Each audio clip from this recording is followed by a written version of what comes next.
1 past 1963, 4 years old. The shiny black and silver motorcycle growled at me. It guarded the front porch of a trailer home floating in a sea of knee-high yellow grass. Miss Cook pulled on my hand to hurry as she walked up the front steps. She didn't hear the small growl that came from the beast's belly right before it lunged at me and tried to bite off my leg. I scrambled up the steps and away from its steely jaws. Miss Cook knocked on the door, looked down at me, and squeezed my hand. "Your uncle will be so happy to see you." Her palm was sweaty, and she smelled too strongly of peppermint. Behind us, the motorcycle continued to growl, but I was too scared to look. I scooted closer to Miss Cook. A skinny white man with black hair and a bushy black beard answered the door. He wore a black sleeveless top with armholes that were rough around the edges and blue jeans that had a mustard stain on the right leg. The smell of acrid smoke and sweat floated off him in waves. His lips pulled back in a slight grimace revealing yellow teeth. He didn't seem happy to see me at all. "What?" His voice was gruffy, and when he spoke spit flew from his lip toward Miss Cook. She winced. I stepped back, pulling Miss Cook's hand in mine. This couldn't be Mama's brother. He didn't look like her, didn't smile like her. Miss Cook tsked me and tummed back to the man. "Hello, Mr. Warren. I'm Miss Cook with the State of Texas Department of Child Services, and I this her." His black eyes bore into mine with complete disappointment. I stepped back again. This time, Miss Cook jerked me forward and I stumbled. Cheerily, she replied, "Yes, this is Raquel. Raquel, say hi to your Uncle Dodge." I swallowed, my throat dry. I didn't open my mouth and I didn't say hi.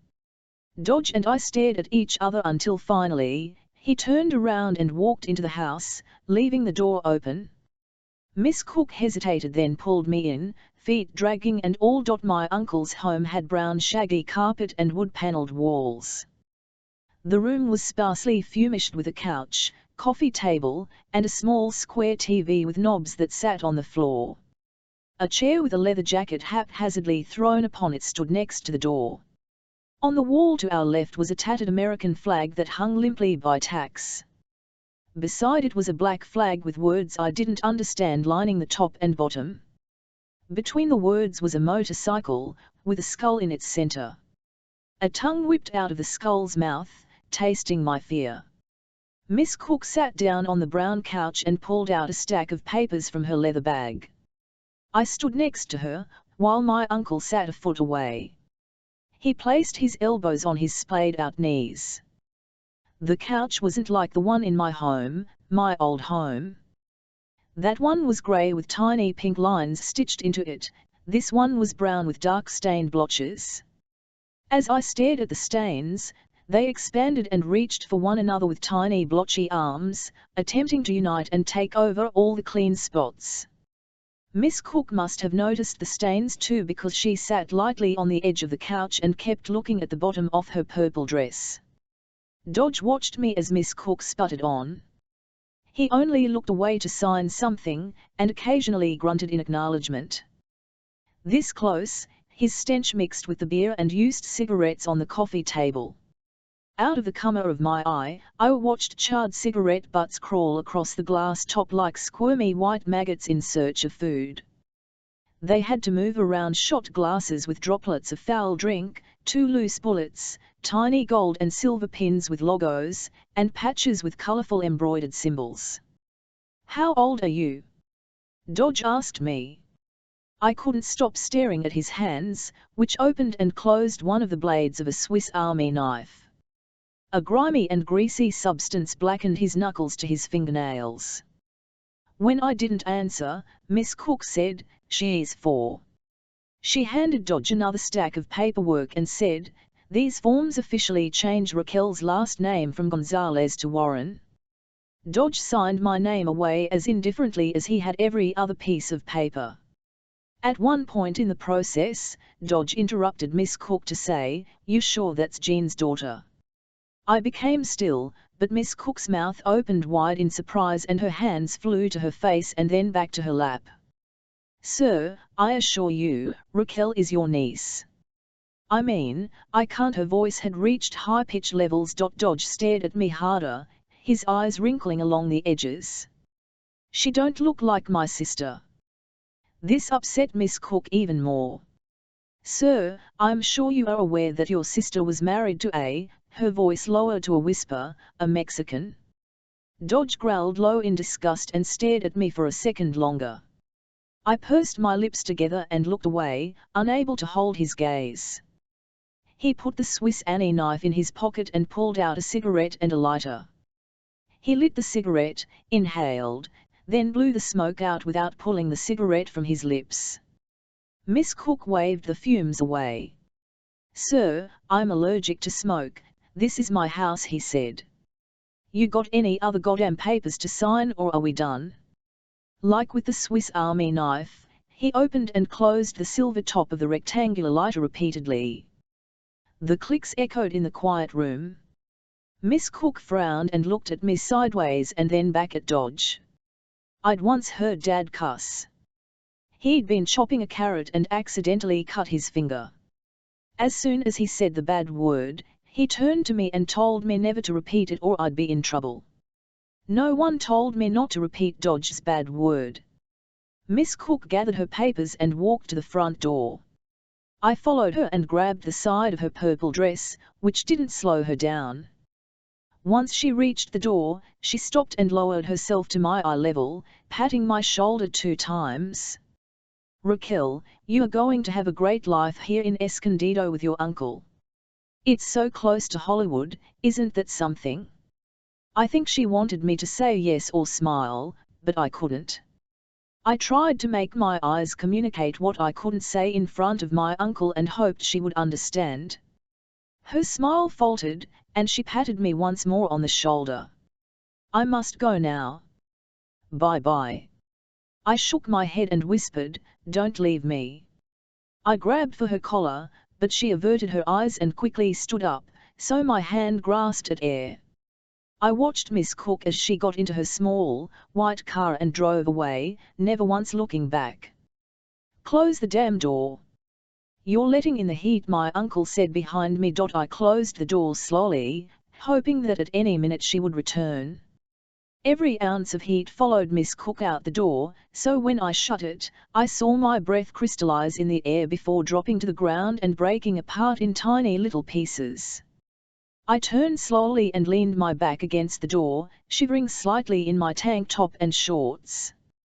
Dodge and I resumed our staring match as he finished his cigarette. Eventually, he put the butt out on the coffee table, before throwing it among the graveyard of used cigarettes that wiggled and welcomed a new friend. "You sure you're Jean's daughter?" I nodded. "You don't speak? Or do you only speak Mexican?" I looked down. "Yeah." It didn't exactly answer his question, but it seemed good enough for Dodge. "What kind of name is Raquel?" I shrugged. "No one called me Raquel. Mama and Dad called me Rocky." It sounded like Rocky but was spelled differently. I didn't want to tell him that. He shook his head as he stood up.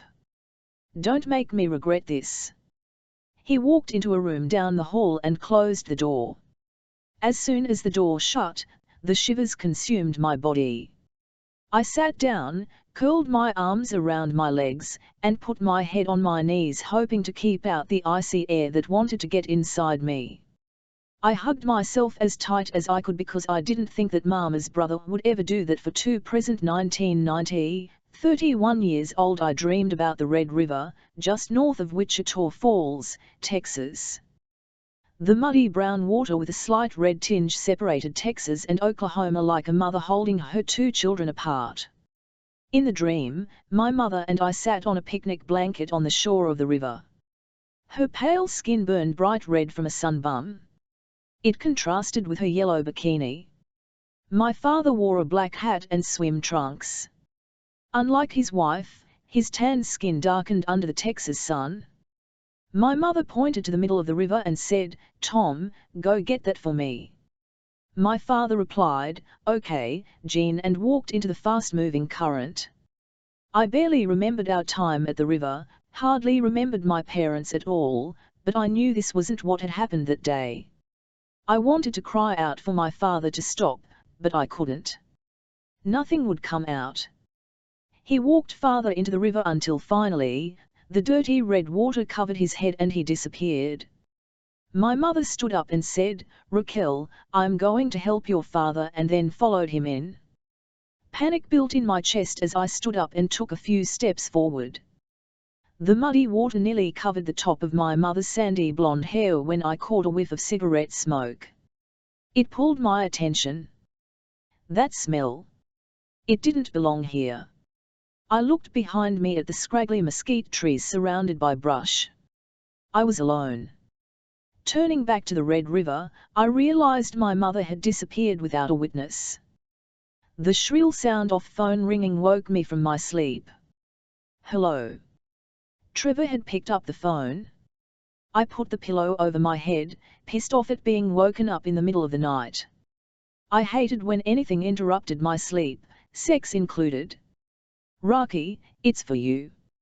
I groaned into the mattress. Not another legal emergency. I moved the pillow beneath my head, catching my long brown hair for 1 second before I yanked it out, then grabbed the phone from him.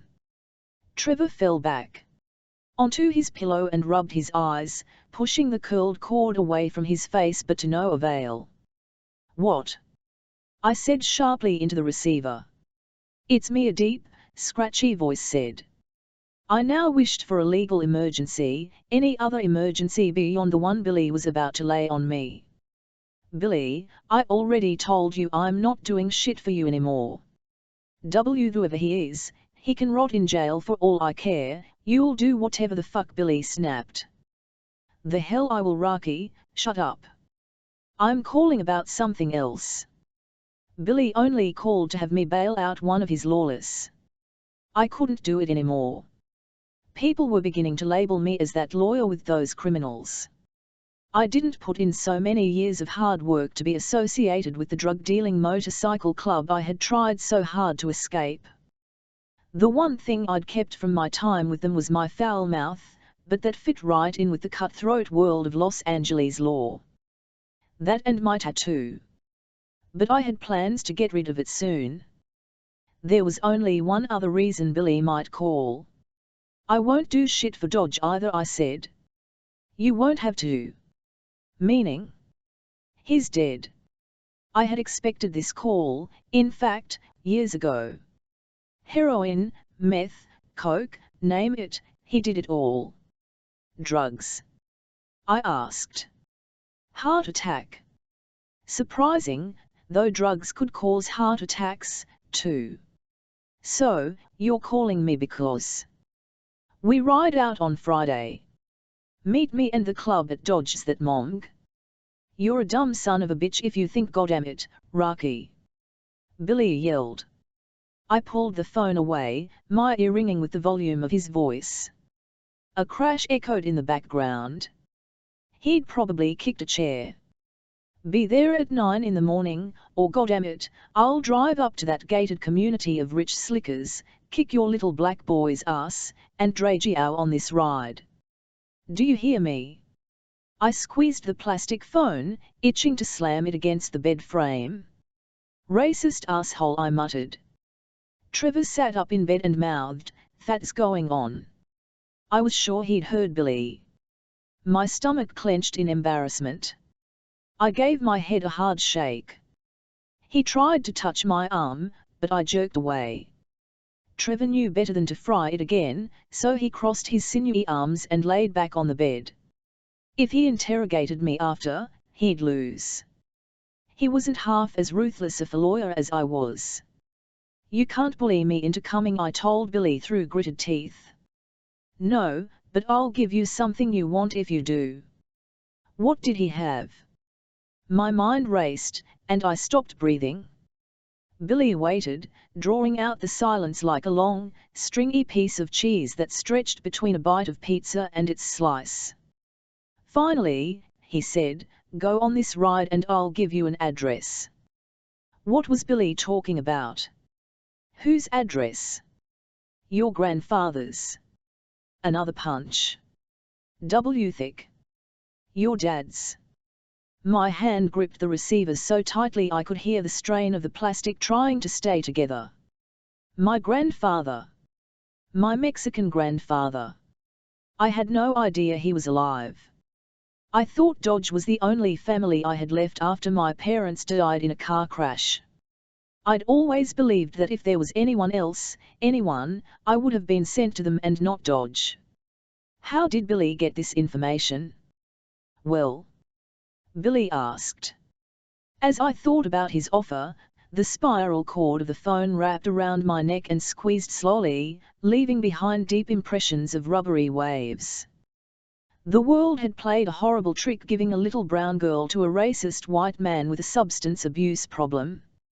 Now, Billy was telling me that there was someone else, someone from my Mexican side, my dad's side, someone who might look like me, might even be a decent human being. It became harder and harder to breathe as the cord cut off my breathing supply. I couldn't say no to this offer, or else I'd suffocate. Fine, I choked out, loosening my grip on the phone as the cord loosened its grip on me. If I go, you give me the address and I'm out for good. No more legal assistance for you or the lawless, no more calls. No contact, ever. Billy remained silent. I held my breath. Deal, he said. I inhaled deeply, not quite believing it had worked. Friday then, and don't forget to cut your hair, he added. I'm not cutting my hair. That's a ridiculous tradition. That's your uncle and you'll do it, damn it, Billy replied. My body had started to relax into the mattress, craving to go back to sleep, and yet my mind reeled with this news. Whatever, I said, hoping that would be enough to get him off the phone. Billy sighed heavily, and the smell of the 3 glasses of whiskey he had consumed wafted through the phone. Dodge's passing weighed hard on his black soul. They'll be glad to see you, Billy said. I bet they'll throw me a ball. Fuck you, he said, then hung up. I gave the phone to Trevor, and he placed it on the receiver. The lawless, he asked. No, it was bloody fucking Christ. I turned away and onto my side, glancing at the tattoo on my upper arm. The one I tried so hard to hide. The one where tiny droplets of blood now rose from the faded black Gothic lettering, freshing to darken it after years of neglect. It wanted to look its best when it returned home. Trevor wrapped his arms around me, cupping my left breast. He pulled me close to nibble on my ear. I pulled away and closed my eyes. Neither of us moved for a few seconds, but then I felt his arms squeeze me a little tighter. He kissed my neck and whispered, I love you. Although I was annoyed and frustrated by Billy's call, Trevor's kisses felt good. What the hell? I was already wide the fuck awake. 3 1978, 19 years old Raquel, remember when you said, I'm only half outlaw? Dodge's face lay plastered to the toilet which lacked a seat. Remember, Raquel? Because you're half Mexican. His slurred speech came out like messy can. He wore only underwear and from the smell of it, he'd pissed himself at some point. Rocky. I might have responded except he passed out on the toilet just then. I hit the door frame with the side of my fist. Fuck. I hit the door again, the sound echoing in the sea green, tiled bathroom. Are you kidding me, Dodge? I said to his seemingly lifeless form. I kicked the sink with the toe of my boot. Something rattled inside then fell hundreds of feet down the long line of piping. I hadn't been home from college in 3 months and the place looked worse than ever. Bits of trash crawled across the living room leaving behind trails of rotting stink. Mountain ranges of clothes covered in a soft layer of white dust spread across the house and tripped me when I walked. Dark mold-like substances plagued the counters and infected the white grout of the tiled floor. My room seemed to be the only place untouched by the apocalyptic madness of dirt and filth. I turned around and placed my back against the wall, sliding down until my butt hit the floor. I kept my knees pulled in tight and ran my hands through my long hair. I didn't want to deal with this again, couldn't deal with his shit anymore. 15 years of drugs and alcohol and filth and bullying. The real world wasn't like this. Why? I yelled, knowing Dodge wouldn't respond. He'd probably be out of it for an hour, but I needed to say something. I hadn't said anything before. You asshole. Would you go cold turkey again? You're not fooling me. I'm not like your dumb hose. I screamed, grunted and tightened my fists for a few seconds. All I wanted was to come home for break and go on a ride with the club. This motherfucker thought he could stop using, get better before I returned home, and then everything would be right as fucking rain. You fucking dumbass. I screamed at him. Even though my breath came out in fast puffs of steam and blood pounded in my ears, I swore I heard him reply. My body stilled and I leaned toward him and whispered, "What did you say?" Dodge moved his face so that his left cheek rested on the toilet and his bloodshot eyes met mine. Bitch, don't you fucking talk to me like that. Bitch. I stood up quickly. I'm not a bitch, you motherfucking addict.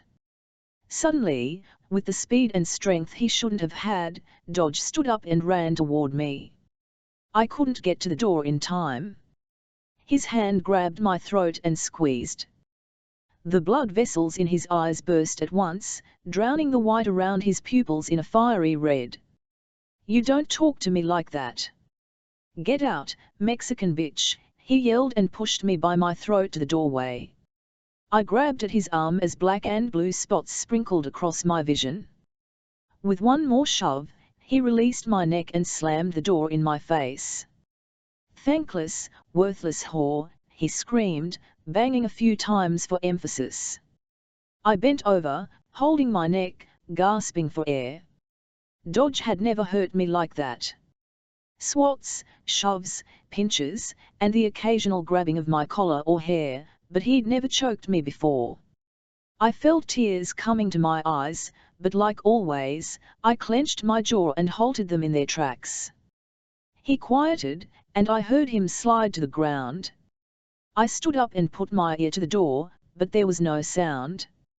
Maybe he had passed out again. I waited 2 more seconds, then turned and went to my room. I grabbed my bag from the bed and walked to the front door.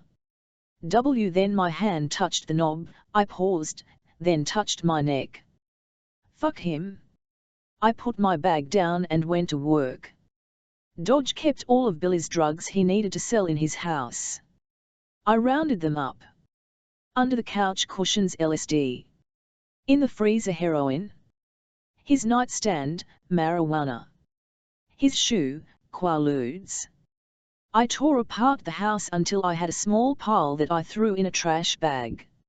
It was dark outside, but I didn't need to see.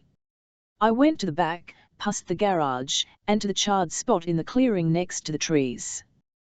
With a match, I lit the bag and watched as the fire grew and licked up pills with a forked tongue. The fire pushed its muzzle into the bag in search of other drugs like a dog mad with hunger for something it was never meant to taste. As it twisted its red and orange body in search of more delicious finds, it occasionally coughed sparks that jumped beyond the bag in search of something else to consume. I smoked a cigarette and watched the fire digest the bag into a black ooze that seeped into the charred ground. Billy would flip his shit and Dodge would pay. When the fire died down, I threw dirt on the melted bag to prevent the flames from rising again. I went to the garage for my bike. Dodge had convinced me to leave it the last time I'd been home to do some maintenance and add some rad custom pieces Ross had created at the auto shop that Dodge occasionally worked at. Although it had hurt to part with my bike, without it, I'd had my first taste of normalcy. No one called me that biker girl or made jokes about my sexuality. I didn't have to deal with dickheads who thought they knew more about bikes than I did. Without the bike, I felt separate from the club. Sure, they were family, but I'd begun to grow tired of the drugs and violence over the years and wanted to be normal, free of it all. When I pushed open the door to the garage, I saw my iron head uncovered. The seat looked wrong and jiggled a bit when I touched it. I grabbed a screwdriver from the wall and unscrewed the seat. When I turned it over, I paused. There. A small opening in the side of the leather cover. I ripped the seam open with the screwdriver and stuck my hand in and dug around. I froze when I felt plastic and the outline of a small round pill. In my bike, the one Dodge and I had spent weeks building drugs together. Had he been using my bike to move drugs? Had he broken our one unspoken rule that my bike was separate from that world? Hot sweat appeared on the back of my neck, and something rose inside of me that I had held in for so long. I slowly pulled my hand out of the seat and stood still for 2 beats. I flung the seat across the shed, where it barely missed Dodge's 2 bikes before hitting the wall and clattering to the floor. Grabbing a tire iron from the wall, I destroyed the precious bike that Dodge and I had built together. I felt the blow to the handlebars fracture my forearms and every hit to the wheels break the bones in my legs. The force of the tire iron against the main frame ripped my ribs away and ruptured the organs they were meant to protect. By the time I was done, the bike was nothing more than scrap metal, and I was left in pieces. For 1990, 31 years old the next morning, Trevor asked what Billy had wanted. I took a long sip of my coffee before answering. Dodge died. Trevor had been standing at the counter reading the newspaper, but he paused and looked up at me, struggling to keep his face together. If I was a normal person, he'd have run over to give me a hug. But I wasn't touchy-feely. Plus, he knew my feelings about Dodge well enough to know that I wasn't exactly sad about the news. Drugs? He asked. I sipped more coffee. Heart attack, apparently. Trevor snorted. He was thinking what I had been thinking: the drugs had caused a heart attack. I liked that Trevor and I thought similarly. It was one of the things that had drawn me to him. This morning, Trevor wore his tailored grey suit which fit his lean frame perfectly. His hair was clipped short, and he was freshly shaven. Trevor had to look his best, be the smartest, work the hardest, because he was an African-American lawyer, and no matter how liberal Los Angeles was becoming, there were still people that would not believe he was as smart or capable as his white colleagues. Though our experiences were different, Trevor and I could relate in some ways. There were still too few women of color with successful careers in law. Those of us who made it had to scrape and claw our way through the male-dominated spaces of law school, firms, and courts. We had the broken nails and scarred arms to prove it. Funeral? Trevor asked. Sort of. I didn't like to have large conversations in the morning, and Trevor knew that. His head cocked to the side in question, but I chose not to answer. I didn't have the strength or the mental aptitude to explain Billy's offer. It was too early, and I hadn't had time to process it myself. Trevor had a 30-minute commute, 40 with traffic, and mine was 10. Before he left, he said, "Don't forget. Dinner at 7.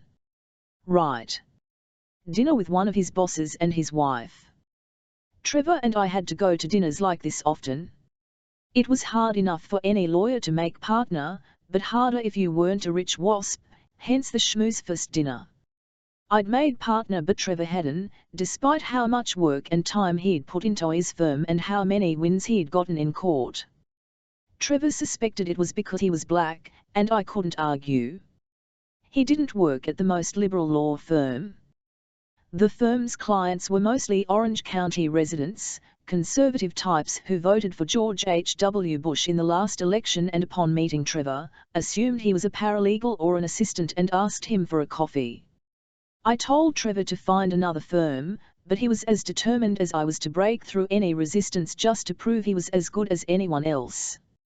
I don't like social gatherings, but dinners like this were important. Trevor and I backed each other up when it came to our jobs. I may not want to grab a drink with the neighbors or visit his family for Christmas, but I'd help Trevor make partner. I nodded once and Trevor replied with a slight grin. He put his coffee cup in the dishwasher. Love you. I raised my coffee mug in reply. We'd already talked too much for my comfort this morning.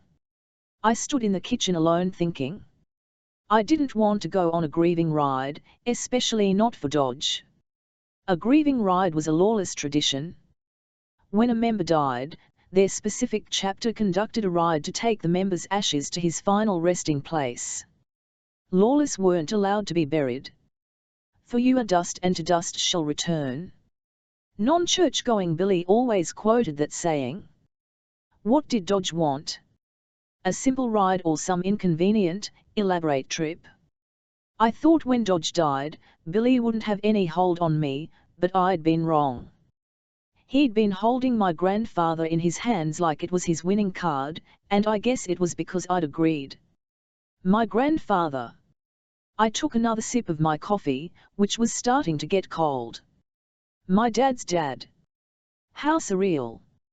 I thought I'd been alone all this time, sung Dodge, but now, I had family.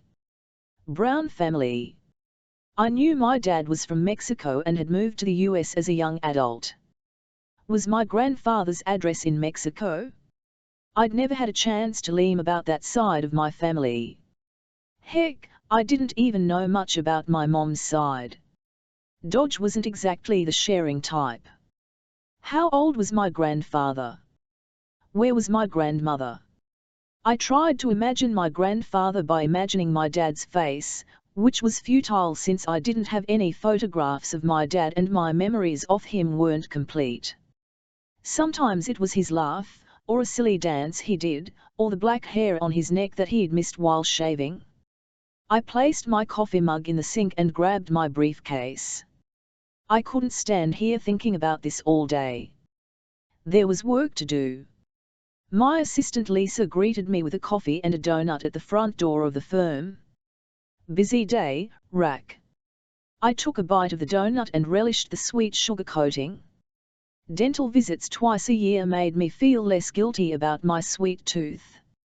Lisa had already started going over the day's plan. Called in an hour, briefs, meetings, phone calls. She kept everything factual, brief, and to the point.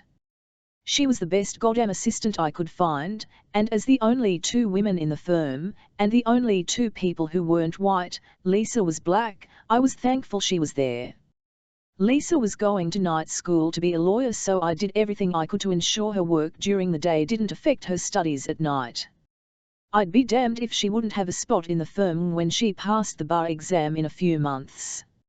I pulled off a chunk of the donut and handed it to her. She grabbed it, plopped it in her mouth, and kept talking. Lisa would only take one bite, even though I was willing to buy her a billion donuts or whatever else she wanted to show her my ever-growing gratitude. Like most days, she had her hair relaxed and her bangs swooped to the side. She always wore neutral colors, and today that presented itself in a black skirt that reached her knees, black tights, black pumps, and a white blouse. Her gold earrings were the only hint of color in her ensemble. Lisa was one of the few people I could call my friend. Our friendship grew from many late nights at the firm going over cases with cheap wine and takeout. We occasionally grabbed drinks together at bars, did step aerobics Tuesday and Friday mornings, and I let her drag me to a Paula Abdul concert last year, even though I'm not a fan of pop music. I didn't like most people, but I liked Lisa. I could be myself around her. When we arrived at my office, she asked, "Anything else you want to go over?" I paused, opened my mouth, then closed it. "What?" she asked. "Tomorrow." I drew out the word. One of Lisa's perfectly manicured eyebrows rose. She placed my calendar on her desk. "You have a meeting with the Brown family tomorrow.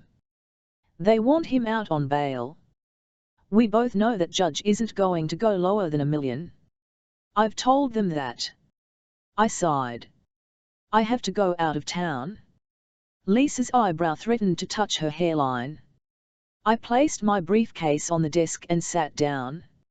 Vacation? You never take off. I groaned. Not vacation. I ran my hands through my hair to calm myself. My uncle died. It's a funeral thing. Lisa's forehead scrunched and her lips snarled a bit. Don't we hate him? God, I loved her. We do. I chuckled. But, I do this and it's over. No more Lawless, no more representing them in court. She crossed her arms and looked out my window for a second and then back at me. That's a good enough reason to me, but David isn't going to like it. I know. I moved some papers around on my desk, looking for the file I was going to have to take into court in 45 minutes. Maybe no more pro bono Lawless MC cases will make him happy enough. Lisa held out the file I was looking for. Thanks, I said before grabbing it. You're about to tell him now and then run off to court, aren't you? I smirked. Now, that's not something a responsible partner would do, is it? She laughed. I was about to walk out the door when she asked, move everything back a day then? You'll be back on Monday. No later than Sunday. Dodge wasn't the sentimental type. If I knew him, and I did, his grieving ride would involve getting drunk at some bar in the middle of nowhere and scattering his ashes on the side of the road. I added, be sure to reschedule the tattoo removal appointment too. I glanced at my arm. I'd soon be free of Dodge and everything he left behind. David, my main partner at the firm, was not happy. He threw a cigarette butt into the ashtray on his desk just as his face turned red and he sputtered, unable to form words. For a man who was never thrown off balance in court, he always seemed a little unsure outside of it. When he finally got his tongue in check, he berated me about the Brown case, 4 other cases, and my responsibilities, until I interrupted him. David. He stopped talking, but his mouth formed a thin line and the vein in his forehead pulsed incessantly. It's happening. As your partner, I will not let this ruin our firm, and when I return on Sunday, David said, at the latest I'll be done with the Lawless for good and we'll continue on our road of success. He huffed a few times and lit another cigarette to calm down. At 43 years old, David's stress levels threatened to put him in the ground from a heart attack. That wouldn't make his wife and 2 kids happy. Fine. Get Smith and Clay to cover your cases until you return. I smiled. They better not fuck up this Brown case, he said. I slapped the folder onto his desk. Or we'll have their asses. He nodded hard and lightly tapped his cigarette on the rim of his ashtray. I left for court to argue with someone else. My hour in court went well. I shot down this argument with some stellar evidence that Lisa and I had gathered on behalf of my client. The rest of the day was full of meetings, 2 bites of a sandwich for lunch, calls with a few clients, and an hour-and-a-half call with the Browns, assuring them that Clay and Smith would get their son's bond down to S800,000. That was as low as the judge would go. I knew because I'd called him earlier trying to butter him up before Clay and Smith talked to him in court the next day. The judge couldn't give me a definite answer, but it seemed promising. By the time I made it home after work, Trevor was already dressed, and I had 30 minutes to rinse off and change into a more relaxed power suit. I did not wear dresses no matter how much Trevor begged. There wasn't enough time to wash my hair, so I pulled it back into a low ponytail. I looked posh in the mirror with a fresh layer of makeup. I twisted the ends of my ponytail in my fingers. Billy wanted my long hair gone tomorrow. It was another one of his weird traditions. He made the entire chapter and the deceased's direct family members cut their hair when a member died as a symbol of mourning. I didn't think I could do it, especially not for Dodge. I let go of my ponytail, adjusted the collar on my suit, and looked myself over in the mirror one last time. The suit was high-end and the white button-up I wore underneath it hid my full breasts. Diamond earrings graced my ears, and my makeup was light, not too packed on. I didn't need much. My skin had always been an even tone of golden brown, and combined with my small round nose, almond eyes, and big lips, I looked 21, not 31. After my once-over, I stared into the eyes of my reflection. It was unnerving to see the gold flakes in the brown ring that surrounded her black pupil, but I didn't want to look away. She was telling me something. Her eyes flickered to my ponytail for just 1 second. I understood her now. Her lips moved, releasing the faint smell of stale smoke, telling me to accept the decision I'd already made. 5 1963, 4 years old. 2 days after Miss Cook and the state of Texas dropped me off with Dodge, he took me to a lawless barbecue. We drove there in his white pickup truck that lacked seat belts and had rusted polka dots on the exterior. The leather booth had faded long ago and was torn around the seams. With each bump in the road, I sank farther into the seat where the metal coils poked me in fun. Dodge drank a beer as he drove. He smelled sour and hadn't been nice to me so far. I sat as far away from him as I could. When we parked, Dodge opened his door and hopped out, but I didn't move.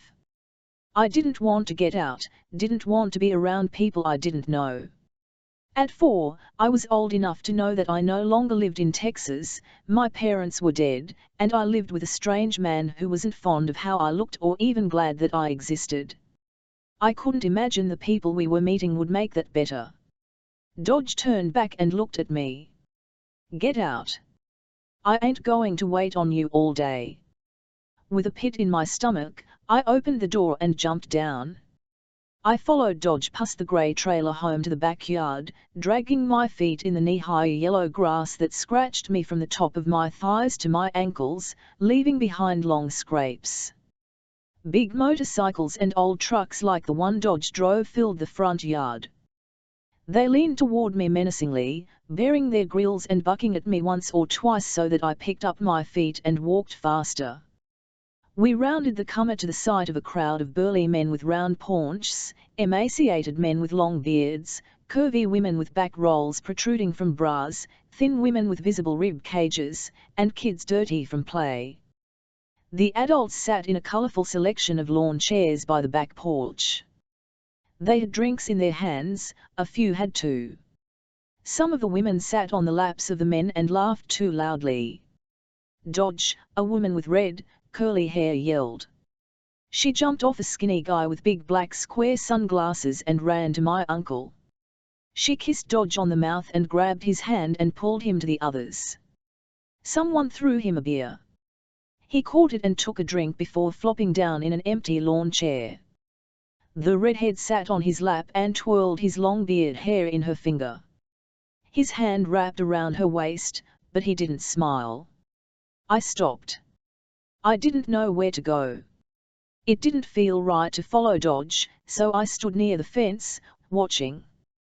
The kids played on the other end of the yard. The boys wrestled 1 second, then screamed and chased each other the next, their hands placed together to form pretend guns. A few girls tried to join in but were pushed away. There were a handful of other girls playing with dolls in the dirt. "Hey, kid!" I turned to the adults and discovered their eyes fixed on me. It was Dodge who had yelled. The red-headed woman's lips pursed in annoyance that I had Dodge's attention. "What the hell you standing there for? Go play." I didn't move. Dodge took a drink. "Don't make me say it again." The way he said it, sharper than the way Mama or Dad had ever spoken to me, sent chills across the skin of my arms. I moved toward the kids, even though I didn't want to. I walked over to where the girls were playing in the dirt. When I got close enough that I thought Dodge wouldn't yell at me again, I stopped and watched them. Their dolls had missing limbs and shorn-off hair or were cheap rag dolls with buttons for eyes. When the dolls waved their chewed and frayed hands at me, I wondered where my old toys were now. The girls never took notice of me, but before long, a group of 6 boys walked up. I stepped back as they approached. These boys didn't look like the ones from my old school. They had dirt on their faces and holes in their shirts. Many had cut-off jean shorts and 2 didn't even wear shirts. The tallest, a boy with a white blonde buzz cut, skinny arms, and 1 large front tooth said, "Who are you?" I looked at the others before replying, "Rocky." The boys laughed.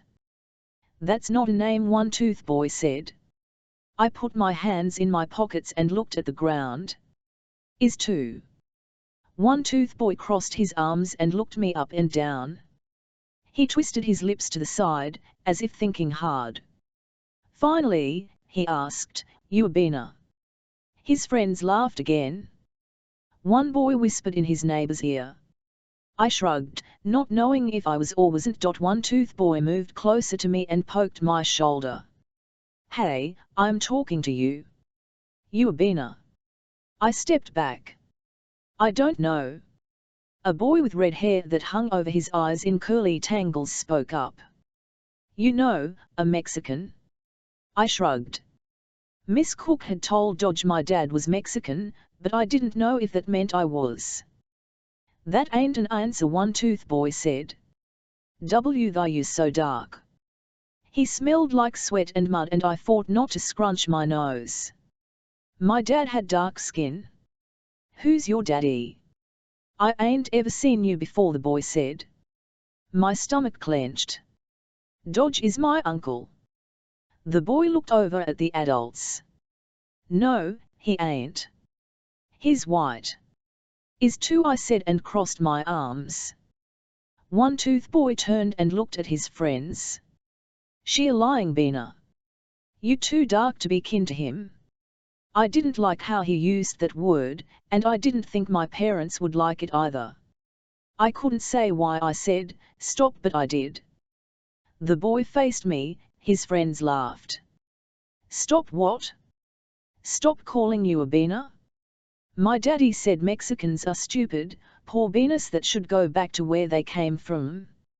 He shoved my shoulder lightly. "Go back to Mexico." I hadn't ever been in a fight, so I was as surprised as he was when I pushed him and he stumbled backward, mouth open in shock. He regained his balance and ran at me, pushing me to the ground. The air was knocked out of my chest as he landed on top of me. I fought to breathe. My lungs and chest ached with each inhale. One tooth boy's bald fist hit my right cheek. I tried to fight back, but his heavy frame made it difficult, and I only struck his arms. Someone yelled, "Fight!" I struggled to push the boy off. We pushed and shoved until we were rolling in the dirt. Just as he'd finally managed to get on top of me again, a hand pulled the boy away, and I was dragged up by my shirt collar, which burned a ring into the skin around my neck. "Goddamn it, girl!" Dodge pulled my shirt so tightly that it choked me. My cheek throbbed as I fought to keep my balance and stay on my feet. "What the hell are you doing?" He let go of my shirt, and I fell to the ground, my knee hitting something hard. "He started it," I mumbled. My knee throbbed as I stood up. Dodge leaned down. "What did you say?" "Speak up, damn it." My eyes bummed with hot tears, but I knew it wasn't the right time. It would make Dodge angrier. I blinked back my tears and gritted my teeth. "He called me," Elle didn't want to say the word, "something bad." I muttered the last part. Dodge turned sideways and tugged his beard. My bottom lip trembled, as I did everything I could to hold back my tears. I balled my hands into tiny fists and pushed my fingernails into my palms. If I looked above Dodge's head and not at him, I wouldn't cry. I wouldn't. Dodge turned back to me. "That it?" I shook my head. "What else?" I looked over at the boys. A stocky man spoke to one tooth boy, but he didn't look mad like Dodge did. I caught the end of the man's words, "Big mouth, boy." He ruffled the boy's hair and pushed him toward his friends. They began a game of tag, like nothing had happened. I turned to Dodge. He said you weren't my uncle. Dodge shook his head and without looking at me, said, if only, and walked away. I didn't move. If I moved, I would cry or run or die. I stared at the yellow grass and rocky dirt and willed myself to not feel anything. I wanted to go home. I wanted my mom and dad to be sitting between them on the couch in the living room of our red brick home in Texas. I thought of that home, how it was the last place where I felt safe. Without moving an inch, I reached for the safety of that house across space and time. I returned with a pile of bricks and laid them in a circle around my feet. I added another row of on top of them, and another and another and another, until I'd built an impenetrable brick tower that came together over my head. The tower would keep in the sea of tears and anger and keep out this new life full of bad words and people. It would protect me now that no one else would. An hour passed before I saw something move between the cracks of my brick tower. It was a small girl with white blonde hair that hung in strands around her face. She had lots of freckles on her nose and wore a pink dress with an orange stain near the collar. Her feet were bare. She stood on her tiptoes and peeked through a crack between two bricks. I'll play with you, she said so softly that I couldn't be sure if I heard her right. I didn't respond, so she moved closer. I said I'll play with you, she said. Why? One asked. She shrugged and twirled a piece of hair around her pointer finger. I don't care if you're a Mexican. I'm Bethy 6, 1990, 31 years old. I looked at the clock on the wall. 6:30 in the morning. I had a few hours. To go or not to go? Why was I even considering this? Sure, Billy said that he had my grandfather's address, but could I trust that? How long had he had it? Did my grandfather even know about me? Why hadn't he found me? I had so many questions, but I knew that only Billy had the answers. If I went on the grieving ride, I'd be done with the Lawless for good. No more Dodge, no more Lawless Motorcycle Club. I wouldn't have to interact with them. Billy was generally good about keeping his word. I put my coffee mug down, went to my closet, and threw a few outfits in a duffel bag. Before Trevor had left for work, I'd told him I would probably go on the ride. Probably, he asked. I nodded, not wanting to meet his eyes. When will you be back? He walked up to me and put his arms on my shoulders. I didn't like sentimentality, so I pulled away and walked to the other side of the kitchen island. I shrugged. Maybe a day or two. I had told David I'd be back by Sunday, and I meant that, but my goal was to return by Saturday. Want me to come with you? Trevor asked. God no. I didn't quite shout it, but the volume was louder than I intended, and Trevor noticed. His eyebrows furrowed. Sorry, I muttered. It's just. You're not going to help the situation. I think you're exaggerating. It's the 90s and you haven't seen them in a while. They probably aren't as bad as you remember. I shook my head. Racism was embedded in the Lawless DNA, and I didn't want Trevor to experience that from the people who had raised me. Besides, Trevor could have been as white as a pearl, and they'd still hate him. He didn't ride bikes, was an educated lawyer, and for lack of a better term, was a bit soft. Or at least that's what the Lawless would think. He didn't work with his hands, hadn't been in the military, and knew nothing about mechanics. To them, Trevor wasn't a real man, and they'd eat him and me alive for it. I'm going alone, I said. But what if alone, I repeated, my voice lowering an octave. I was not in the mood to argue. Fine. His frustrated sigh told me it wasn't fine. He placed his coffee cup in the sink and grabbed his briefcase. I waited for him to try to kiss me or say goodbye, but he didn't. He walked out the door without looking my way. I groaned loudly. Had I been too cold to Trevor? I could be that way sometimes. Trevor was warm and kind, not like me. He liked hugs, kissing, holding hands, and needed more attention than I wanted to give. I always towed the line, making sure not to push him too far away so that he wouldn't come back to me.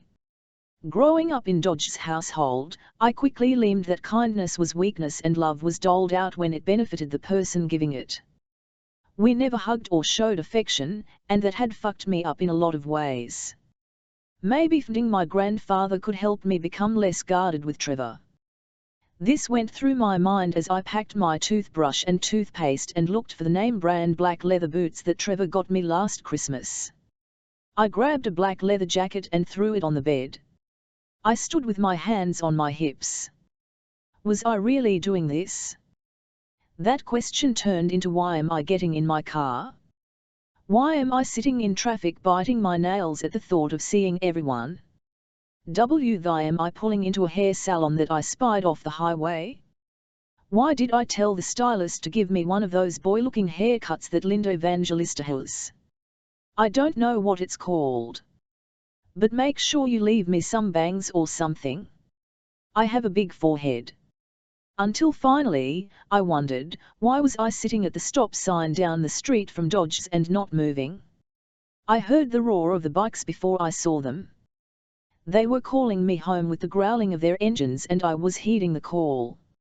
It made my stomach clench and my heart flutter, made me want to grit my teeth and smile. Memory after memory washed over me. I could smell the oil, feel the rumble of the engine between my thighs, taste the exhaust on the back of my tongue. I pulled into the dirt driveway and parked on the grass, my tiny Mercedes, probably filthy now, rattling with every natural dip in the ground. There were a few other cars in the front lawn. They probably belonged to families saying farewell to their men, members of Billy's chapter, the first lawless chapter, didn't miss a ride unless they were in prison, dead, or needed to stay behind to keep the business running smoothly. I turned off the car and looked in the rearview mirror to find everyone's eyes on me. The crowd of men and women wore dark jeans, ragged headbands, and tattoos that snaked up arms and around necks. The men's leather vests sported lawless MC patches. They had scraggly beards of varying lengths, and many were peppered with white or grey. I couldn't help but envy the women, many of whom had their hair pulled back in braids or ponytails. I rubbed the short stubble on the lower back of my head. Fuck. I hit the steering wheel. A sense of foreboding washed over me, telling me danger was ahead. During my childhood, I'd trusted that tiny voice inside me. It had kept me safe. I couldn't do that now. I had to walk into the danger if I was going to come out with my grandfather in hand. I took 3 deep breaths. Rocky. Relax. You're a lawyer, not a kid anymore. These people don't have any kind of hold on you. You have a new life, a successful career, a boyfriend, a house. You're doing this entirely for one reason, one address, and with that will come some good changes in your life. I jumped at a knock on my window. A man with a brown and white scraggly beard and a shiny bald head smiled wide, revealing short teeth that were an odd shade of greenish-grey. Eddie.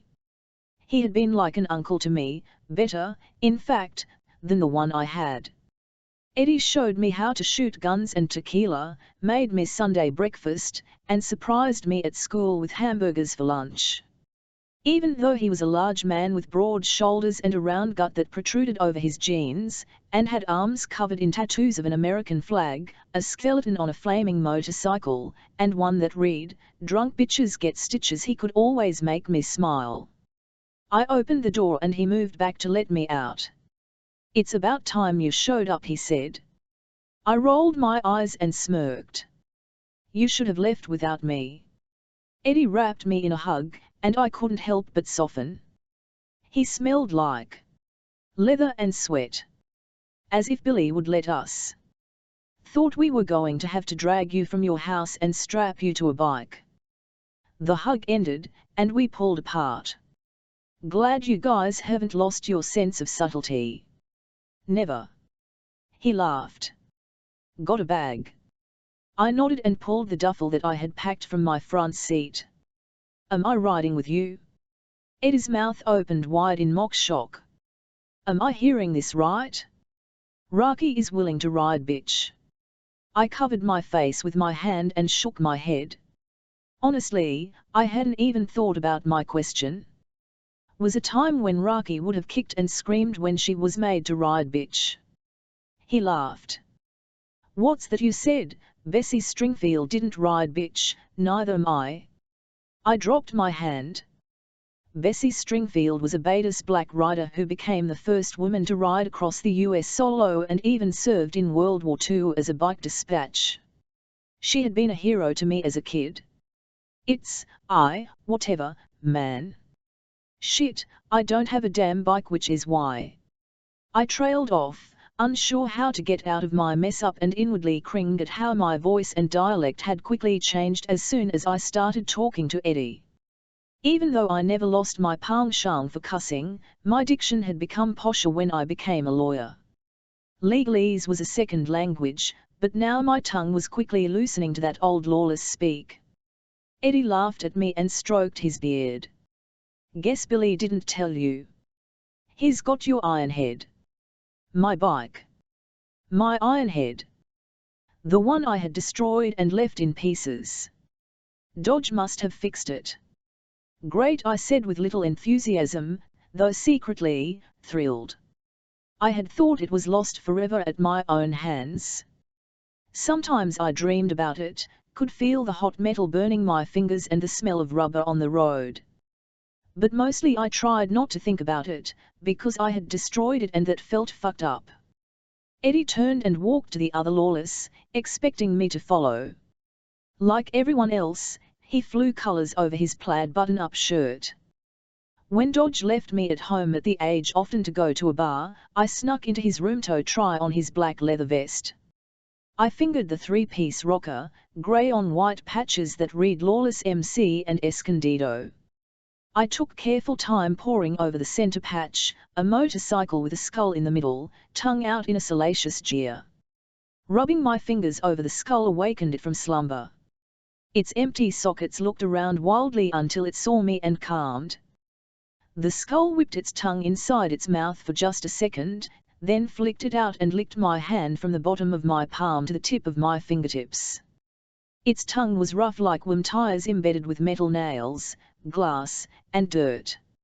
It marked me as one of its own until I died. Now, seeing Eddie's colors, the skin on my hand itched and I felt nauseous. The voices of the men lowered as they watched me approach. There were a few smiles, mostly from the older members who knew me from back in the Dodge raising Raki on drugs days. They didn't look much different beyond a few more tattoos, grey or white hair, and missing teeth. The mamas and the sheeps didn't smile, which didn't bother me. Sheeps were women that were passed around the club for sex, mamas were the same, usually older, tended to ride bikes, and had stuck around in the hope of being chosen as an old lady. Mamas and sheeps were women who came for the party, the booze, the danger, but only a few stayed around for good. It wasn't worth learning their names or caring what they thought. However, the coarse looks of the old ladies were unnerving. These were the serious girlfriends and the wives of the club members. They rocked property patches with pride, were committed to only their men, and were treated with more respect. Some had college degrees and ran their own businesses, others raised families, but no matter their background, they knew their place in the hierarchy of the club, and they were FME with it fulfilled even. They'd been harvested by the old ladies before them to learn to submit and show respect to their men and the club. There were old ladies I didn't recognize, but it was hard to ignore the disapproving looks of the ones whose kids I'd grown up with. Some had fed me when Dodge was on a bender, others gave me second-hand clothes, many had watched me when Dodge was out on a run. But I wasn't a property, an old lady. I had tits and didn't submit, and everyone knew that I didn't respect the club, what it did, what it meant. It may have been tolerated or ignored when I was a kid, but now that I was a grown woman it was less so, especially to the old ladies who had crafted roles and rules that I couldn't give two shits about. I was a threat to the club's ecosystem, of course. They didn't like me. I noticed John, Stephen, Liam, and Mason were now lawless. We'd grown up together, riding bikes, shooting the shit, getting drunk on beer at parties. They were covered in Harley tattoos and the words, 666 Hells on Wheels and Lawless MC. Scars from military service or bar fights graced their faces, and greasy hair hid beneath bandanas. The ink in my tattoo pulsed and burned under my long-sleeved black shirt, like it knew it had returned home.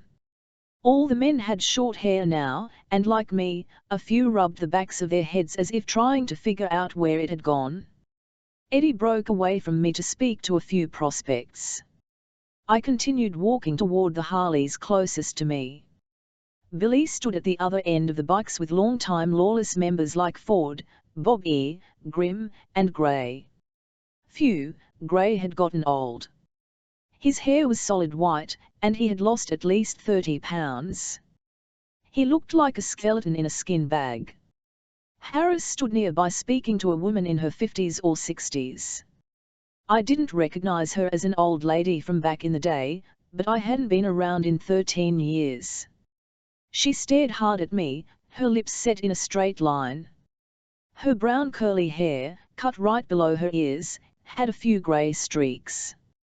She had large thighs and watermelon-sized boobs that stretched her black shirt tight and would never allow her leather vest to zip up.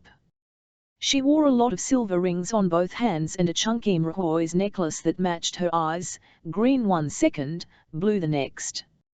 Her unfriendly look felt personal, like she knew me. I fought not to sneer back.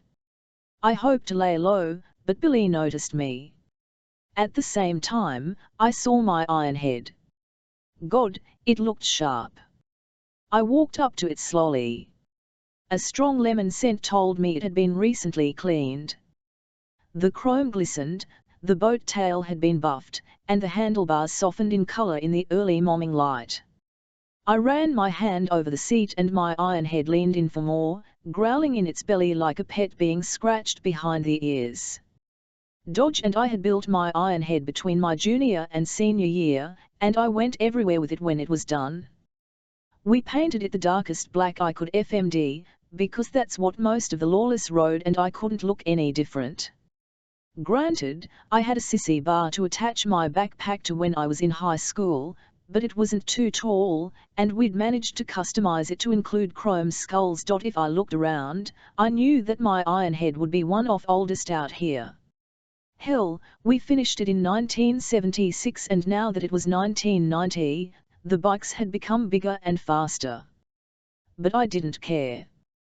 This was my iron head, and she had always been good to me. I touched the left handlebar for a second, my throat becoming tight, then let go. It's clean, if that's what you were thinking, said a woman's voice behind me. I turned around to find the woman with the turquoise eyes. By clean, she meant, clear of drugs. Fan-fucking-tastic, I replied. The wrinkles stretching out from her thick eyeliner eyes deepened. You know he worked on it for years. Cleaned it every day. Replaced the parts each year, too. What's it to you? I scrunched the left side of my lip in annoyance. Who was this woman? Billy walked up behind her. This here's Lenora. She was Dodge's old lady. Is that right? W though would have guessed Dodge was the marrying. The woman's mouth opened slightly as if I'd offended her, and she looked down for a second before her turquoise eyes shot back up at me. We weren't married, she grunted out, clearly annoyed that she had to explain it. I shrugged in response. I had never known Dodge to have a serious relationship. I'd seen him with women, sure, but he spoke about them like they were a VHS he got from Blockbuster, called it just renting. Lenora put her hands on her hips, not impressed with my nonchalance at her standing and significance to dodge. She shifted the weight between her feet and chewed the inside of her cheek. He called you a lot, you know. Tried to fix things with you. The tits on this bitch. I cocked my head to the left. Lenora, is it? It's early. Shoo, mama. I batted my right hand back a few times to signal for her to go away. I knew calling her a mama and not an old lady would send her over the roof, and that sent a thrill through me. In the club, it was all about power and lording it over someone else. I wanted her to know that I held the power. She stepped von var, her finger pointed at me, but Billy cut her off and motioned to her to get going. Lenora narrowed her eyes. She cracked her neck, then trudged off. I had a feeling that she was going to make this ride a lot longer than it was already going to be. Aren't you a fucking delight, making enemies on your first day back, Billy said dryly. I ignored him and placed my hands in mock prayer before me. Tell me Dodge wants his ashes spread in the middle of the desert 2 hours away. I need to be back by tomorrow night. Billy looked weird with short hair. Not that I hadn't seen him cut his hair before, but the picture of Billy that I had in my mind never changed. Taller than most, his broad shoulders and thick upper body added to his domineering personality. And the picture always came together with his peppered hair pulled back in a leather-banded ponytail and his large white and black mustache connecting with his beard. At least, he still had the mustache-beard thing going on. You'd like that, wouldn't you? He pulled a cigarette from his back pocket. Fine. Where are we doing this? I leaned against my iron head. It felt natural, like I had done it for the last 13 years of my life. But I hadn't, and that made my stomach churn. Kentucky. He lit the cigarette, took a drag, and exhaled. I jumped away from my bike. What the hell? A few heads turned our way. He nodded while taking another drag, the cigarette glowing bright orange. Apparently, your family comes from Kentucky. And there's some mountain where he wants to be laid to rest. I raised my hand to pull on my hair. Shit. I didn't have any hair. My mouth went dry, and I felt hot. Kentucky? Like, Kentucky. I repeated. That's what I said, Rocky. You gone deaf? Kentucky, I repeated under my breath. Kentucky had to be like a 6-day ride or more.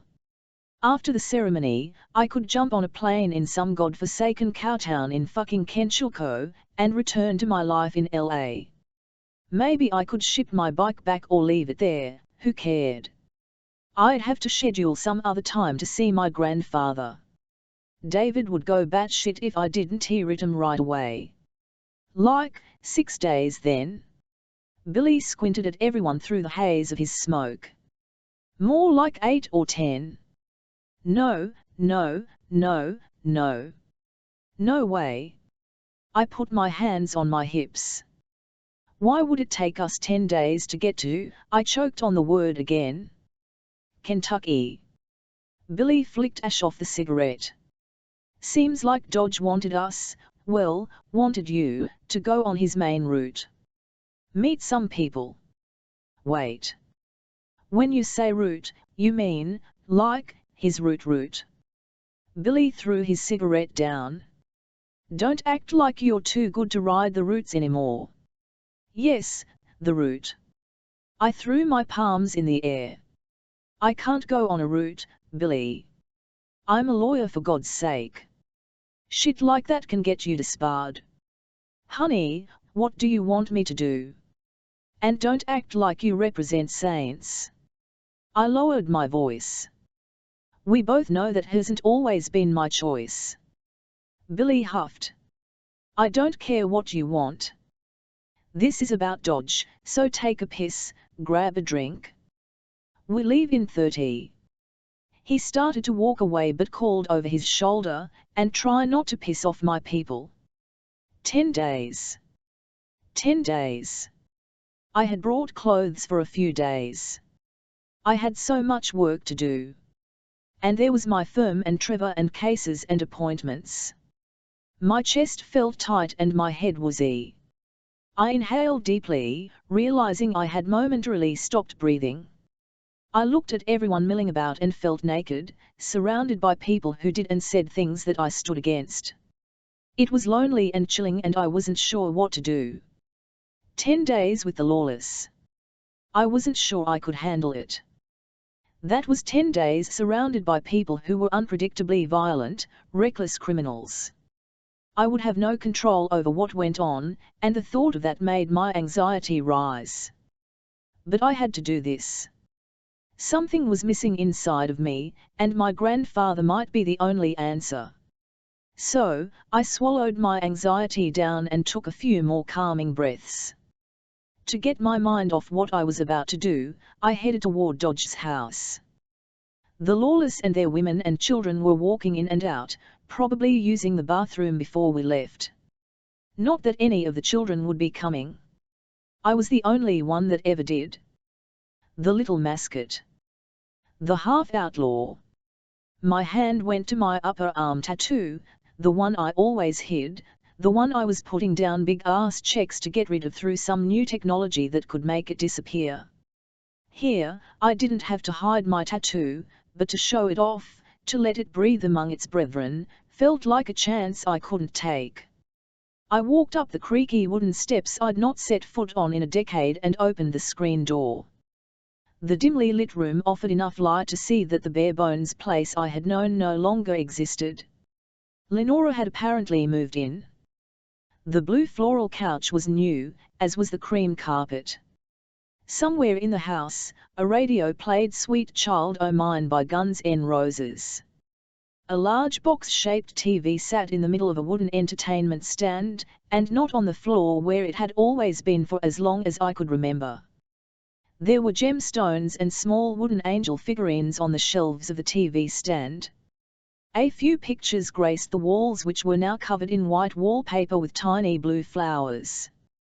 I walked up to look at one of the photos. Dodge sat at the front of his bike and Lenora, with long hair, sat behind him rocking a black headband and leather vest. Dodge looked different, fuller, with more fat around his neck and a belly that protruded slightly over his belt. His long, straight black hair framed a face that had more wrinkles than I had ever known it to have. He looked ahead at something in the distance, while Lenora stared at Dodge like God had personally gifted him to Earth. Still an ugly old fuck if you asked me. I left the living room and moved into the hallway to my old room. The door handle stuck for a second, then loosened with a deep exhale. Nothing had changed since I had left, minus a few duffel bags and cardboard boxes piled in the corner. My posters of Led Zeppelin and Black Sabbath were curling around the tacks, the brown quilt on the twin bed had held up over the years. Pictures from high school had been taken off the mirror of the bureau and placed in a pile on the corner next to a milk crate with my old records. The room was musty, but if I stayed long enough, I knew it'd soon smell familiar and bring about memories that had long passed. I closed the door. It wasn't really my room. Hadn't been for a long time. As I turned around, the bathroom door opened and out walked a woman with heavy black eye makeup and wispy, long blonde hair that draped past her shoulders. Her thin frame looked sickly against a bright blue tube top and dark jeans. She paused, and we regarded each other for a second.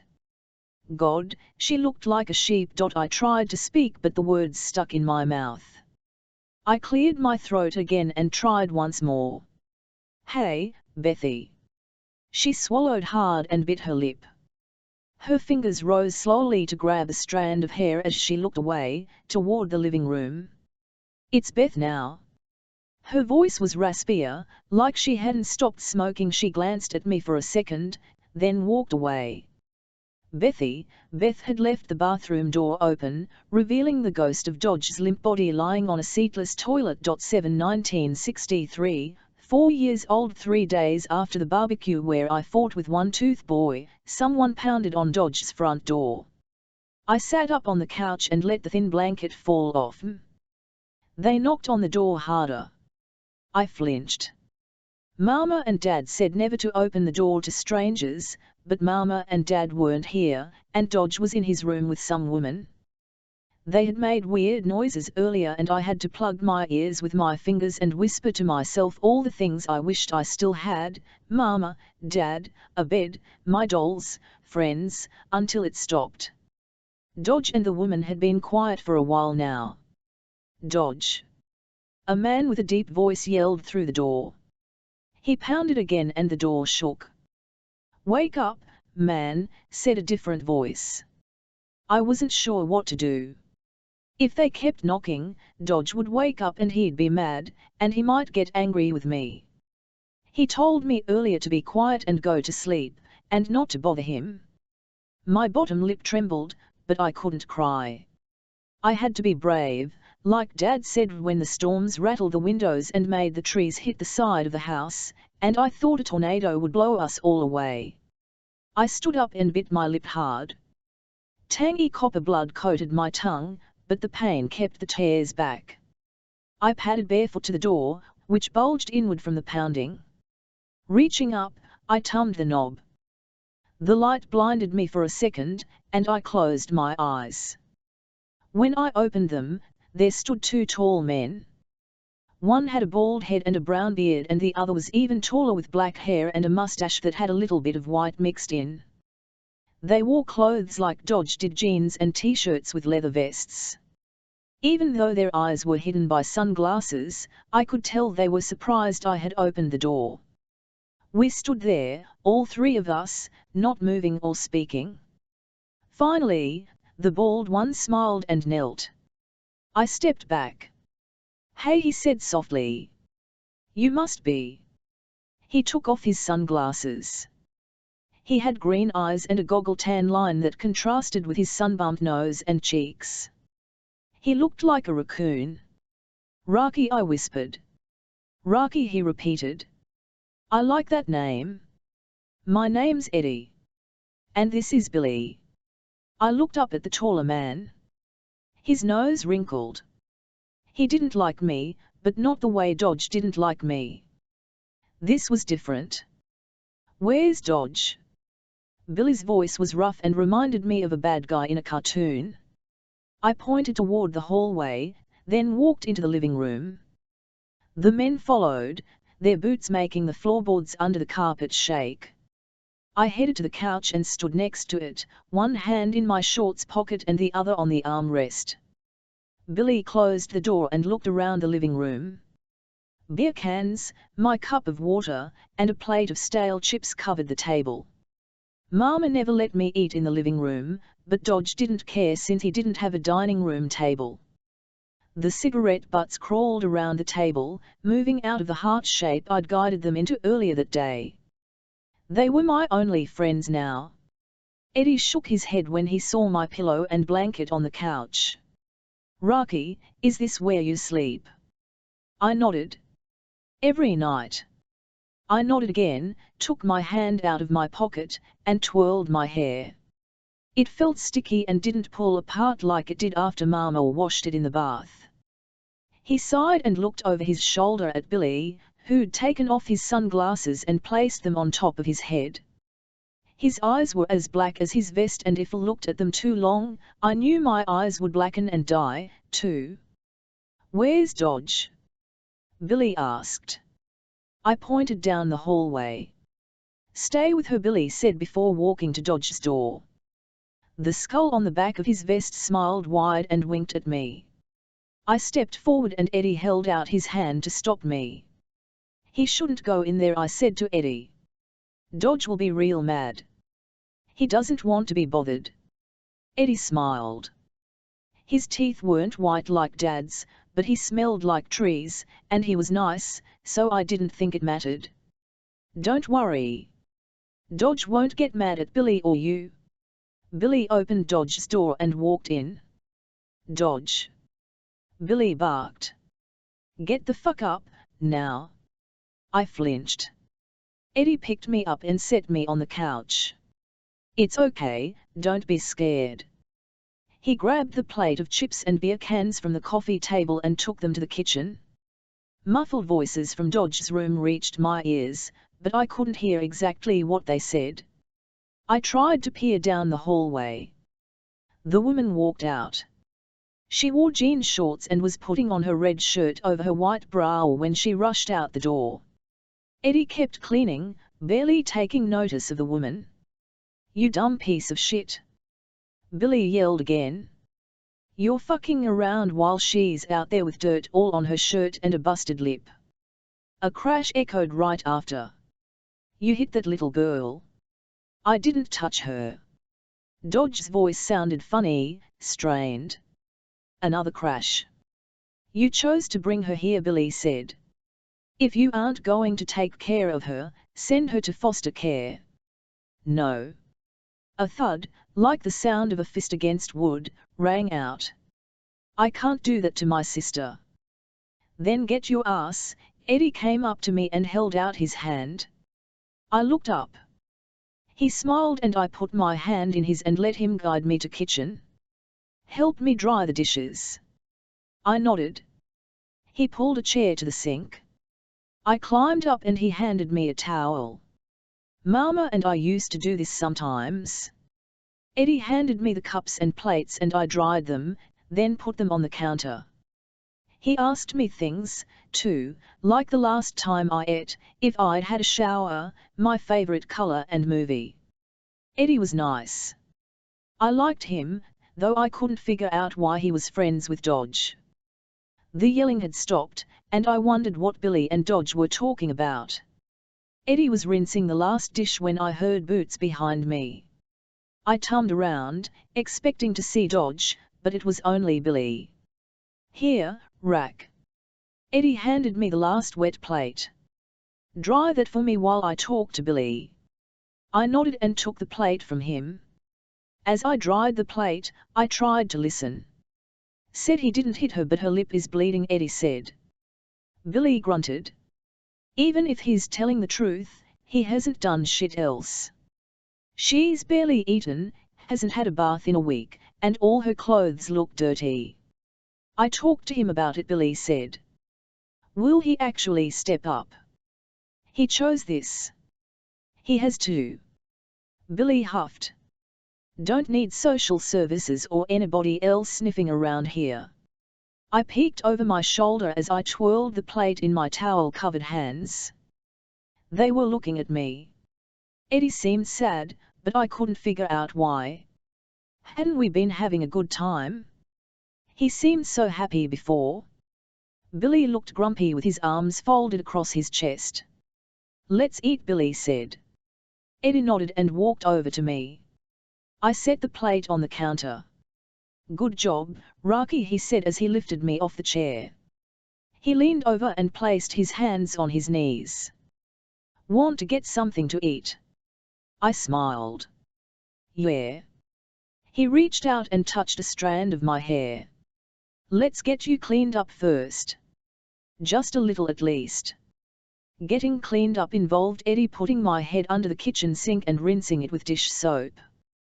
He had wanted me to take a bath, but when he looked inside the tub he grimaced and mumbled something about it being dirty. He was right. Green stuff crawled up the side of the tub and yellow stains covered the bottom. Billy waited on the couch while Eddie tapped my head in a towel, like Mama used to do. He went down the hallway and returned later with a large black shirt that read, "Veteran" on the front. "Put this on," he said before turning around. Billy looked away and stared at the front door. I took the towel off my head before taking off my shirt and shorts. I left my panties on, even though I'd worn them for 2 days. I didn't have any clean ones left. "Done?" Eddie turned around and laughed. "A little big for you, huh?" I giggled and nodded. The bottom of the shirt hung to the floor and the sleeves went past my elbows. I pulled my hair out of my face. It was already starting to dry. My fingers caught on a knot, but I pushed them through and pulled out a few brown strands. I let them drop to the floor, which swallowed my hair in thanks. Put your shoes on and let's go get a burger. We left Dodge at the house, and when I asked Eddie why, he said Dodge would meet us there. Billy led us outside to two large, black motorcycles bathing in the warmth of the sun. They turned their dark heads toward me and sniffed the air, trying to figure out if I was foe or friend. I stopped and pulled on Eddie's hand. It's okay, Rocky. You'll ride with me. But I'm scared. The motorcycles stretched their front tires and then their backs, loosening out their gears and sockets for the ride. Eddie squatted down, and as he did, Billy's motorcycle howled to life. I gasped and stepped back. The roar was loud at first, but it came to a growl that sounded like the low hum of my dad's lawnmower when it sat in one place. Billy looked at me, then away. His bike ached to run but didn't move, having been trained by its master to go only when commanded. I won't let anything happen to you. I promise, Eddie said, before picking me up and carrying me to his bike. He set me on the leather seat and pointed at the handlebars. Hold on here. I couldn't hold them at the top because my arms weren't long enough. I had to hold the bottom part, a spot that was warm and soft. Eddie straddled the bike behind me and jumped. I yelped when the bike awakened, its metal muscles shaking beneath my legs with carnal power. Billy's bike howled and Eddie's bike dipped its head in respect to its leader. Eddie sat down behind me and put his left arm around my waist, holding me close to his body. Tighten your legs around the bike, Rocky, he yelled over the noise. When we get moving, mirror my body. If I lean right, you lean right. If I lean left, you lean left. Auntie, let go of those handlebars, okay? I nodded, my heart beating fast. I was so scared, but Eddie kept his grip firmly around me when we moved forward. We followed Billy out of the driveway. I gripped the handlebars tighter and closed my eyes for a second before opening them again. Once we left Dodge's gravel driveway and rolled onto the main street, the bike didn't shake as much. The bikes stretched their legs and increased their speed, Billy leading the way. I whimpered. My eyes began to water. It's okay. I got you. Eddie yelled. My eyes watered more, so I risked one hand letting go of the handlebars to wipe them. I leaned my head down so the wind wouldn't hit my face. The road blurred below us. I felt the bike turn to the right, but Eddie sat up straight, then shifted slightly to the left. I remembered what he said and followed his movements just as he did them. Good job, Rocky. I smiled, happy that Eddie thought I was doing something good. Even though I was scared, I felt for the first time in a while that I might be okay. 1990, 31 years old. After going to the bathroom, I went outside to find the Lawless gearing up to leave. The bikes and owners itched to move, to hit the road and ride. Even though we were there because Dodge had died, the opportunity for a long ride sent the skulls on the Lawless three-piece rockers into a chorus rendition of AC/DC's Highway to Hell. I made my way to my bike reluctantly as the skulls sang, Hey Satan, paid my dues. What a way to spend my first vacation away from the office. Eddie walked up carrying something behind his back. What do you want? I asked suspiciously. Since you ain't ridden in a while, who says I haven't? Truly, I hadn't. We wanted to make sure you don't hurt that pretty new hair of yours. He smiled mischievously and presented me with a black helmet. I looked at the glossy facade and knocked it out of his hands. Get that shit out of here. Eddie let out a big laugh at the same time most of the Lawless started their bikes, a symphony of jarring engines that slashed through bone and meat and went straight to my heart. I hadn't heard so many bikes come together at once and it made my knees weak. Eddie waggled his pointer finger at me. She's still in there, he said, before walking to his bike. I looked at the helmet lying in the dirt. Oh, I wanted to pick it up. It had been a long time since I'd ridden. California didn't have a helmet law, but even if they did, the lawless would never wear them because it wasn't masculine or tough. Anytime the club rode by a motorcyclist wearing a helmet, they surrounded the rider and pulled up close to their wheels, to freak them out. I'd seen it happen, even watched a few riders swerve and crash. The lawless always rode off laughing. I left the helmet on the ground and grabbed my small bag. I pulled out a pair of sunglasses, then tied my bag to the skull-emblazoned sissy bar tail. I gave the kickstart a few kicks, then put the choke, gas, and ignition on, and opened the throttle. From there, I positioned my body on the right side above the kickstart. My stomach turned in knots and my face wound. Kickstarts were hard as shit, and it had been almost 13 years. This was going to suck. I set my left knee on the seat, planted my right foot on the pedal, and kicked. Nothing happened. The silence set the tops of my ears ablaze in embarrassment. Fuck, fuck, fuck, I whispered and tried again, failing. My ironhead may have nuzzled my hand earlier, but she was letting me know she didn't like being abandoned for a decade. I was going to have to convince her I was worthy to ride. I did not look up. If there were smirks or laughs, I could not handle that right now. On the third kick, the engine started, and I swung my leg over and kept my gaze slightly down, unable to see who had watched my shameful bitch-ass attempt at starting my bike. When I dared to glance up a minute later, no one was looking at me, and I breathed a sigh of relief. The noise from the engine barely registered above the 30 or so other bikes, but the vibrations beneath my legs sent a tingly rush through my limbs. My heart beat faster, adjusted, and then matched the tune of the machine's rumblings. It was the only way to ride. I relaxed and waited for the others to move out. 8 rows ahead of me, Lair helped his wife Melinda on the back of his seat. Among the lawless, they were decent people. I had grown up with Melinda's daughter, Jordan. Melinda had once taken me to the doctor for a cold I'd had for 2 weeks because Dodge refused to, and Lair had paid for it. Melinda gave Lair a kiss on the cheek once she settled on the back of the bike, and he smiled in return. If I had known that Lair had killed a man with a broken beer bottle for running his mouth in a bar and Melinda had helped him cover it up, I'd have thought they were a sweet, 65-year-old couple who liked riding bikes together. Suddenly, a creeping feeling spread across my shoulders, and I knew that someone was watching me. All the lawless looked forward to Billy, who was finishing a cigarette before we rode. Some nonsensical superstition of his, one more for the road, for luck.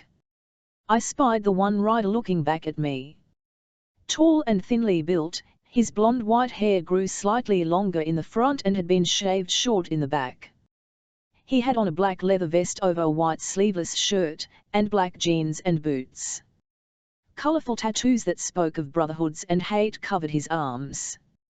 He took a long drag on a cigarette as he watched me. Beth walked up to him and climbed on the back of the bike. He threw his cigarette down, looked at me once more, and then turned forward. It was Jackson, Beth's twin brother and my first boyfriend. He had come a long way from being one-tooth boy. Riding a motorcycle is not like riding a bike. People who say that aren't riding with 30 other bikes in formation on a California highway. My big ass, 492-pound bike would crumple like a bag of chips if a small car sideswiped it. At least if I died, I wouldn't have to finish the ride. As a kid, I quickly learned that it wasn't just the engine, sprockets, pistons, and wheels that made the machine move along the asphalt road. My body melded with metal and every shift of my weight, turning of my head, soft squeeze on the brake, affected the motorcycle that moved beneath me. Over time, I had developed a sixth sense, one that knew how to keep the bike upright. I didn't have to think about the mechanical aspects of riding. I was the bike, and the bike was me. But it had been many years since I'd ridden, and that sixth sense felt covered in rust. If I had been riding sweep, or last in formation, I might have felt a little better. Non-club members always rode near the back, with the sweep tailing behind to make sure no one got in trouble.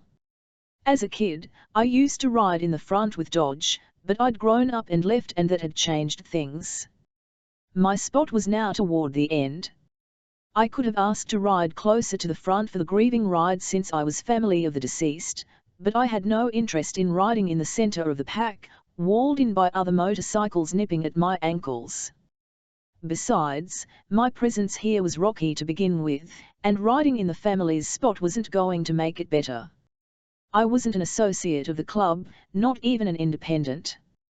There wasn't a term for what I was to the club. Billy was already going out on a limb with the club by making me ride. No point in rocking the boat and pissing off his men. I'd keep my head down and well out of everyone's way. Billy had put 4 people on the tail end, probably in fear that I would ride off to my warm, comforting home if no one prevented me from doing so. At the front was Billy, and near him were his seconds-in-command like Eddie, Gray, and Jackson's dad, John. Lenora would have usually been in the back as a solo mama, but since this was Dodge's grieving ride, she was still his old lady, at least until the end. Plus, Lenora was riding Dodge's bike, which meant she had temporarily moved up in the ranks to the middle. I had to keep up with the riders in front of me or be the reason why the rest of us got cut off from the others. Did they notice my cautiousness, how often I touched the brakes? This trip wasn't just a nuisance, it was now humiliating. We finally broke free of the city and set off on the open highway into the desert, taking the 10 toward Arizona. The car-infested roads of Southern California slowly drifted away, but that was a problem, too. We'd ridden too far from there to have a breeze. The sun beat down on the asphalt and us, creating an invisible cloud of UV rays, exhaust, and heat which didn't mix well with the leather jacket and jeans I wore. Sweat dripped down my back to my jeans and pooled between my boobs and in the crack of my ass. Despite my sunglasses, my eyes stung from the eastern-facing sun. Then there were the bugs. God, it was the worst part of riding. I kept my mouth shut and tried not to think how ridiculous I probably looked with my bangs blowing straight off my head. My ass and legs hurt from balancing, my shoulders from holding the handlebars, my hands from white-knuckling the throttle. Goddamn you, Dodge. God fucking damn you. That small excitement in my stomach disappeared and was replaced by misery, heat, and hunger. But then slowly something changed. I grew used to the dull ache in my shoulders, and comfortable with the watering of my eyes. My fear of hitting another rider slowly subsided even though we were clocking in speeds between 70 and 100 miles per hour. We had hit that point in the ride where the individual needs, wants, and fears of the lawless were carried away in black Gothic lettering on the wind. Jobs, marital problems, tears, kids, sex, appointments, court dates flitted past me in a long strip that would be deposited on their Escondido doorsteps to consult upon return. Rides were no place for everyday problems. It was only without them that the club could ride, use their single-mindedness to follow every order of their alpha male. The tears in my eyes accumulated until it became too blurry to see, and when I wiped them away and my vision cleared, I finally took notice of the scene around us as we passed by. The desert was flat in some places, rocky and rolling in others. Riding by at 80 miles an hour, it became an impressionist painting of earthy reds, yellows, oranges, greens, and blues. The sky, almost too bright, stood out against clouds that never seemed to move. My mind eventually wandered from the landscape to my court cases, to the call I'd have to make to Trevor to tell him the ride would be longer than I expected, and eventually settled on my grandfather. I tried recalling any mention of my grandparents, but I was 4 when my parents died, and no matter how hard I tried, I couldn't remember a lot of things about my time with them. I wasn't sure what I would do when Billy gave me this address. If my grandfather lived in Mexico, would I go to Mexico? I didn't speak Spanish despite what a lot of people assumed. No matter where I went, a restaurant, bank, shop, grocery store, Latinos tried to speak to me in Spanish.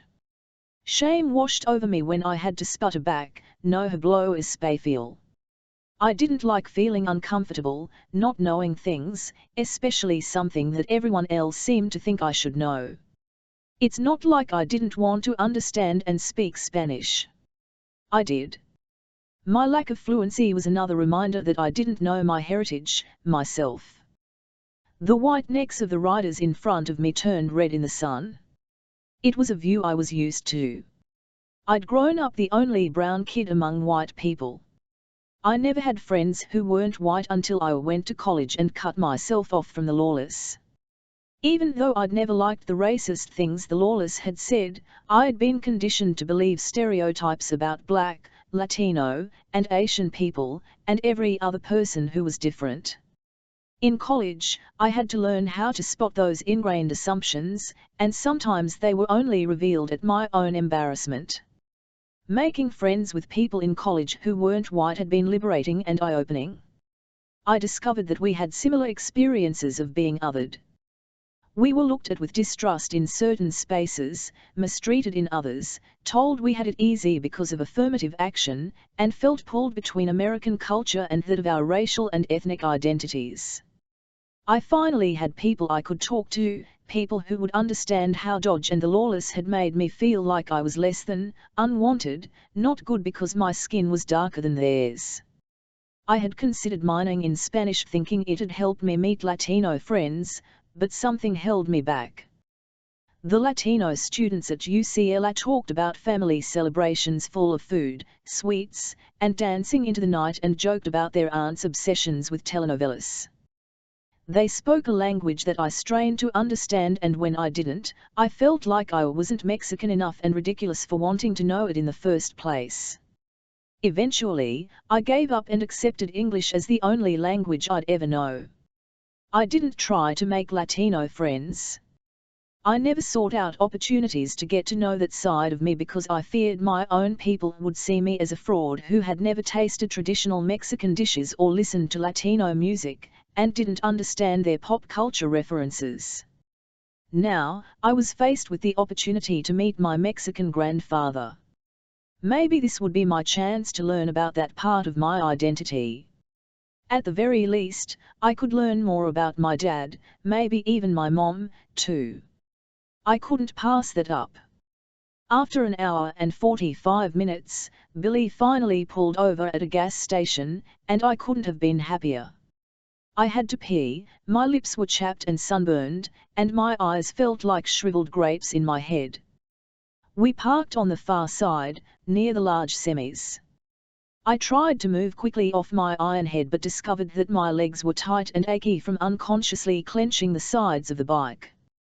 By the time I made it into the girls' bathroom, the two stalls were full and a mama with a bandana and saggy breasts waited in front of the mirror for the next one.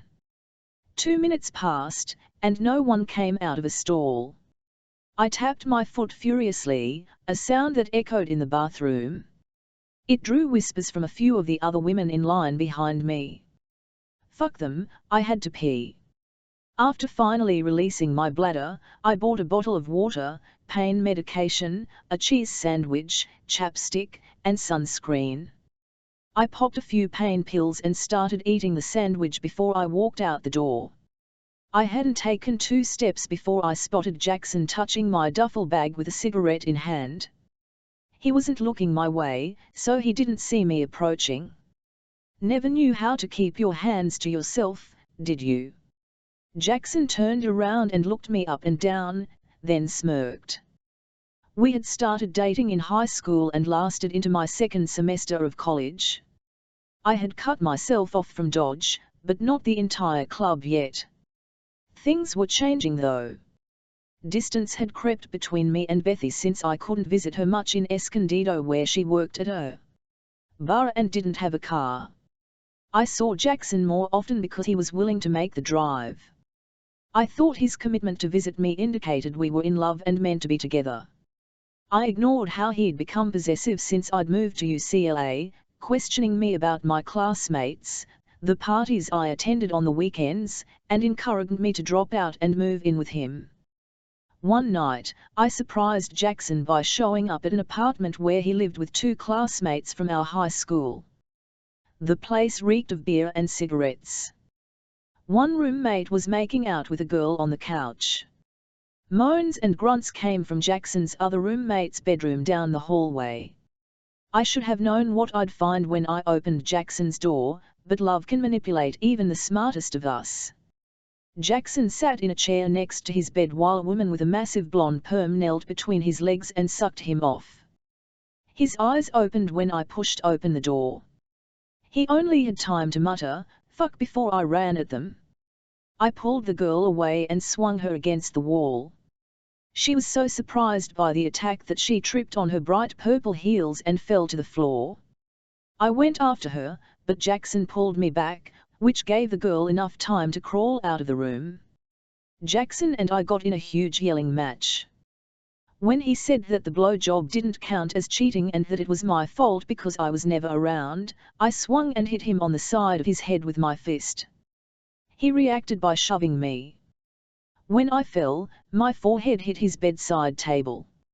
I put my hand to the aching area, and it came away slicked in bright thin blood that flowed gently down my face. "Stay down, Rocky." Jackson sneered at me and stomped out of the bedroom. I heard him grab the girl, her friend in the living room, and his roommate before they quickly left through the front door. I sat on the floor all night. My emotions oscillated between sadness and rage as the blood from the gash slowed and eventually stopped. Jackson and the others never returned, so around 5 in the morning I grabbed whatever clothes and items I'd left in Jackson's apartment. When I got downstairs, I saw Jackson's bike in the parking lot. They must have taken his roommate's truck. I stole the bike and parked it by a dumpster in an alley behind a diner 10 miles away. I went into the diner and bought myself breakfast. That's where I decided to cut myself off from everyone for good. Jackson, the lawless, even Bethy. I was done with the violence, the hatred, the illegal activities, and the only way I'd be free was to remove them from my life entirely. The Jackson who stood in front of me today looked slightly different from the one I knew so long ago. The 5 o'clock shadow around his jaw had darkened over the years. His biceps stretched the sleeves of his shirt, and his shoulders seemed broader if that was possible. He looked like he wanted to say something back to me, but instead he took a long drag of his cigarette, spreading out the silence like margarine on bread. We stood for a few pauses eyeing one another until finally, Jackson's eyes flicked above my head. I fought not to punch the air in glee. "Good to see you, Rocky," he finally said, his scratchy voice monotone. I crossed my arms over my chest. "For you maybe." He smiled that half smile, the same one he'd used when we were teenagers. He looked down at my thighs. They were big and muscular, and he'd worshipped them in a weird way when we dated. I shifted my weight and stood up straighter. "Could you move?" Jackson shrugged and stood up before heading to his bike, looking over his shoulder at me while he walked away. I shot him the bird, with both hands. My body screamed not to get back on the bike, but after another 30 minutes, I settled back into a rhythm that I had long forgotten. I used the long stretches of time to watch the lawless write their story on the highway. Their tires drew endless ribbons of black lines across the road, telling a story that would never be read or understood. Motorcycle clubs like the lawless were chapters left out of books, so they wrote their own with rubber and asphalt. If I hadn't been forced to go on a multi-day motorcycle journey with a band of unlawful drug and gun-dealing bikers for my uncle's funeral, I might say the ride was somewhat pleasant, almost relaxing in that it let the incessant chatter in my mind quiet down. We stopped every 2 hours for gas and bathroom breaks, which sucked because I wanted real food, not a boiled hot dog or a soggy sandwich. Highway signs eventually showed we were getting closer to Phoenix. But before we made it to the city, we left the main interstate and tumbled north, taking smaller highways and back roads. There were no cars in the oncoming traffic lane, The lawless spread out across both lanes and then moved back over when a car appeared. As a kid, Dodge had taken me on a few runs, though at first, I didn't know that's what they were. I thought we were on a vacation of sorts, the type of thing I saw on TV. And it felt like that, too, minus the creepy places we went like shacks, restaurants, or houses, where I stood outside, waiting for Dodge, who took a backpack in and told me not to talk to anyone. Afterward, he'd come out, sometimes hours later, sometimes drunk or high, and we'd ride toward the main highway, find a spot in the middle of nowhere, camp for the night, and take off to another seedy place the next day. About the time I turned 10, I finally figured out what Dodge was doing. Beth had told me, in fact. She heard Jackson talking to his friends about how their dad planned to take him on a run to sell cocaine, and soon he would be making his own money to buy himself a Harley. Around 4 o'clock, we pulled into a small town that had one stoplight and shack-like houses with peeling paint and structures that drooped toward the ground away from the blistering sun. We drove through the town slowly, our motors echoing off the houses and metal fences before reverberating through my chest. Some residents came out to watch us pass by in a Hollister-like procession, minus the revelry, drunkenness, and property damage. We finally pulled up to a bar on the edge of town. It was the largest building I had seen so far, a 2-story stone edifice with Greek-inspired columns that had probably been lovely 30 years ago before the town had fallen into ruin. On the outside, a white sign with black letters spelled, Bones. The N had almost completely faded. Billy parked and everyone else followed suit. I ended up a few bikes from Jackson and Beth, and I fought not to look their way. When I got off my bike, she sighed at our separation, but I patted her twice to let her know I'd be back. I stretched my arms over my head at the same time Billy walked up and thrust a bag into my chest. I let out an oomph. "Here," he said. I fumbled to grab the bag before it fell to the ground, then opened the flap. "What the hell is this?" "Your uncle. Among other things. You're going to keep it tonight." He lit a cigarette. I held it back toward him. "Gross, I don't want to hold that."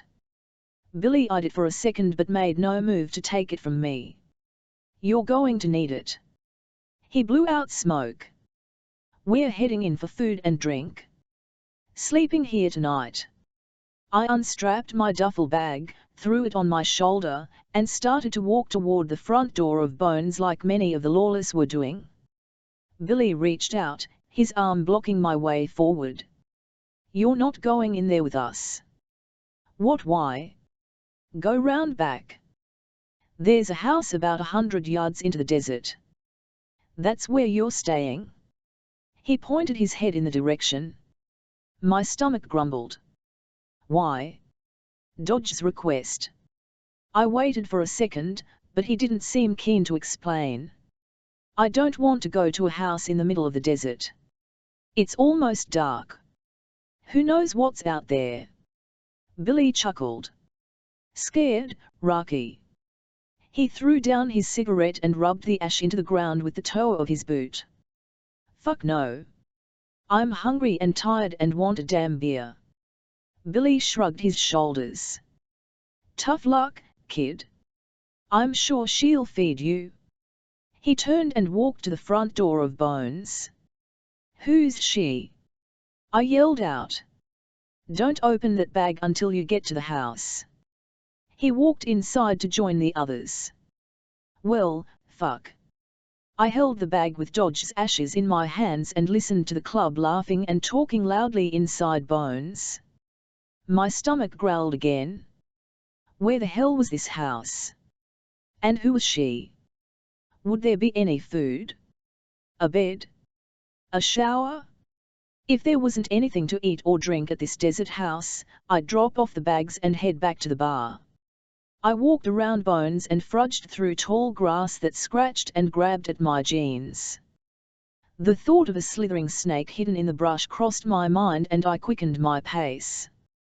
When I finally made my way around back, I saw the cabin in the distance. The shrubs and grass disappeared as I got closer to the cabin, replaced by red earth that spread infinitely toward cliffs and canyons. Soon, I was able to make out the details of the house. It was a wooden cabin with stacks of firewood and a stone well on the right side. On the other end of the cabin sat a rusting car with no windows and a missing front right wheel. Then I was about 30 feet away, the door opened, and a woman exited. I paused for a second.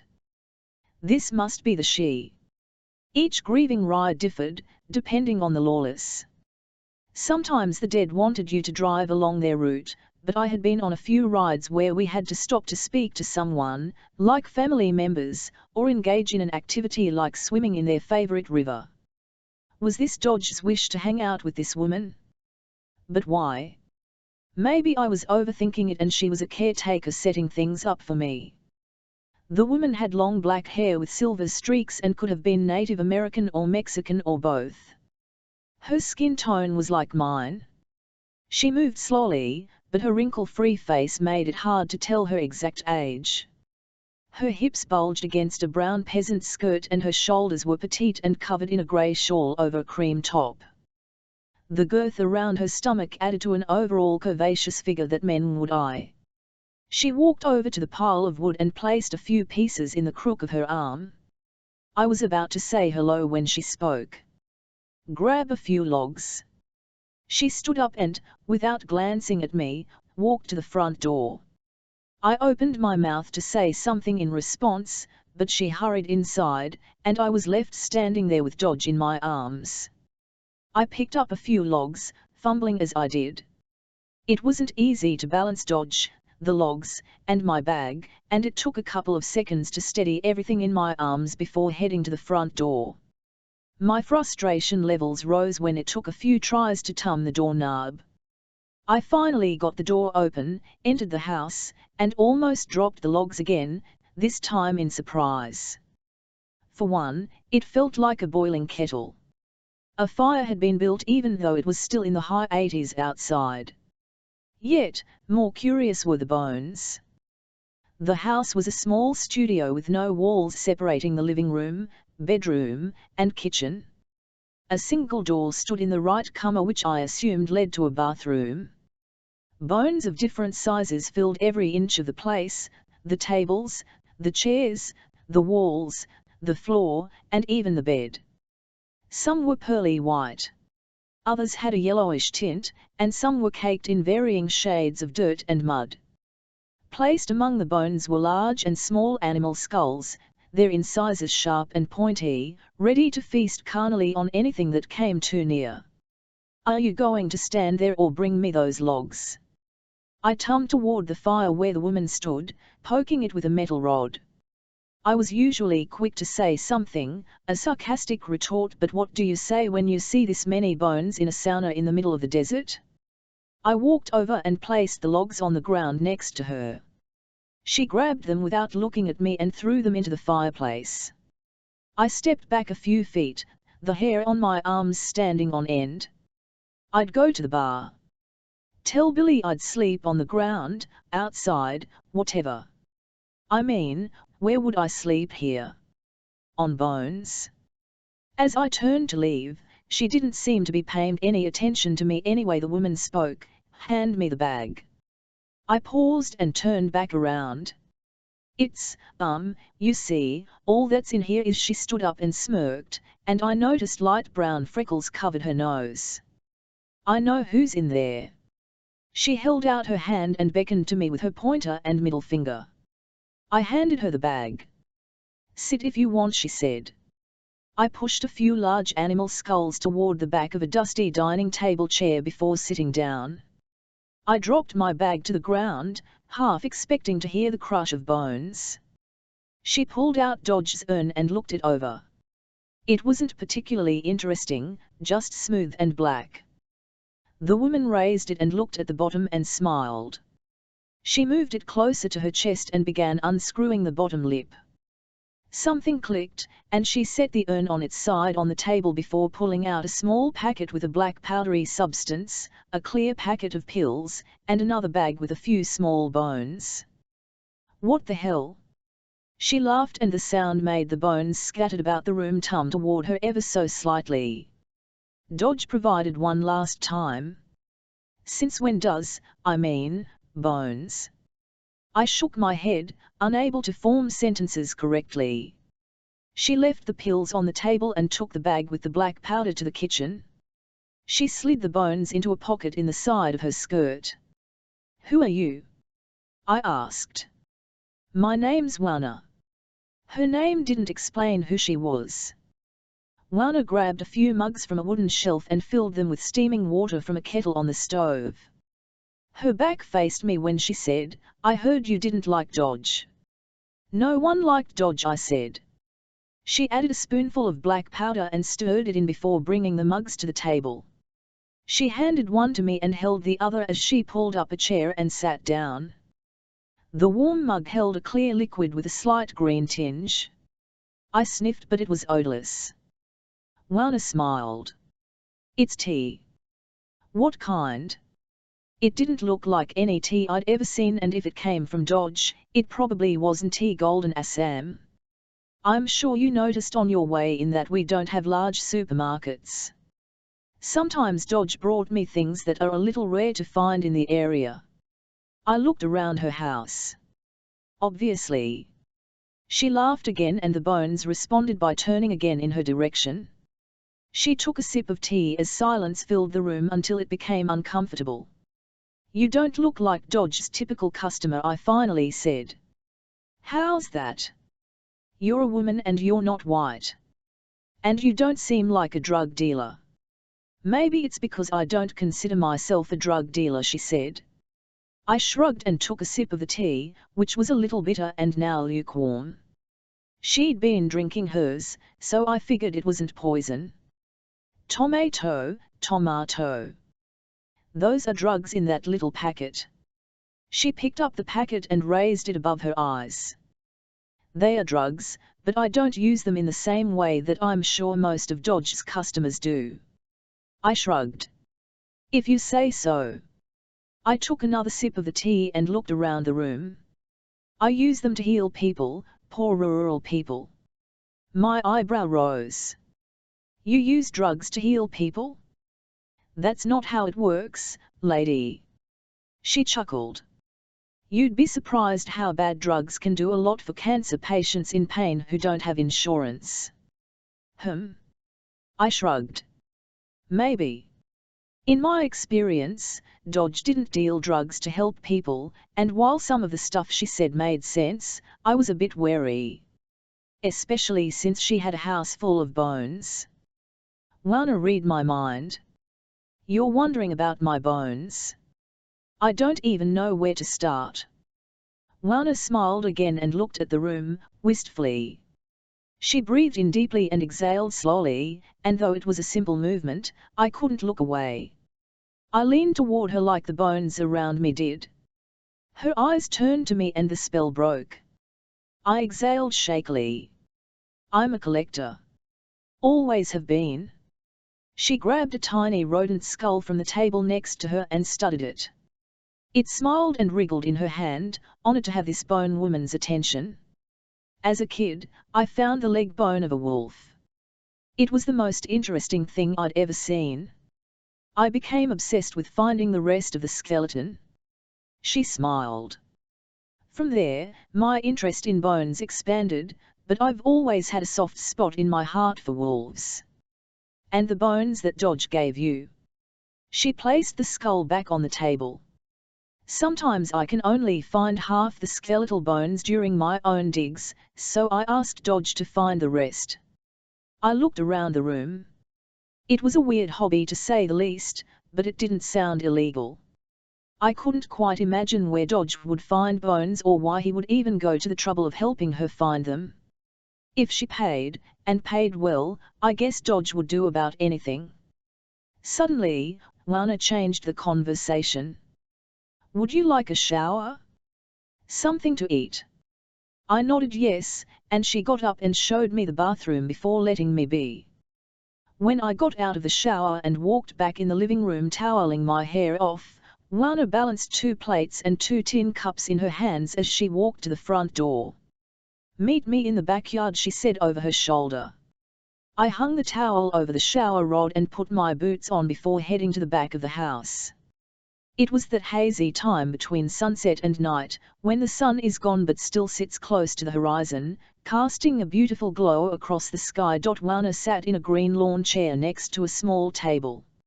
Another chair was placed on the opposite side. On the table were the plates and tin cups. The backyard was also filled with bones, but unlike inside where the bones were scattered about in an unfathomable pattern, the bones in the backyard were laid out in a formation. It took a second for my brain to grasp what I saw. The skull was animalistic, almost wolf-like, and placed at the top of a form with 2 legs, 2 arms, and a tail. It was almost as if the bones had been staged to look like a human splayed out on the ground, hands raised above the head. The hair on my arms tingled, but I ignored it and walked to the empty chair and sat down. When I saw the plate of food, I remembered how hungry I was and pushed my questions to the back of my mind. Wana had prepared a meal of dried meat, deer, I soon discovered, cheddar cheese slices, nuts, and crackers. I would have preferred a burger, but it was enough to stave off the gnawing of my insides. The tin cups held whiskey on ice, or at least, mine did. It was filled to the top, and I tried not to let any drops spill as I took sips, allowing the liquid to burn my throat in all the right ways. We sat silently and watched the hazy night turn cobalt blue and the stars become more prolific in the night sky. The desert lost its shape and became filled with blue, purple, and black shadows that moved on their own accord. My food had all but disappeared when she turned on a small lantern that sat on the ground near our feet. "Why are you here?" Wana asked. I took a sip of whiskey. "Had to. You were on Dodge's list. But you didn't fight not to come here." "I did, I didn't have a choice." My words faded. Why was I explaining myself to her? I didn't owe her that. Besides, she didn't know about my grandfather, the golden ticket at the end of the ride. "You had a choice, and you chose to be here." I shook my head, which made me dizzy. "I don't want to be here, doing this ride for Dodge, but it's the last thing I can do to wash my hands of him and the club once and for all." "And that's what you want?" Wana asked. "Duh. God, did I say duh?" That was such a valley girl thing to say, and I had never sounded like a valley girl. The whiskey was starting to make me ramble. My chest wound, and my head felt soft. She smiled. "Dodge stopped at my bar one day for a drink. That's how I met him." "Bones is yours?" She nodded. "Makes sense." She looked away from me and into the night. "He arrived and asked for a beer, but it was clear he was sick. He couldn't stop shaking. Drugs will do that." I chuckled at my own joke. Her lips twisted to the side in annoyance. "You talk a lot." I took another sip of whiskey and felt the trapped heat of the desert earth rise through my feet and course through my limbs, leaving the smell of dry dirt in my nose and a swirl of wind in my head. I smiled and relaxed into the chair. Alcohol didn't usually make me this loose and happy. I had seen this kind of thing before. Wana continued. He was trying to get clean, to heal, but he didn't have a goddamn clue how to do it correctly. I laughed, not sure why I found that funny. The alcohol was starting to hit me good, and the long day of riding had settled in my bones and mind. I felt too comfortable in the hard plastic chair. I laughed again. I told him that I could help him get clean for good. I sat up in my chair, or tried to. My body swayed forward then back, and my vision slid sideways. His old lady said he was clean. That true then? She settled back in her seat and looked up at the sky. I told him I would help him in exchange for two things. 1, he'd have to bring me the bones I was looking for. And 2, he would provide me with the pills I needed. My lips tingled now, a sign I was tipsy. What were the pills? He agreed. He wanted to get clean for his niece. I looked at the bones and took another drink from a glass that never seemed to go empty. So, I brought him here and I told him to lay down on the ground under the night sky and place his arms over his head. And then what you do? My words sounded slurred, even to me. I asked him if he was really ready. For what? I took another sip of the whiskey and looked in the cup. The drink threatened to spill over the top even though I'd been drinking it for a while now. I flicked my tongue out and lapped up a few drops. Laughing at myself, I took a full drink then toasted Wana mockingly. Ready for what? I repeated. She smirked, then walked over to the closest set of bones. I suddenly realized the skull resembled a large dog, or maybe even a wolf. As Wana got nearer, the skull looked up and smiled excitedly. I asked him if he was ready to let go of it all. Ha! Burst from my mouth followed by hysterical laughter. Dodge lying on the ground, with shivers and this bone lady asking him weird questions. I imagined Dodge saying, "What the fuck?" Wana waited until I stopped laughing, then squatted down next to the bones and lightly ran her hands over them. They trembled with happiness under her touch, then in sadness when her fingertips left them for another. He was ready. You, not so much. I put the tin cup on the table, but it was a bit too hard, and whiskey slopped over onto my hand. What are you talking about? I said, leaning back in the chair. The sky above me was full of millions of stars. I never liked stars. Looking at them for too long caused a lump to form in my throat and tears to come to my eyes. They made me feel insignificant and hopeful at the same time. I reached up to wipe them away but only managed to clear the sky of a few before my arm felt too heavy and fell in my lap.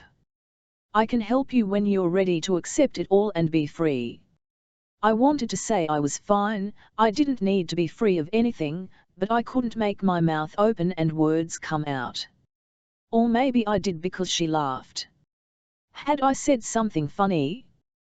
Wana continued laughing, her mouth growing wider and wider and her teeth becoming sharper like the large incisors of the skulls that littered her home. Tears flowed from her eyes and into the ground creating a river that circled the bones but never washed them away.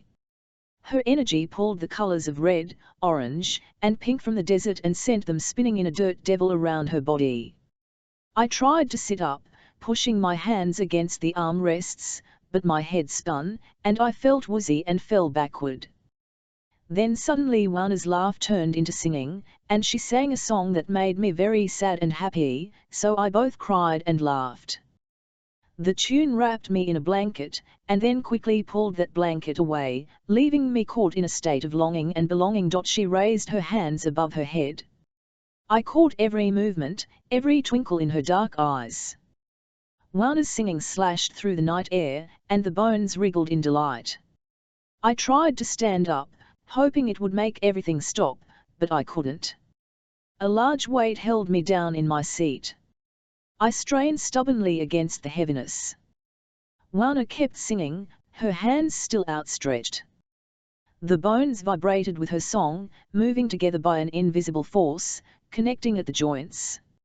I stopped trying to stand up but succumbed to the weight and settled back in the chair. Ligaments sprouted from joints, muscle grew between the bones, blood rushed through veins, and the bones disappeared. Her song sped up as appeared, and the shape became clearer.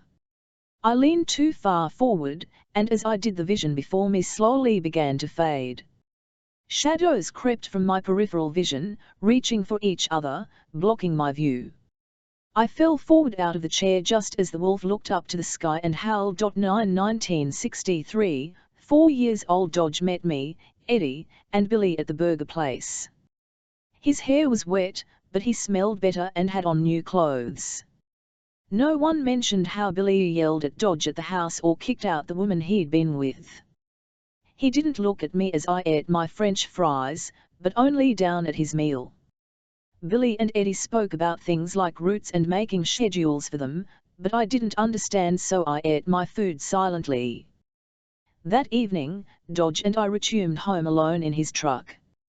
When we got inside, I walked to the couch and got under the covers, tired from being out so late. Even though I hadn't wanted to touch the couch on my first day here, I'd grown used to the sticky stains that covered it. They kissed me lightly on the shoulders and legs when I slept, and sometimes I pretended they were guardian angel kisses protecting me from bad things. Dodge went to the kitchen and grabbed a soda from the fridge. He was about to walk past me but stopped. "You brush your teeth?" It was the first time he'd asked me such a thing since I'd moved in. I shook my head no and rubbed my tongue over the slimy film on my teeth. "Well, go on. Brush them." I sat up on the couch. "I don't have a toothbrush." "They didn't bring your toothbrush." His voice rose like it did when he was angry. I shook my head again. He swore under his breath and muttered to himself as he popped the top of the Coke. He stood there drinking from the soda for a second before looking at me again.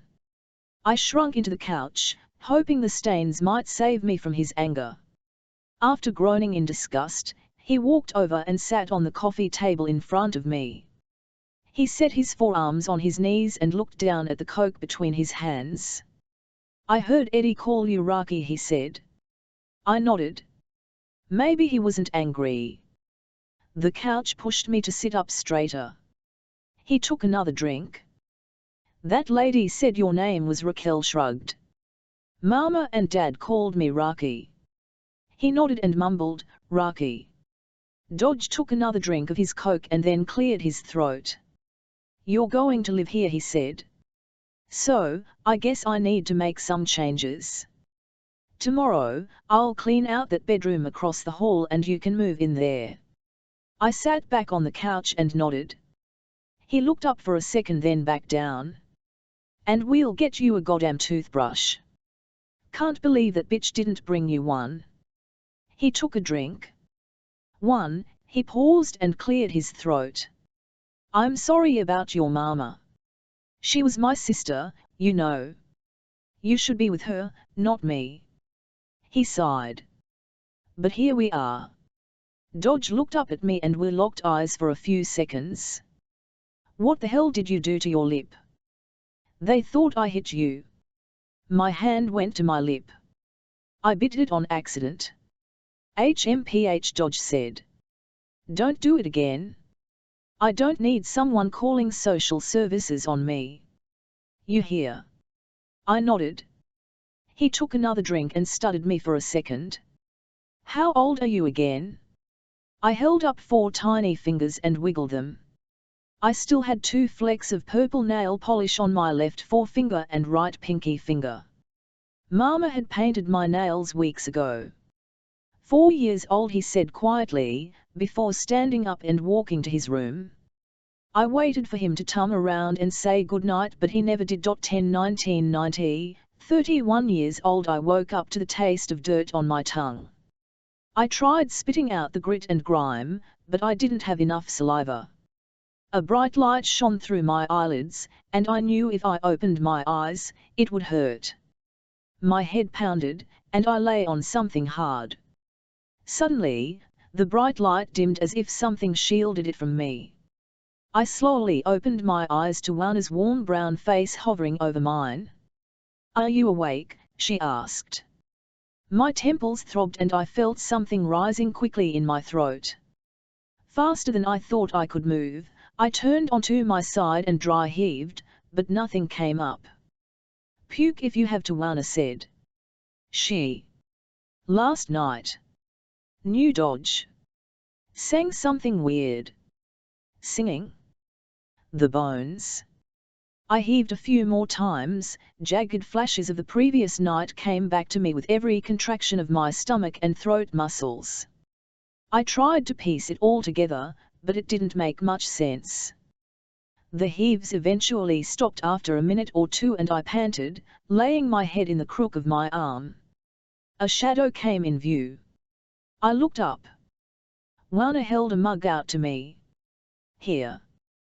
This will help. Black coffee. Before I grabbed for it, I sat up and reached behind me for the chair from last night. My hand finally found it, and I pulled myself up with little grace. I took the coffee from her. Fuck, I said. I took a drink and looked up. God, I feel like shit. Wana put her hands on her hips. I imagine. She chuckled. Why'd you let me sleep out here? Aren't there snakes and coyotes? Wana shrugged. They don't come close to the house, and besides, how was I going to pick you up and caney you in? I tried to wake you, but you were out like a light. The coffee was almost gone. I leaned back in the chair, my whole body screaming in soreness. I didn't know if I was sore from yesterday's bike ride or from sleeping on the desert floor. Probably both. Still, last night had been not right. Did you drug me? It was the only thing that made sense. She laughed. I wouldn't waste drugs on you. This sobered me up quickly. What? No, you had to. Raising my voice sent a sharp pain through my head. I grabbed my skull until it subsided. She ignored my anger and instead asked, why? What do you mean, why? Why do you think I drugged you? I paused. How could I explain what I saw? It seemed like a hallucination. Maybe it had been a dream. But it had felt different from any other dream I'd ever had. In my dreams, my senses, especially smell and touch, were dulled. But that didn't happen last night. It was almost as if I had been awake. That couldn't be possible. Well, she asked. Must have been a dream, I replied. She smirked. Fine, what was this dream? I could almost see the air quotes when she said the word dream. It was a jumble in my mind. You looked different, and the bones came together into what? I shrugged and looked for the bones on the ground. But they were gone. Where'd they go? Wana looked in the direction of the missing bones, then slowly back to me. Ignoring my question, she said, did the bones turn into? I don't know, I whispered. A wolf or dog or something? It wasn't possible, but where were the bones? Uh-oh. I leaned over my chair just as nausea hit again. I spit up a clear liquid this time, but nothing more substantial. I couldn't remember anything else after that. What happened to me? What did I do last night? Blacking out was not something I took lightly. It happened twice in college, and it drove me insane the next days, weeks, not knowing what had happened to me, what I'd done. I refused to let it happen again, until now. I grabbed the cup out of your hand and took the plates inside. When I came back out, you had fallen forward, and I couldn't pick you up off the ground. I swallowed another wave of nausea. I didn't remember any but one of that a young woman about my age came around the corner of the house. She wore blue jeans and a white t-shirt that stood out against her smooth tawny brown skin. Her black hair was shiny and long and a few wisps floated in the breeze. In her hands were my duffel and a brown paper bag. Wana stood up. Can't stay long, I need to go out and administer those pills. I scoffed. Not a drug dealer, my ass. She sighed. As I said, I help people in pain, but only when they want it. Wana took my things from her companion. The woman smirked and crossed her arms. I scowled. As for your vision, dream, whatever you want to call it, Wana added, you should be thankful. Such visions can help people figure out those things in their life they don't want to examine. It didn't do that, I said. She shrugged. Then at least it gave you a taste of what Dodge felt, what he did to get clean. I coughed. I must have inhaled some dirt while sleeping on the ground because my throat itched. This, I coughed again. He got visions out here and that helped him get off drugs. That's the most absurd thing I ever heard. He saw something of his soul, and it changed him from the man you once knew. Yeah, right. She smiled sadly. I think your friends are leaving soon. Wana made me get up and follow her to the front of the house. The young woman walked behind us. Wana handed me my bag and I fished inside for my sunglasses. They gave me little relief when I put them on. I put Dodge's urn in your bag, Wana said as I placed it on my shoulder. Come back when you're ready. Fuck, my head hurt. /VH, why would I ever come back? The young woman, who had been silent all this time, answered for Wana, to let go of it all and finally move on. Move on from what? I stared at the mystery woman for a second. She seemed so familiar, yet also wasn't. Who was she and how was she mixed up with Wana?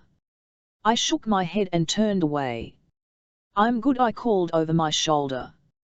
The woman laughed, and it sounded like a stone splashing into a steel river. I trudged over the red earth under the crowing of birds I could not see. Steps from the bar, the howl of a wolf pierced the air somewhere nearby. I yelped in surprise and turned around, but I was alone. I stumbled into Bones searching for more coffee. I left my sunglasses on, because the dimly lit bar lights were too bright for me.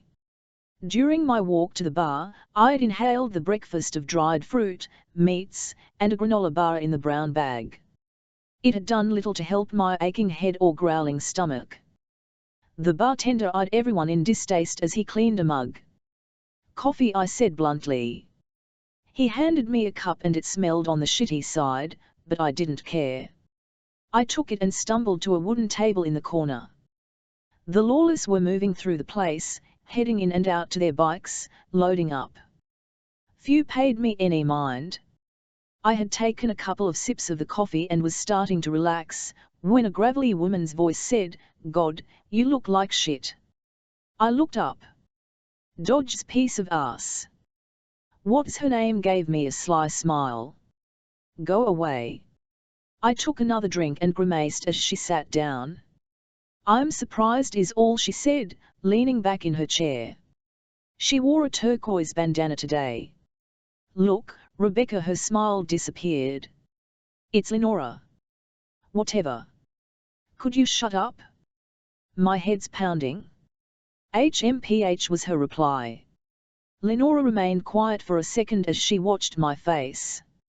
After a few moments, she leaned forward and placed her elbows on the table, cradling her face in her hands. It was a youthful movement for a woman in her 50s. Odd is all. I slammed the coffee cup down. A little bit sloshed onto the table. God, Lenora.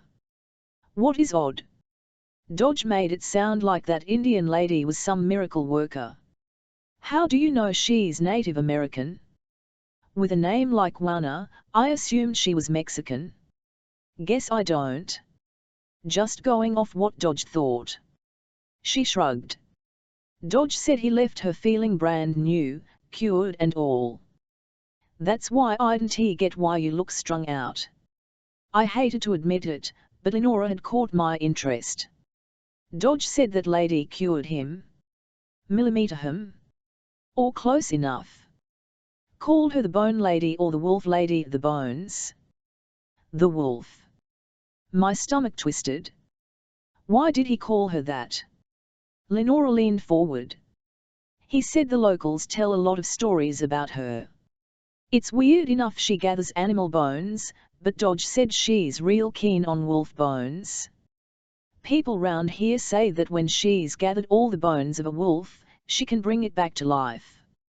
My mouth felt dry and my hands hot. Lenora lowered her voice. But these ain't regular wolves. They can turn into women.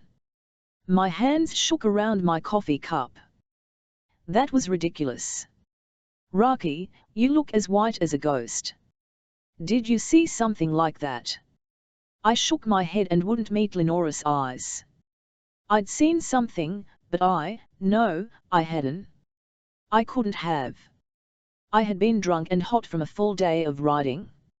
It had to be a hallucination or a dream.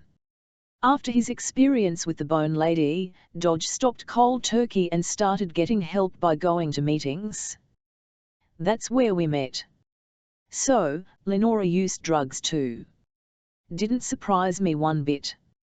He claimed it wasn't the meetings that helped get him off the drugs, he always said it was her. Right, I said sarcastically. Lenora leaned back from the table, and her eyes squinted in annoyance. I ain't lying to you. Dodge wasn't using, Raki. I don't care. She looked to the front door. I hoped she'd get up and leave, and I'd have a chance to sit quietly with my headache. Quiet was too much to ask from Lenora. You know, if it hadn't been for her, he would have overdosed. You don't know that I spat. I closed my eyes behind my sunglasses and leaned back in my chair, hoping the pounding in my temples would ease up. He told me so.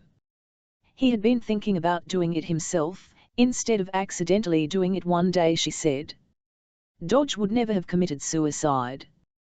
That's bullshit. She slammed her hand on the table, and I jumped, losing a bit more coffee. I shook the brown droplets from my hand in annoyance and wiped it on my jeans. Goddamn it, Raki. He didn't have anything after you left. Just drugs and these guys. She pointed with her thumb over her shoulder. That wasn't enough anymore. They might be brothers, but, she lowered her voice, they got too much damn pride to get anyone the help they need. I felt a little knot form at the base of my throat. Dodge would never. Lenora's shoulders sagged and she sighed. I wished I could have met her. Dodge said she was into some weird things, but I interrupted Lenora. Weird how? She shrugged. Like a witch or something? You sure you didn't see her do magic? No, I said quickly. Lenora opened her mouth to say something, but a sharp whistle pierced the air. My temples pulsed in anger, yelling for silence.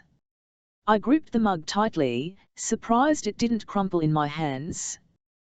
Billy stood framed in the doorway by a soft, heavenly light. 5 minutes. Before we left, I asked Billy about our next destination. New Mexico. Please, tell me I can sleep in a fucking motel this time. He chuckled. The princess wants. I punched him on the arm without thinking, playful but hard. Growing up as a teenager, it was something I would do when things felt uncomfortable.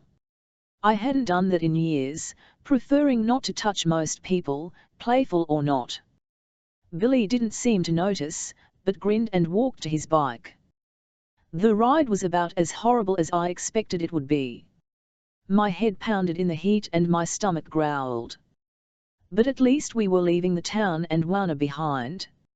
I didn't know what to think about her and her cryptic message of returning when I was ready to let go. Let go of what? I wasn't on this ride to let go of anything. I was here to grab an address and be free of them all. 111963, 4 years old. A month after I had moved in with Dodge, I turned to him and asked, "What's a spick?" Dodge had been spreading peanut butter on a piece of white bread but paused at my question.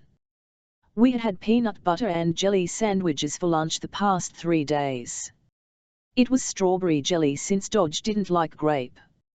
Now, my sweat smelled nutty one second and sweet like strawberries the next. I sniffed near Dodge. He still smelled like cigarettes, but if I concentrated hard enough, I thought I smelled peanuts. Where the hell you hear that? He looked at me from beneath his grey baseball cap. I no longer flinched when Dodge said bad words that my parents never said. I stood next to the counter, one foot on top of the other. I swayed a little bit, trying to balance. That guy yesterday. The one who came up to your window at the gas station? Dodge made an umph sound, something between a grunt and a hmph, and continued spreading the peanut butter. He often made the sound when he didn't want to speak to me. Usually, I didn't pester him with questions, but new words filled this new life and I wanted to know what they meant. So, what does spick mean? Don't say that word, Dodge snapped. He grabbed the jelly jar and set it a little too forcefully on the cabinet. I had also learned that Dodge liked to yell and be rude, but he wasn't mad. That was how he was. But that man, his name's Gray, and it ain't no word you should be saying. I stood on my tiptoes and tried to peer under his hat. But why? Because it means the Mexicans. He slapped the jelly piece of bread on the peanut butter piece and slid it over to me. I took a bite. I didn't even like peanut butter and jelly sandwiches. My dad was Mexican, so that means I'm a spick, right? I said through mouthfuls. Dodge pulled off his hat, wiped his black hair down, and then put his hat back on. He tried not to look at me. Goddamn it, girl. Stop saying that word. But you said, look. He finally turned to look at me. It ain't a nice word. Stop saying it. Then why did Gray say it? It didn't seem like Gray used it in a double-tongue way. Gray had said, Billy says it's about time you get that girl in school. He needs you to meet the spicks about a load and go on a run. I thought it was weird that Gray told Dodge to go on a run. He didn't seem like someone who worked out. My parents exercised when they were alive. Mom would go on long runs, while my dad, rocking a bandana around his head, lifted dumbbells in the garage. I used to sneak into their room and steal my dad's lime green bandana. I would try to wrap it on my head like he did, but it never came out right. He would adjust the bandana, then let me lift small weights with little number 2s on the side until Mom returned from her run. As I finished eating the sandwich, Dodge leaned his elbows on the counter. He looked at me and chewed the inside of his cheek. Look, don't go saying that word, okay? And don't let anyone say that word to you, you hear me? I still didn't understand, but if Dodge said it was bad, it must be, since he said bad words all the time. I wondered if it was as bad as the word one tooth boy called me. I nodded. What do I do if someone calls me that? Dodge stood straight. You knock him out. He hit his right fist into his open left palm and a large slapping noise rang out. I grinned because it was kind of funny. Still, it didn't make much sense. He was mad I had fought that boy but was okay with me hitting anyone who called me that bad word. After finishing my sandwich, I watched Dodge eat with his mouth open. Mushy breadcrumbs stuck to his gums as he chewed. Dodge. He made the umph sound again. Do you run? Dodge pulled off a piece of crust and threw it down on the counter. Run? That Gray man, he said you needed to go on a run. Mama ran a lot. Do you run too? Dodge took another bite of his sandwich and chewed it for a long time before he swallowed. He stared hard, searching my face for something, but I don't think he ever found it. A week later, we saw Gray again. He came by the house with a bag for Dodge. When Dodge opened the door and saw Gray, he turned and looked at me. I sat on the living room floor, drawing on a piece of paper. He stepped outside with Gray and closed the door. I ran to the window and looked out. I couldn't hear what Dodge said, but his hands flew about so fast that it made him look like a roly-poly on its back, kicking its legs in fear. Gray looked to the house and tried to calm Dodge down by patting his shoulder, but Dodge pulled away and continued yelling and spitting. When Dodge took me around the lawless after that, I didn't hear people say bad words that meant Mexicans anymore. The few times I thought an adult might say it, I saw them pause, look at me, and then change the subject. Just because Spick and Bina were off the table, didn't mean I didn't hear other things that made my stomach hurt and my neck turn hot, like when they said the Mexicans were taking over California and debated accepting a hit on Cesar Chavez for getting those illegal grape pickers all rallied up. Maybe people like them could only change so much. 12 1990, 31 years old. As I refueled my bike at a gas station outside of Albuquerque, Jackson walked up, bringing the smell of sweat, unfounded anger, tobacco, and teenage sexual tension with him. I fought not to groan. My headache had just disappeared. What do you want? Jackson pushed a wad of tobacco from his lip to his cheek. You're to meet a guy at a cafe in Albuquerque. Why isn't Billy telling me this? He stretched his long, thin arms behind his back and popped his joints. Because you're going to follow me there. I heard the gas spill over as soon as I smelled it. Fuck, I said, pulling out the nozzle and thrusting it into the holder. Jackson laughed. That shithead had distracted me so much I hadn't been paying attention to how high the gas level was in the tank. The gas pooled around my feet, staining my boots with its iridescent oils. I sneered. To hell I am. Tell me where to go and I'll figure it out. He moved closer to me and put his hands on the back of my bike's seat as I screwed the nozzle onto the gas tank. You know Billy won't allow that. Besides, you could get lost. You mean leave? I interrupted. He shrugged. Whatever. It's the way Billy wants it. We'll see about that. Jackson moved out of the way when I swung my leg over the seat and kick-started the engine. I drove to an empty parking spot, parked the bike, and went in search of Billy. I found him looking at the packaged donut selection inside the gas station. Hey, I said. He didn't respond. Me and Jackson riding together is not going to work. Find somebody else to take me to the cafe. Billy leaned forward and grabbed the cinnamon-powdered donuts. He looked them over in his hand. I don't think so. Why not? It doesn't matter who does it. Billy walked past me toward the checkout counter. It does.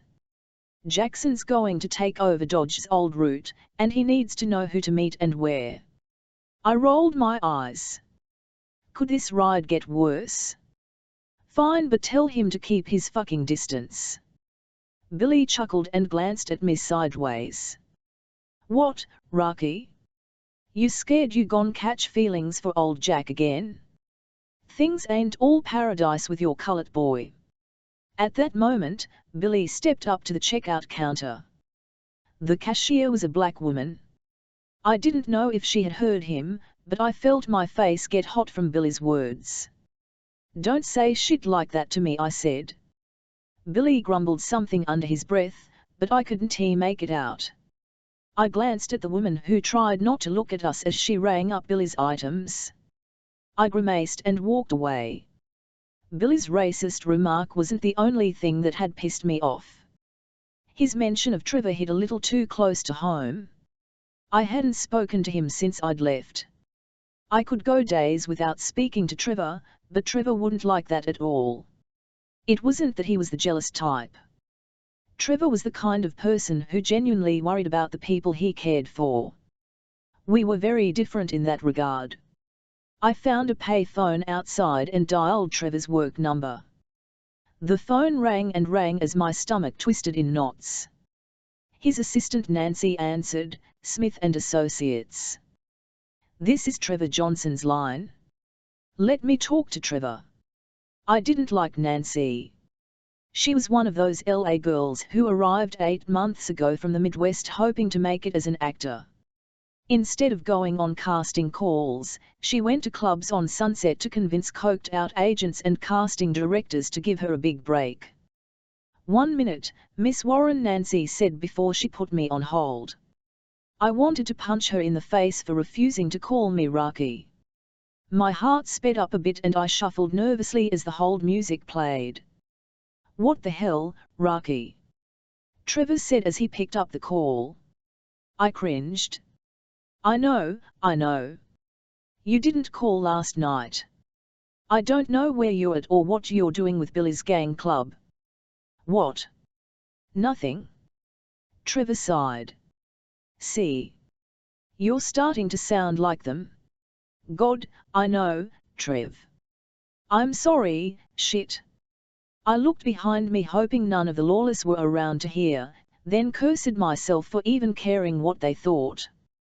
"Where are you?" he asked. "Outside of Albuquerque." "And you'll be gone for how long?" I sighed. "Another 7 days, what? Are you serious?" I groaned. "Look, I know. It's bullshit. But this is it, after this, I'm done. Free. They are going to be out of my life.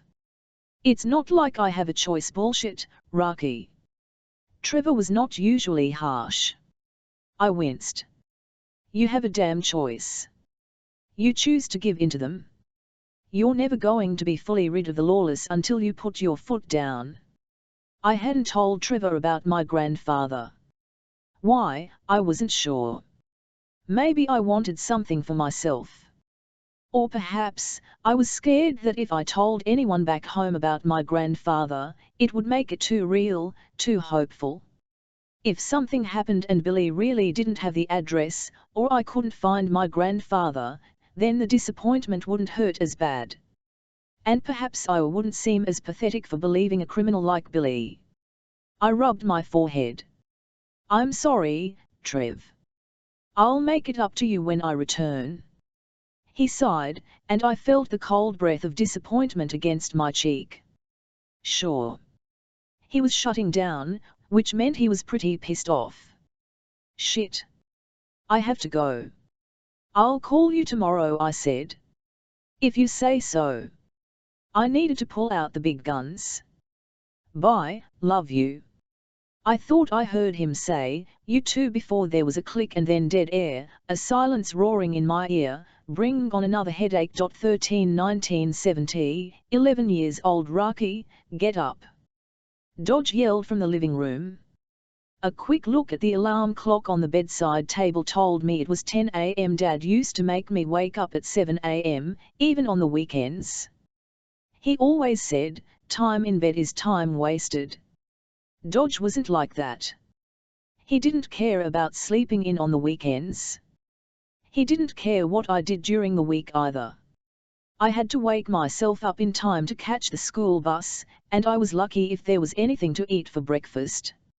Not like the mornings Mom made me eggs and pancakes before she or Dad took me to pre-K. Rocky, damn it. I ain't asking again. Get out here. What was Dodge doing up so early? In the 7 years since I lived here, Dodge never woke up before me unless it was to take one of his trips. Sometimes, he'd let me join, and other times I had to stay with God knows who for a few days. I always begged to stay with Eddie. He was the cleanest and the nicest of the lawless, but sometimes he'd be on his own trip. I padded barefoot into the living room, wiping the sleep from my eyes. Dodge stood by the door, his hands on his hips. "Why ain't you dressed?" "I just woke up," I replied. "Hurry up and get your butt to the garage," Dodge said. "The garage?" I didn't stutter. "Now hurry up, girl." Dodge walked out the front door. He never let me go to the garage, which wasn't a garage, but more like a separate shed. It's where he kept his bike and tools and other things I wasn't allowed to get into. A month after I moved here, I walked too close to the garage, and he flipped. Told me to keep my filthy hands away from his stuff. So, I had. I went back to my room and changed into a pair of jeans that were a little short around the ankles and a white tee with dirt stains. Now that I didn't have Mama to wash my clothes, I had to do them on my own, and Dodge's for that matter, and I wasn't good at getting stains out. The garage doors were open. It sounded like Dodge was moving tools and kicking metal boxes this way and that. I slowly peeked inside and got me first look at why Dodge was behaving differently. There was a motorcycle, or more accurately, a minibeek called a taco. I wasn't sure why it was called that because it didn't look like a taco, but many of the boys my age had one and that's all they talked about in school. Caked in dirt, the minibeek had flat tires and missing parts, even to my untrained eye. The metallic purple color was chipped and faded away. The bike looked at me, not seemingly impressed by what it saw in me either. Finally Dodge said. I walked into the garage. Well, he growled impatiently. I waited for him to say something else, but he didn't. He put his hands on his hips and then dropped them, then did it again. He bit his lip and watched me carefully by looking dumb, then sideways at me, then down again. He huffed. Ain't got nothing to say? I do something nice, and you just stand there. His face twitched, and I could tell he wanted to yell, but he fought against the urge. He crossed his arms, then uncrossed them quickly. I didn't realize that the bike was for me, though I guess it was my size. Dodge had never bought me anything, besides food for the house, and even that was random and involved boxes of mac and cheese, peanut butter and jelly, and cans of soup or chili most of the time. I had grown to despise Hormel. Quickly, I said, thanks, because I didn't know what else to say. All the sons of the lawless were excited when their dads bought them tacos. I had never seen the appeal in the metal contraptions or heard of a girl with a minibeak. Motorcycles were big, loud machines that I had to sometimes ride with Dodge. I didn't like to ride with him, because it usually meant holding on to Dodge so I wouldn't fall off, and touching him wasn't pleasant. He smelled and always tensed. My thanks satisfied Dodge, at least for a bit. We got to fix it up. Bought it off one of the guys. His kid got too big for it. Dodge looked at the bike and moved from one foot to the other. I nodded and wondered how it had gotten so worn out. It's the Fragile model, Dodge said, pronouncing the J in fragile so it sounded like free jolly. Think it means being in Mexican? I shrugged, but Dodge didn't notice. He smirked, then pointed at a table. Go over there and grab me that socket kit. We'll pull off the tires first. I walked to the table and stopped. What's a socket? Dodge grabbed some contraption from the wall and took it back to the bike. That one. He pointed to a table covered in a scrapyard of metal tools in varying stages of rust. I tried to guess and reached for a thin metal tool, but Dodge stopped me. No, not that. To your right. Not that either. It's a box kit. Yes. The socket kit felt heavy in my hand, yet also warm. I shook off a few flakes of dust and rust, and the slight clanging in the kit sounded like a song I recognized. I held it out to Dodge after he placed the bike on a stand, so it was slightly off the ground. What you giving me that for? This ain't my bike. It's yours. You can take it off, he said. I looked at the bike. But I don't know how. No shit, girl. Take off them bolts there. He pointed them out. I paused, not sure how to do it. The socket kit became warm in my hand, happy that it might finally be of use to someone.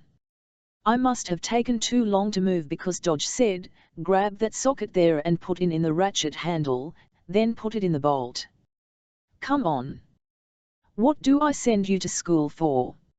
I put the socket wrench in the bolt and waited. Now turn it to the left. His voice sounded rougher, a sign he was growing more frustrated with me. I twisted the wrench, but the bolt wouldn't budge. I grunted and twisted again. The bike glanced at me disapprovingly, while the wrench cheered me on. It won't move. I pulled the wrench away and held it out to Dodge, even when it begged me not to give up. You ain't trying hard enough, Dodge said. He squatted on the other side of the motorcycle. This close, I could see the red veins in his eyes and the stubble of his chin. His breath smelled like Fritos. I refit the socket wrench and twisted again, but the bolt wouldn't move. The minibeak chuckled at my failed attempts. I let go of the wrench, my hands burning from gripping the metal so tightly. Again, it chanted. It won't move, I said, my voice rising a bit. Not if you're going to quit like a little bitch. His words stung, and I felt a ball of anger and tears form at the base of my throat. I pulled, and pushed, twisted, and shoved. Almost there, the socket wrench said, even though the bike fought against me, refusing to give in. Come on, Rocky, Dodge goaded me. I pulled again, furrowing my eyebrows in concentration. The bike's taunts were worse than Dodge's. How dare it not let me do this? You're barely doing anything. I repositioned my throbbing hands and tried twisting with both together. My arm muscles screamed with the effort. Give up, the taco said. You're just a girl. I squatted and tried to pull the WRNCH toward me. You're never going to do it, the bike whispered. Again, the wrench repeated. God, girl, I didn't know you were this weak. You ain't even trying, Rocky. The ball of tears at the base of my throat hardened and rose, until they spilled out in a yell. Goddamn it, It was then I felt the bolt give and the socket wrench move all the way to the left. I looked at the bolt and back at Dodge, realizing that it was the first time I'd ever yelled at an adult or cussed for that matter. Dodge smiled. A Tajirl, Rocky. 141990, 31 years old. Albuquerque was hot, but at least it was a city, unlike the town we left in Arizona. A motel bed called to my aching body, but it would have to wait. On the ride there, I stewed over Juana and the vision and Trevor's anger. After I hung up with Trevor, I called Lisa to tell her I wasn't going to be home by Sunday before calling David at home. He was, not surprisingly, pissed. Thankfully, Clay and Smith managed to get the Brown Sons' bail lowered, but that did little to appease David. There was really nothing David could do though, and he knew it. I was a partner, and I got more leeway than low levels at the firm. I was more worried about my experience with Juana. Had it been a dream? If so, what did it mean? I hadn't done well interpreting the meaning of symbols in texts in literature class. I didn't imagine I would be able to figure out the psychedelic dream I'd had the night before. Then there was Trevor. We'd been dating for 2 years, but about 8 months ago, he'd moved in, with the hope that it would make us closer. I had been fine living separately, but Trevor was not. He wanted us to be emotionally and physically closer because I wasn't giving him enough intimacy when we lived separately. He'd even said that I treated him like a booty call boyfriend, which meant I was faithful to him but only wanted him around when it fit my needs. I hadn't wanted to break up, so I invited him to move in. Maybe that hadn't been a good idea. The only reason I felt bad about our last conversation was because I knew Trevor was a good guy with good intentions. I wasn't used to people worrying about me, and I wasn't sure how to come to terms with that. Jackson and I pulled up to Good Cafe and parked. It was the kind of place where 2 Harleys, a drug-dealing biker, and, well, me wouldn't fit in. The patrons were the creamy types with polo shirts and button-ups, cowboys that didn't work on a ranch, and old white ladies with soft blue hair freshly penned by the salon. I hopped off the bike and stretched my arms behind me, my left hand pulling on my throttle hand, which burned from strained muscles. Jackson got off his bike and grabbed a cigarette from his pocket immediately. I had once smoked, but I stopped 10 years ago. Seeing the cigarette between Jackson's lips reminded me that his teeth would soon yellow before rotting. I wanted to get to the motel as soon as possible, so I headed straight in, not bothering to wait while Jackson lit his cigarette. I looked around hoping I could pick out whoever it was Dodge wanted me to meet. That's him. Jackson tapped my shoulder and pointed to my right. His touch burned through my shirt, pussed my skin, and left a mark on my bone. I grimaced, thinking how I'd once liked him touching me. He blew out the smoke near my face and I made a sound of disgust before quickly walking to a white man who sat in a booth. He wore a chunky silver watch with turquoise stones and a bolo tie with a black leather string that circled around the collar of a white short-sleeved button-up shirt. His fingers bore silver rings inlaid with red and turquoise stones. A silver pendant of a hawk held the tie together at his chest. The turquoise accents on its silver wings glittered in the light as they flapped back and forth. I walked toward the man. When he finally caught sight of us, he frowned and looked sideways at those sitting near him. He wasn't the only one. The other patrons stared at me with my boyish haircut, but most eyes went to Jackson. He looked greasy, wore leather, and flew his colors, all things that signaled trouble. I sat opposite the man, on the edge of the booth. Jackson nodded his head for me to move over, but I pretended like I didn't notice. He muttered something I couldn't hear and spun to grab a chair from a nearby table. The man stopped him by saying, "You're not staying." Jackson paused. "Mr. Sand, I'm Jackson, I'm supposed to," the man interrupted him with a wave of his hand. He leaned slightly toward Jackson so that he wouldn't have to talk too loudly. "I said you're not staying. Go wait outside." The words weren't even directed at me, and I felt the sting of them. I knew Jackson did, too. No matter how nonchalant he played it, Jackson wanted to reign over Dodge's route. He'd been vying for a route of his own since he was a kid, something that would make him a real lawless member. Not interacting with the client during their first meeting wasn't a good sign. Jackson looked at me, but I pretended once again not to notice. He shook his head and muttered curses under his breath as he walked out the door. I smirked and looked at the man in front of me. He didn't seem as amused as I was because a scowl remained on his face. "Hi," one said. "Hello," he replied very formally. Time stretched uncomfortably. I had to say something. But what? The hawk's wings on Mr. Sand's bolo tie fluttered again and made me think of something I'd been wondering since I'd walked in. What's with all the Indian jewelry? The man's brow furrowed. What kind of question is that? I shrugged. Just a question. A waitress appeared with 2 glasses of water and set them down. He waved her off. It was the kind of gesture that said they knew him well here. Mr. Sand HMPHED and said, "My mother was part of the Santa Ana Pueblo." What's that? It's the home of the Taimaya people. So, like a reservation? He grimaced. The Pueblo people call them Pueblos. I took a sip from the water.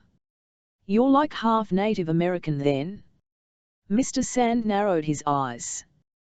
You make it sound like you don't believe me. His hair was light, his eyes green, his skin as pale as the rest of the folks in the diner. I just assumed. His eyebrows narrowed. Dodge said you were a lawyer.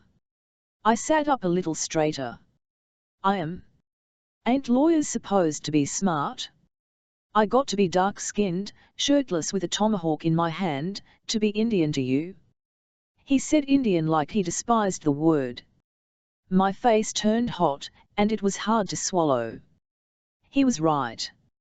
Skin tone wasn't a clear-cut indication of ethnicity or race. I was living proof of that. Most people didn't realize I was half white. I shifted uncomfortably in the booth. Not to mention, I'd used the term Indian instead of Native American or more specifically Tamayan. Mr. Sand had made it clear what he thought about that. I fucked up. Had a day with the lawless brought out those stereotypical thoughts I'd fought so hard to get rid of? Shit. I had to make this right. I took a deep breath. I apologize. I paused. Of all people, I should know better. I'm sorry. You should, Mr. Sand huffed. Again, I'm sorry. He studied my face for a few moments, then sighed. It's fine. I've heard worse. I was sure he had, but even so I was still mortified by my careless statement. Mr. Sand took a drink and looked at me expectantly. I took a drink of water and looked around, then back at him. The moments ticked off. So? I said. So, what? What am I doing here? Do you have something to tell me? Or he fumbled with his watch. Why would I have anything to tell you? I leaned back in the booth. I don't know. They said Dodge wanted me to meet you. And you think I know why? That boss of his called me a few days ago to tell me Dodge is dead, and I have to meet you if I want to maintain my deal. That was it. Yes. I took another drink of water. Mr. Sand did, too. The weird silence crept in again. I didn't even like Dodge, Mr. Sand blurted out. I chuckled. Who did? Mr. Sand tried not to smirk and continued, it was hell trying to work with him those first few years. He found out about Carlos. My boyfriend, he replied. Shit. I could guess where this was going. Dodge was homophobic. Big time. What did Dodge do? Mr. Sand placed his hands around his water glass. Carlos is a cook here. We were talking on the side of the building one day when Dodge arrived. Carlos had his hand on my arm for 2 seconds too long and Dodge saw it and blew up on me. He took a quick drink of water. Made a huge scene. Called me a fag in front of everyone, and other unmentionable words. Sounds like Dodge. I shook my head. I guess you would know. Everyone knows about Carlos and me, but as long as we don't show affection in public, the people here are polite. Next to us sat a man and woman in their 70s. The woman chewed her eggs slowly and looked past her husband's head. What happened after that? The next time we were supposed to meet, he was a few days late. Pissed off my customers. For a moment, I had forgotten Mr. Sand dealt drugs. Then when we did meet, he was always quick to hurry away and made sure to get in some demeaning word each time. He's such a dick, I said. Was. Mr. Sand smiled. I did, too. I looked at my glass. So, what? You kept working with him? He nodded. Too much trouble to find someone else, and we had a good deal. But he called you all that shit. Didn't you get tired of it? Mr. Sand's laugh was a short, harsh bark. Of course, I did. But most suppliers think the same way, some are even worse. If it wasn't Dodge, it would have been another small-minded macho asshole. I didn't doubt it, but I grimaced at the thought of Mr. Sand being harassed for who he loved. I chose my career, and I knew what I was getting into. Dodge thought I'd take it, but I didn't. There were a few times we almost got to blows. Oh shit, I muttered. I've been boxing since I was 5, and I'm good with a knife. There isn't much that can scare me. Least of all Dodge, he said coldly. Shit. Dodge was scrappy, but he wasn't much of a fighter. Mr. Sand had the kind of steeliness that Billy had. I had a feeling that Dodge wouldn't have stood a chance against Mr. Sand. Mr. Sand leaned back in the booth. But things changed. A few years ago, he stopped. What do you mean he stopped? I asked. He picked up his glass like he was going to take a drink and paused. I didn't notice it at first. It started out slowly, until one day, I realized he had stopped calling me names. Then the next few times, he stayed around a bit longer. Eventually, we were having meals together. Mr. Sand took a quick drink. Then one day he asked how Carlos and I met, and I nearly fell out of this booth. I shook my head. Dodge would never. No way. Mr. Sand chuckled. Never figured it out myself. I'm not one to ask too many questions, so I took it in stride. Homophobic Dodge becoming friends with a man who's gay? Couldn't be. Was he high? He smiled. Couldn't tell. He was still kind of a jackass. I smirked. Of course, he was. So how did you get caught up with Dodge? All this. I twirled my left hand and lifted my eyebrows. You mean, why do I do what I do? Yeah. I don't remember Dodge meeting with people like you back in the day. Mr. Sand didn't take shit, but he wasn't particularly sketchy or scary. If I saw him on the street, I'd think he was a straight-laced, upstanding citizen of society. Hadn't I said something similar about Wana? Mr. Sand shook his head and smiled. There you go again with your assumptions. What? I raised my hands, confused. There is good money in selling pot, and I make my own hours, he said. Plus, I don't have to worry about anyone firing me because I'm dating Carlos. He was right, but selling drugs seemed like a risky job nonetheless if you asked me. I merely responded with true before taking a drink. Mr. Sand watched me closely. What? One asked. He talked about you a lot. I looked down at my water. It started out slow with stories about you as a kid. He'd say, my Raki once did this or that, and for the longest time I thought you were a boy. My stomach turned at the thought of Dodge telling stories about me. Nope, definitely not a boy, I said sarcastically. Mr. Sand looked thoughtful. When you walked in here, I did wonder. Maybe Dodge warmed up to me because he raised his eyebrows. I shook my head. No, I'm not, it would make sense. Trust me. I'm straight. Mr. Sand held his hands up. Okay, okay. He chuckled. I'm just saying, the only women round here with hair that's shorter hairstyle doesn't make you a lesbian any more than wearing turquoise jewelry makes you Native American. Touché. Mr. Sand laughed. Nothing about Dodge's sudden change of heart with Mr. Sand made sense. For that matter, nothing about this entire grieving ride had made sense. That had happened to make Dodge less of an ass? Mr. Sand interrupted my thoughts. He talked a lot about you. You said that already. Want to know what he said? I looked away and shrugged. It was mostly about how well you knew bikes. The way you were better than boys at everything. He said you could outride them all. And you were smart. My lips twitched, trying not to smile. He was a little torn about you being a lawyer. A little proud and a little disappointed. He couldn't seem to make up his mind. Mr. Sand leaned forward, so that the ends of his bolo tie laid on the table. The hawk pendant flapped its wings harder. He even brought a newspaper clipping about some case you'd won for one of his friends. He wouldn't shut up about it. I scoffed. Was it the one about Ray slicing some guy's throat or Hammond kicking some guy into a wheelchair?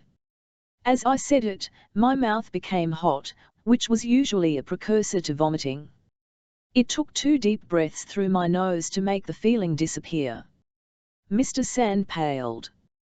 No, another case, I think.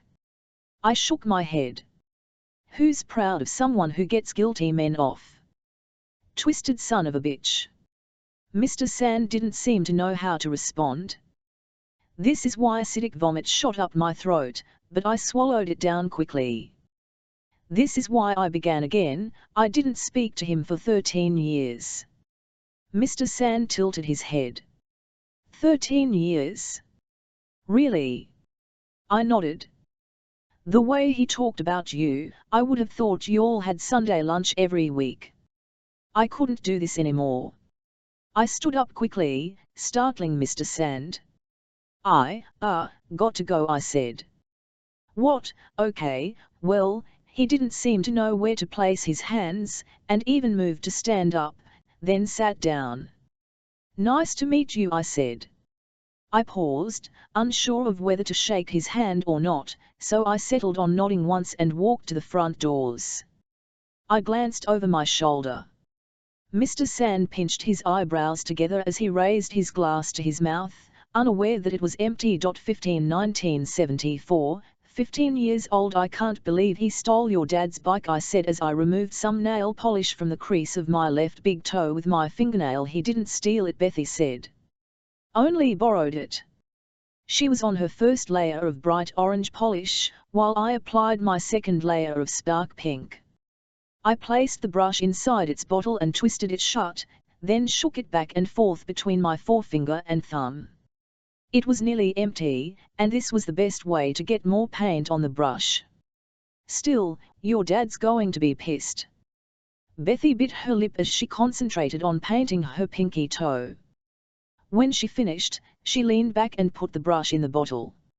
"You're not doing a second coat?" I asked. She shrugged. Takes too much time." "What do you?" I stopped, hearing the rumble of a bike. We looked at each other, our eyes widening. "Shit," Bethy whispered before bouncing off the bed and to her window. I followed right behind, pulling down one-off blinds for a better look. It was Jackson, all right. Even though all three of us were 15 years old, Jackson appeared older on the bike, especially with his black leather jacket.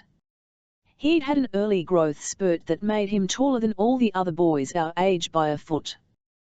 With his broad shoulders, he looked like a football player.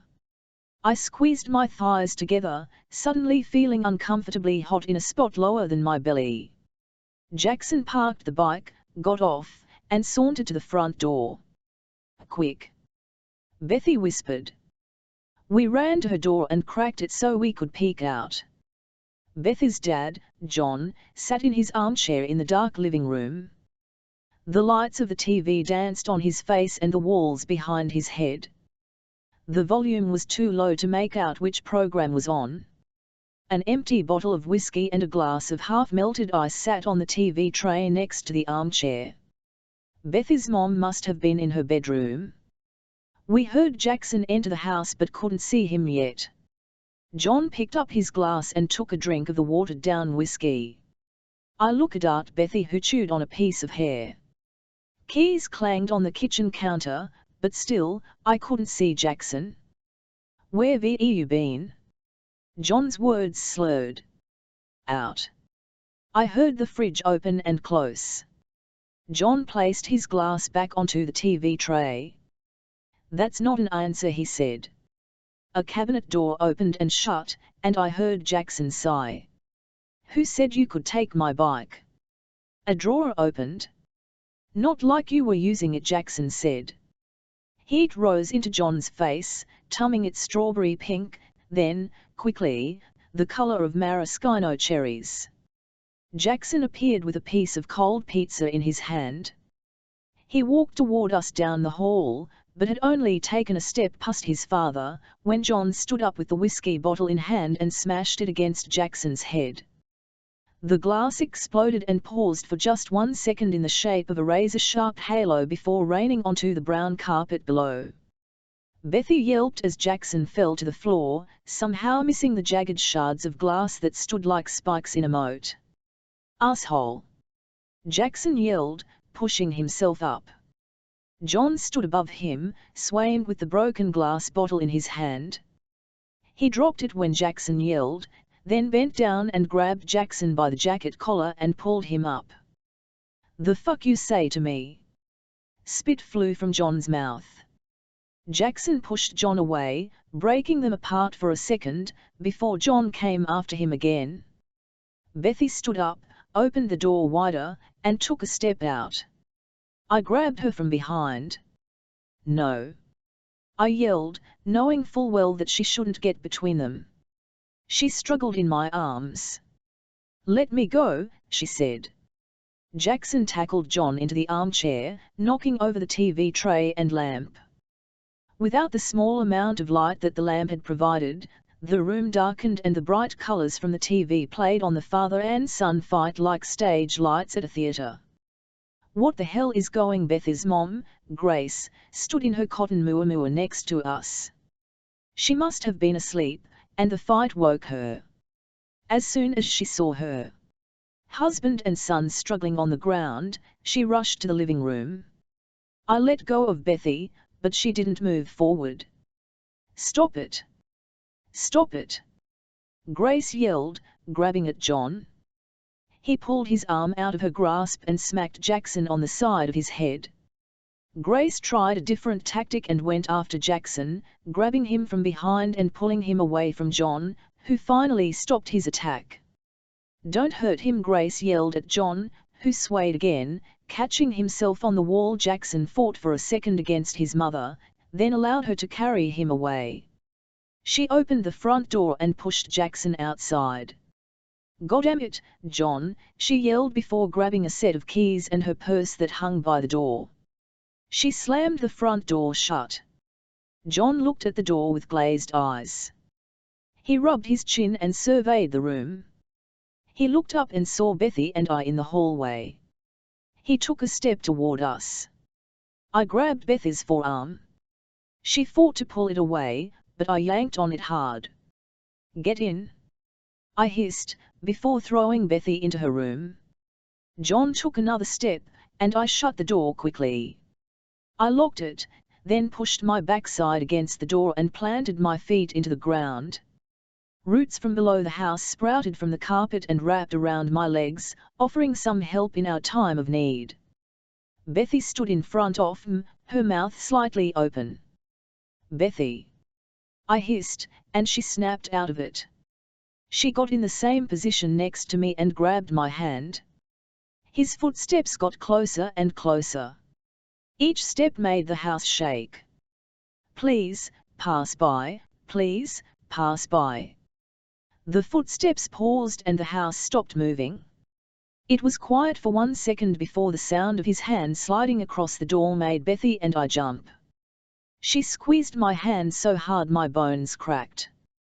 John's footsteps continued until a door opened down the hall and then shut. It was over for now. The roots resumed below the house, leaving behind crude, uneven lines in the pink polish on my toenails. I couldn't sleep that night. 10 minutes after John had gone to his room, Bethy and I had deemed it safe to move away from the door and sit on her bed.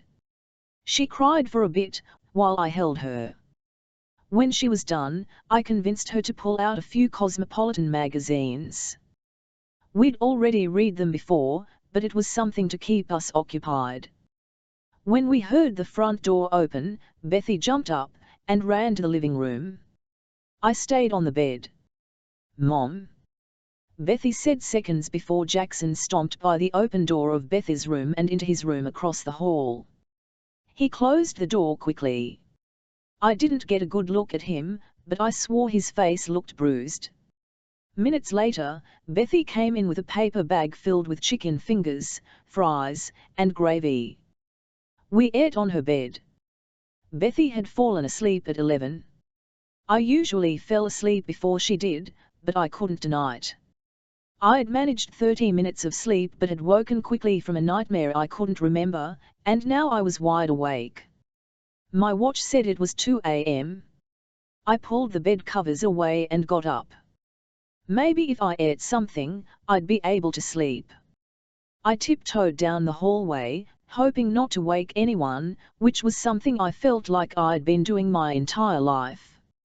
I'd seen John hit Jackson before but never to this extent. I couldn't help but think that I was always holding my breath for something like this to happen.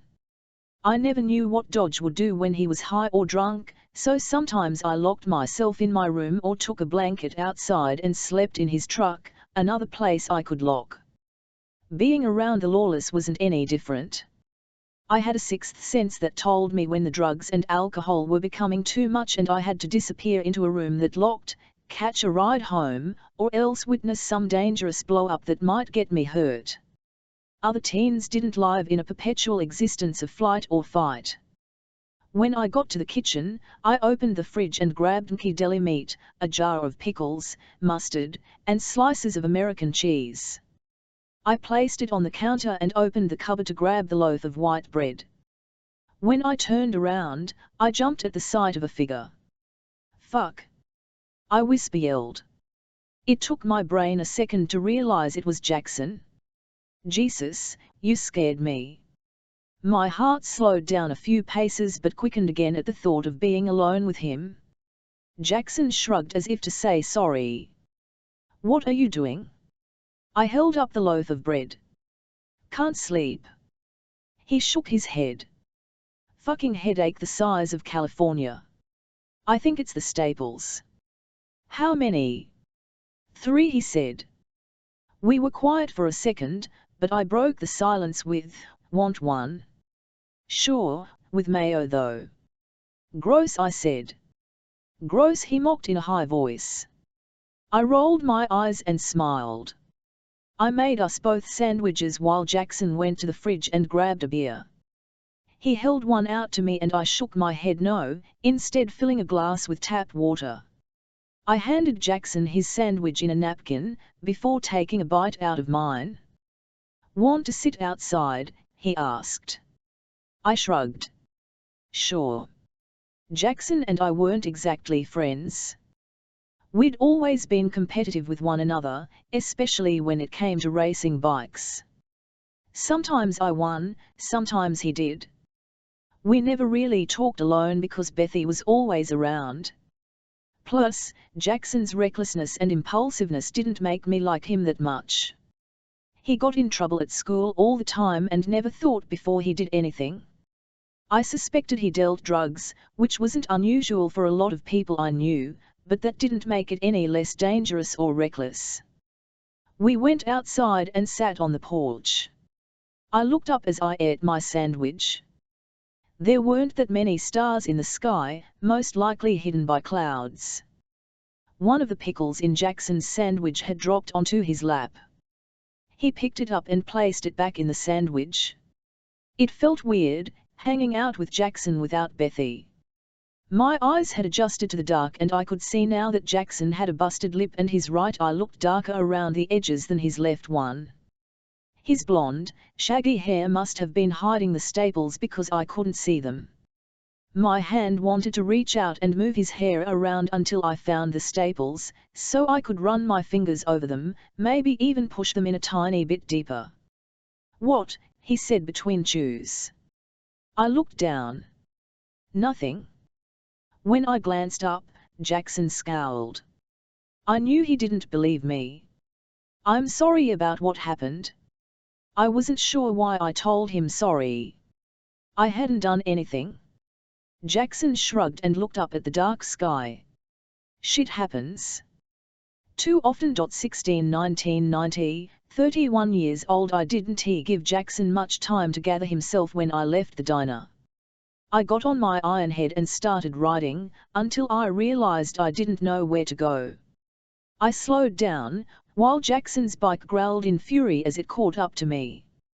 He pulled up a few seconds later, motioning for me to follow him with a scowl on his face. His bike snapped at mine, but my ironhead bared her teeth, not showing any fear at the mild threat. I let Jackson lead the way, while my mood grew darker and called upon shadowy clouds to form on the way to the motel. I tried to keep my mind blank and let the conversation melt into the past, but I couldn't. Dodge's pride for my most shameful work as a lawyer.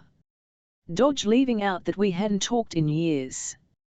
His sudden comfort around gay men. I tried to make these new revelations fit into boxes that made sense, but the logic resisted and became a thicker web of confusion. Finally, Jackson pulled up to a motel, the kind with 2 floors and a variety of low-budget cars in the parking lot. Lenora sat on a bench smoking a cigarette. Then we pulled up near her. I felt Jackson's anger pulsing out in waves. Once we hit the kill switch, he'd want to talk. He turned his motor off first and opened his mouth, but Lenora was quicker. Your dad got y'all a room, 154. We're all cleaning up and taking a rest. Jackson ignored her. He looked at me and opened his mouth again, but Lenora beat him to it. I need to talk to Rocky, she said. Jackson's head whipped back to her. I need to talk to Rocky. He tummed to me again, but Lenora interrupted him once more. Maybe you should check in with Billy first. Jackson's knuckles tightened around his handlebars. I will after Rocky and me, saw some of the guys and your dad heading up to his room for a meeting, Lenora said. I think it's 257 damn, she was good. Jackson looked down, fighting every urge to yell at Lenora. I wasn't sure what made him fire back up and head toward his room on the other side of the building, though not before spitting on the ground near my feet. His saliva bubbled and hissed on the asphalt, then evaporated into thin air. I refrained from saying anything. It was better that way. I let go of a breath I'd been holding and finally got off my bike. As soon as I did, I felt exhausted, ready to crash into a bed, a floor, anywhere I could let my mind go blank. I headed to the front office to get a room. "Ain't no more rooms," sweetie Lenora called out to me. I paused for a second, then kept walking. We'd see about that. Lenora was right. There weren't any rooms. I begged the front desk manager, an old lady with leathery skin, to find something, a closet even. She raised her hands in the air and said, "Some kind of accountant convention in town." Sony, sugar. I left the office and headed to my bike. I'd find another hotel. There had to be one room left somewhere. I wanted my own room tonight. Lenora still sat on the bench. I walked past her to my bike, my blood boiling with annoyance. I thought I might start crying, I was so tired and frustrated. I hadn't thought this ride would be easy, but this was far more than I expected. Visions of bones turning into wolves, hangovers, soreness, Trevor's anger. It was becoming too much. "Ain't any more rooms in town?" So I heard. I snapped back. She took the last drag of her cigarette and dropped it to the ground. "You can stay with me. I have another bed in my room." I laughed harshly. "Yeah, right." I started the engine off me bike. She yelled over the noise.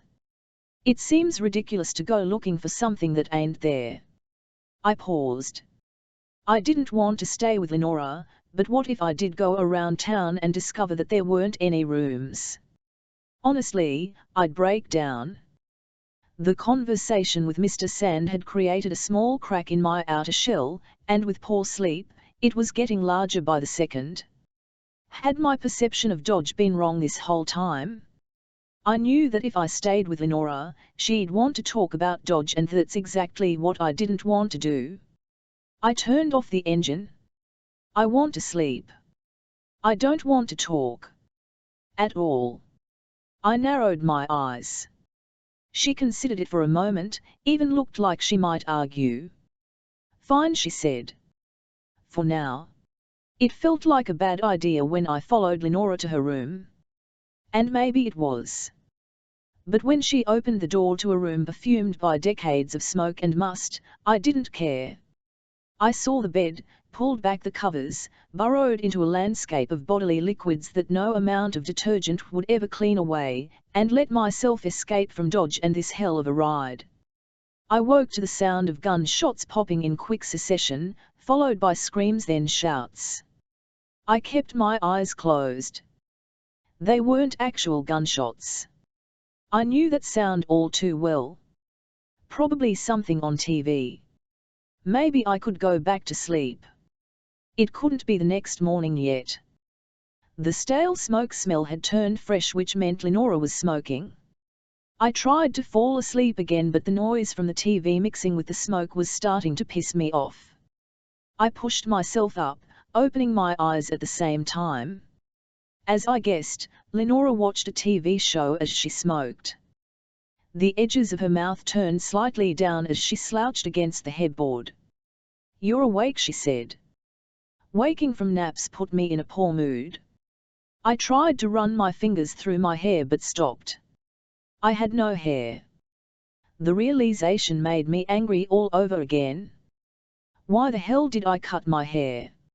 I thought of the time it'd take for it to grow back and how each passing day would remind me of why I cut it in the first place. How could I have been so easily manipulated? "Everyone went to a bar," Lenora said. I stood up quickly. The second-hand smoke entered my pores and charged through my mouth and nose. It filled me up and expanded, pushing against my brain, my heart, my organs, looking for more space to exist. I had to get away.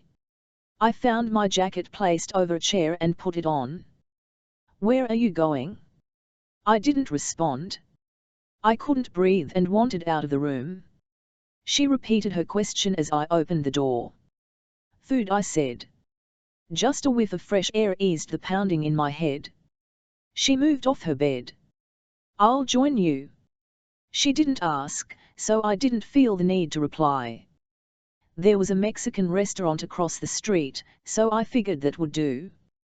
The verifiable hole in the wall smelled of beans and tortillas. It reminded me of Diego's, a small joint that Trevor and I visited on the weekends sometimes. Shit.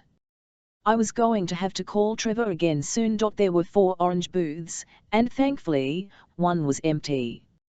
I slid in and Lenora followed suit, her eyebrows furrowed. "What?" I said sharply. She looked around at the other patrons, all who were Mexican. "I don't like Spanish food." "It's not Spanish food," I said. "It's Mexican." "Same thing." I fought to say it wasn't. She grabbed a plastic menu from behind the sugar shaker and ketchup bottle. "You don't have to eat here," I said. She grumbled before looking down at the menu again. A young woman about my age appeared and said something to me in Spanish. This happened all the time, so I knew she was probably asking what we wanted to drink. "I'll take a beer. Cheapest is fine." She nodded, not seemingly surprised by my reply in English, then looked at Lenora. Lenora replied, "Same," and the waitress walked off. "You speak Spanish?" Lenora asked me. "No." "You are half Spanish." "Half Mexican," I said, "and that doesn't mean I know how to speak Spanish." "Not like Dodge taught me." "I meant your parent." The waitress appeared with our drinks, cutting Lenora off. She asked us if we were ready to order. I hadn't even looked at the menu. "Tacos?" I asked. She nodded. "I'll take 3, with steak," I said. I looked at Lenora. She squinted at the menu like it might change. The waitress swung her pen between her forefinger and middle finger as she waited for Lenora. "We can do hamburgers," the waitress said. Lenora grumbled. "That's fine." She handed the menu to the waitress, forgetting that we got the menu from the table. The waitress walked off with our orders and I was stuck again with Dodge's girlfriend. We sat silently, purposely trying not to look at each other, though I caught Lenora studying me a few times. I couldn't believe Dodge dated her. He'd always gone for girls much younger than him. The Floozer type, however ditzy and less into bikes than what Lenora seemed to be. What did he see in her? Or more importantly, vice versa? When our food appeared, I began eating immediately, scarfing my tacos down so quickly that I didn't care when grease dripped down my cheek and seeped into my skin. Lenora inspected her burger for 2 minutes. I wanted to hurl the plate at her face and tell her to fucking eat already. By the time I was close to doing so, she finally took a bite. Unfortunately, food gave Lenora courage to speak. "You know Dodge would have been happy you joined the ride," she said. I shrugged. I could give a damn about Dodge's feelings. This angered Lenora a bit. She chewed a piece of hamburger faster and swallowed quickly so she could speak again. "Why are you even here, Rocky?" The way she said my name irked me. "It's a means to an end, Lenora." "What does that mean?" I took a drink of my beer. "It means, after this, I'm done." "Done with all?" I waved my hand toward the motel. "That shit. Free of it. And free to meet my grandfather." Lenora didn't seem to know about him, or she didn't want me to know she knew. Both of which were curious. She looked toward the motel and then back at me, still holding one of the last bites of her hamburger in her hand. And then she laughed, loudly. It made a few customers turn their heads. My cheeks grew hot. "Oh, honey," Lenora said through her laughs, which were starting to quiet down. "You can't escape them." "I can," she interrupted me by taking a bite of her hamburger and talking with her mouth full. "You can't escape the lawless no more than I can escape the fact that I've struggled with drugs most of my life." She took another bite. "Hell, those people are worse than drugs. They are family." Lenora started in on her French fries, chuckling a little. Was it true? Was I never to be free of the lawless and everything they did and stood for? I couldn't eat my last taco after that. The thought of being stuck with them forever made my stomach churn.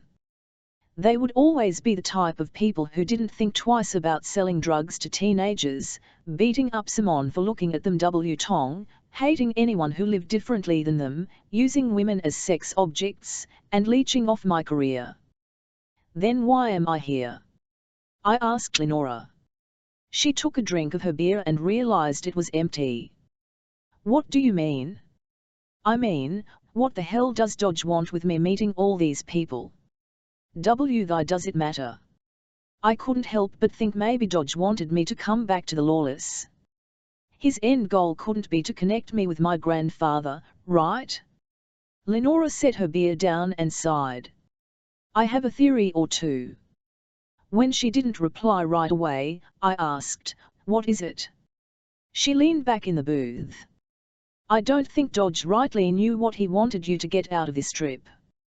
"For fuck's sake, I meant," Lenora held a finger up to calm me down. "Loved the man, but Dodge wasn't no thinker." That was true. He probably thought you meeting all these people could help you see how he was a changed man. Meeting a few people isn't damn, Rocky, let me finish. There it was again. The way she said my name was like a punch deep in my chest. It sounded like Dodge. I think Dodge did something, subconsciously. Is that the right word? She bit her lip.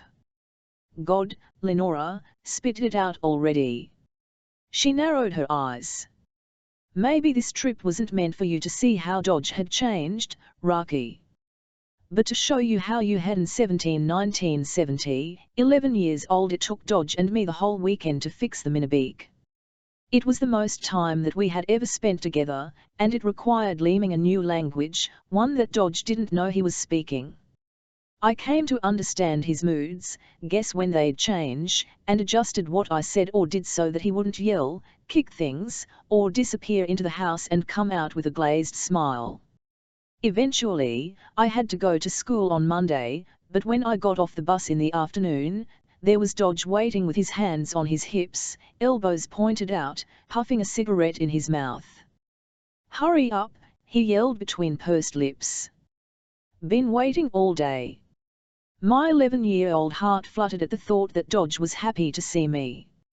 It felt both unnatural and nice. "You going to ride today?" Dodge said as I walked up the stairs to the porch. He smiled, lips still tightly holding his cigarette. I paused, a sudden cold sweat erupting on my neck. It was a Minibeak, sure, but to my small frame, it was loud and big, and dangerous. Tim, a boy at school, had his arm in a cast from falling off a Minibeak. What would happen if I fell? Dodge patted my backpack and scooted me toward the house, where I dropped my bag on the couch and walked back outside, nervous but not wanting to show it. He pulled out the bike and set it in front of the garage, aiming the front wheel toward the empty lot behind the house. "Start her up," Dodge said. We had practiced starting the bike the day before.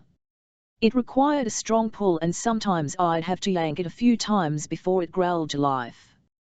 This time, it took one yank. Dodge let out a long whoop. I couldn't help but smile. "Don't that sound good, Rocky?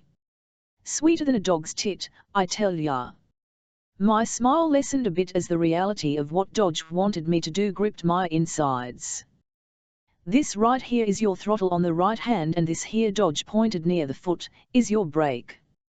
Don't slam on that pedal or you'll break your neck." I gulped. He stood up straight. Now, make me proud. Engulfed in so much fear of disappointing Dodge, I fell a lot that first day. And the next. It pissed off Dodge to no end. I became so familiar with the dirt ground, covered in faint patches of grass and weeds, that it invited me to stay, promised to cover me over time with dirt, roots, and weeds so that I would never have to fall again. When I refused its proposal, it put large rocks and holes in the path of my tires so that I would crash and be tempted by its offer. Each time my body hit the dirt, the small blades of grass and weeds tried to grab me, keep me there for good. It became harder to stand up each time. At the end of my second day of riding failure, Dodge griped, "Why did I get you that damn thing if you can't ride it?" Before I left for school the next day, he said, "I ain't raising no scaredy bitch. When you get home, you're going to ride that taco like you're a goddamn pro." Maybe it was his threat, but on the third day, I finally rode. My arms and legs were sore from falling and fighting against the pull of the ground, and my heart tired of hearing Dodge cut me down. After a really nasty crash caused by my fear of speeding up, I got back on the bike quickly, wanting to drown out Dodge's yells. I hit the throttle hard, and the bike sped off so fast that instinct led me to grip the handles tight and manage the machine or be flung backward. As the bike flew farther away from Dodge's voice and I stayed on, I realized that one day this machine might take me away from here, from Dodge, for good. Dodge was in a better mood after that, but for the next few days, he made me keep practicing. He pushed me to tum quickly, adapt to unexpected bumps or dips, and stay on even when I lost balance. No longer afraid of falling, riding soon tummed into something thrilling. My speed stripped away the landscape like old wallpaper, leaving me alone and surrounded by white walls. The roar of the Minibeek engine faded softly until it became soundless in that colorless hall.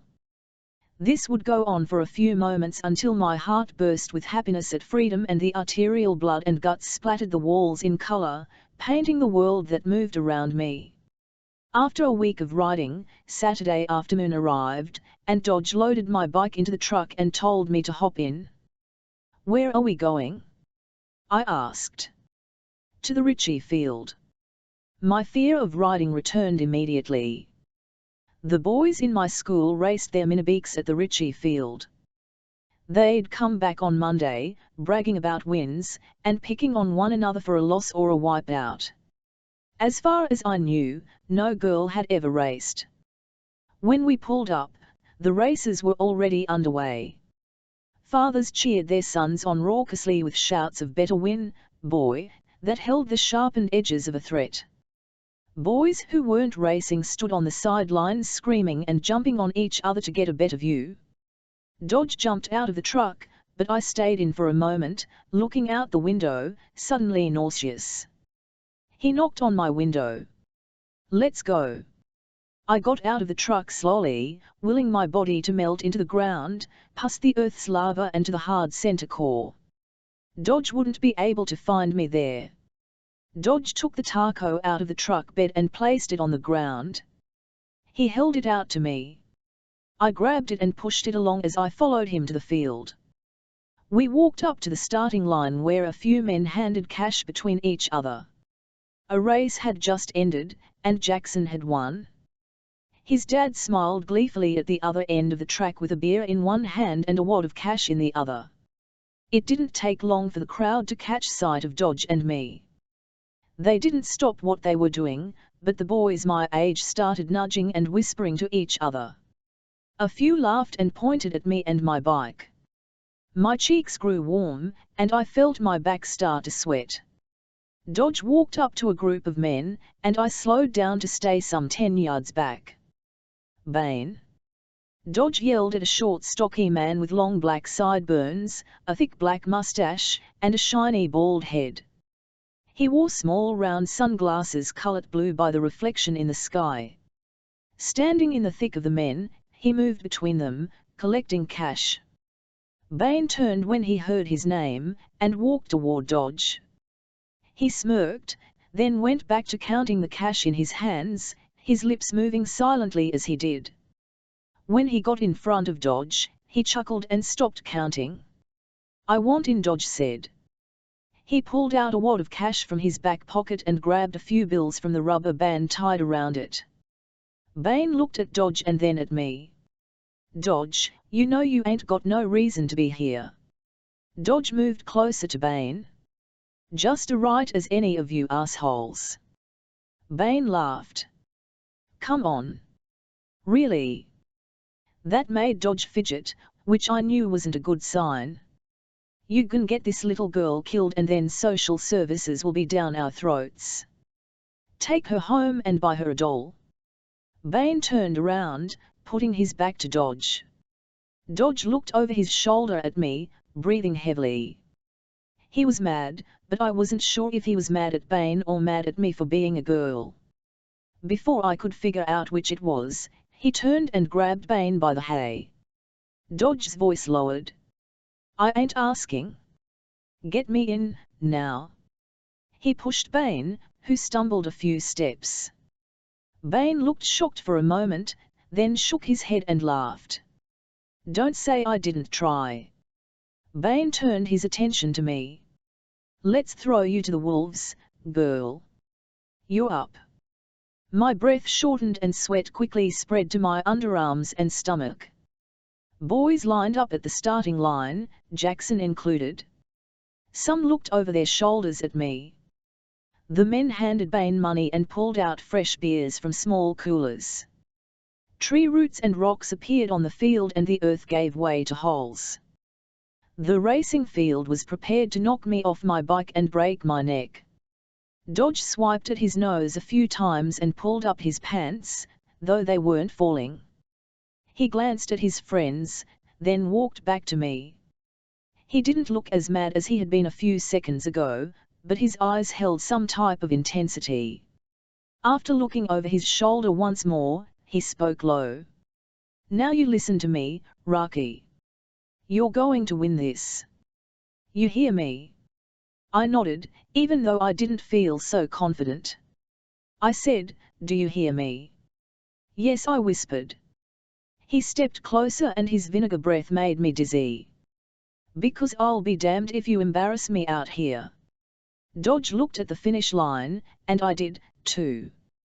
He moved closer and grabbed my upper arm, pulling me slightly toward him. It hurt, but I didn't pull away. His sour breath was a paralyzing gas that entered my bloodstream and froze me in place. "Win, or else," he whispered hard. He let me go and I was suddenly able to feel my body again. I struggled to right myself and keep my bike from falling. Dodge quickly turned and walked to the other men.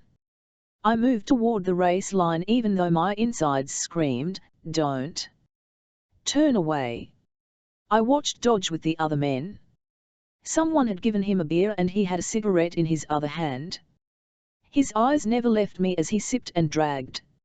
I had to push the bike through a group of boys who weren't racing. They smiled mischievously and moved closer to me. "Stupid girl," one said. "She'll crash hard, watch. Look, a beaner riding a taco. Ain't no girl gonna beat Jackson." On they went, crowding me so that a few had to jump out of my way at the last second or be hit by my bike. There were 4 boys on the white starting line. I pulled up on the end near a boy named Lee. Kids made oinking noises around him because he was a chubby and ran behind them like a piglet to a sow. That's not to say he was kind. He knew that it was better to be a boy than a girl, so when I pushed my bike to the line, he laughed and pointed at me.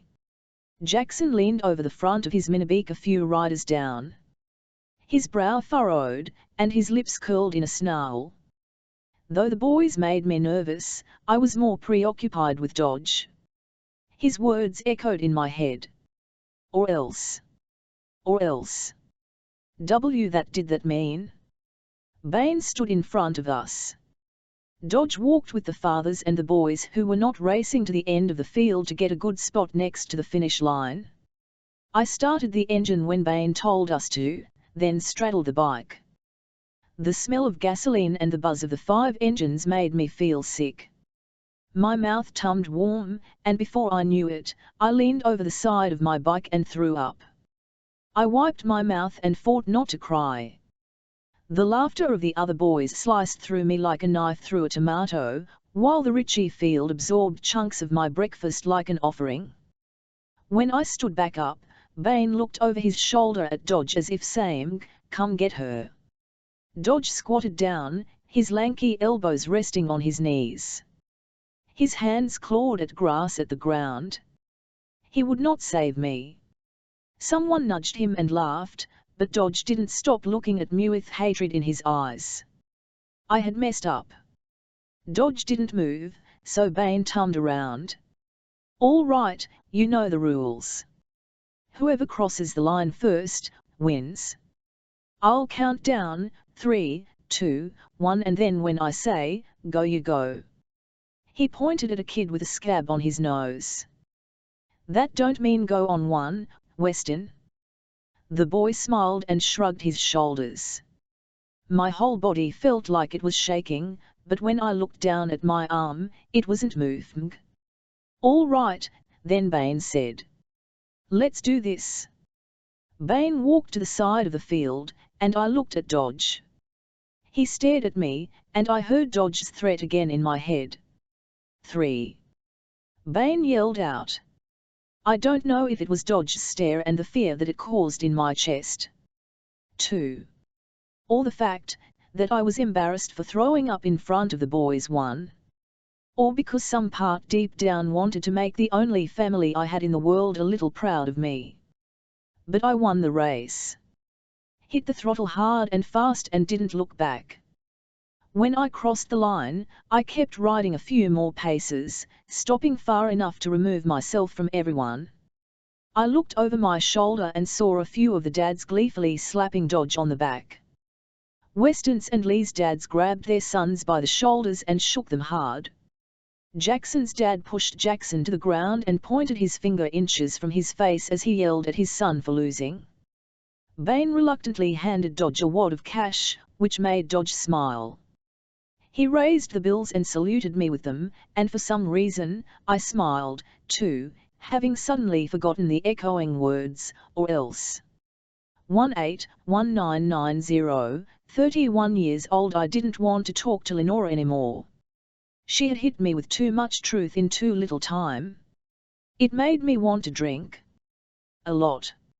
So, I ordered another beer. When Lenora moved to leave, I told her to go back to the motel without me. She must have picked up on my mood because she paid for her meal and left.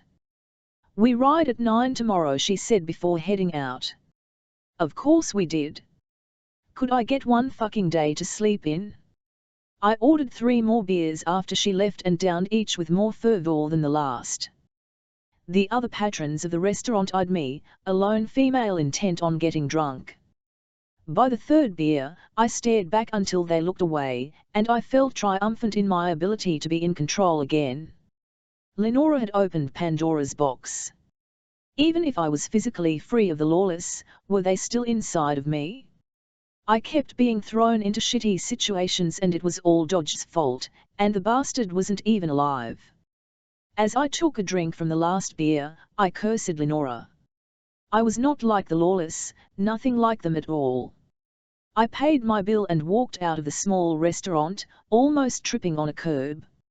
I was a little tipsy, but fuck it. I deserved to let loose for all the shit I'd been through in the past 2 days. Hell, my whole fucking life. The parking lot between the restaurant and the motel didn't have much lighting. I leaned my head back to look at the stars in the sky. They were so bright, taunting me like pinpoints of hope in a hopeless world. I raised both hands and wiped them back and forth against the sky, erasing as many stars as I could. But no matter how many I wiped away, they flicked back to life after a few seconds, ruining all progress I made. Frustrated, I tried wiping harder, but lost my balance and fell over, catching myself with one hand on the pavement. My head spun as I stood back up. I scowled at the stars, said fuck you and kept walking to the motel. As I approached the building, a shadow man, surrounded by hazy wisps of cigarette smoke, moved. I faltered in my step for 1 second. Dodge, back from the dead. The shadow man moved into the light. It was Jackson. Pretty fucked up what you did today, Rocky, he said. I tried to move around him, but he sidestepped in front of me. The air around Jackson was so hot it singed my skin. I stepped back. I began. You knew I was supposed to be there to talk to him. Here's my goddamn point. My head felt light and dizzy. I wanted to go to sleep, wanted to be alone, wanted to be in Los Angeles in the courtroom, my head not spin with thoughts. Always my fault, I taunted, rolling my eyes, and waving my hands in the air. Never Jackson's fault. God, I'm tired of your pussy ass bullshit. I tried to walk around him, but he blocked me again. His anger was so hot it made breathing difficult. It is when you get in the way of my job. He bared his teeth. One flick of my finger and they would crumble from their rotted insides. I laughed and the air around him became a little cooler, allowing me to breathe normally. Job. I laughed again. You're a fucking drug dealer, man. Wake up, it's not a real job. I used my shoulder to push him aside. The 5 beers weren't making it easy, so I used my hand to push him away, too. Get out of my way. I was almost past Jackson. If I could get to Lenora's door. Jackson grabbed my arm and I hissed in pain at his scalding touch. Why do you always have to be a fucking cunt? That was it. I'd had enough. I punched toward his face but hit the side of his ear instead. His eyes widened in surprise. He drew his arm back immediately. I didn't see his punch as much as felt it go through my eye and out the other side. My eye throbbed and my sight disappeared for a moment. I stumbled backward into a bike, not quite falling. I righted myself. My eye watered and throbbed, but the shadows retreated as I blinked rapidly. I stood up slowly, feeling 30 years of anger spill through a hole the size of Jackson's fist. His mouth hung slightly open, as if shocked by his own action. Tipsy or not, I ran at him with a guttural yell and tackled him at his waist. My linebacker move surprised him, or else it might not have been a success. We fell onto the asphalt in a heap, making an imprint of our bodies on the ground. I punched furiously. Asshole. He tried to grab my arms but failed. You ruined my life. I yelled. Our hands pushed at each other's faces and throats. I hate you. Jackson hit me in the gut, and I lost my breath for a moment. He pushed me off him. I scrambled to my feet and ran at him again, swinging with both arms. I was off balance from the beers and Jackson's initial punch to my face, which meant my hits didn't land the way I wanted. He was trying to push me, but I kicked his shin and he doubled over. Bitch. I pulled my fist back to swing again when someone pulled me away. Rocky, stop. I struggled, but they had their arms around my waist and swung us both to the ground. I rolled away when I hit the asphalt. It was Beth. She pushed herself up, panting. The girl was skin and bones, how the hell had she done that? Seeing her face, I suddenly grew tired and fell on my back in the middle of the parking lot. My breath came in rapid, deep pants. I steadied my heart rate to the twinkle of the stars that taunted me above. Go to your room, Jax, Beth said. She fucking started, I don't care. I'd never heard Beth yell at Jackson like that. Go away, asshole. Jackson swore a few times and walked off. I smiled and then started laughing. The laughter didn't stop. It came in heaps from the bottom of my stomach. I'd packed those laughs deep inside me for the last 13 years. I'd not deserved to feel them, to enjoy them, to share them with the world, but the box had been broken and now they were spilling out and causing little bursts of pain from my now bruised and sore body. I rolled to my side and curled into a ball as my body shook uncontrollably in squeals. Beth knelt in front of me. She placed her hand on my arm and the laughter quieted down. "Bethy," I said, smiling. "My savior." She smiled a little bit, the first I'd seen since we started the trip. "Oh, no." I tummed and threw up the beers and tacos. "Good God," Beth whispered. I wiped my mouth and groaned. "Come on." She grabbed my hand and helped me up. "Let's get you to bed." As she pulled me up, I felt dizzy. "Hold on," I said, turning away and pausing. I thought I might throw up again. Was this another concussion? I didn't throw up but spit out a chunk of what was probably steak meat that had lodged itself behind one of my teeth. "Gross," Beth said before pulling me to the motel. I shook my head and dug my heels in the ground.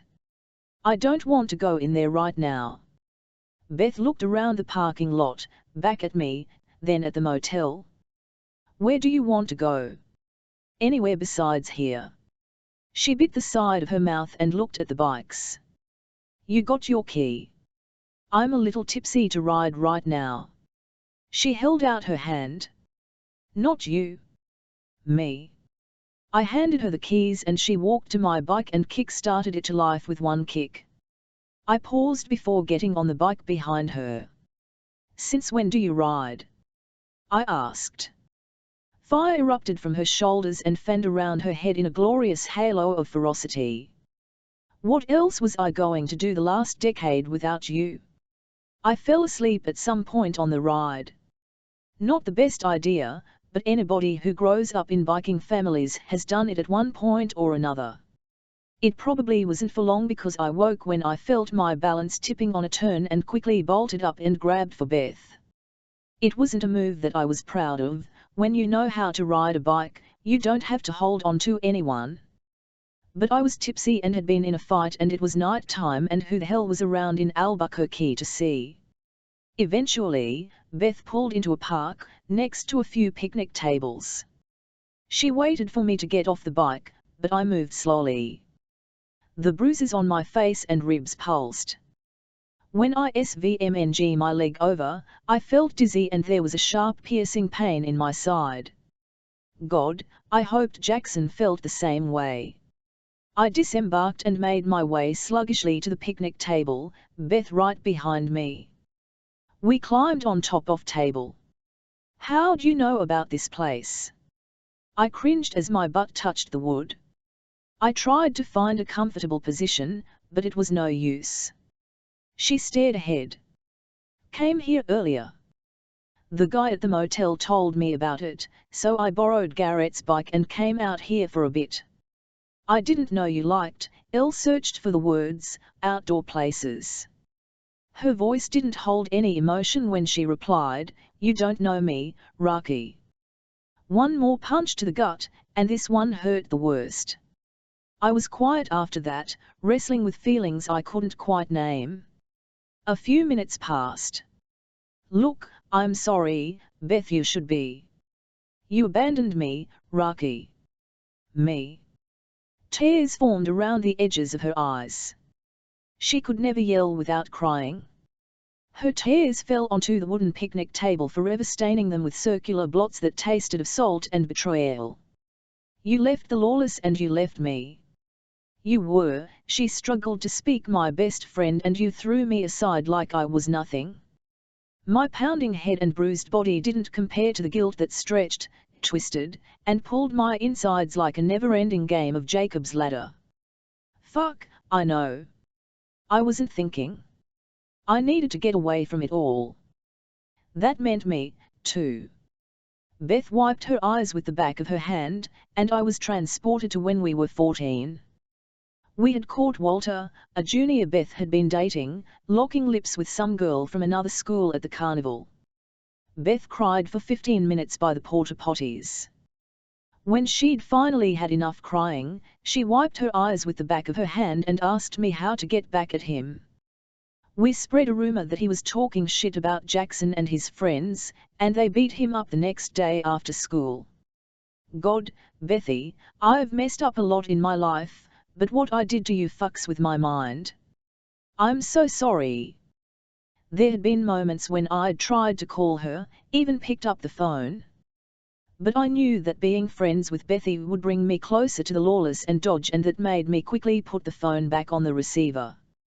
Besides, life without the Lawless had sped up when I removed myself from them.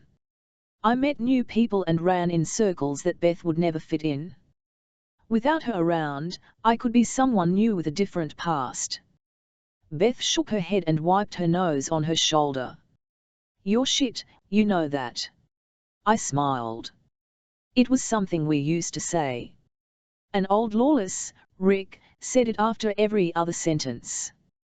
We mocked him until it became our own overused inside joke. I looked away. Yeah, I am. We sat quietly.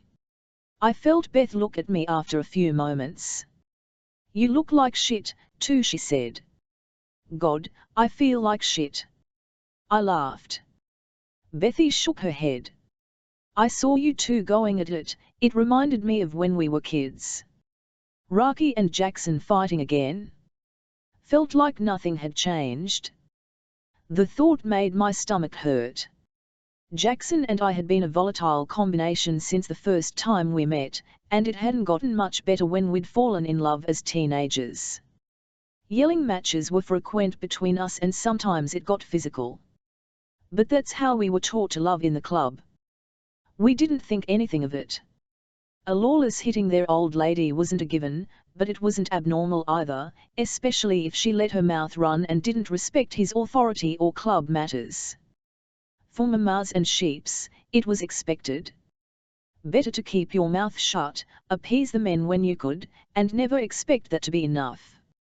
Even Bethy, who had been the sweetest girl, had been backhanded by her dad and boyfriends many times. I may have been treated a little better than some of the other girls, because I raced with the boys and Dodge took me along on rides with the club, but it wasn't enough to protect me from everything. I had to learn when to be quiet and when to fight back, because the wrong choice could be the end of me. It wasn't until I separated myself from Dodge and experienced the real world that I learned to let go of my false belief that passionate violence equaled love. But look at me now. I had been with the Lawless for just a few days, and I'd fallen right back into my old patterns with Jackson tonight. Things have changed. I've changed. I shouldn't have let that happen tonight, I said. My dickhead brother shouldn't have come at you like that.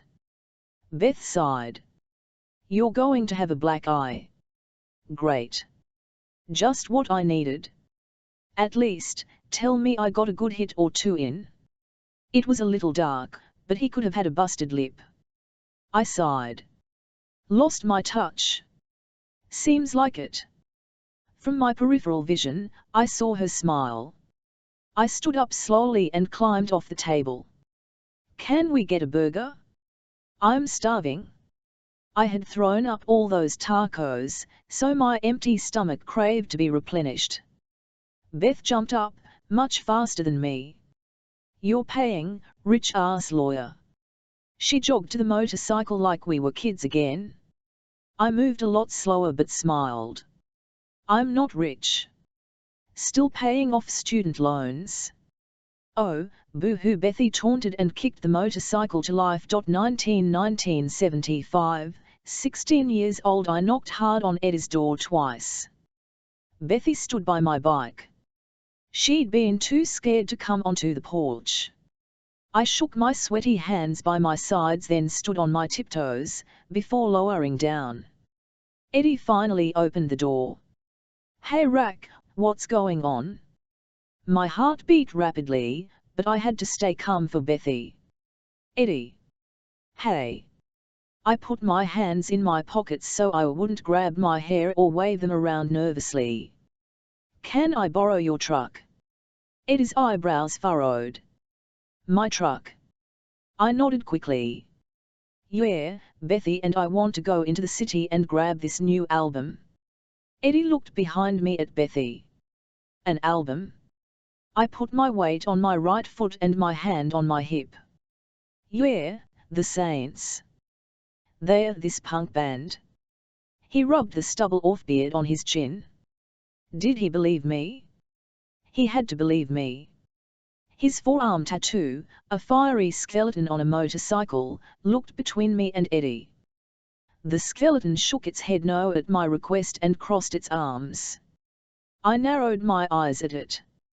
I interrupted him.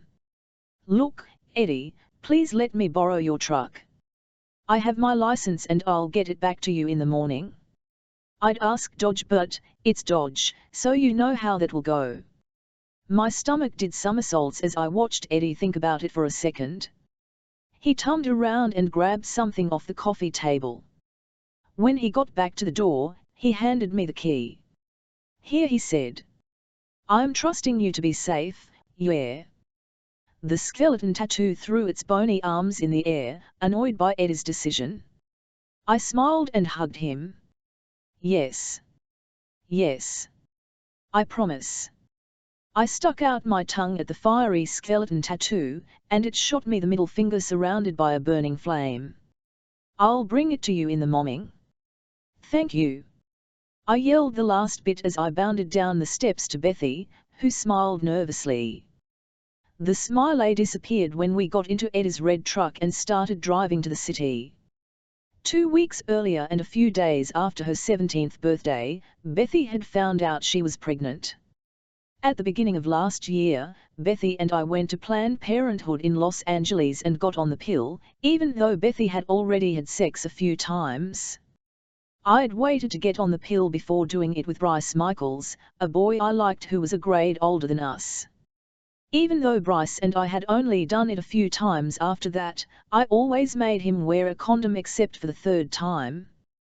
For a month after, I obsessed incessantly over the thought that I had contracted something, or I would be that small percent that still got pregnant. The fear was so overwhelming I told myself I would never have sex without a condom and the pill again. Since getting on the pill, Bethy had slept with 3 different guys, most recently with Peter, one of Jackson's best friends. Jackson didn't like that they were seeing each other, but he preferred Peter over Bethy's last boyfriend, Frank. Bethy and Peter never used condoms and Bethy wasn't as good about remembering to take her pill like I was, so she got pregnant. Bethy leaned against the door of Eddie's truck, staring at the quickly passing scenery of the highway. She looked sad. I wanted to say something, but I wasn't sure what. She was scared that her parents would find out. Her mom would be cool with it, but her dad, no way. She hadn't even told Jackson, her twin, what we were doing, though she had asked him earlier for the money we needed. What do you need that much for? Jackson asked her. He was taller than her, but even then, they looked so much alike with their thin straight noses, blonde hair, and high cheekbones. We were the only ones in the house, but they spoke quietly as if their voices might linger until their parents returned home. I can't say, Bethy replied. Tears formed in her eyes. I just do. She stomped her foot. Please, Jax, I'll owe you big time. Jackson looked at his sister for a second then gave her a hug. She wrapped her skinny arms around him, and they melded into the same position they'd been in inside their mother for 9 months. Sometimes I forgot they were twins, bonded by a unique experience of birth. Jackson could be an asshole to most people, but to Bethy, he was kind and gentle. It made me a bit jealous. If I'd had a twin, life would be more bearable. When they pulled apart, Jackson went into his room while Bethy wiped her tears away. Jackson dealt weed to the rich kids at school, so he always had a ton of cash on hand, which was good for us since we didn't have any. Here, Jackson said. You sure you don't need more? Bethy shook her head. This is good. Thanks, brother. When we arrived at the clinic in Los Angeles, Bethy sat up and looked at the building. Defeat pulled at her face, pulling her puppy dog eyes farther down. Hey, I said. She chewed on her lip when she turned to me. We don't have to do this if you don't want to. She smiled weakly. No, I do. I'm not ready. She looked down at her stomach. I mean, can you see me being a mom now? Hello, no thank you. I chuckled. At least her humor wasn't gone. Still, she was right. Bethy with a baby was a bad idea. She was 17, with no skills, job, or even a high school diploma. Granted, plenty of girls had overcome those odds, but Bethy had one more glaring problem, the lawless. I knew what being raised among them was like, and I wouldn't wish that on a child. When we got out of the car, I grabbed Bethy's hand. She squeezed it. We would do this together, and it would forever bind us. As we walked up to the building, a skinny white woman in jean shorts and a floral top who sat in a metal foldable chair stood up. She looked older than Bethy's mom and held a white poster the size of a billboard. We weren't 10 feet away when she walked hurriedly to us, sign raised high. The words, "Don't kill your baby. Be saved by God" had been written in thick red lines of judgment that dripped from the carcass of letters, down the handle, and over her hand. "Girls, you don't have to do this," she said. Bethy and I paused as she rushed up to us. "Don't kill your baby. I can help you, take you to our church. Have your baby put up for adoption," she rambled. "Your baby has hair, a heartbeat." I pulled Bethy away from the woman. "Hey, back off," I said. The woman smelled the pregnancy on Bethy. Her pupils constricted and she hissed at my best friend, "You'll be a murderer, go to hell. Do you want that? Jesus forgives whores, look at Mary Magdalene." I let go of Bethy's hand and pushed the woman away. "Shut up, bitch." She stumbled back, shocked for a second before opening her lipless mouth to yell. "W Thor. God sees you. Baby killer." She shook her huge sign at us. Before I could react, Bethy grabbed the sign and pulled it from her hands. The woman was as surprised as I was when Bethy threw it into the parking lot. My best friend got 3 inches from the woman's face and yelled, "Fuck off, bitch. Or I'll beat your ass." I'd never seen Bethy so angry before. Sure, we'd gotten into fights with girls at school, but Bethy's face had never turned that red and her body had never vibrated with so much strength. Not a single tear formed in her eyes. The woman ducked her head in submission and slinked off to pick up her sign. "Come on," Bethy said. She stomped through the front door. I caught up with her, quietly screaming in triumph. Bethy walked to the attendant at the front desk and said in an unwavering voice, "Bethy Cook. I'm here for an abortion." I hugged her then, proud of her for being such a badass. We probably seemed off to the front desk attendant, but I didn't care. When I pulled back, Bethy beamed, and her golden hair twinkled from a light she'd found within. "I'm so fucking glad you're here," she said.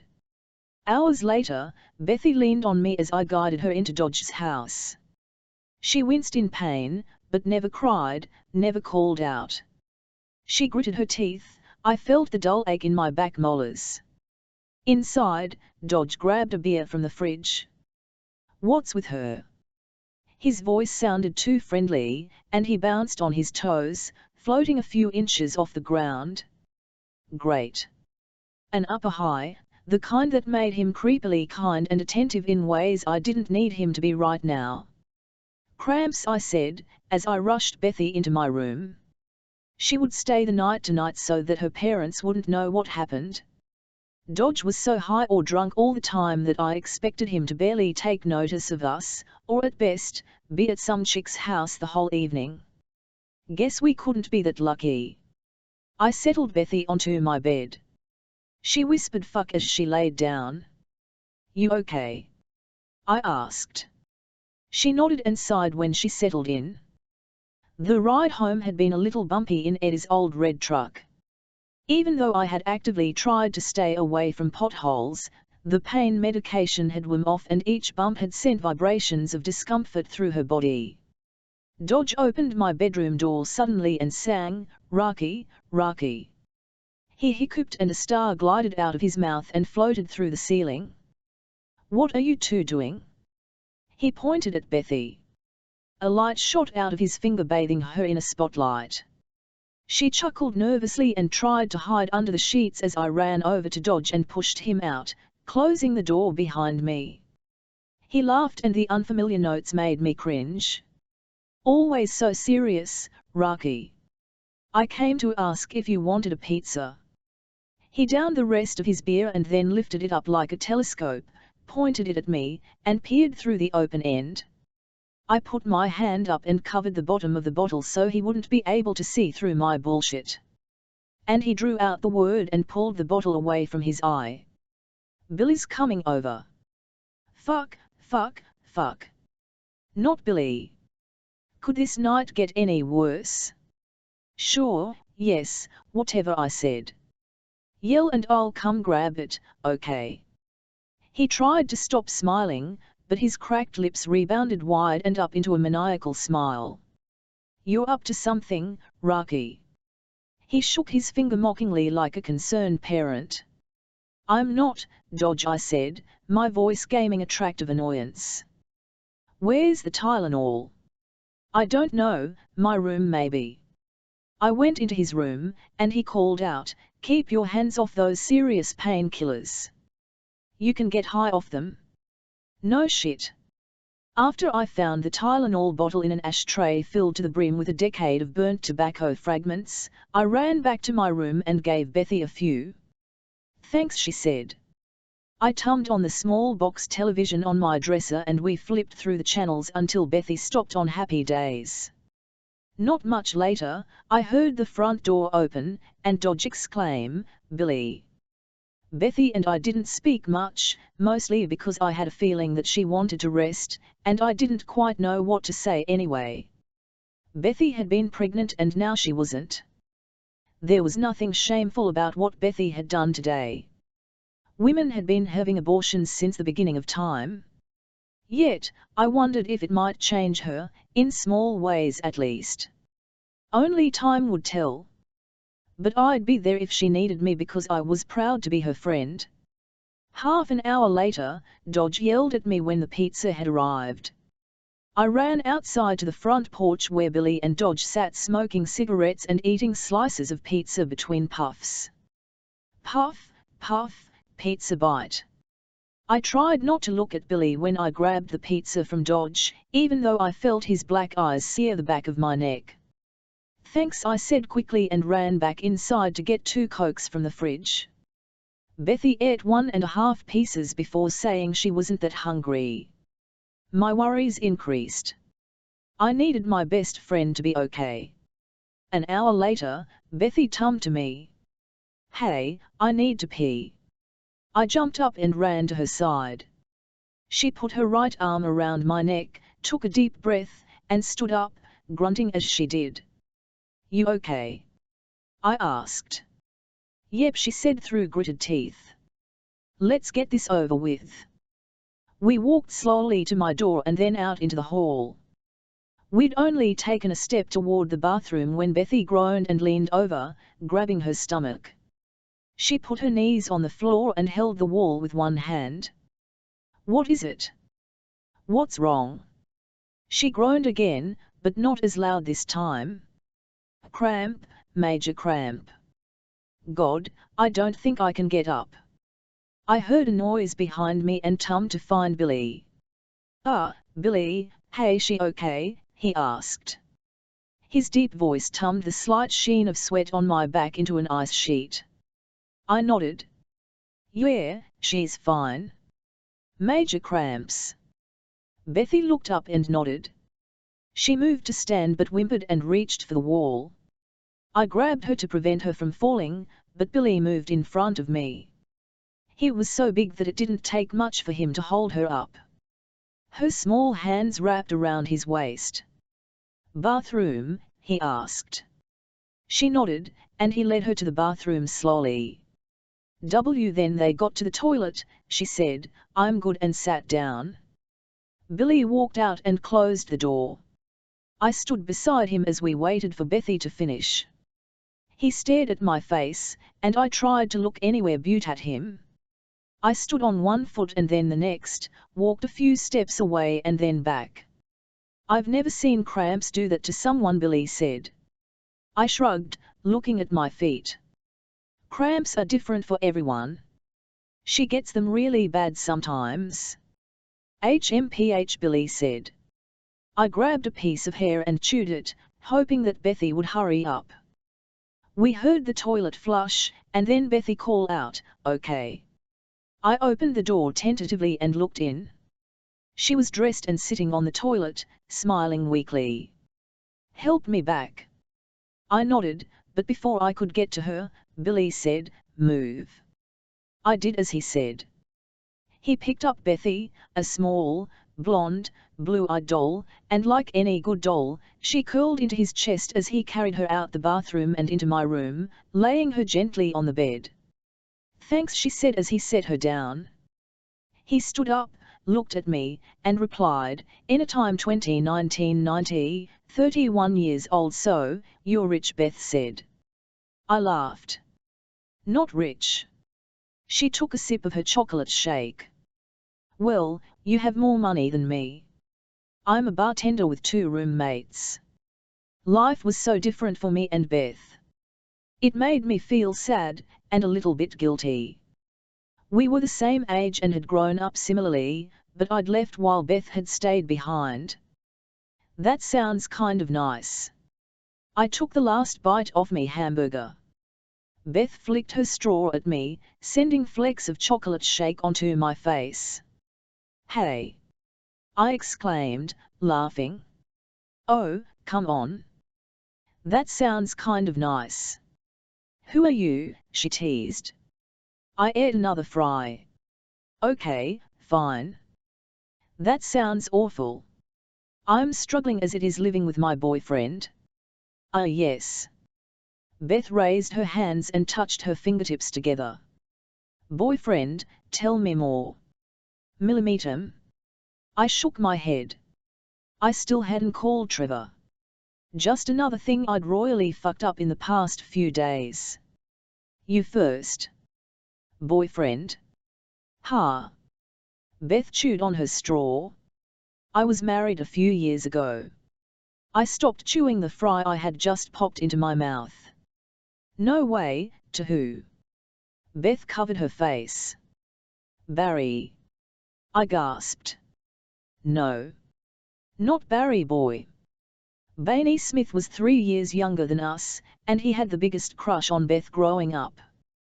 We teased him endlessly about the crush, but he didn't care. He always said, "Just wait." One day. How did that happen? Why did that happen? I leaned forward. Beth looked down for a moment, before raising her eyes. She sighed. "The only thing I can say is, Barry boy became one hell of a hottie." We laughed so loud the people next to us told us to hush, which only made us laugh louder. When we finally quieted down, I said, "So, you and Barry then, life's good?"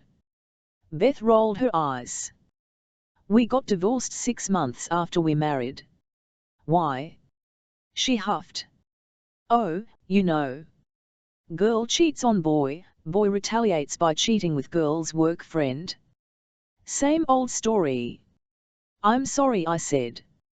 She shrugged. "Shit happens." I'd heard that before.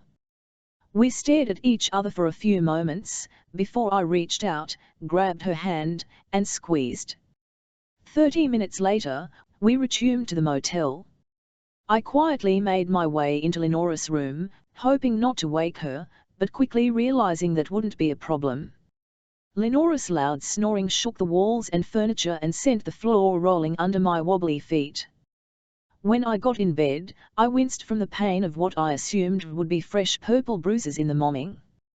Staring up at the ceiling, I thought about how the last few hours with Beth had felt like the old days. The guilt I felt from abandoning Beth was all but gone, but it was being replaced with a nervous feeling in my stomach. If I let Beth in my life again, Could I keep our relationship separate from the club? I closed my eyes and turned on my side. It wasn't a question I could answer tonight. Something hit my face, sending a ripple of fire through my body. Ouch! I opened my eyes and cringed again. Oh, God, my body hurt bad. Get up, a gruff voice said. I pulled what I soon discovered was my jacket off my face and sat up slowly, looking around for whoever had spoken. It was Billy. Lenora's bed was empty. The clock on the nightstand said 7 a.m. I fell back on the bed slowly. Lenora said 9. Billy stripped the covers off me, and I sat up too quickly. Ouch, that hurt. I was only wearing my t-shirt and panties, so I reached for the comforter, but that sent pain through my shoulder and side. Fuck it. Billy had never been inappropriate toward me, and as we talked, his eyes never left mine. Lenora and the others will take off for Oklahoma at 9. We have a side stop to make, Billy said. I fought the urge to slam my fists into the bed. Instead, I fell back and rolled over, burying my face in the pillow, and groaned. Fine, I yelled into the scratchy pillowcase. I added a mummed, I'll meet you outside in 10. Don't make me wait. A moment later, the door clicked, signaling Billy's departure. I turned on my back and looked up at the ceiling. The mold that sprouted along the edges of the ceiling was just a shade darker than the green wallpaper with white flowers that had been plastered on it. I thought about the night before when Beth had asked me about Trevor. I knew I had to call him. But shit, I didn't want to. I looked at the other bed. Lenora was gone, and I was alone in the room. It was now or never. I picked up the phone on the wooden nightstand between the beds and moved the cord so I could push the numbers. The phone rang and rang. Was it too early in the morning? I couldn't recall if there was a time difference or not. The phone continued to ring. My call was clearly going to voicemail. Either Trevor was ignoring my call, or he wasn't home at 6 or 7 in the morning. Both were probably bad signs. Trevor's recorded voice came on the line, and the phone beeped. Hey. I paused for 2 beats. It's, me. I'm in New Mexico. Heading out in a bit to Oklahoma. I'll call soon to check in. What else should I say? Look, I'm sore. I want to be more open with you. Being around these, the phone beeped. The recording was over. The silence pressed down on me like a blanket, and I ached for it to suffocate me to death. I let the phone fall from my ear to the pillow. With no one watching, I felt less childish for hitting the bed with my fists and feet like a toddler who didn't get her way. Billy waited by his bike, smoking a cigarette. He stared at my right eye. I tried to adjust my bangs to cover the bruise, but it was hopeless. I'd forgotten to bring makeup and could not cover it one bit. Black and blue would be my look for the day. Looks like you can still take a punch, he said. And give them too. Billy made a noise in his throat and shook his head. Just had to neg what? Should I have kept my mouth shut like a sheep? He started it, that's not, so I finished it. That's what you and Dodge taught me, right? Billy stared at me for a few seconds. His jaw twitched. I wanted to say more. I wanted to yell at him for how his club members thought they could do whatever they wanted and get away with it. They treated women like shit, and I wasn't going to let any one of them do that to me. Not anymore. He growled low in his throat, bent down, and picked a small styrofoam cup off the ground. He handed it to me, along with a bear claw that sat on his bike. Billy wasn't going to get into it with me. The coffee and donut were his way of saying the conversation was over. I took a deep breath in and let it out, before taking a bite of the wiggling doughy claws. His eyes flicked to my black eye occasionally as he watched me chew. When I swallowed, he sighed and shook his head. Billy stood up and walked to one of the doors on the first floor. He knocked. A second later, a man in boxers opened the door. Billy said something to him. I couldn't hear the words over my chewing and the distance. The man's head turned toward me and then back to Billy. It only took a few minutes and then Billy walked back to his bike. What was that about? I asked. It's a grieving ride. The boy knew better than to quarrel with the family. HMPH. Jackson was in trouble now. Served him right. Though I was sure he wouldn't see it that way. I finished the donut and took a sip of coffee.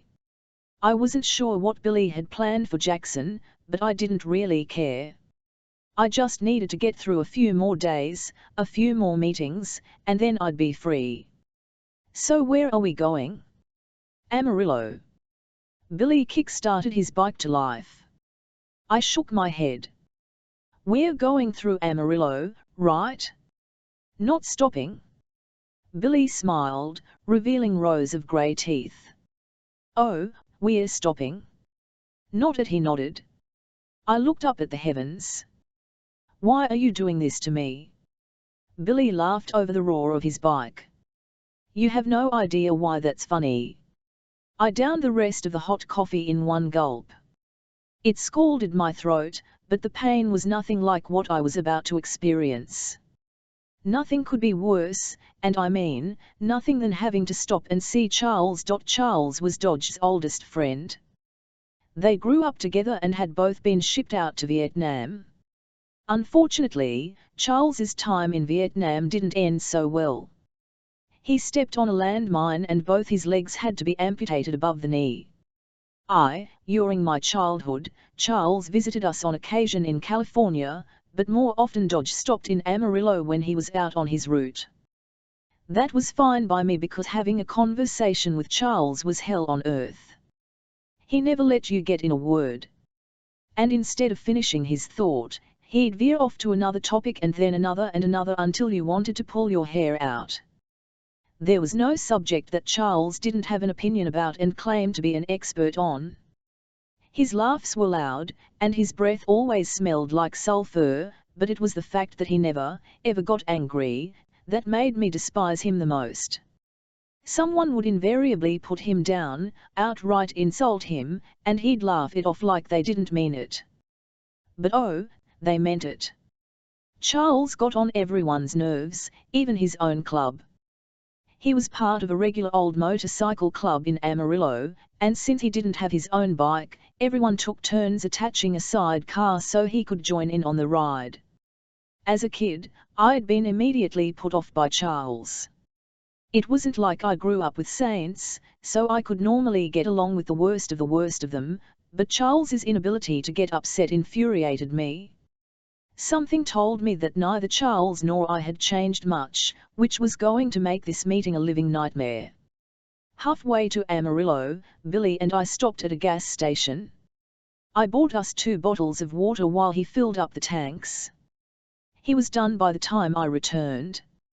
I tossed his bottle to him, and we sat against the bikes rehydrating. Charles? Really? Billy nodded. He didn't seem too pleased either. Dodge knew I couldn't stand him. Billy chuckled. Maybe that's the point. Asshole. I took a sip of my bottled water and looked at Billy from my peripheral vision. He watched the road, taking a sip of water every now and then. So, my grandfather. You're not getting his address yet. I know. I sighed. At least tell me his name. Billy shrugged. Don't know it. How do you have his address but not his name? Dodge didn't tell me. So, it was Dodge who had found my grandfather, not Billy. How the hell did he get it? I'd never even thought to look for any other family members because I'd been told there weren't any left. As for finding extended relatives, it seemed pointless. My last name had been Gonzalez before it was changed to Warren to match Dodge's last name. There were a million Gonzalezes in the world. I didn't have an earthly clue how to go about sifting through them all. How did Dodge get the address? Billy shrugged again. I felt my patience slipping away. Then how long has he had it? Billy shrugged. That's not an answer, I said through gritted teeth. Some years. Why does it matter? I stood up off my motorcycle. Years. That matters. I paced in front of him. Years. How could Dodge do that to me? Keep my grandfather from me for so long? Why didn't he tell me? Billy drank the last bit of his water. He tried to tell you, but you wouldn't take his calls. It was true. I praised the gods when caller ID was invented, because it meant I didn't have to hang up on Dodge anymore when he called. If Dodge's number or some other number I didn't recognize appeared on the caller ID, I wouldn't pick up. It annoyed Trevor greatly. What if it's an emergency? Or someone from the office, he would say. They'll live, I always replied. 9 times out of 10, it wasn't an emergency. Just Dodge. He rarely spoke when the answering machine picked up.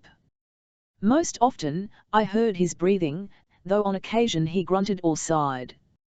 Once he muttered, "Fuck," and another time he said, "Goddamn it," rack before hanging up. So, it's my fault that I don't have his address?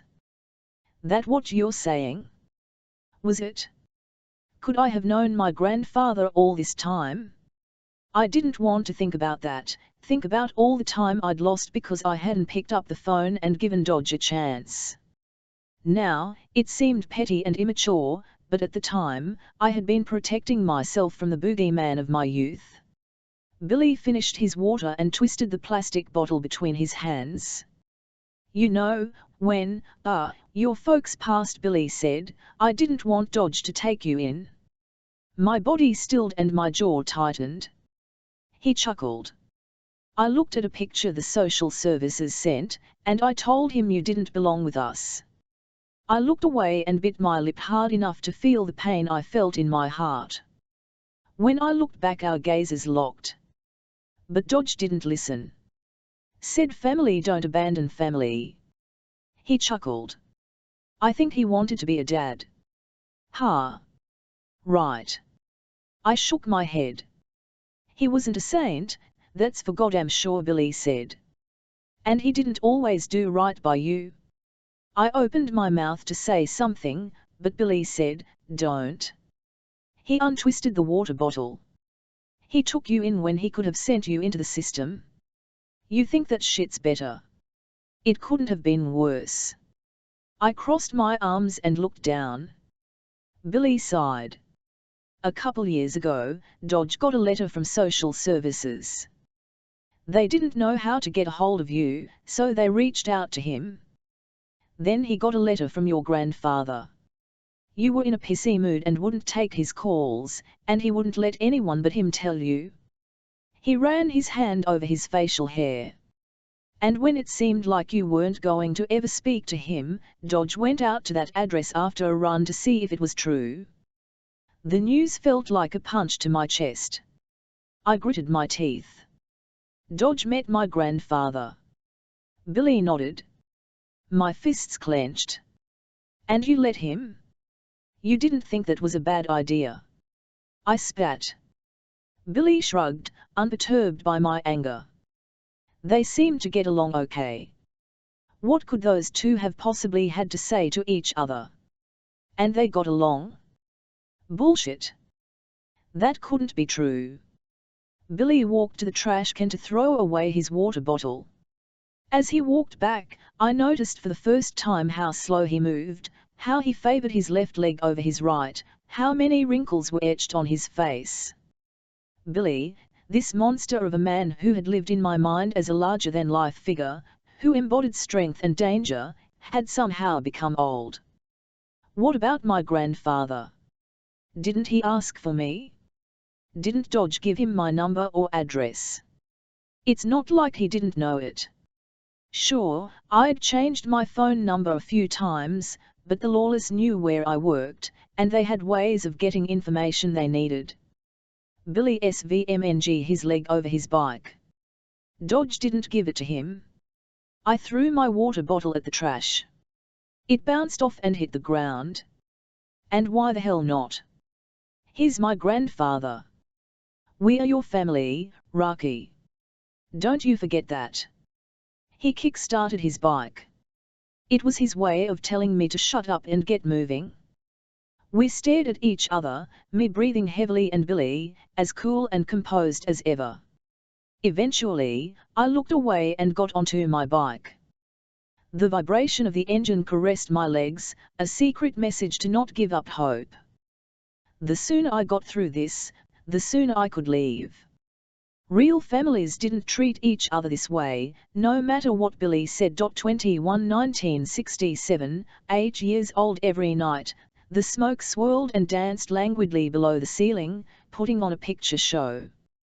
The white wisps coalesced and dissolved into images of men drinking to unconsciousness, fights that resulted in overturned tables and broken chairs, men and women dancing too close, and the hiding of guns in the walls. The smoke, expelled from the lungs of the lawless, witnessed everything that happened in Scoots, a lawless-owned bar. It had taken on the role of historian, always on the lookout for a new story to tell. Anyone who stared long enough could see this magic at work, but no one ever did. No one but me. I stood next to Missy, Billy's older sister, and watched as she played a hand of poker against Dodge, Eddie, and Gray. Even though Missy wore a lot of eyeshadow for an old woman and had pocked skin, she was always nice to me. She'd explain the game and why she played each card that she did, and how some hands were better than others. Missy even went as far as playing a few rounds with me when the guys went out back for 30 minutes to talk business with an associate who stopped by. The game was 5-card draw and Missy was good at it, much better than Eddie and Dodge. Gray was Missy's biggest competition. Missy gave me the job of placing her quarter bets in the pile, pulling out her winnings, and stacking them in little towers next to her. The thing is, Rocky, Missy said as we waited for Eddie to hand over his third card. I'm not luckier than any of them, I'm just better at reading their tells. Dodge grunted and scowled at this, while Gray took a drink of beer. Eddie moved his cards around as if that might make them a better hand. A tell is kind of like a hint that tells you what someone is thinking. I asked. She smiled. Her teeth were yellowed like everyone else in the club. Yes, smart girl. Sometimes it's a nervous twitch or the way they move their lips. Anything can be a tell. If I can spot it, then I can figure out if they have a good or bad hand and how I should bet. I knew exactly what Missy meant. I was good at seeing tells, I had to be. If I could judge Dodge's mood based on the glaze over his eyes, the tone of his grunts, or even by how bad he smelled, I could stay out of his way and avoid getting yelled at or even pushed. I'd taken those skills and used them in other parts of my life. At school, around the lawless, and sometimes for fun in my own mind, to see if I could figure out what someone would do or say before they did it. Eddie finally placed a card down and Gray handed him a new one. Bet, Gray said. Dodge sucked his teeth while he looked at his cards and Eddie wiped sweat off his forehead. Gray took a sip of beer before putting a quarter in. What should I do? She asked me. I studied the men. Eddie had folded, but Dodge was placing a quarter in the pile. Standing on my tiptoes, I whispered in Missy's ear, Gray's going to win. When I pulled back, she smiled and playfully grabbed my nose. Smart girl, she whispered before folding. Gray and Dodge looked at each other before showing their cards. Dodge had a full house, which may have won him the pile if Gray didn't have a royal flush. I was right. I tummed to Missy, who said, "Ha." Dodge threw his cards down on the table. Damn it. Gray, in his usual silence, pulled the pile of quarters to him. He rarely showed emotion and talked as little as necessary. I'd heard other lawless speak about Gray's penchant for silence and why it made him the best hitman of the club. He was methodical, quiet, and he attacked when calm. That's how he caught his victims in surprise. These stories made Gray sound scary, but I'd never seen that side of him. I hoped I never would. Dodge, you got yourself a smart one here. She can read people as good as anyone, Missy said as she took a cigarette out of her pack. Dodge turned his hard eyes on me. Then why the hell you ain't helping me? I'm the one that feeds you. Eddie snorted. Only peanut butter and jelly. I fought to hide a smile. If I smiled, it'd piss Dodge off. If it's good enough for me, it's good enough for her, Dodge replied and took a drink of beer. Eddie shook his head and Gray smirked. I'd replace your Sony ass with her and let her bring home the bacon, Missy said. I stilled. Missy was no end to let her mouth run, and it sometimes got her in trouble, especially when she was drinking. Dodge's head turned to the side, and he said, "Huh. That wasn't what I was expecting." He turned his attention to me. You as good as she says. I shrugged. Either you are, or you aren't. Which is it? I looked up at Missy and then at Eddie for help. Don't look at them. Look at me, damn it, Dodge said. I did, and what I saw there surprised me a little. He was serious. I found some courage deep within and said, yeah. Dodge regarded me for a second as he took a drink of beer. He nodded his head and pointed to an empty chair at the next table where Grimm and his girlfriend Aubrey talked. Pull up a chair and let's see then. I waited. Was this a trick? Dodge said, go on. We ain't got all day. Missy clapped her hands together in glee, while I walked over to grab the chair. If she's so damn good at reading tells, you can spot her some quarters, Dodge said. Missy stopped clapping and smiled mischievously. Sure, but when she wins, she'll pay me back, plus 25%. Taking money from a kid, Dodge said, shaking his head. Girls got to eat, Missy replied. I scooted the chair to the table and climbed up. You two are the worst, Eddie said. Here, Rack. Take my quarters, anything you win is yours. He slid over his meager pile of quarters, then dug into his front pocket. He pulled out 2 more and added it to my pile. Thanks, Eddie, I said. He winked at me. I can't win for shit anyways, he said. Now that's right. Missy said. She grabbed the deck from Gray and shuffled the cards. Just as she was about to pass them out to us, Billy walked into Scoots. The lawless greeted him with nods and hey Billy. A few even got up to shake his hand. Billy looked around the room and saw us. He walked up to the table, while pulling up a chair from another. He placed it between Gray and Missy. What are we playing? 5-card draw, Missy said as she began dealing around the table, skipping over Eddie. I was the first card she dealt to her left, but it wasn't until Billy got his first card that he seemed to notice me. The kid playing? He looked at me when he said it, but he wasn't quite asking me. He did this a lot, and I wasn't sure why. Billy rarely spoke to me, but when he did, it was as if he didn't want to speak to me.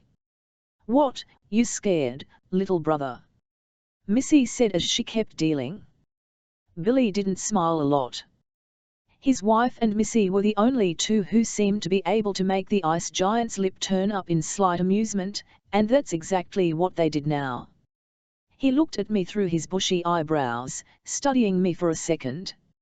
I looked down at the 3 cards that lay on the table, trying not to meet his eyes. A second later, he yelled at Scoot, the bartender who stood behind the bar, to bring him a beer. When Missy finished dealing, we picked up our cards and examined them.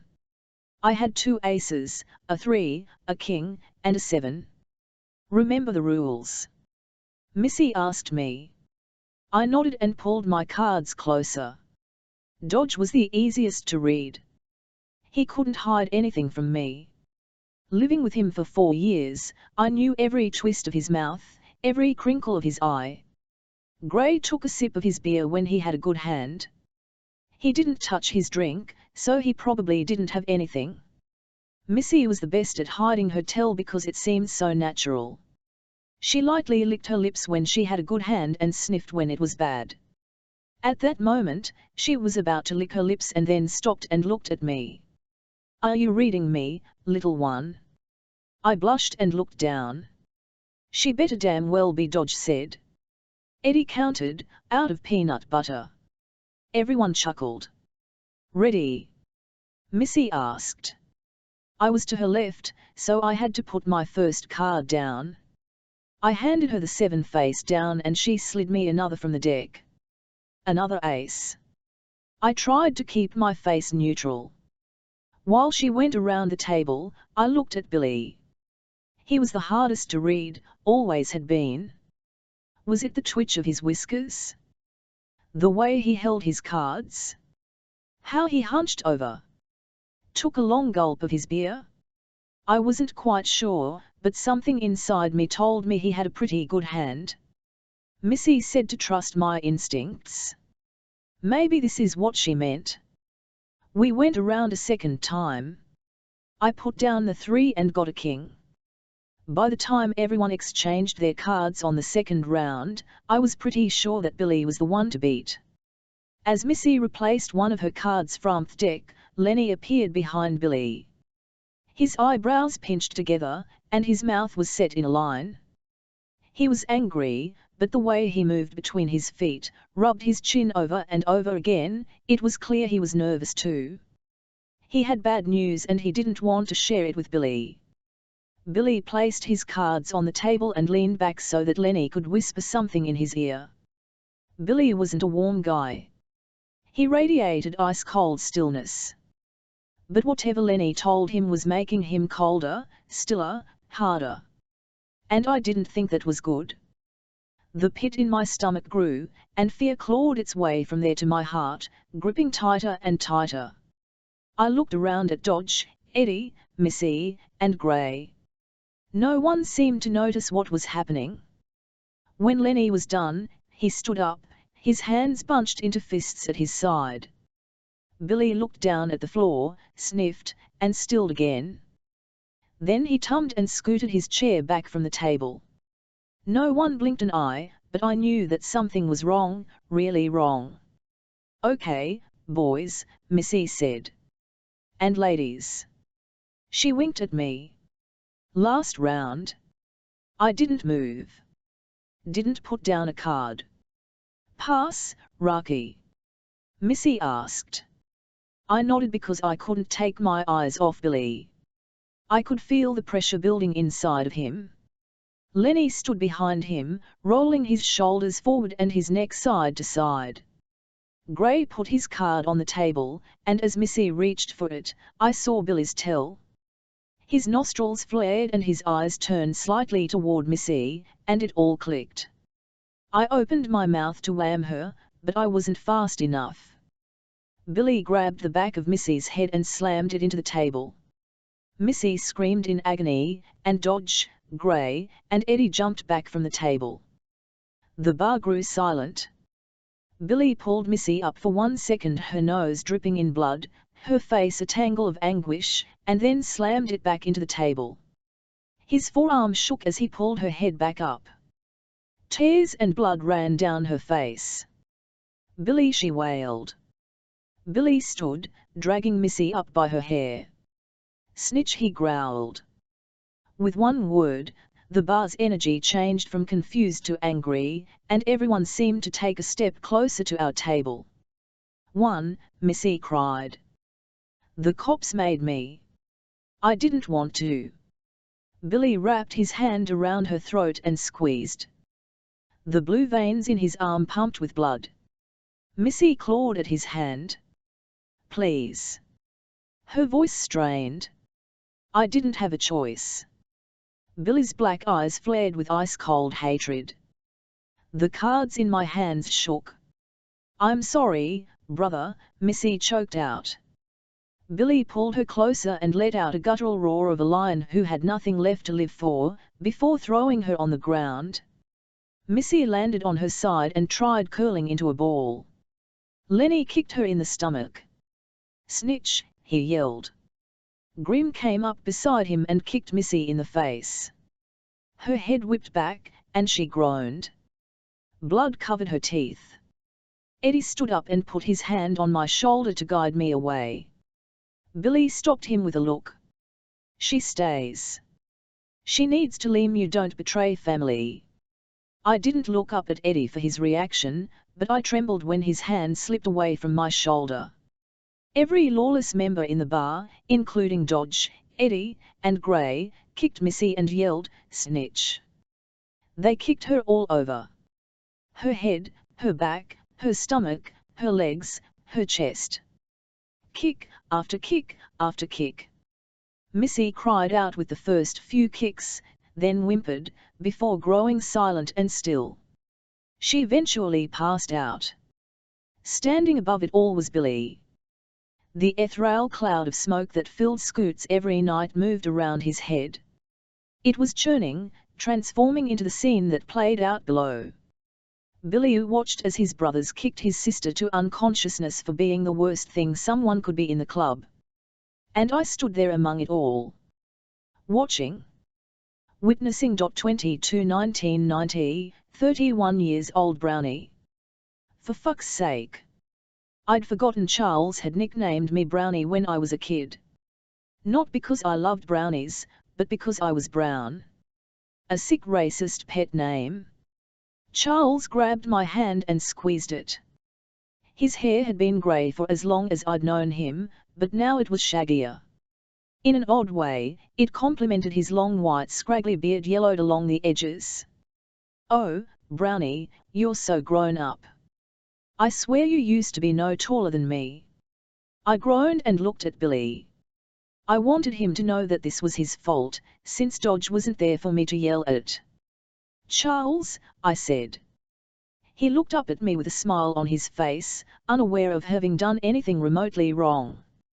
"Don't call me Brownie. It's inappropriate, to say the least." He squeezed my hand again before letting go. I wiped my hand on my jeans. "Listen to you. Inappropriate, to say the least. You sound like a damn good lawyer," he said. "I mean, good lawyer. I don't cuss anymore." My anger prickled across my skin. He didn't get it. He never would. "Billy, man, so good to see you," Charles said, extending his hand to shake. Billy shook it and gave him a nod. "Come on," Charles said as he turned around. "Got us a seat over here." The dimly lit sports bar had a few TVs tuned to various sports channels. Even though the lunch hour had already staffed, only a handful of customers were there, so most of the tables were empty. Charles led us to the back to a table that seemed shorter in height than the rest of them. I was right, because when I sat down, my knees hit the table. I smirked at Billy, who was unable to fit his gangly legs underneath and had to splay them out to get comfortable. It was exactly what he deserved. "Eileen!" Charles yelled at a waitress in her 50s with maroon lipstick that was far too dark for her complexion. Eileen walked over with a smile. Small curly strands of brown hair framed her face, while the rest had been pulled back in a bun. "My friends came all the way from California to see me, Eileen," he said. "Well, ain't you special?" she joked and gave him a wink. "What can I get?" "Why all?" I opened my mouth to speak, but Charles beat me to it. "We'll have a round of beers to start. 2 burger specials for Billy and I and a basket of chicken fingers for this pretty lady." Eileen didn't have to write anything down, which meant she'd probably been working here since this place opened decades ago. She nodded at everything Charles said. "Actually, I'll have a burger special, too," I said, never taking my eyes off Charles. Usually, I'd prefer chicken fingers, but I didn't like Charles ordering for me. Hell, I didn't even like Trevor ordering for me. Charles didn't seem to notice my annoyance, but only smiled and thanked Eileen before she walked away. Charles turned to me. "I'm so glad you're here." When I heard Dodge had died and returned to his maker, it broke my heart. Maker?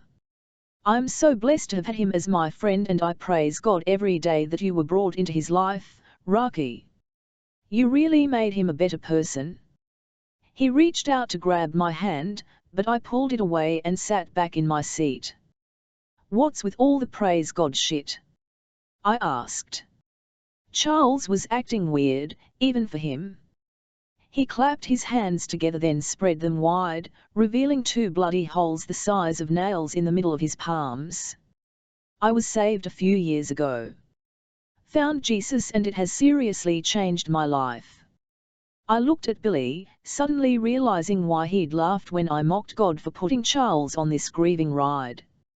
Charles was a born-again Christian. This was worse than I could have imagined. Billy smirked. Dodge was a shithead for including Charles on his list. Eileen resumed with our drinks in ice-cold mugs. As she passed them out, Charles rambled about his new religious journey. He spoke to me, actually spoke aloud to me one day. Told me that I had a gift, and I was the best person to share his love with others, starting with my club and expanding to the community at large.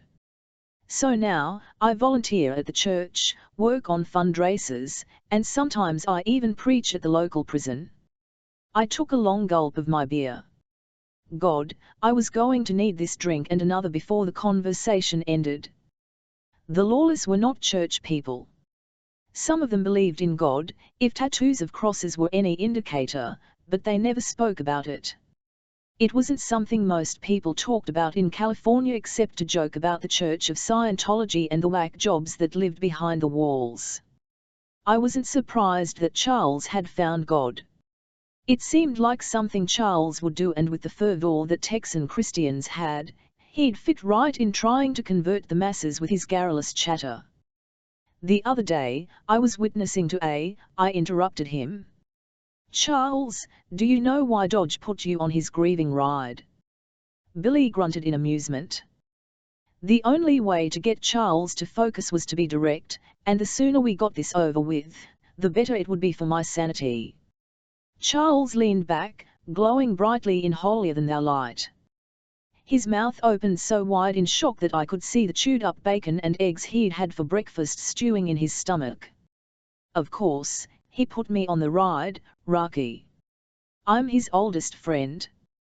He emphasized his words by touching his chest with both hands. I was there for everything. The day his mama ran off with some banker. You know, he never knew his daddy. I was there when Mimi beat him, and that time we put a dead cat in the principal's car. Then, I'd been taking a big gulp of beer but sputtered at his words. Wait, Charles, stop talking. I wiped the beer that I'd spit up on my chin. Who's Mimi? Charles scooted closer to the table. Didn't he tell you anything? Mimi was Dodge's grandma. She raised Dodge, and, what about my mom?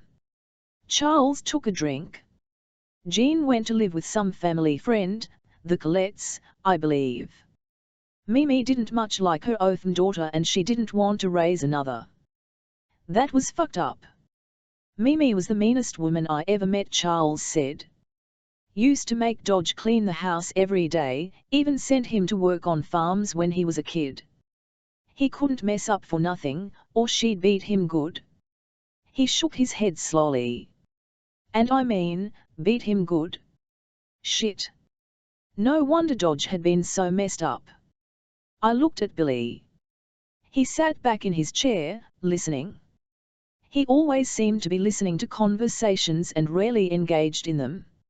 I don't think I ever saw him let loose, be spontaneous. I wondered what he thought about Dodge's childhood. Did you ever see my mom growing up? I asked Charles. Sure, sometimes at school. Dodge didn't really have much to do with Jean. They didn't run in the same circles, and the Colettes were strict. Jean was a good girl, didn't get in trouble much. Not like your uncle and I. We were rascals. Drinking beer in the teacher's lounge, sneaking into bars when we were 16. Charles continued listing vile and reckless teenage acts he and Dodge had done, getting further and further away from what I really wanted to know, more about my mother. Memories of my mother were limited to smells and touch. I felt her sharp fingernails scratch my back softly, lulling me to sleep. Sometimes on chilly days, which weren't often in California, I smelled her chicken and dumplings stewing on the stove. My fingers became sticky thinking about how I ran them through her thin blonde hair that rose high with volume from 4 rounds of hairspray. "Charles," I said. He kept rambling. "Charles," I repeated, harsher. He finally stopped. "I want to know more about my—" I paused because Eileen returned with baskets of burgers. Charles reached forward for the ketchup to drench his fries. "Thanks," I said to Eileen. Billy had already taken a few bites of his burger before she'd even finished setting the other baskets in front of Charles and me. "My mother, Charles, what else can you tell me about her?" Charles stuffed 2 fries into his mouth. "She sang in choir. I remember that." He thought a second. "She hung out with Barb, Laura, Elaine." He paused. "And Sherry, Brenda, and Sonia. Used to date this guy named Rob. He was a football player. Dodge didn't like him. I remember this one time." Charles laughed, and a few bits of ketchup flew from his lips and landed on the table. "Rob was pissing in the bathroom and Dodge came up behind him, grabbed him by the neck, and pushed him against the wall. He told him if he didn't stop dating Jean, he'd beat him so bad that he wouldn't be able to walk." Charles chuckled and shook his head, remembering the disturbing Good 01 days. "Doesn't sound like Dodge at all," I muttered before taking a bite of my hamburger. When I looked up, I saw something on Charles's face that I had never seen before. He bit his lip and his eyes flitted back and forth. Had he suddenly realized for the first time the shit he and Dodge had done had been dangerous and cruel? What was even more, the look on his face didn't leave. He stared at his burger, his face turning pink. "We didn't do good things all the time, Dodge and I," he said. "Jesus has shown me that." It was about the most honest and sane thing Charles had ever said, minus the Jesus part. He looked up at me. "But he was my best friend and stayed my best friend all these years." The bite I'd just taken suddenly seemed harder to swallow. I took a drink of beer. "I know I talk a lot and Dodge, maybe he didn't talk enough to you. But he loved your mama, even after they stopped talking," he said. "Why did they stop?" I asked. Charles shrugged and took a sip of his beer, which was slowly turning into red wine. "They were different people. She had a pretty good family who took care of her, and Dodge had mean 01 Mimi. When we joined the army, Dodge didn't look back, didn't stay in touch with anyone. Jean tried to. She sent a few letters when we were overseas, but he never wrote back. Because..." Charles stroked his white beard. "Dodge didn't share his feelings with anyone, not even me. But I tell you, since becoming Christian, I've become pretty good with interacting with people. I don't think he felt worthy of having Jean's love. So, he pushed her away, before she could hurt him." Charles looked off in the distance, seeing Dodge and he in a time that no longer existed. Billy sat next to me, eating the last of his fries. His eyebrows rose when he caught me looking at him, indicating that he was a bit surprised by Charles's insight. Charles laughed. "I'm going to miss your uncle." Small tears pooled at the corner of his eyes. Oh, God, Charles was starting to make me feel sorry for him. Dodge had been friends with him for so long, and now he wasn't in Charles's life anymore. I wondered what that felt like, to have someone you cared about deeply for most of your life suddenly die and never be there for you to see or speak to again. Charles wiped at his eyes. "I'm thankful he's with Jesus now." He took a sip of the blood of Christ, then slapped his mug playfully on the table. A few drops sloshed out and stained the table in the image of Mary. "Let's talk about better things," he said as the heavens above shone a light on their disciple. "Now tell me, Brownie, have you taken Jesus Christ into your heart as your Lord and Saviour?" 23 1976, 17 years old. Our mouths consumed each other, searching for the other's soul. My hands touched Jackson's abs, his hands were under my shirt. We fell back on my bed, with Jackson on top of me. He had just unbuttoned my shorts when the door opened. We froze. Teenage desire hung thickly in the air, but not thick enough that we couldn't see Dodge swaying in the doorway, bloodshot eyes growing redder by the minute, lips pulled back in a snarl. I pushed Jackson off and he rolled to the side. No one moved for about a half a second. Jackson and I watched Dodge. He looked between Jackson and me as if trying to decide who he would go after. He chose me. "You slut." Dodge ran toward me. I wasn't sure what he was going to do once he got to me, but I didn't want to find out. I bounced behind the bed, so that it was between Dodge and I, and quickly buttoned my shorts. Jackson ran at Dodge and pulled him from behind. "Get off!" Dodge yelled. "Rocky, get over here!" Dodge's bloodshot eyes bulged from his head, and his thin grayed hair stood straight out like a Halloween wig of a mad scientist. "Run!" Jackson yelled. He pulled Dodge away, leaving a small opening for me to run past and out the bedroom. "Whore! Opening your legs for this piece of—" I didn't hear any more as I closed the front door behind me.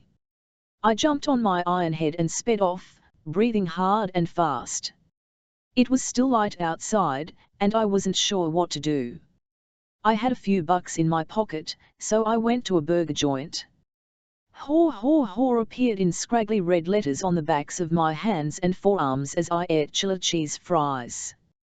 I wiped the words away, but they kept appearing. Dodge was with different women every week, and he thought I was the whore. I wasn't like those girls, or even him for that matter. I loved, or liked, or something Jackson. We were dating and had been for 7 months. I wasn't messing around with other guys. And even if I was, it didn't make me a whore. When I was about done with my fries, I wondered where I should go next. I usually went to Jackson's if I needed to get away from Dodge for a night and shared a bed with Bethy. The thought of seeing Jackson right now made me squirm. I could go to Eddie's. It wasn't the first time I had to stay with him. Sometimes, Dodge went on runs that I couldn't go on because of school, and Dodge wouldn't let me stay at his house alone.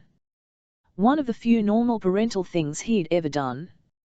I paid, got on my iron head, and rode to Eddie's. When I knocked on Eddie's door, Mike, Eddie's friend, answered. He swayed in the doorway with a beer in hand, then leaned on one arm against the door frame. Mike's breath smelled like deception and oranges left to rot on the ground. I took a step backward. "Hey, Dodge's little Mexi girl." His eyes went straight for my boobs. Crossing my arms, I tried to look past him. "There's Eddie." He stepped forward, and I stepped back. "Why do you want Eddie?" "Mike's here." "You're old enough." Suddenly, Eddie appeared behind him. "Get out of here, Mike." "Dumb shit." Eddie pushed Mike onto the porch. I had to move quickly to get out of the way of Mike, who stumbled forward and dropped his beer. Half of it spilled on my left leg. Eddie held the door open and motioned me to get inside. I breezed by him quickly and went to the kitchen for a paper towel. "Eddie, come on, man. You can't kick me out," Mike said before Eddie shut the door in his face. Something sizzled in a frying pan. Eddie returned to the stove, barefoot, in jeans and a black shirt. I wiped the beer off my leg with a napkin and plopped onto the couch. The Carol Burnett show played on the TV. The sizzle increased when Eddie moved something around the skillet. "What happened with you and Dodge this time?" he asked. Dodge and I had been getting into it a lot lately. I was tired of the drugs and his mood swings, and at 17 years old, we made for a volatile situation. I covered my face with my hands. "I don't want to say." Eddie looked up at me. "Suit yourself." A few minutes later, Eddie had 2 steaming plates filled with rice, butter beans, collards, and fried pork chops. Eddie was from Georgia, and it showed in his cooking. Then again, anything was better than the fried bologna or peanut butter and jelly sandwiches Dodge made. "Chef Eddie RD," I sung. It was a common joke. Anytime Eddie fed, he smiled and returned to the kitchen to grab a beer for himself and a water for me, before settling down on the couch. "Dude, you should be a chef," I said through forkfuls. He laughed, getting a bit of greens in his brown beard. "I like making food for me, not for bitchy customers who won't appreciate it." I rolled my eyes. /Vo wouldn't appreciate this. Besides, I'm a lawless. Ain't no other life for me. I didn't believe that. Eddie wasn't like the rest of them. He wasn't always drunk or high. He didn't have a wife he beat or kids he yelled at. His house was nicer than most. Sure, it was a trailer, but it was clean and homey in a way that even Billy's house was not, and he had a wife who compulsively cleaned. We ate and watched TV in silence. When we were done, I washed the dishes and Eddie dried them. A few plates in, I noticed he was trying to say something every few seconds but stopped himself. Finally, on the 5th try, he spoke. "Rocky, you're at that age where you got to watch for guys like Mike." My face turned hot. I was well past that age. In junior high, boys started looking at me differently, as did their fathers.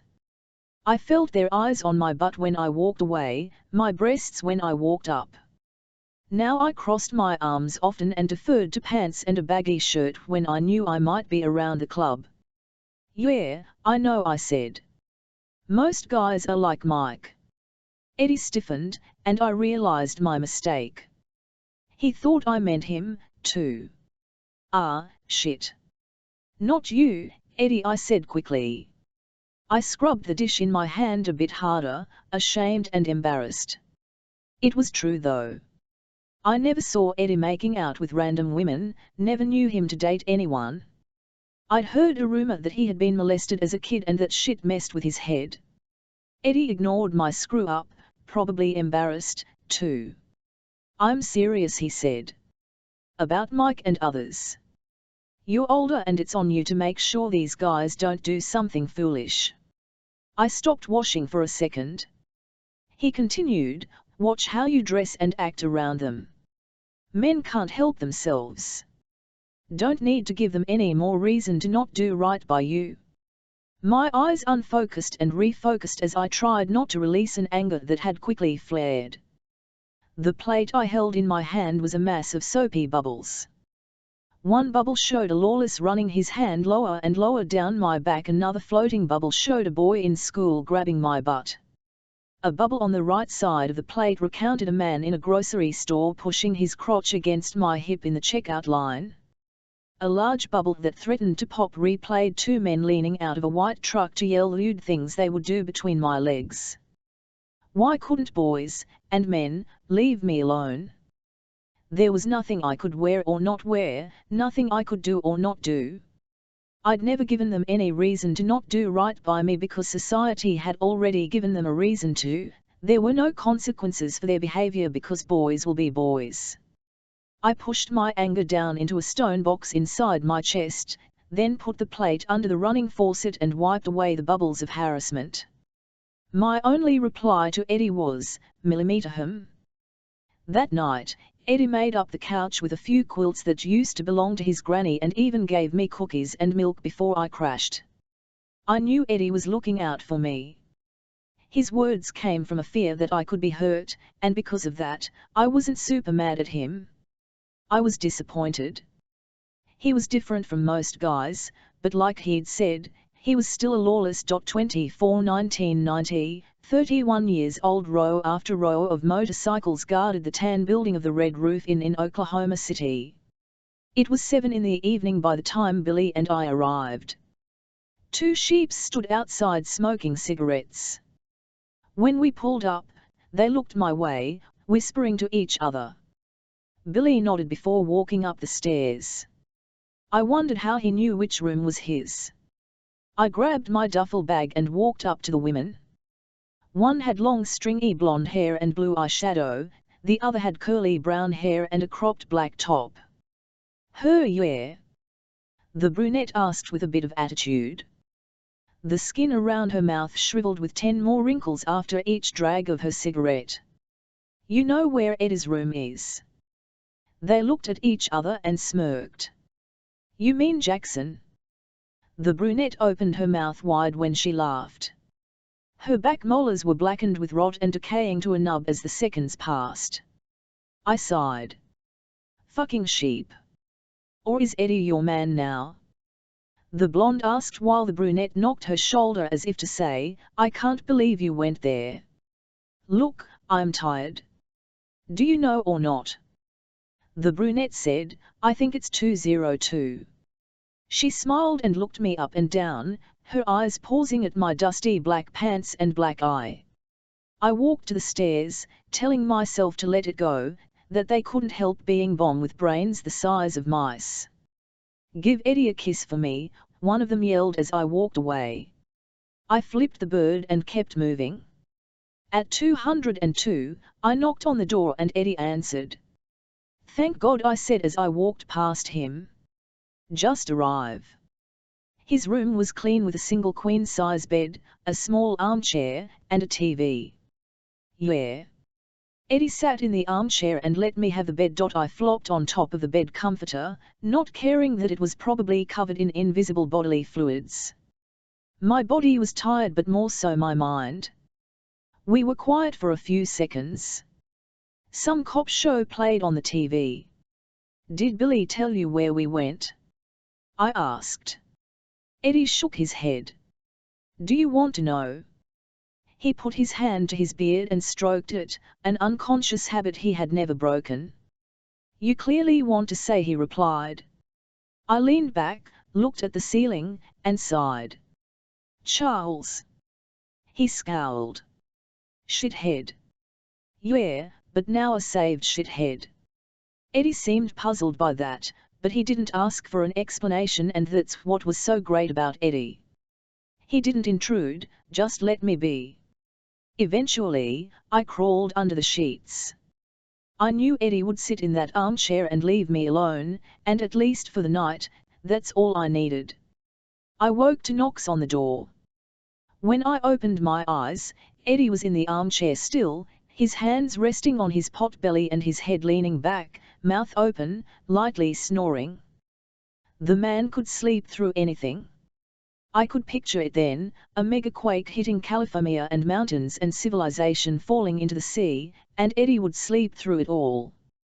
He'd sink slowly into the water and be preserved for all eternity as the snoring man under the sea. The alarm clock said 10 a.m. Damn, I'd slept over 13 hours.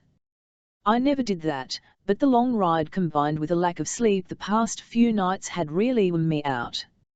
I got up quickly to answer the door, so Eddie wouldn't be woken. It was Billy. His mouth was set in a firm line and his eyebrows furrowed. What? I whispered. Billy looked me up and down. I was fully clothed with no shoes.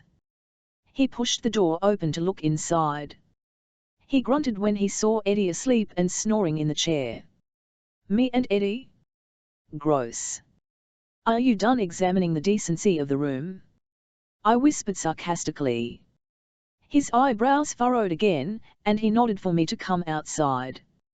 I tummed the inner deadbolt to the right so that I wouldn't get locked out and joined Billy on the landing. He had one arm on the railing and the other placed on his hip. He rubbed the bottom of his chin and scowled. Get ready. You got someone to meet here. We'll leave at 11. I sighed. Of course, I do. I tummed away and re-entered the room. There was no point in arguing. I was too tired. Eddie was awake when I returned. Breakfast, he asked. I wish. I rolled my eyes. The lawless king demands I meet someone in an hour. I'm going to take a shower then go. Eddie stretched his arms out and yawned. I'll see you when you get back. He grabbed his wallet and left. I showered and changed clothes before running to the front desk where they had enough free coffee left for 3/4 of a cup. When Billy saw me, he whistled hard. The ears of 4 lawless perked at attention and they came running to their bikes. One nipped at the neck of a blonde he had been talking to, leaving a faint impression on her skin so others would know she belonged to him. Why are they coming? I asked. We'll show you where to go, but then we got some people to meet. You can make it back here on your own. We went to our bikes. Billy took the lead, 3 of the lawless puppies followed next, then me, and the 4th lawless road sweep. We turned north on the highway. As we passed a red Explorer, a small girl with thick black curly hair pressed her nose against the window in the back seat. She waved at me. I smiled and waved back. It was a short 10-minute drive up the highway and down a few streets, until we turned into an area where the building's architecture was clearly influenced by traditional Asian styles.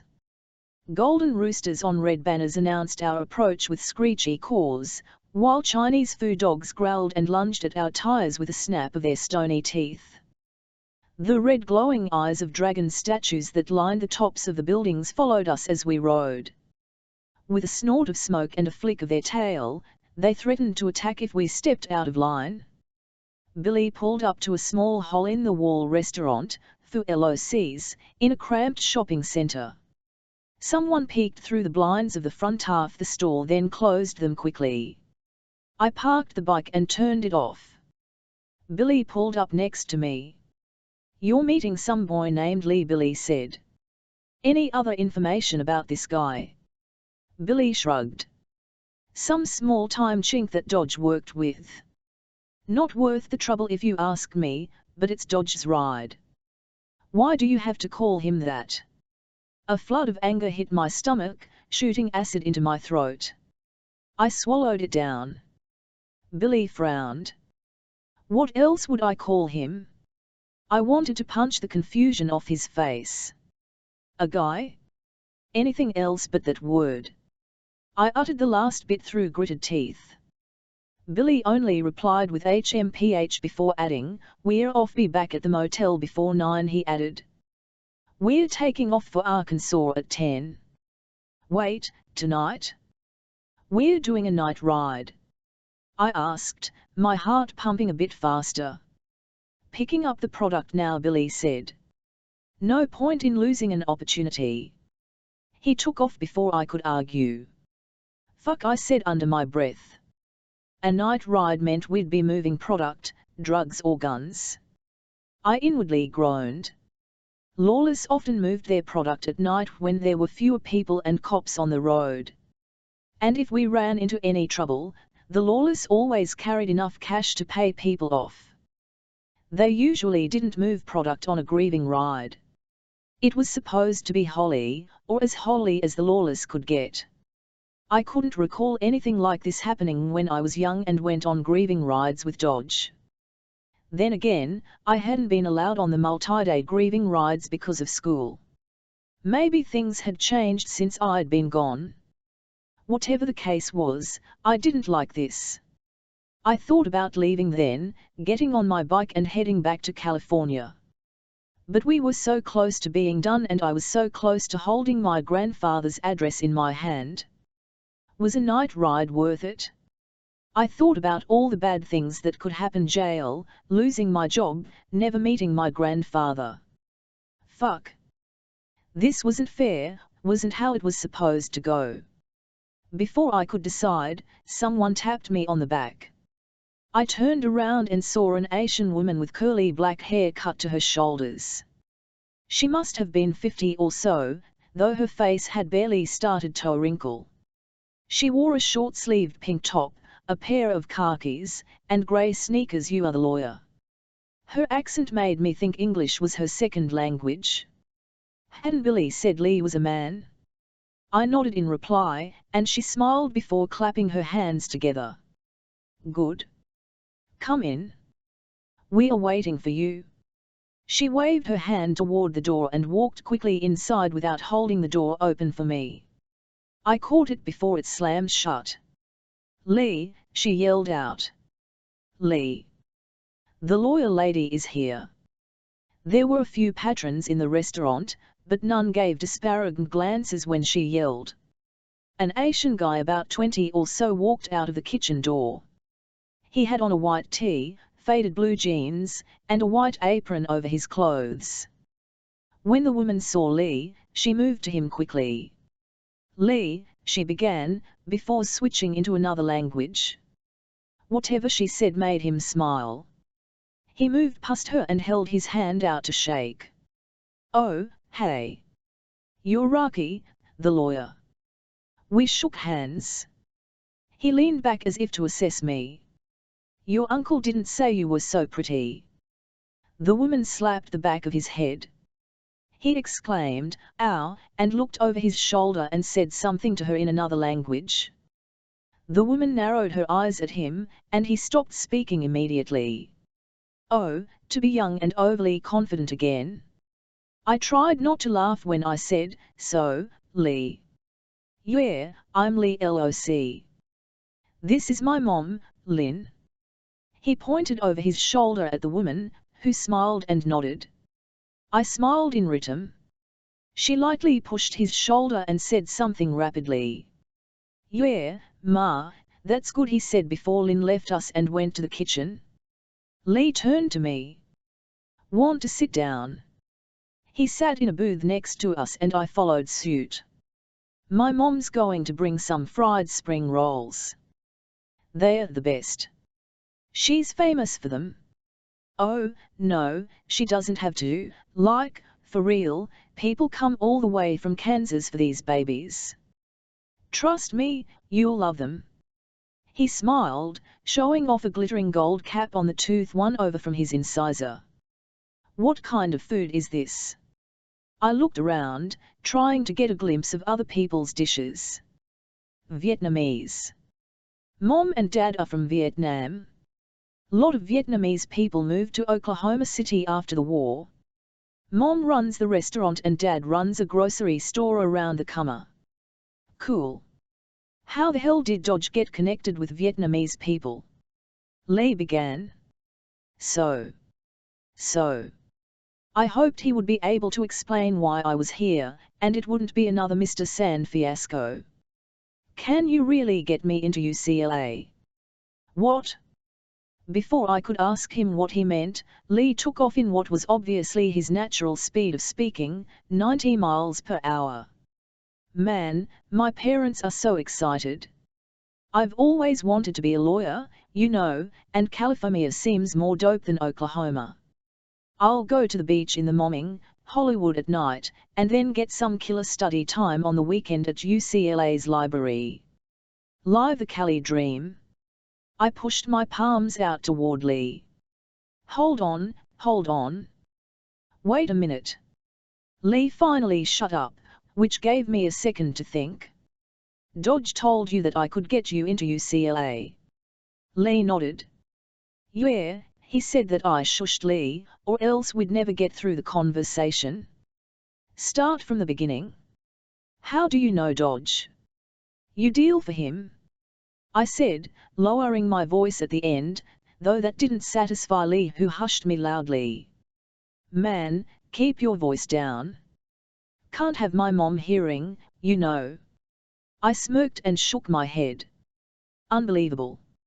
Lee looked down at the table, cheeks turning a light shade of pink. Look, I didn't want to do that, but it was a tough time, and I didn't want my mom to lose this place. Dodge helped me out. Dodge helped by putting the kid in a position to get in trouble. Why was I the only one who saw the irony in that? Whatever. How'd you meet? I asked. He came in one day with this other tough-looking white dude who was all about Mom's fried spring rolls.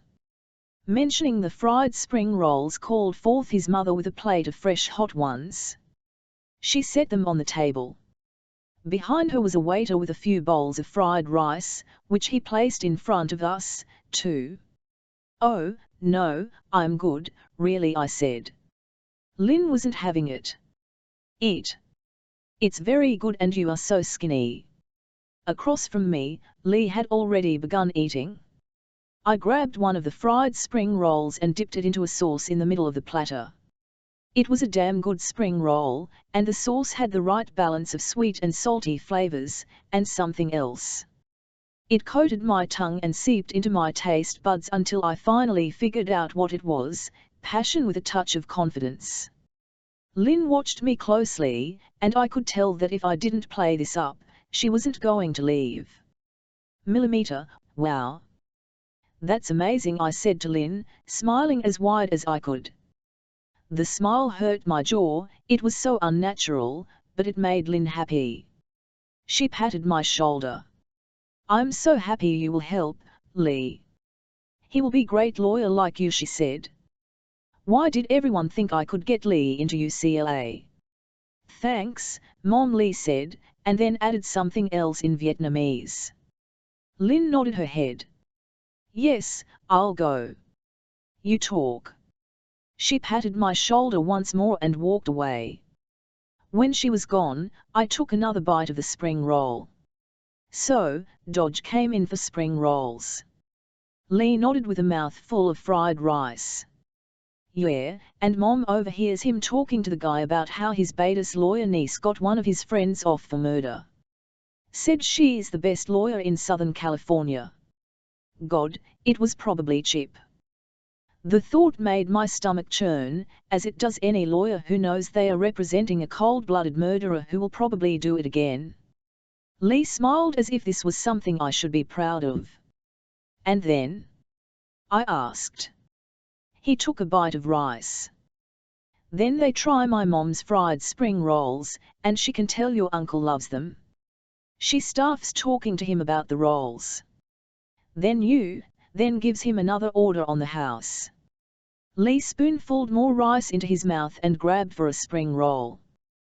"Then she tells him to come back the next time he's in town and she'll give him another plate of fried spring rolls for free." "And he came back?" I asked. Lee took a drink and swallowed. "Yeah, this time alone. So, Mom sits with him and talks to him and Dodge let her?" I asked, not quite believing this story, and yet impressed by Lynn's persistence. Lee nodded. "Yeah, your uncle is a pretty cool guy, and Mom goes after what she wants." Dodge had never been called a pretty cool guy. "And so, the third time he comes by, my mom introduces me and tells Dodge I want to be a lawyer. Long story short, Dodge said you could write a recommendation letter for me since you're an accomplished lawyer and everything." I sat back in the booth. This didn't make sense. Well, some of it did. Dodge promising things he couldn't deliver that made sense. But how did Dodge think he could get me to do this? Which made me wonder. When did this all happen? Lee shrugged and looked away as if thinking. "Millimeter. Maybe like 6 months ago.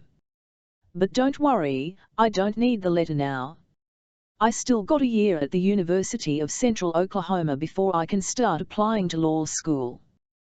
He dove into his fried rice again, eating as fast as he spoke, which was great, because I needed a moment to put this all together. Dodge had called me stupid for wanting to go to college when I told him I had been accepted into UCLA. Granted, he was high off his ass, but it took all the excitement out of my body and pushed me to rip the acceptance letter to shreds later in my bedroom. I looked at Lee. "You want to be a lawyer?" He nodded. "Yeah, crime law and all. Like you?" I shook my head.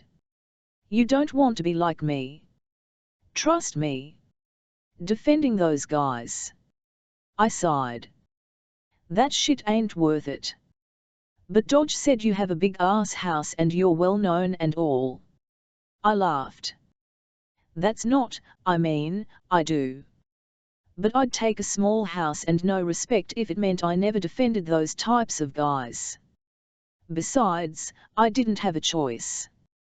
Lee snorted. What? One asked. Nothing. He smiled. It's my dad.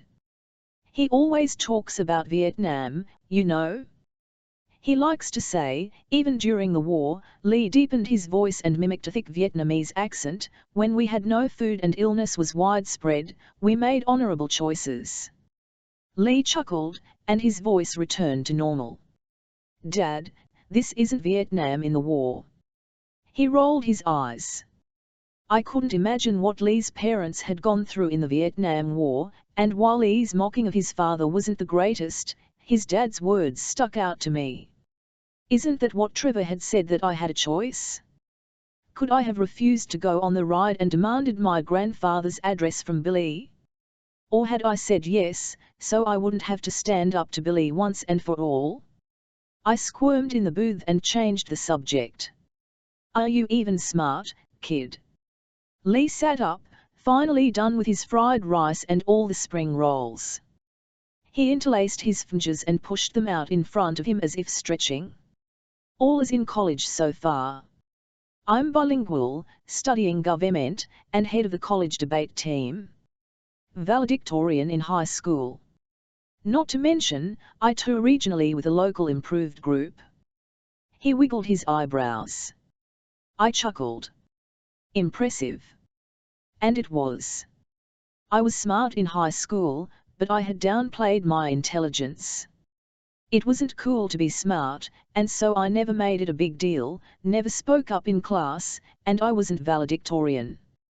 But I was near the top of my class, and that, a good essay, and a lot of luck got me into UCLA. Lynn walked up to us just then. You will help Lee. I folded my hands and placed my elbows on the table.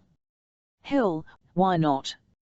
This was probably one of the least bad things Dodge had ever cornered me into doing, and with that, another crack in my idea of who Dodge was splintered farther down the middle. Who had my uncle become? Yes, I'll help him. I pointed my finger at Lee. But he has to stay out of trouble, and stay out of all trouble. Lee turned pale, and I knew he understood what I meant. No drugs. This kid couldn't afford to get involved with the lawless again. Hopefully without Dodge around and my promise of a recommendation letter, Lee would stay on the straight and narrow.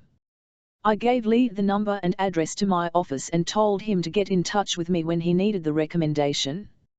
Lynn thanked me with a long hug and wouldn't let me pull away until she was done. She signaled to one of her employees, who brought a to-go box of fried spring rolls and shoved them into my hands. Before I left, Lynn moved closer to me and whispered, I know my son is not perfect, but thank you for giving him a chance. When she winked, I had a feeling Lynn knew what her son had been up to with Dodge all along. 25 1977, 18 years old, I graduated from high school third in my class out of 500 kids. That meant I would be the third person to walk across the stage. It was a mortifying thought, but secretly, I felt a bit honored and excited. Graduation was held outside on the soccer field. The school had set up a stage and rows upon rows of white chairs on the green grass for parents, families, friends, and the graduating seniors. Most of my friends didn't show up for graduation. They laughed at the blue gowns and square hats with gold tassels and skipped out. Jackson didn't want to go, arguing that he'd rather get drunk or smoke pot in celebration.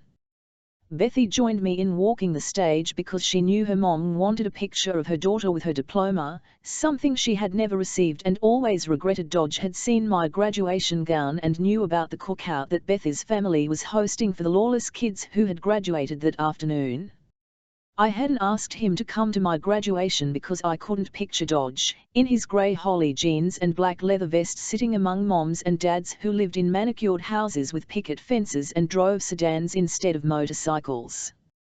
Besides, He wouldn't want to go. I knew him well enough to know that. During the ceremony, the principal talked on and on about where we go from here and remembering where we came from. It wasn't the most interesting of ceremonies, and I sweated profusely in my black jeans and grey t-shirt under the blue gown. The gold tassel kept sticking to my lip gloss when the wind blew. As our principal spoke, I wondered why I cared about walking the stage. Lately, I had been thinking about my mom and dad. Graduation was one of those big life events, and it sucked that my parents weren't there for it. If they could be, I imagined my dad might cry, perhaps shyly by blinking his eyes quickly so the tears wouldn't fall. My mom would gush over how adorable I looked, wanting to take pictures of me with my diploma from 500 different angles. Maybe they'd have given me a graduation present like the ones the kids in my class talked about, a car, money for college, a trip to Europe. The fantasy made me happy and sad, and I squirmed in my seat as the emotions rolled through me. When my name was called, I took 2 steps onto the stage just as a symphony of motorcycle engines revved in unison. The crescendo rolled across the field and reverberated through my organs like soft caresses and warm hugs. I turned toward the parking lot. 2 lines of Lawless revved their bikes in a symphonic tune led by their conductor, Billy, and his first chair, Dodge. I laughed as I grabbed my diploma from the principal, whose mouth hung open at the Lawless performance. My jaw hurt so hard from smiling as I sat back down in my seat. Bethy got an engine rev, too, as did Tony, the only other Lawless kid who walked in graduation. Afenvard, Bethy and I took a bunch of silly photos with our diplomas for Bethy's mom. We stuck our tongues out, threw our hats in the air, and held up peace signs and our pinkies and forefingers in true rock-on fashion. Finally, when Bethy's mom had taken enough pictures, we headed to the parking lot. The Lawless had left, but there was Dodge, sitting on his bike next to mine, smoking a cigarette. "Hey, graduate," he said. I looked closer at him. Something was different. His hair was combed and pulled into a ponytail at the nape of his neck. He had shaved, and it made him look younger. There were a few beads of sweat on his forehead, but the same could be said for mine. And then it hit me, he wasn't high. "See you later, Rocky," Bethy yelled. She and her mom got into their white car to head home. I waved and turned back to Dodge. "So, you came?" I posed it as a question, not quite believing he was there. He nodded, took a drag of the cigarette, and blew out the smoke. "It's a big deal, I hear." This was weird. I went to my bike and stuffed my gown, cap, and diploma into the swing arm bag. Dodge got on his bike and started the engine. "Follow me." I quickly kick-started mine to life before he left me. I couldn't stop smiling as we rode. I had graduated, and Dodge wasn't high. Dodge took the Pacific Coast Highway, and we rode north along the coast. I had taken the ride 1,000 times, but our tires had never floated so far off the ground and over the sea so blue. Dodge and I raced like kids in the sky, and a few times, when I got too close to the blistering sun, he flew in front of me and guided me down. Was this how real freedom would feel when I went to UCLA in a few months?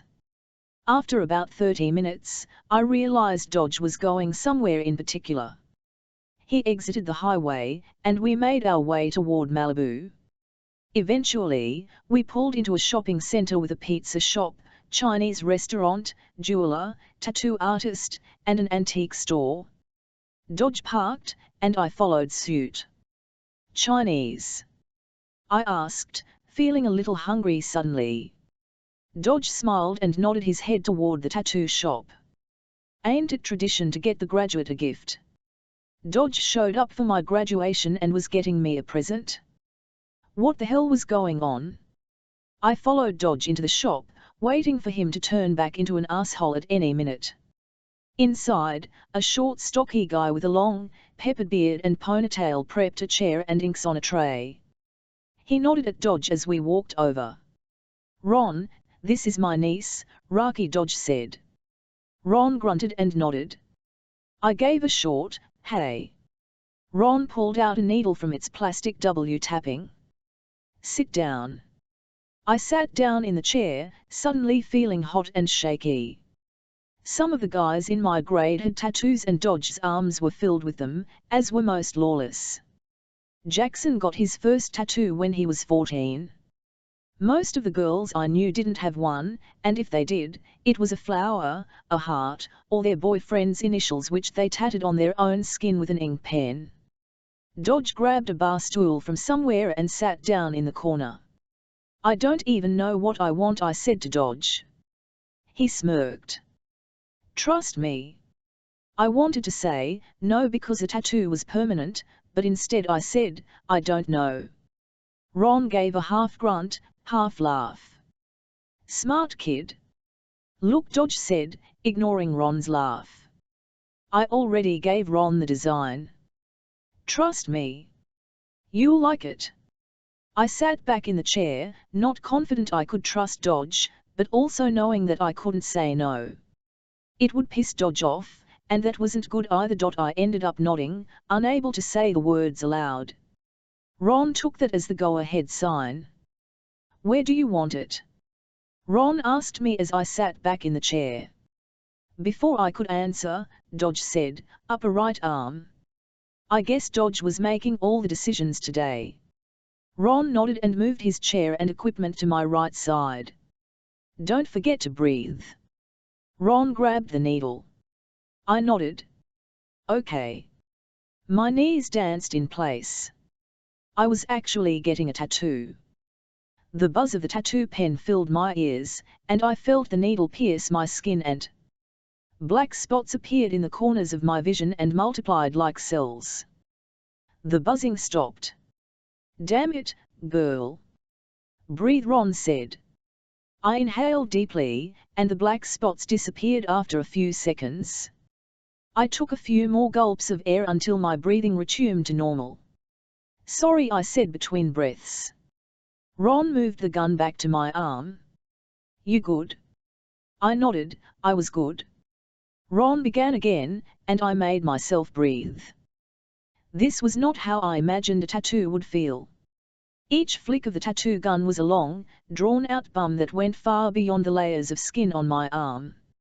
It was a branding on my inner self, one that Dodge watched intently. I tried to see what the tattoo was going to be, but the angle wasn't right, and I couldn't move my arm. I looked up at the indents in the ceiling, counting them to keep a queasy feeling at bay. I hoped I'd been right to trust Dodge because this tattoo would be with me forever, a scar on my soul. 30 minutes later, Ron turned off the gun. "Outline's done." I moved my arm to get my first look. Half outlaw. When I first started riding minibeeks, I had wiped out hard in the field behind the house. My knees and elbows were a bloody mess, and I had a gash on my forehead. I pushed the bike off me about the time that Dodge ran up. He'd been timing my speed. Tears began to fall down my cheeks, even though I pursed my lips hard enough to keep the sobs in. "Don't you cry, Rocky," Dodge said roughly as he grabbed my bike, pulling it to a standing position. I swallowed a salty mass.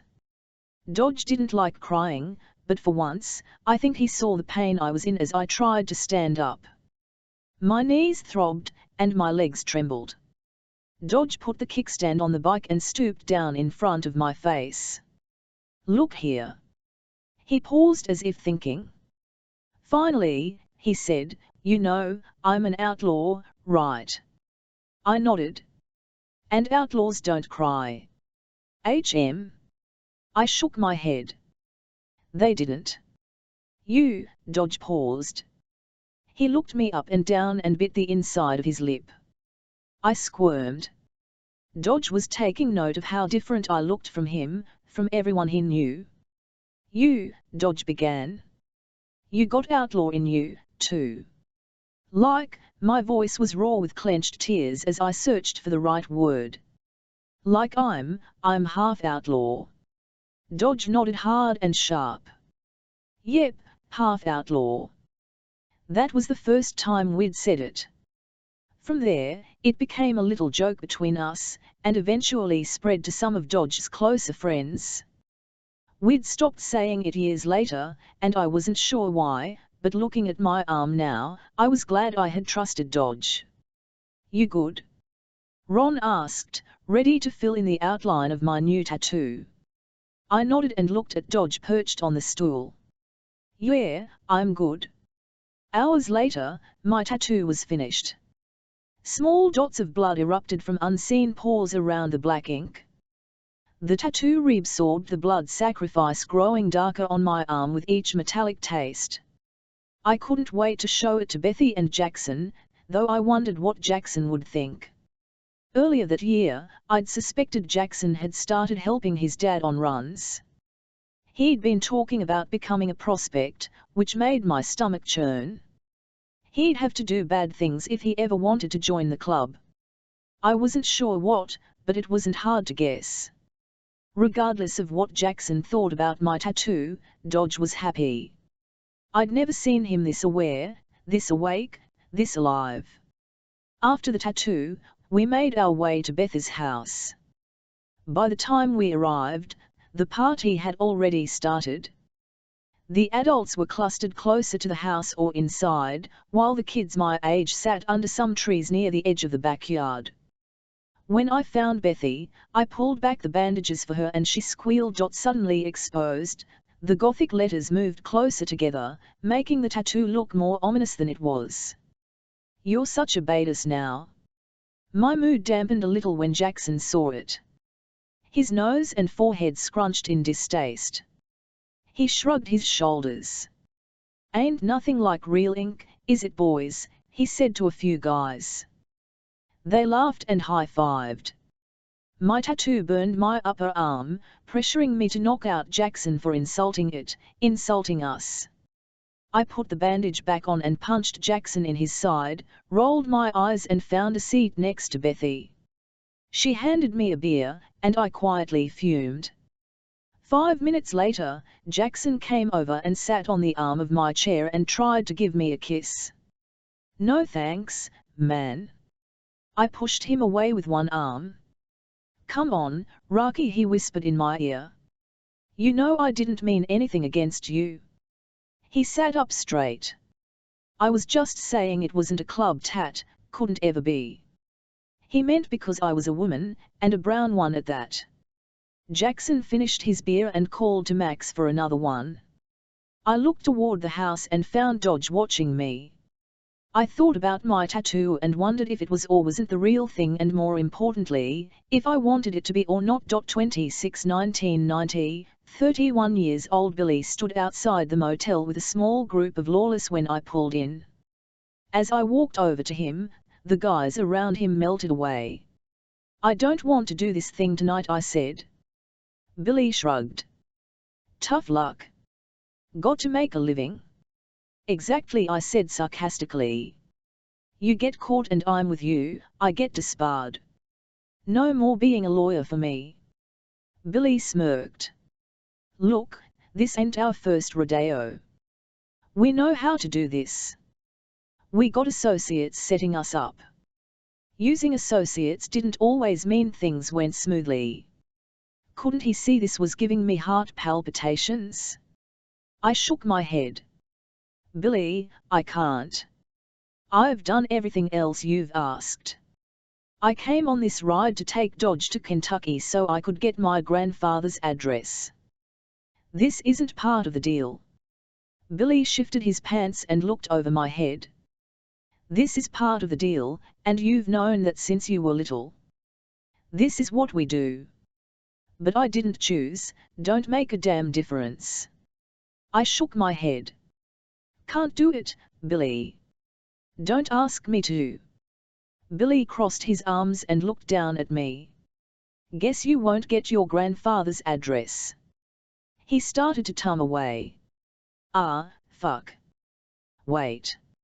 I grabbed his arm, and he stopped. I half expected him to be smiling when he turned around. The fucker had me and he knew it.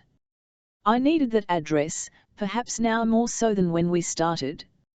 Motherfucker, I said and kicked a motorcycle near me with my boot. That's Greg's bike, Billy said. I don't give a fuck about Greg. I don't even know Greg, I snapped back. I stood with my hands on my hips, fuming and thinking. Should I go on the night ride? Risk it to get my grandfather's address? This is the last stop before Kentucky, Rocky. You go, and I'll give you your grandfather's address once we arrive in Arkansas. Afterwards, we go to Kentucky and scatter Dodge's ashes, and you can do whatever the hell you want, Billy said. I looked up at Billy. You're not lying to me, are you? You'll give me his address in Arkansas, not in Kentucky. Billy leaned back on a motorcycle. I planned on giving it to you in Kentucky, but if it'll get you on your bike tonight, I'll give it to you in Arkansas. I can't make you continue with us to Kentucky, but I'm hoping you will. I stared at Billy as he spoke. His nostrils didn't flare. That was one of his tells. Something told me he was being honest. Grieving rides were a big to-do for him, and he took it seriously by following all the lawless wishes to the T. He was taking a big risk by giving me the address in Arkansas. I could skip out on the rest of the ride, and not honor Dodge's wishes. But wasn't the risk higher for me? I had a great job and a career that I loved. I had made partner, something that was very difficult for women, especially women of color, to accomplish. Things with Trevor and I weren't perfect, but I still had a boyfriend, and my own house, and Lisa, and whatever my future had in store for me. I was only 31. A federal sentence could ruin all of that. Was I going to do this? Was this worth it? Deep down in my heart, I knew it wasn't. But when an image of me hugging an old man popped into my head, my heart pushed down every argument my mind made. I needed my grandfather and everything he represented about who I was and where I came from. Fine, I said, if shit goes down, I'm out. You all will be on your own, and I couldn't say it. I wouldn't ever get my grandfather's address and I'd have to live with that. Billy chuckled. You do that to your family. I turned away and walked to my iron head. My family had never protected me, I always had to do that for myself. I had about 8 hours to kill before we took off, so I visited the nearest department store and bought a couple of shirts and another pair of jeans. My clothes were starting to smell, and I wasn't going to wash them in a motel laundry room. I went back to Eddie's room and tried to call Trevor. There was no answer, and leaving a message didn't seem worth it. I took a nap instead. Eddie slept in the chair, and I got the bed again. By the time it was 9, we were all suited up and ready to go downstairs. My insides tingled, and my arms wanted to tremble, but I held them in place. God, this was irresponsible. Was I thinking? Someone tapped me on the shoulder. I jumped and turned to find Beth trying to hold back a smile. Calm down there, cowboy, she joked in a southern drawl. I leaned my head back and groaned. Sorry, God, this is such a bad idea. She shrugged, and it reminded me of when we were teenagers. It'll be fine. Always is. Not always, I said, thinking of the lawless I had represented over the years who had been busted on rides. She lightly punched my shoulder. Hey, can I ride with you? Jackson's acting like a bitch on her period. Beth nodded her head over her left shoulder. I looked past her and saw Jackson crouched next to his bike, examining the tire. He stood back up and kicked his bike lightly, then pulled out a pack of cigarettes from inside his vest pocket. His movements were jerky, and I heard a curse float on the wind. Billy had Dad chew out Jackson over his fight with you, so he's pissed. Apparently, Billy's even rethinking whether Jackson's gonna get Dodge's route. Beth rolled her eyes. He acts like it's not his own damn fault. As soon as she spoke, Jackson looked at me. I could have sworn he had a busted lip, but I looked away quickly, so I couldn't be positive. I wasn't even mad at him right now. This night ride had my complete focus. I nodded. Yeah, sure. I shook my hands out by my sides as if I could shake out the nervousness. Beth grabbed both my shoulders. Rocky. Look at me, she said, leaning her forehead against mine. She smiled and squeezed my shoulders. It's going to be fine. Say it. It's going to be fine, I said monotonously, not believing my words. She stood back up and let my shoulders go. You act as if you never went on any runs with Dodge. I grabbed my hands and twisted them before leaning back on my bike. I was a kid and didn't know any better, I said. Now, I do. My entire schooling and career have focused entirely on not breaking the law. Beth laughed and pointed to my upper arm where my tattoo hid beneath my jacket. Come on, girl, don't act like you don't have any outlaw left in you. My tattoo pulsed under my shirt. As we mounted the bikes to ride off into the night in a row of chrome and rubber, I couldn't help but think maybe I still did. Street lights winked out of sight as we rode farther out of the city, until finally we crossed over into a black hole in East Oklahoma. Identical small towns and lone gas stations were the only bits of life, but it didn't take long for them to be snuffed out by the ever-expanding darkness of night. There weren't many cars on the road when we left Tulsa, so we took up all 4 lanes of the interstate. I maneuvered to the back of the line, hoping that if shit went down, I might have some sort of forewarning to escape. Thank God for Beth, because she broke up the dullness of the view. Sometimes she'd lean forward and lay her cheek on my shoulder. Other times she'd lean back. Once, I glanced over my shoulder to find her looking up at the sky. At one point, she yelled, "Think there's aliens?" What? I shouted over my shoulder. Aliens? Think they are out there, she said a little closer to my ear. Maybe. I shouted back. She tapped me a few times on the back as if to say she heard me. During the ride, I saw Lenora ahead of me. She wore a vest with turquoise studs that sparkled every few seconds before the night swallowed their light. After this ride, what would she do? By most accounts, old ladies who had kids were taken care of by the club. Those without kids sometimes stayed and shacked up with another lawless, and other times they left. I couldn't quite tell what Lenora would do. Thinking of Lenora got me thinking about Dodge's home. What would happen to it? Would I have to sell it and get rid of everything inside? Had Dodge left it to Lenora? God, I hoped he had. I didn't think I could go through the process of getting rid of all his things. Not because I was the sentimental type, but because it meant returning to my childhood and I wasn't sure I could handle any more trips down memory lane. We stopped every few hours for gas, but we did so in quick groups.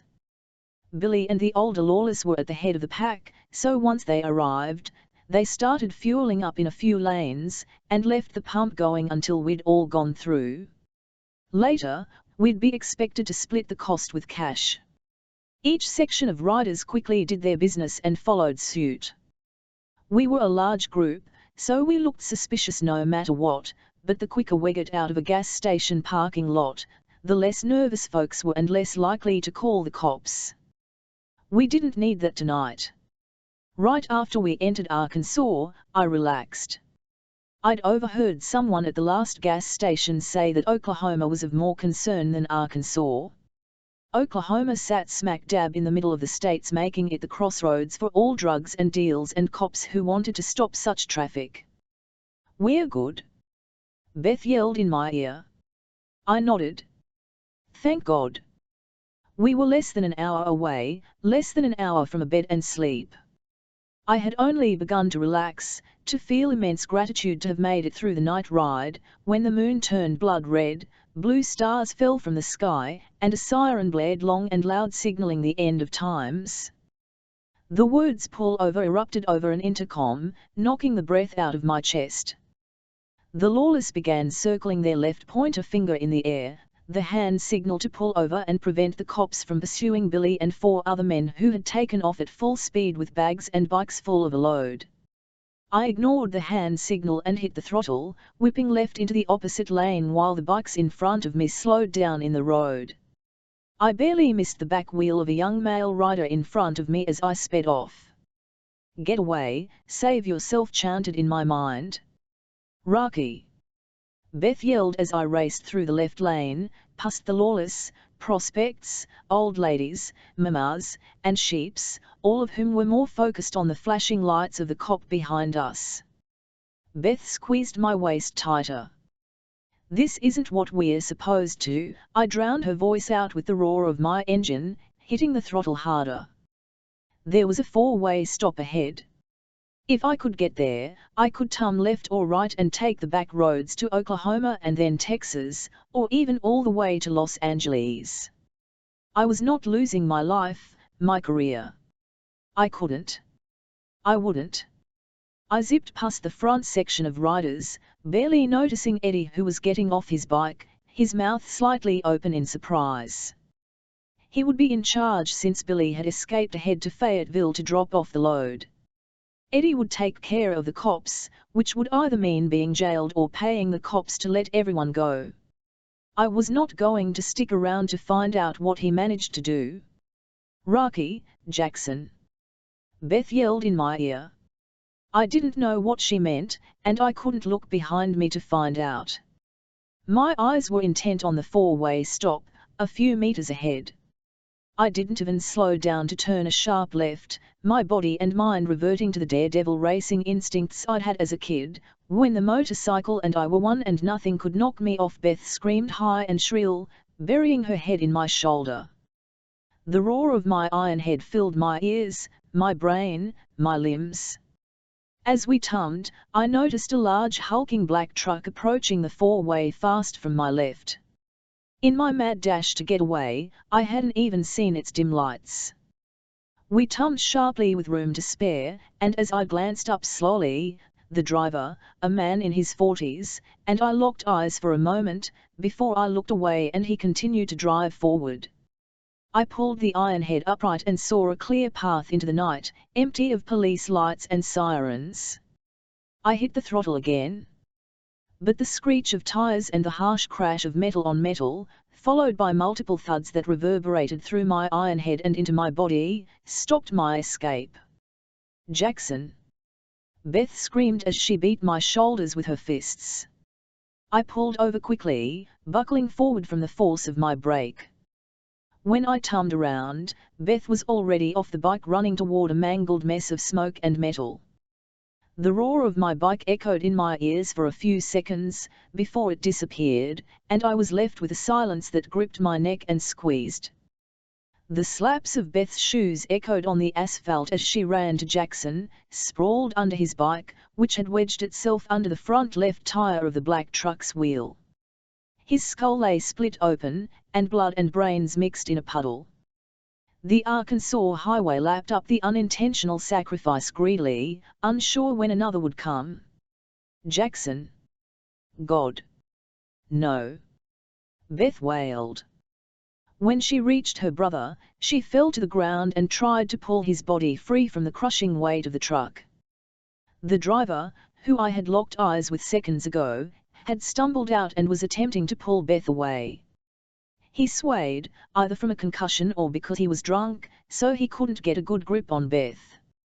She wailed hysterically for her twin brother and slapped the driver away anytime he came near her. I threw up over the side of my bike, then retched again, the burning bile aggravating my throat. And that's when I heard someone yell, "Eddie! You okay?" Turned back and saw what I had not seen before. Eddie was laid out on the ground 10 feet from the truck, his bike crushing his legs. Blood covered his face, and he was feebly trying to push the bike off him with one arm, yelling out in frustration and pain. Lawless ran to his aid. Even though I was so close, I felt far away, like I was sitting on my couch watching it on television. Beth's reddened face dissolved in salty tears as she tried to put Jackson's head back together, her hands covered in blood that looked black in the darkness. The driver had given up on trying to pull Beth away and had fallen to the ground, his hands over his face, his body rocking back and forth. The Lawless had reached Eddie and were pulling the bike off him. Eddie, my Eddie, in pain. When I saw the cops running toward Eddie and Jackson, speaking rapidly into their radios, I didn't think but kick-started the Ironhead to life and sped away. If I looked over my shoulder, I'd see them all, my family and friends, their faces melding into accusations at the sound of my engine, telling me that if I had not run, if I had not come on this trip, if I had not been taken in by Dodge, this would not have happened. 27 1976, 17 years old. Hand me the. Dodge held out his hand at the same time I placed a wrench into his palm. He paused, then grunted, his way of saying thanks. We'd been working on my 1972 Ironhead for a week during every spare minute we had. It was starting to look like a real bike again. When Dodge had brought it home, it was a metal skeleton missing bones and ligaments, held together by damaged nuts and bolts and duct tape bandages. The previous owner was some rich chump who liked the idea of riding but didn't know shit about it. After crashing it a few times over the years, his wife made him sell it for parts. How Dodge stumbled upon it before too many parts had been sold off was a mystery and a miracle. My throat knotted with salty tears when Dodge said it was for me. We weren't the hugging duo, but I risked a small hug. Dodge waited 6 seconds before pulling away, a record for him. Dodge tightened the boat tail now. Most bikes didn't have this kind of tail, and I couldn't believe that I'd soon have something so sharp to ride. The Ironhead turned to me and asked if I could take her outside now. She needed to run. We needed to run. Bob says they added a Bendix unit to the 72s. Thinks we can get one in to replace this Tillotson carb I found, Dodge said. How soon? I asked. Dodge tightened the last bolt and stood up, shrugging. Maybe a few weeks. I huffed. I wanted it now. What's the difference between the two? Do we even need it? Dodge set the wrench down on a workbench. Guys came in with vapor lock with the Tillotson. Don't happen with the Bendix. I groaned inside and then gave a clipped, fine. The Ironhead sagged at the news. Dodge pursed his lips like he might smile, but before he did, his mouth relaxed and returned to its normal frown. He walked to a small cooler in the corner and pulled out 2 Miller Lights, then handed me one. I tried not to show my surprise when I took it from him. Sure, I drank. Bethy and I had been drinking since we were 15, and that was 2 years ago. While Eddie let me have a few shots here and there, I had never had a beer with Dodge. Dodge tummed and sat down on an overturned bucket. He pulled out a cigarette and popped the top of his Miller Lite. I took a large swig, and the ice-cold beer made my front teeth ache. We sat there for a few moments, me trying to sip more quietly and Dodge taking a drag, then a sip, and a drag again. The silence stretched long and loud as it always did with us. I don't know why I spoke. I usually tried to remain as quiet as I could around Dodge, but my throat itched with questions. How did you learn to fix bikes and stuff? Dodge didn't reply right away. He took a longer drag and looked at me from beneath his bushy eyebrows. Dodge's knowledge about bikes had always been there, but with us working together on my bike, I wanted to know how he was so capable with the machine, like second nature. Working on bikes was the only thing he was good at. That and getting high. After letting out a puff of smoke, he said, was a mechanic in Nam. The smoke turned into the shape of a country I recognized from my geography textbook. I nodded and took a sip of beer. A little dribbled down my chin, and I quickly wiped it away with the side of my arm, hoping Dodge hadn't noticed. He hadn't. He'd been looking down at his beer can. Bikes weren't used a lot in Nam, but I had to know how to fix em and every other engine out there. I knew Dodge had been in Vietnam during the war, in its earlier years. A bullet to the thigh had sent him home early. That's where I met Billy, Dodge said. Didn't know that. I took another drink. Dodge nodded his head and looked off into the distance. After they released me, I came out here to California and stayed with Billy's brother. He had started the club years before. Billy got back about a year after I did. I hadn't known Billy had a brother either. What happened to Billy's brother? Dodge pulled out another cigarette. Died a few months after Billy got back. Truck swiped him on the one. Damn, I whispered. Dodge pointed to my iron head. Same can happen to you. He took a drag of his cigarette. These dumbasses don't give a shit about you. Gotta be aware when you're riding alone. I know, I said a little harshly. Dodge knocked ash into his empty beer can, never taking his eyes off me. Until you've seen a man's brains splattered over the highway, you don't know shit. I looked down and hunched my shoulders. Had Dodge seen that happen to Billy's brother? I took another slurp of my beer, while Dodge continued to smoke. The vapors rose to the top of the ceiling and escaped through a hole in the corner where birds entered to create their nests in the rafters. Dodge broke the silence with, "Be smart, okay?" "Yeah," I replied and took the last sip of my beer. Dodge stood up and threw his empty beer can into a trash bin nearby. He pulled up his pants on his skinny frame and took another drag of his cigarette. "Got a club meeting tonight," Dodge said. I stood up quickly. "But we aren't done. Can't do more till we get the rest of the parts in to replace the ones that fuckers sold off." Threw my can in the trash and huffed. Damn it. I didn't want to wait any longer to ride my iron head. "How long again?" I asked, grabbing the end of my long ponytail, putting it in my mouth, and chewing on the ends. "Few weeks."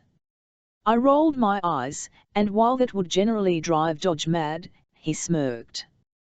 "One stilled." "What?" He took the last drag of his cigarette. "You kind of look like your mom." I stopped chewing on my hair. Dodge smiled a bit more, threw his cigarette on the ground, and snuffed it out with his toe. He didn't pick it up but left it in the graveyard of other decaying cigarettes that would be buried slowly under the steps of his boots for years to come. He walked past me, giving my shoulder a small squeeze, before leaving the garage. The hair from my ponytail fell from my lips as I turned around and watched Dodge walk to the house. My fingers lightly skimmed the leather of the boat tail. I rubbed the seat for a second, wondering exactly how I looked like my mom and if I'd ever have the guts to ask Dodge more about her. 281990, 31 years old. About an hour later and a few turns left then right, I was back in Oklahoma territory and well away from the Arkansas police and the lawless. I made it to the main highway and found a gas station to fill up. My hands trembled as I held the gas guzzler. Under the bright lights, I felt like an animal cornered by predators. Anyone could see me, find me. I was easy prey. After filling up, I drove another 20 minutes before pulling over at a rest stop. It was empty except for a few shaded wooden tables with benches and a bathroom. Thankful for the solitude, I tummed off my iron head. As I unmounted, I flinched. My body ached, and I assumed it was from the tension of this last ride mixed with the bruises that Jackson had inflicted days ago. Jackson? He was dead. Had to be. Brains on asphalt, you don't come back from that. I stumbled to one of the wooden tables, making sure to grab my bag, which weighed far heavier than I remembered. Eddie was hurt. While I didn't think it was that bad of an injury, there was always the possibility that it was worse than what I saw. Thinking of Beth's wail and Eddie trying to push off his bike broke something inside of me. I swung the bag on top of a table, fell forward, and caught myself on the ledge with my hands. I half stood, half knelt on the bench. The tears were there, right under the surface. I could feel the moisture pooling beneath my eyelids, ready to release, but they wouldn't come. I grunted and focused on my eyes, hoping that might make the tears come. When it didn't, I tried to remember Beth's face, how she had pulled hard to free Jackson's body. But my mind protected itself, releasing a metal gate that crashed down, hiding the images from me until I found the lost key. I hit the table with my fist and yelled. It was animalistic, a roar of frustration that was long and deep, echoing through the night, scaring away any creature that lurked nearby. I could not cry, and that scared me because I should be crying, should break down because everything was my fault. I shouldn't have left the pack, shouldn't have sped away. I wasn't exactly sure what happened, but Jackson had probably followed me, and Eddie followed him and then the truck. The exact logistics didn't matter because if you broke it down and solved for X, I was X. I was the problem. After a few minutes, my body began to relax and every bit of energy and tension I had drained away. I dragged my body on top of the wooden table, which sagged under all the shame and guilt I carried. I tried to lie on my back, then thought better of it and curled onto my side, placing my head on my bag. In this infantile position, I hoped the night might swallow me up and birth me out a few hundred years in the future. I didn't want to think about how I'd caused Jackson's death or Eddie's and Beth's pain. How I had done what I told Billy I would do, survive. How I couldn't figure out if I had done the right or wrong thing. It was worth getting away from the cops and the lawless with my life, my freedom. If it was worth losing my grandfather. I closed my eyes, and sleep came swiftly. Everyone knows, only the guilty sleep. I woke in the morning to the sound of a car pulling up. My face felt wet. I must have been CRYMG in my sleep. A man in a brown truck parked in front of the bathroom. He scrambled out, saw me, and nodded a sharp acknowledgement before running into the restroom. I pushed myself up and groaned. The map of bruises on my body ached and throbbed. Sleeping on a wooden table had done nothing to help that. I settled my feet on the bench below and readjusted my body with a few cracks and stretches. Minutes later, the man ran out, started his truck, and took off. I was alone again. Clasping my hands in front of me and placing my forearms on my knees, I leaned forward and tried to think about my next steps. I'd been right to leave last night, I'd done exactly what I told Billy I would do.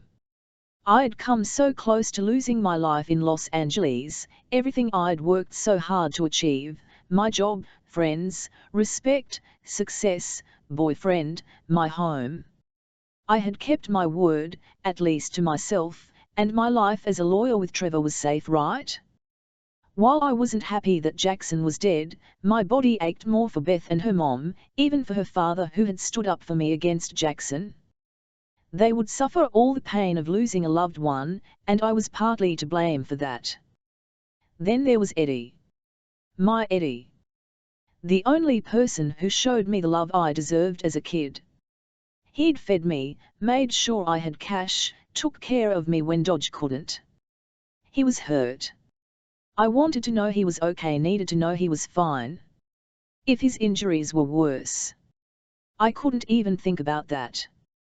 But there was Billy to deal with. He would not be happy, to say the least. I'd told Billy I hadn't wanted to ride, and he hadn't listened to me. Or had I not made him listen, hadn't put my foot down hard enough? I looked at my iron head, gleaming in the morning light. She stood tall, sure of herself, despite being dusty and dirty from hard days of riding. I stood up slowly, grabbed my bag, and tied it to the sissy bar. Last night, the voice inside my head had yelled at me to get away at all costs, now it shouted at me for the foolish decision I'd just made. Every part of me screamed to run, to go back to California and leave the lawless behind. But I couldn't. I needed to know how Eddie was, check on Beth, and stand up to Billy. I'd gone to Arkansas, and I was owed that address, regardless of what happened in the interim. I'd handed my life to the lawless yesterday, and it had almost been taken away. If I wanted control of my life once and for all, I needed to face the people who had shaped it most, head on. A couple of hours later, I drove into Fayetteville, somewhat presentable thanks to a gas station bathroom, a toothbrush, deodorant, and a hair comb. I had used the water from the bathroom sink to tame the hair at the back of my head, but it had only made it more apparent that I hadn't washed it in a few days. Guess it was better than nothing. The gas attendant told me I'd likely find Eddie at Washington Regional Medical Center and gave me directions on how to get to it from the highway. It was difficult to maneuver the ironhead toward the hospital. My body screamed that this was a bad idea, that I wouldn't be welcome, or more accurately, a lot of people would be pissed at me. But my mind won out. I hadn't wanted anyone to get hurt because of my choices, and I had to know that Eddie and Beth were okay. I wasn't a great person, but I wasn't a shit one either. After arriving at the hospital and parking my bike, I went inside and straight to the nurse's station. A nurse with brown, curly hair looked up and whistled. "Got a shiner there, missy?" Her accent reminded me of Dolly Parton's. I paused, my hand slightly reaching for my black eye. I had tried to ignore it in the gas station bathroom earlier. Bursts of blue erupted against a backdrop of purple on my face. It was Jackson's final masterpiece, the last thing he'd left in this world. That seemed like a fucked up thing to leave behind, but in a way, it made sense. He was dead because of me, and I should carry the stain of that fact on my face. I ignored her and said, "I'm looking for Eddie Roth." The nurse bent her head and looked at a chart, flipping through a few pages. "Yes, here." She pointed at the chart as if I could read it. "He's in room 128. Got him set up there until he has surgery later today." My body turned cold. "Surgery?" She nodded slowly as she looked at his chart. "Sony, surgery," she corrected. "He had one last night to stop the bleeding of his ruptured spleen, and he'll have one today to work on his leg." "What happened to it?" I leaned over the counter. "Shattered," she said, looking up, her blue eyes bearing into mine. "His motorcycle shattered his entire left leg. I tell you, he's lucky that's all that happened. Those things are death traps, and he wasn't even wearing a helmet." The roof of my mouth became hot, and I felt my throat constrict and my stomach heave up and down. He was in pain because of me. "Miss, are you all right?" She combined all and right together, like it was one word, and left off the T at the end so that it sounded like all right. I nodded, trying to take deep breaths through my nose in the hope that it would prevent me from retching up the muffin I ate at the gas station. She didn't look like she quite believed me, but instead of asking if I was okay again, she said, "Room 128 is down that hall, the last one on the right." "Thanks." I walked slowly toward his room, my feet sinking into the white and yellow tiled floor with each step I took. Eddie was going to hate me. I could deal with the lawless hating me, but not Eddie. If Dodge was my uncle, Eddie had always been more like my dad. He'd been proud of me for my schoolwork, told me to go to college, cheered me on when I raced bikes as a kid, and taught me how to throw a punch.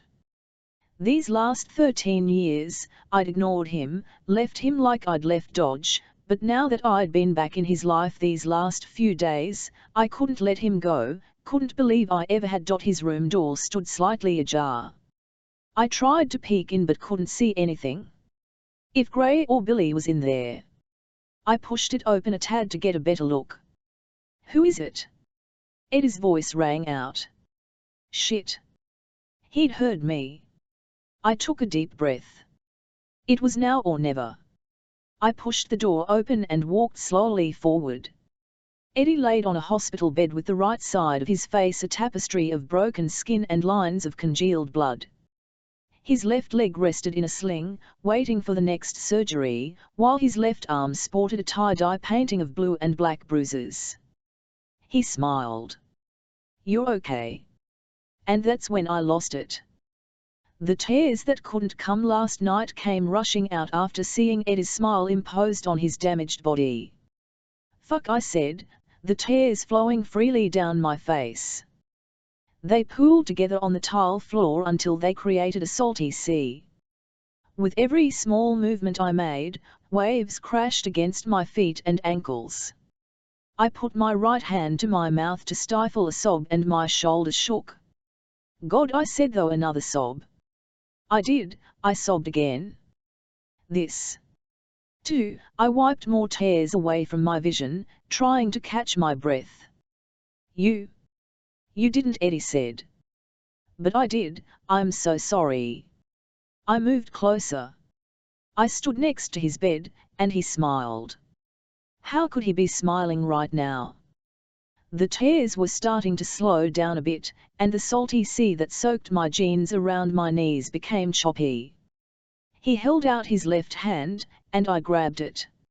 If I hadn't taken off when I heard the siren, you wouldn't be here, Jackson wouldn't be. I stopped. I couldn't say dead, but I didn't have to. Eddie's eyes said it for me. He squeezed my hand and looked up at the ceiling. He shouldn't have gone after you. He knew better. He looked back at me. But the kid never used his head around you. I rubbed tears that pooled under my nose. God, if I'd known what? That some rookie cop was going to show up and try to be a hero, even after we'd secured the route. That there'd be a truck there and Jackson would hit it. You couldn't have known, Rocky. I shook my head, I know. But if I hadn't been so scared, at least you wouldn't have gotten hurt. Eddie smiled. That was my own fault. Went after Jackson and hit some gravel on the road and wiped out. Probably lucky on my part. There was a chair behind me. I let go of Eddie's hand and pulled the chair closer to me so I could sit. But still, if I hadn't Rocky, he said my name quietly but with force. You told Billy what you were going to do, and you did it. I opened my mouth to protest again. Rocky, he said firmly. I closed my mouth. He reached for my hand and squeezed it again, and we sat there for a few moments in silence. Finally, I asked, so, did everyone get arrested or? Eddie shook his head. No. The rookie was so freaked out after the crash that he called an ambulance and let everyone go. Billy sent most folks back to Oklahoma. A handful are here at the Rock Inn to take care of Jackson's body and finish Dodge's ride. I'm stuck here for a week, at least. Eddie shifted on the bed and winced in pain. He grunted as he repositioned his hanging leg. I stood up, my hands going out to help, but I wasn't sure what to do. He put his right hand up as if to say he was okay, then settled and exhaled deeply. I sat back down and looked at my boots coated in dirt. Rack, Eddie said, and I looked up. It's okay. What is? To want to know who your grandfather is. To want to get away from the lawless, I don't you do, he said. I don't blame you. Shit, I couldn't believe you showed up for the ride, even though I knew the only reason you came was for your grandfather's address. It's okay that you stayed away, wanted to get away from us, this life. My heart hurt hearing the words. I didn't want to get away from all of you. Not you. Not Beth. Eddie looked at his leg in the sling. He sounded far away when he said, sometimes you got to cut everyone off. Sometimes it's better that way. I didn't think Eddie was talking about me. It was quiet for a few beats. The silence was too much for me, so I tried to lighten the mood. They have AO on some good painkillers or what? Eddie turned his damaged face toward mine, clearly not amused. He ignored my joke and said, I'm serious, Rack. This life ain't for you, and you don't have to be a part of it. Not for me, Billy, Beth, Dodge. Get free of us for good. You deserve it. The tears started flowing again. Fuck, I said and rolled my eyes. Why are you so good to me? Why am I crying? Eddie chuckled. I wiped my eyes again and shook my head. Before this ride, I thought I was done with the lawless, free from it all, but I didn't realize how much I missed you and Beth and how I didn't want to say it, but I was rambling with tears, and if I didn't say it now, I never would. I feel like you are all a part of me, but I don't belong, and I can't escape you guys no matter what. Eddie sighed. It's hard to get away from your past, but you gotta try, Rocky. Dodge didn't want this, you. I flinched. Shit. Billy. I jumped up from my chair. Billy took up the whole doorway, his body vibrating in anger, the tension clear from the throbbing veins of his forearms. I told you, I began. Eddie said, Billy, she didn't, but Billy didn't hear. He stomped into the room and right up to me. I stepped back a few paces, unable to speak. It was under control until you took off. He pushed his finger into my chest. The force cracked my sternum and sent shards of bone into my heart. Now Jackson's dead, and Ed is fucked to high heaven. May not be able to walk after this. I turned to Eddie quickly, my mouth open in shock, the shards of bone burrowing deeper. Eddie shook his head. I'm going to be fine, he said, the words barely audible over Billy's yelling. And you disappeared. The hell were you thinking? Now as I watched Billy scream and throw his hands in the air, I suddenly felt calm, like I did in court, when all the noise melded into a low hum which allowed all my thoughts to come together. Everything I needed to sigh and do was floating right under my skin, and it would only take 3 deep breaths for it to appear. 1. Gotta pay off 2. You betrayed, 3. How could you? His words faded until I couldn't hear anything at all. No sound came from Billy's mouth as he waved his arms in the air, puffed out his chest, and spit as he spoke. Without the sound, I could see it. See everything so clearly for the first time in my life. Are you done? I spoke quietly and stood straighter. I stopped the shards of bone from going any deeper into my heart. What? Billy yelled again. Just then, a nurse poked her head in, her eyebrows furrowed in annoyance. Before she could tell us to lower our voices, I spoke, Sony, about the disturbance. We'll keep it down. She opened her mouth to say something else, but Billy whipped his head around and whatever she saw made her leave the room immediately and close the door behind. Billy tumbled back to me and opened his mouth. No more, I said before he could get anything out. You got the nerve, I said, no more. The last 2 words held a threat. Billy's mouth opened and closed. I had the offense now, and I had to take it. I didn't want to come on this ride, but I did it for the address, not for Dodge, I said calmly and evenly. I told you I didn't want to do a night ride, and I told you that if anything went duffm, I would be out. I narrowed my eyes. Something went down. I sighed. While I never wanted Jackson to die, God, that felt bad to say aloud, and didn't want anyone to get hurt, my heart constricted. I'd always carry around the guilt of huffing Eddie. I couldn't risk my life or my career for the club, so I took off. Even my grandfather's address wasn't worth that. Billy had his hands on his hips, and I could tell it was taking everything he had to not yell. He was a raging wild boar, and if I didn't speak calmly, he might charge. I had to do it for me, Billy. Billy crossed his arms. You almost cost me a lot more last night, Rocky, he said through clenched teeth. I crossed my arms, too. Almost, I said. And you almost cost me, I stopped and shook my head. No, you know what? I almost cost me the life I've built by agreeing to ride along.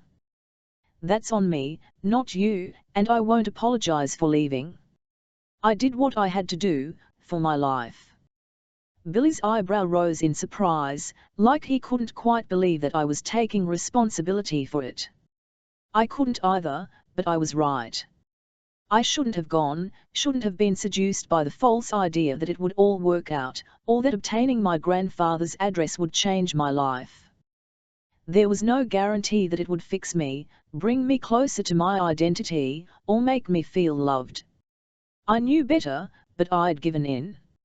I couldn't make that mistake again. Billy wouldn't let it go though. Your life. He scoffed. This is your life, your family. Dodge died without you. His hand turned into a fist, and he shook it. You should have been there for him. That's not true, Eddie said. It wasn't loud or aggressive, but it got Billy to shut up. What's not true? I asked. You didn't need to be there for Dodge. He was okay with you being gone.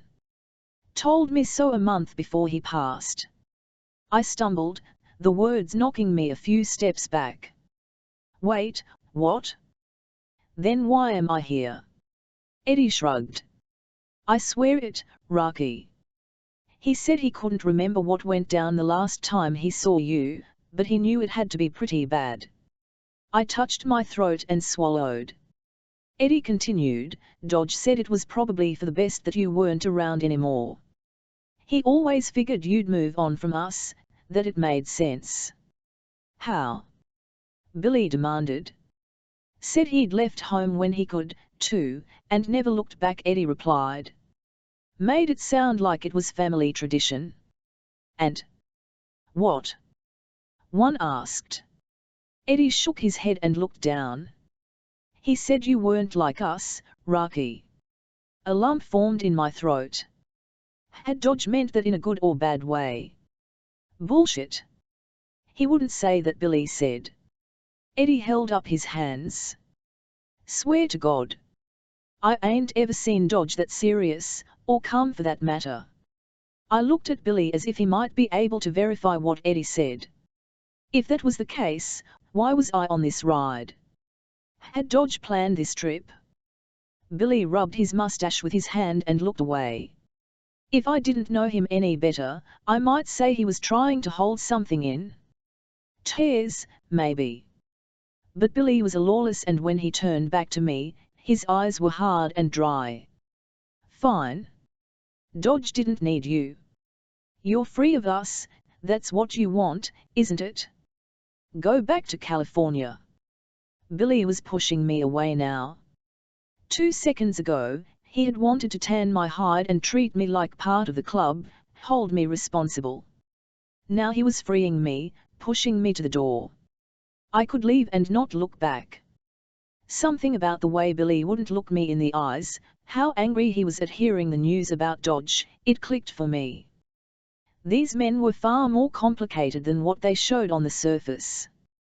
Decades ago, Billy would have released his anger upon me. I'd seen him do it to people he loved, but he didn't do that now. Maybe these old dogs could learn new tricks, and maybe my presence in their life had had something to do with that. I didn't think, but rushed the big bear of a man and wrapped my arms around his torso. It was the first hug I'd ever given him. He flinched, then stiffened before wrapping his arms around me. I breathed in the decades-old cigarette smoke in his vest and bummed my rage and love into his body, hoping that it might do something for him when I was gone. Leaving the lawless hadn't only affected Dodge and Beth, but also Billy and Eddie, and maybe even the lawless as a whole. Billy and his wife had never had kids, and when I looked back to my childhood, I remembered Billy's wife handing me bags of clothes and school supplies every August and a handful of Christmas presents surrounding the TV that sat on the living room floor each year. 2. Rocky had been written on the tags in different handwriting. There was always a blank space after the word from. I never asked where the presents came from, but I knew in my heart Dodge hadn't bought the dolls, the toys, the games I'd been gifted. Then there were the times that Billy yelled at Dodge when he had been too high to function. I recalled him once shouting at Dodge, "Get your shit together," when he took me to a bar at 1 in the morning. Dodge was so shit-faced that night that he swerved between lanes on the drive there and fell to the ground when he tried to sit on a bar stool. After berating Dodge, Billy had marched over to me and asked harshly if I wanted some chicken fingers from the bar back. I nodded, slightly scared by the intensity in his voice, his large stature. I would have said yes to anything he asked, because as a kid, I realized he was special, important, and yet, I never realized that maybe he saw me the same way. They say it takes a village to raise a kid. I'd had a motorcycle club, and each member had contributed to my upbringing, probably in ways I would never know or fully understand. As I hugged Billy, I felt the rigidity of his muscles relax, proving that even ice kings have some vulnerabilities. I let go of Billy and pulled back. I could swear his eyes glistened. "Thank you," I said. My throat constricted, and I fought against more tears. Billy put his hands on his hips and nodded once, while he looked at the floor trying to pull his face together. I paused, trying to figure out what to say. "Thank you," I tummed and looked at Eddie, too. "For everything you ever did for me." Eddie smiled. I turned to Billy, who fumbled for a cigarette in his pocket. "Despite how it looks, I don't have my shit together," I said. I thought of Trevor, my lack of any real relationships beyond Lisa, and my career. And while I have a lot of love for you guys, I need a clean break from the lawless, for good. Get my life on the right track. I turned away quickly, unable to look Billy in the eyes, and walked over to Eddie and grabbed his hand. He squeezed it tight, and I bent down to kiss him on an unbroken spot of his shiny bald head. Letting go of his hand felt like a rear tire blowout. I wobbled on my own. I squeezed Billy's upper shoulder when I walked past him and out the door. The cord between me and the men behind me stretched to its breaking point until finally it snapped. I wasn't 2 steps out when Billy called out to me. I stopped and turned around. He walked up slowly, grabbing his wallet from his back pocket, and pulled out a piece of paper. He handed it to me. The faint scent of bumming tobacco appeared when I opened the piece of paper. An address written in Dodge's handwriting.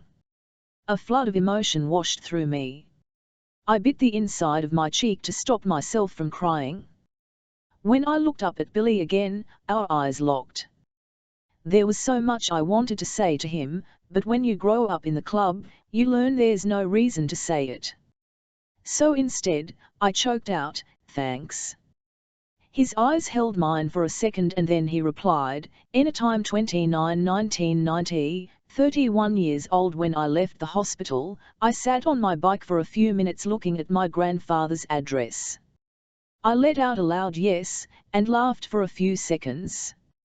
A nurse who had been walking by me hurried inside. "Sorry," I said to her retreating form. The address was in Wichita Falls, Texas, where I'd lived before my parents had died, and I was sent to Dodge. I stared at the paper some more, then stuffed it into my pocket. I hopped on my bike and went in search of a nice hotel. It didn't take long to find one. After getting on the highway, I found a cluster of them 7 minutes away. Unfortunately, the first, and fanciest, one didn't have any rooms available, so I made my way to its neighbor where I had more luck. After parking my bike in a garage, no way in hell I'd let the valet do that, I went to my hotel room. It was not like the motels we'd stayed at along the way. Mold didn't grow on the ceiling, and the comforter and fumiture were free of stains. The warm brown fumiture looked new, as did the fluffy maroon bedspread, a large box television set, work desk in the corner, and a bathroom with a large soaking bath and a separate shower.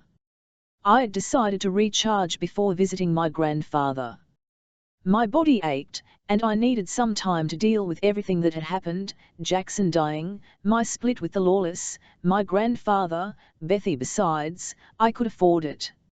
After throwing my bag onto a luggage rack, I stripped off all my clothes and put on a robe that hung in the closet.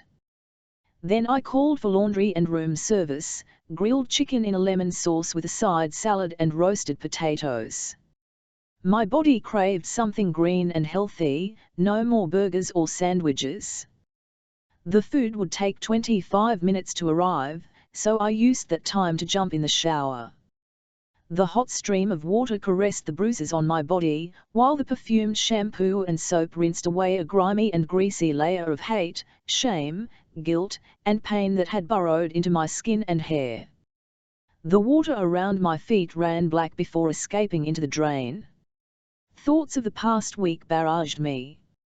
One of the Bone Lady, Mr. Sand, Charles, Lee and Lynn, the crash. It was all so much in such a little time. The soap could wash away the dirt of the road, but it couldn't take away all the questions I still had about Dodge, about myself, my past, and my future. With short hair, it didn't take long to shower, so I stood under the hot water a little bit longer trying to make sense of everything I'd been through. After I dried off and put my robe on, I looked in the bathroom mirror. The bruise around my eye looked bad, especially in the harsh bathroom light. With makeup, I could probably make it look less so. My wet, short hair looked darker than normal, as did my face, sun-kissed from all the riding we'd done. This woman in the mirror looked different. Tired, for sure, and aged by the mental and physical hoops she jumped through this last week. My reflection smiled awkwardly, like it wasn't sure if it wanted to or not. She stared into my eyes and introduced herself with a soft hey, and I reached up and touched her hand in reply. When the food arrived, I grabbed the plate, hopped on the bed, and tummed on the TV. After I'd stuffed my stomach, I picked up the information packet about the hotel and skimmed the amenities. A spa? Why not? My shoulders and back were sore from gripping the handlebars. The spa had an opening in 30 minutes, so I brushed my teeth and dried my hair with the blow dryer in the bathroom before making my way down. My massage therapist's name was Ana Hernandez. She had shiny black hair with intermittent strands of silver woven into a long braid that rested on her shoulder. Her eyebrows were dark, and though she had more yellow undertones in her skin than I had in mine, she was Mexican, too. The wrinkles around her lips and at the corner of her eyes made me think she was close to the age my mother would have been if she was still alive. Anna introduced herself and led me to the massage room, asking if I had any problem areas. Everywhere, I replied. Anna left the room for a few moments, and I crawled under the covers of the massage table. When she returned, she pulled the blanket up to my shoulders and straightened it out. Anna tummed away to prepare the massage oils but continued speaking. My daughter has skin like yours. Her father may be white, but she's darker than me. Anna chuckled. Y'all are probably around the same age. Her daughter was mixed, too. I didn't know how to respond, but I managed a muffled, "Oh." Anna walked toward me until I spied her white tennis shoes through the hole of the face rest. She cupped her hands below my nose. Take a few breaths in. This is lavender, it'll help you relax. I did as she asked, the smell overpowering my senses, sending a tingling down my spine. Her hands moved away, and a second later, I felt the sheet that covered my back being pulled down, so she'd be able to massage my entire back. You know what I find funny? All these celebrities and women around her go to tanning salons to get my daughter's skin color, but it never comes out right. I chuckled. I'd witnessed the same in LA. She began rubbing my shoulders with oiled hands and then down the length of both sides of my back. It doesn't seem right to me. Anna sighed. They want to look like my daughter, but I wonder if they ever think what it's like to be her. She paused. Or even me. Anna grew quiet as she continued to massage my back. I wasn't sure if it was her words or what I'd been through in the past few days, but I started to cry. The pillowed face rest around my face soaked up the silent tears, becoming damper by the minute. How Anna noticed I was crying, I wasn't sure, but she spoke softly, "Está bien, Majar. Let it out. I got you." The knots in my back and shoulders that Anna worked on were as tough to release as it was difficult for me to understand what had happened this last week, the people I'd met, the things I'd learned. Anna worked on a lifetime's worth of tension, confusion, fear, heartache, and pain, bombed from a childhood of lost parents and tumultuous times with Dodge and the lawless. It was painful and torturous, and I suffered silently, too afraid to move, to have it end before it was finished. I'd carried around so much that it had sat in my bones and burrowed into my DNA, making me tough and cynical. A simple massage wasn't going to cleanse me of my past, only time, acceptance, and a lot of therapy could help me do that. But at least I was ready to start. 301974, 15 years old Raki. Dodge yelled. I stopped polishing Dodge's bike for a moment. Coming?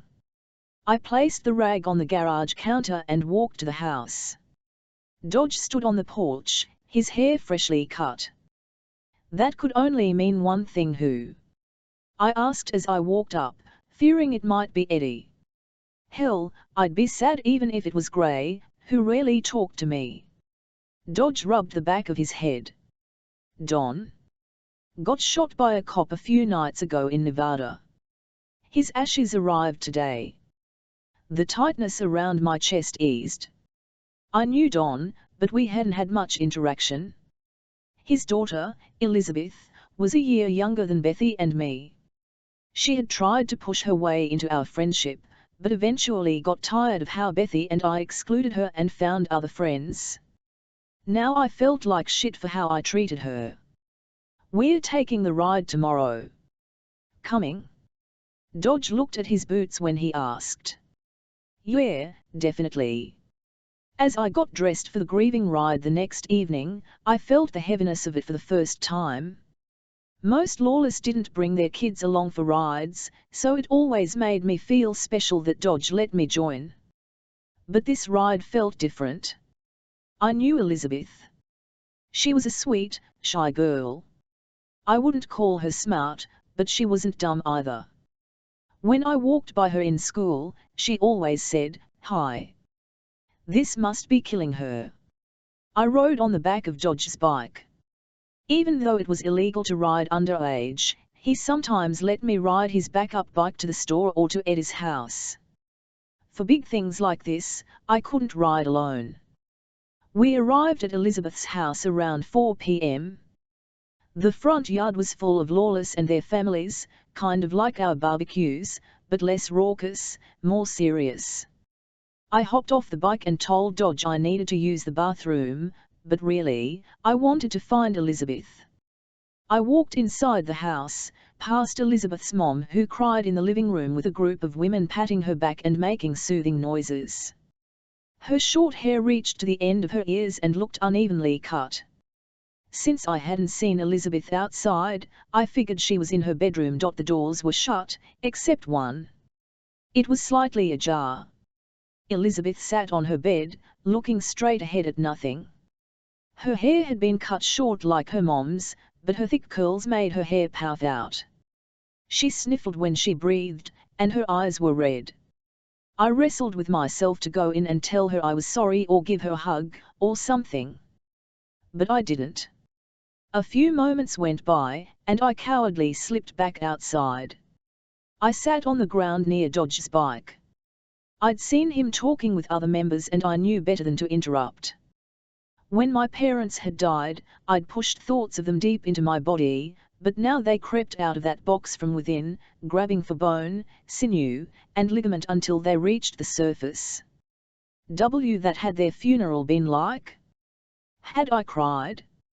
I recalled a few blurred faces that day and a tree near a grave.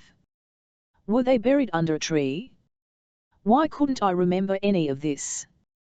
And why did thinking about them now make me want to cry?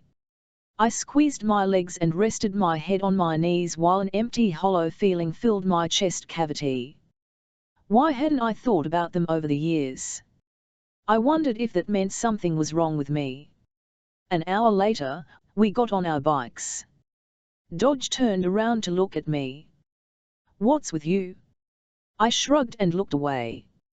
Dodge wanted to say something more, but instead he looked forward and followed the others out. Elizabeth's mom rode with Billy in the front, and Elizabeth rode with Bob right behind them. The rest of the Lawless packed the highway as we followed behind. We went south on the 15, then west, before a short ride north on the 5. Billy led us off the interstate, through Cardiff and onto the PCH which hugs the California coastline. Shades of orange and red smeared across the sky and reflected on the choppy blue ocean. We pulled into a small parking lot near a beach, our motorcycles filling half of the 2 rows in the lot. We followed the others to a set of stairs that took us to the beach. It was quieter now, with murmurs and low chatter among the Lawless men. Smoke from the cigarettes that stuck out of every man's mouth wafted between us, before floating into the heavens, taking with it our fears of death and loss. We must have been a sight to see. Black leather and jean-clad men with similar short haircuts and arms covered in tattoos, following a crying woman with a bad haircut who held her daughter close to her right side. And me, a brown gangly girl somewhere in the middle. The group stopped near the edge of the ocean and Billy, Elizabeth's mom, and Elizabeth faced us. We gathered closer to hear over the soft roar of the sea. The fiery sun moved near the horizon, producing dabs of purple and pink in the sky. Billy held a silver box in his hand. Don was our brother. Elizabeth's mom sobbed loudly, so Billy raised his voice to continue. He was a good husband, a father, and a man. He served his country and did his job well, without complaint. Took care of his family and was proud to be a part of a brotherhood. Billy paused. Elizabeth's mom held Elizabeth's head to her chest. Don requested that we come here to scatter his ashes in the ocean. Another sob from Elizabeth's mom. He said it was where he spent the happiest evening with his family when Elizabeth was first born, watching the sunset. Billy paused for effect. I crossed my arms and felt the hollowness in my chest constrict. Our brother may no longer be here, but we'll remember him. We'll take care of his family in honor of him. We are the Lawless, and we don't abandon our own. Billy walked with Elizabeth's mom and Elizabeth to the shore. He opened the box and held it out to them. They each grabbed a fist of ash, and, together, waded into the water and let the burnt fragments fly softly from their hands and land on the waves that ebbed and flowed. Tears fell down their faces, gathering memories of joy with husband and father before falling into the sea. Elizabeth's mom's cries increased, and Elizabeth took on the role of caretaker as she guided her mom to the steps of the parking lot. I couldn't help but notice she wasn't crying. It made her seem taller and older than now it was our turn. The Lawless formed a line with Eddie in the front. He took a pinch of ash and let it dribble from his fingers into the ocean. A few threw offerings of unsmoked cigarettes into the water. The white sticks tumbled into minnows in the cauldron of ash, sea water, and tears. When I walked up to grab some ash, I felt Billy's gaze in front and Dodge's from behind. I looked up at Billy, the tallest man I'd ever met, and then quickly away. His eyes always broke through the brick tower that protected me and went straight to thoughts I didn't want to share. Sometimes, when Dodge was real messed up, and Billy saw me, he'd give me $10 or $20 or buy me a McDonald's burger. He'd always say, "Take it real hard," like he thought I might not. As I let the ash fall from my hands into the ocean, I wished good things for Elizabeth and her mom. The white minnows lapped up my offering and nipped at my legs. Billy said they'd be taken care of, and I hoped that was true. I walked back to the stairs, following the line of Lawless, with Dodge at my back. I wondered what would happen if Dodge died. As I mounted the stairs, I realized I had no one else in the world. Dodge was it, and if he died tomorrow, how would the Lawless take care of me? When we got to the parking lot, I looked behind me at Dodge, who smoked another cigarette. He was it. This mean, skinny guy who looked nothing like me or what I remembered of my mom. We quietly stood by our bikes, facing the sunset, waiting for Billy. Elizabeth's mom's sobs were the only sound among the group, but they didn't take away from the beauty of watching the bursts of red, orange, and pink that hung over the horizon, slowly transitioning into a midnight blue. The smoke from the Lawless cigarettes floated toward the sea as a blanket of fog in search of someplace new. I didn't realize that I'd done it, but I scooted next to Dodge as we leaned on his bike. Our arms touched. He looked down at me and I looked up, and for a second, I saw that Dodge was thinking what I was thinking. We were all we had. 31 1990, 31 years old. While I slept in the cozy hotel bed, my dreams twisted the events of the last week into something that made sense, or almost. I was so close to figuring it out, like a puzzle that needed a few more pieces to be complete.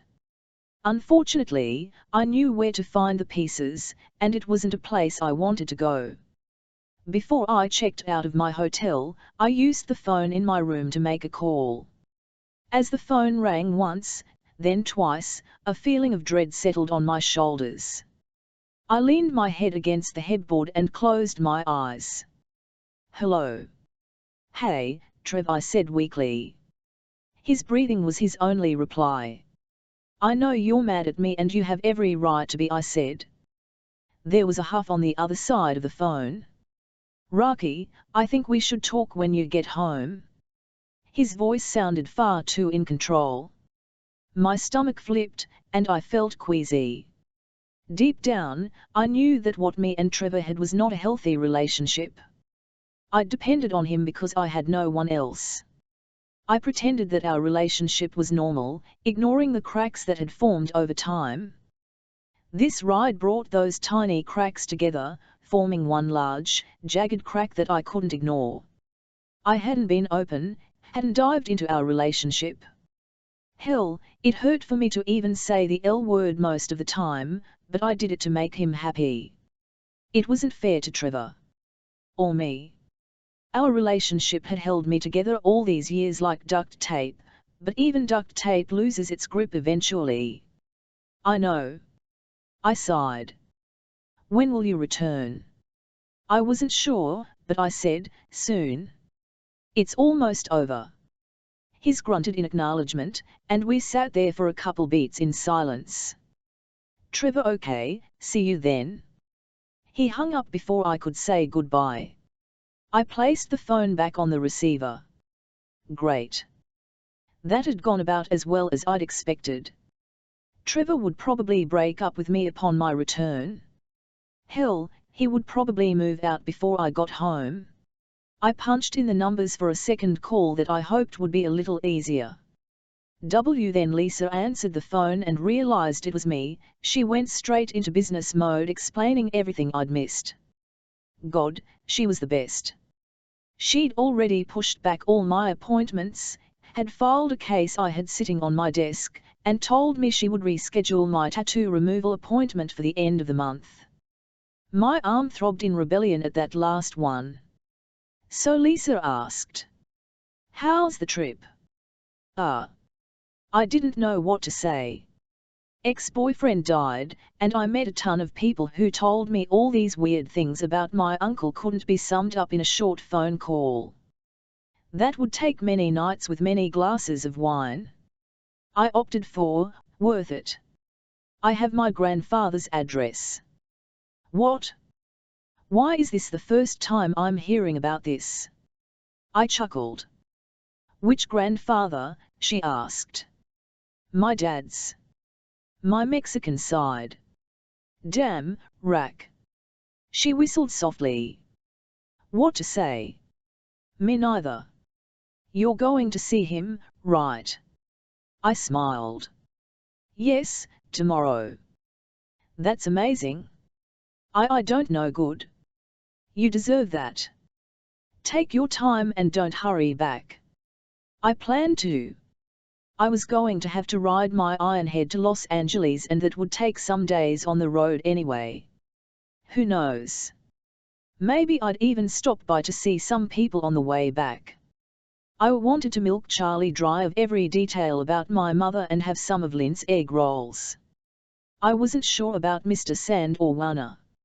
My visits with them weren't entirely positive to say the least. Plus, I didn't want to prove Wana right that I might need some help to move on. I'd rather find that in a therapist, not from a bone woman. David might not like it, but he'll survive, Lisa added. I groaned. He's going to go ballistic. She chuckled. It's your grandfather, honey. Who cares how David feels? Thank you, Lisa. For everything. Always, she said. I sighed. Transfer me to David, I guess. She chuckled. You sure? I groaned. No, but I hear responsibility is part of being an adult. She laughed and the line clicked over. David sounded more tired than pissed. I promised him overtime when I returned and that I'd bring in 4 new clients in 2 months. He sighed and said it was fine. You haven't taken a day off in the last 3 years. Because of you, I've been able to focus more on the kids now that they are getting older, he said. We're good, I smiled. Thanks, David. Where the hell are you anyways? He asked at the end of the call. Arkansas. So, hell. I chuckled. Basically. We hung up and I felt a little bit better about going home. At least, I would still have my job. After checking out of my hotel and asking directions from the front desk person, I hit the highway bound for the Rock Inn. Then I arrived, I discovered the universe was on my side. Lenora walked out of the diner across the street. I left my bike in front of the motel and met her at the edge of the parking lot. She quickened her pace as soon as she recognized me. Rocky. Billy said you left and weren't finishing the ride. Lenora smiled, and I noticed for the first time how her incisors were browning near the gum line. Thank God you're back and we can finish this ride like Dodge wanted. I crossed my arms and her smile faltered. Lenora, I said calmly. She smiled, but when I didn't return the smile, she knew something was wrong. Lenora looked around her like a mouse caught in a corner, searching for a way out. What? She said. It was you, wasn't it? What was me? I shook my head. The ride, Lenora. This was your plan, not Dodge's. She shook her head too fast, loosening more wisps of curly hair from behind her ears. No, it was Dodge's idea. I stepped closer and she stepped back. Dodge wouldn't have done this, I began. He did a simple ride into the desert would have been fine for him. No, you didn't know him anymore, but this ride is more manipulative. Was meant to fry to get me to see he had changed. Her voice rose, and I knew I hit a nerve. They say dreams help your mind to sort out things it can't seem to put together in your waking state, and that's exactly what mine had done last night. After talking with Billy and hearing what Eddie had said, maybe even because of a good night's sleep away from the Lawless, I knew definitively that this grieving ride had not been Dodge's idea. So, what did you do? Lawless wrote up their wills and handed them to Billy. I'd bet $100 Lenora had somehow changed it. Stole his will? Changed it yourself? Told Billy to use my grandfather's address as leverage. Lenora's eyes narrowed and the wrinkles around them hardened like armor ready for battle. Of course not. I wouldn't cut the crap, Lenora. My voice rose slightly. Eddie told me that Dodge had let me go, he hadn't. So, it makes no sense for him to put this together. I poked her in the chest with my finger. Admit it. I poked her again. Dodge. Poke. Didn't. Poke. Want. Poke. This. Poke. He did. She yelled. He just didn't know it. There it was. I'd gotten her to crack and confess, like I'd done plenty of times in court. I couldn't let him give up on you, she began. I hit her with a quick, why? The faster you kept them talking, the more likely they'd hit you with honest answers. She huffed as if she was out of breath. Because, I stepped forward again. This is my life you fucked with, Lenora. Why did you do it? Because, say it. I was afraid if he gave up on you, he might start using again. I stopped. That wasn't what I expected. It was getting you back that drove him to go to meetings, got him clean. And if he didn't need you anymore, her face crumpled, her shoulders sagged, and tears began to pool at the corner of her eyes. I shook my head. That doesn't make sense. How would crafting this grieving ride help him get me back when he was alive? He had to be dead for me to go on it. Lenora was CRYMG now, her black mascara ran down the crevices of her face in slow trickles. It made her look older and weathered. She sniffled. We wrote it together one night. I thought it might help him to see all the good ways he had changed, all the people who could tell you that he was different, a better man. So, you and Dodge put everyone I met on this ride on the list. All the people he'd become nicer to. And used my grandfather's address to get me to come. Dodge always planned to tell you about your grandfather, she said. He wanted to tell you in person, but you wouldn't speak to him. Billy knew about your grandfather. It was his idea to use the address to get you on the ride. I swear. And then what? She wiped her eyes, spreading black mascara across her face. Dodge told me to throw our plan away, but I didn't. I gave it to Billy. It was a backup plan in case he never connected with you. You had to see he had changed, Rocky, even if he was dead. Lenora began sobbing again, covering her face with her hands. What we did in fear. I'd come on this ride for fear of standing up to Billy and losing out on a chance to meet new family. I'd kept myself closed off from Trevor, for fear that he wouldn't understand my past, something that I hadn't ever examined myself. Lenora made this all happen because she was scared that she would lose the love of her life. We were all fucked up. The anger I thought I'd have at getting her to confess wasn't there.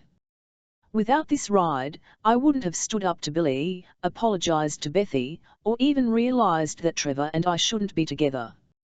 Bethy. I turned to the motel, hoping I'd see her, but all the doors were shut, and no one stood outside. Lenora's crying intensified and she hunched over. God, Lenora, stop. Stop. It's fine, I said, patting her twice on the back. I'm so damn, this was starting to make me feel like shit. Lenora, it's fine, I said, touching her shoulder. She looked up at me, her face a WRCKED mess of black mascara and reddened cheeks. What? I said, it's fine. You mean it? I grinded my teeth. If I thought about it logically, no, it was not fine. Because of her, I'd been dragged on this trip, my career and relationship put into bad positions, but goddamn it, if this trip hadn't given me some truth, changed my life even. Yes, but shit, if Billy found out what you did. I trailed off because I wasn't quite sure what he'd do, but I knew it wouldn't be good. Eddie had been hurt on this trip, and Jackson died. If we'd done whatever Dodge wanted to do, none of this would have happened. Lenora sobered up quickly and looked around the parking lot to make sure no one was around. Don't tell him, Rocky. I can't. We need to finish this ride, for Dodge. I shook my head. I'm not going with you, Lenora, and as I said it, I felt a twinge between my chest and stomach, that in-between space where all my feelings stayed. But we still need to scatter his ashes. You need to do this for Dodge. I sighed and ran my hand through my hair. Dodge is dead, Lenora. The weight of those words exhaled from my body. Scattering his ashes isn't going to change that. If Dodge were alive, I wondered if I would have stood up to him, hashed out our shit eventually, maybe even gotten on better terms. If this trip taught me anything, it was that he may not have been the same man I once knew. Scatter his ashes wherever you want, I said. Lenora's eyes flickered to my left and opened wider. I turned around. There was Beth. She was walking toward my bike from the gas station next door, but she hadn't caught sight of us yet. Her head was bent down, and she fumbled with something, a packet of cigarettes. She was trying to take off the plastic wrapping. I walked toward her, not thinking about what I was doing. Rocky, no. Lenora grabbed my arm. That's not a good idea. She's pretty tore up. I pulled my arm away and kept watching Beth. She still hadn't noticed. Lenora spoke in hushed tones. Her and her daddy have to stay here a week before they can take his ashes home. I had to speak to her. I knew it would be hard, but I couldn't abandon Bethy again. Not the way I'd done it the first time, and especially not now that Jackson was gone. I owed her that much. I turned to Lenora and spoke quickly. Take Dodge's house. Everything in it is yours. I wasn't sure if Dodge had an actual will that turned over his property to anyone, but my guess was he didn't. I'd probably have to do some paperwork, but it would be worth it. Lenora searched my face to see if my words were some cruel joke. She'd screwed everyone over and now she was getting her late boyfriend's house? God, I'd gone weak. Bye, Lenora, I said, nodding once. Wait, Rocky, don't you want anything to remember him by? I looked at the tattoo on my upper arm and back at Lenora, shaking my head before walking away. Dodge was a part of me, and I didn't need anything else to remind me of that. I walked quickly to Bethy, hoping to intercept her in the motel parking lot. She tore the plastic wrapping off the cigarette packet just as she passed my bike. Her head was still down, so she didn't see me approach. She was opening the packet when she tripped, which sent cigarettes flying onto the asphalt. Beth fell forward, landing on her hands and knees, and didn't move. Her greasy hair kissed the gravel. I rushed over, thought for a moment about helping her up, but then thought better of it. Instead, I gathered the cigarettes and placed them in the packet. When I'd grabbed the last one, I looked up. Beth watched me between the fan of hair around her head. I stood up quickly. Beth stood up more slowly, methodically. Her eyes were red and puffy, and the skin was peeling around them like she'd rubbed it raw trying to wipe the tears away. Her mouth was set in a firm line. Beth looked frailer than usual. All the excitement and love that had filled her disappeared when Jackson died, leaving behind a flaky shell that might crack with a single touch. I wasn't sure what to say, so I held out the cigarette pack. She took it, slowly. Her silence was torture. Bethy, I began and stopped. Her head cocked to the side, and she waited. I'm so sorry, I shouldn't have sped off like that, I said. Beth opened the packet of cigarettes. And I know you may never forgive me, but I never wanted Jack. She flinched at his name, then pulled out a cigarette and rolled it between her thumb and forefinger. Him too, I didn't want to say die. What was better? Past or, eh? Nothing sounded right, so I stopped talking. Beth looked down at the cigarette, her face blank. I wasn't even sure she had heard me, but I had to say something. She would either attack me, ignore me, or hate me, and I could handle all three if I at least tried to make things right. I could have left and skipped this, pretended I never saw her, but I couldn't have lived with myself if I'd abandoned her again. I'm sorry, Bethy. It was my fault. I'm so sorry. She held out a cigarette to me, cutting off my words. I looked at the cigarette and then back at her. Her face had not changed, her mouth still sat in a firm line, so thin her lips almost disappeared. I hadn't smoked in almost 10 years, but that didn't stop me from taking the cigarette. She pulled one out, too, and a lighter from her back pocket. She lit her cigarette and then handed me the blue lighter. I lit mine and handed it back. The cigarette tasted like my teen years and bummed slowly like my childhood. A tingling feeling crept through my body, and I realized I had missed this. She wasn't looking at me any longer. Her gaze moved from the paved parking lot to the motel, occasionally to the sky, anywhere but me. I felt the silence press down on us as the smoke from our cigarettes rose in the warm Arkansas air. I knew that if Lil broke the silence, she'd never forgive me. We stood in the parking lot of the motel taking our time. Cars came into the lot, people passed from the diner on their way back to the motel, others stood by their motel doors smoking their opium cigarettes. Lenora watched from hers, Billy from his, and a ghostly figure with pale blonde hair studied us as he stood next to a mangled bike. Birds chirped, cars honked far away, and still we smoked.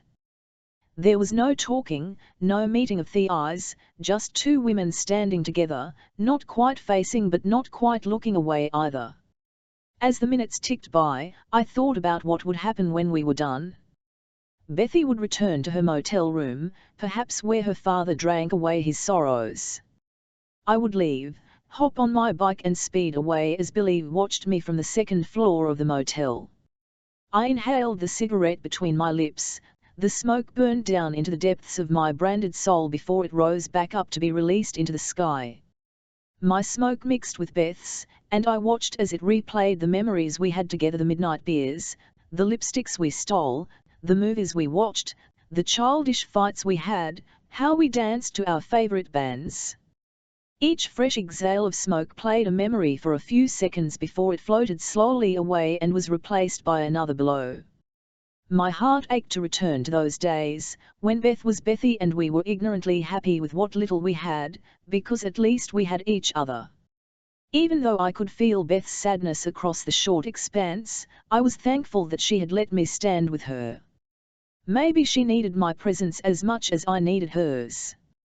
I was about to take off on a new journey, to meet a side of me I'd never known. From now on, I'd be on my own, free from the lawless for good, and I'd have to find out exactly who I was without them in my life. My cigarette was down to the last available puff.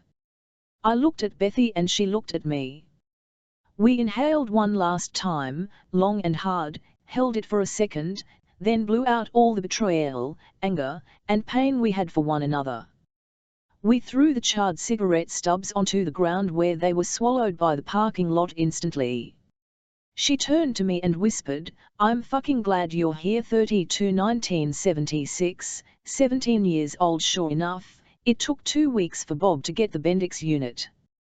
When it arrived, I pushed Dodge to install it in the Ironhead immediately.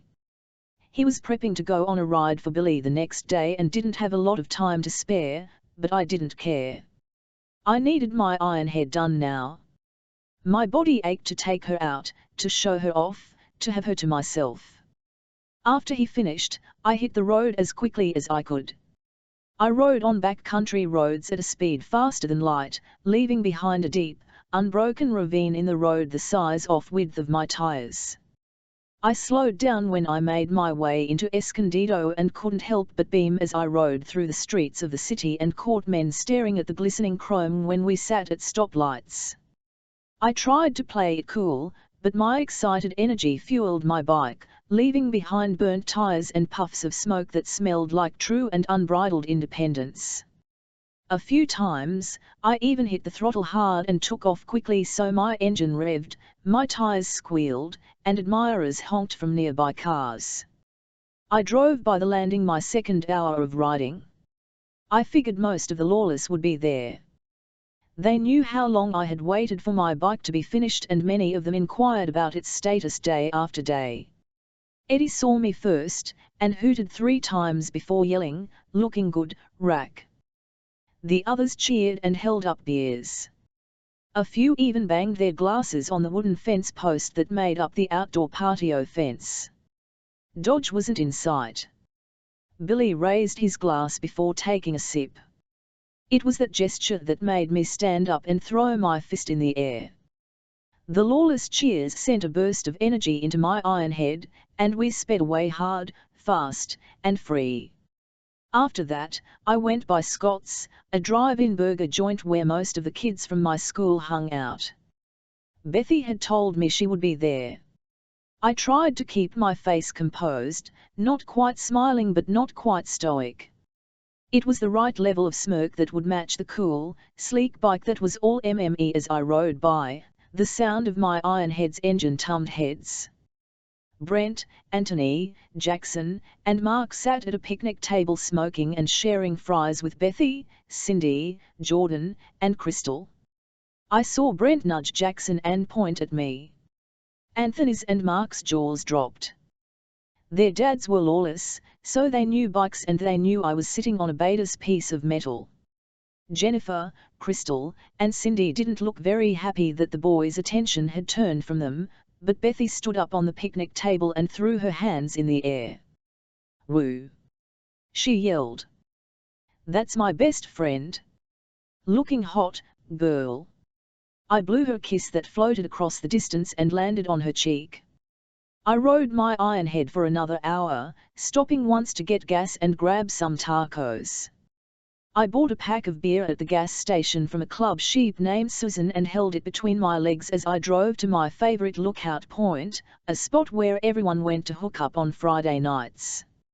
It was a Thursday, so I knew it'd be empty. Upon arriving, I saw that I'd been right. I had it all to myself. I parked at the far end, climbed off the bike with my six-pack and walked to the edge of the cliff and sat down. The sky was already turning orange and pink. Soon it'd be dark.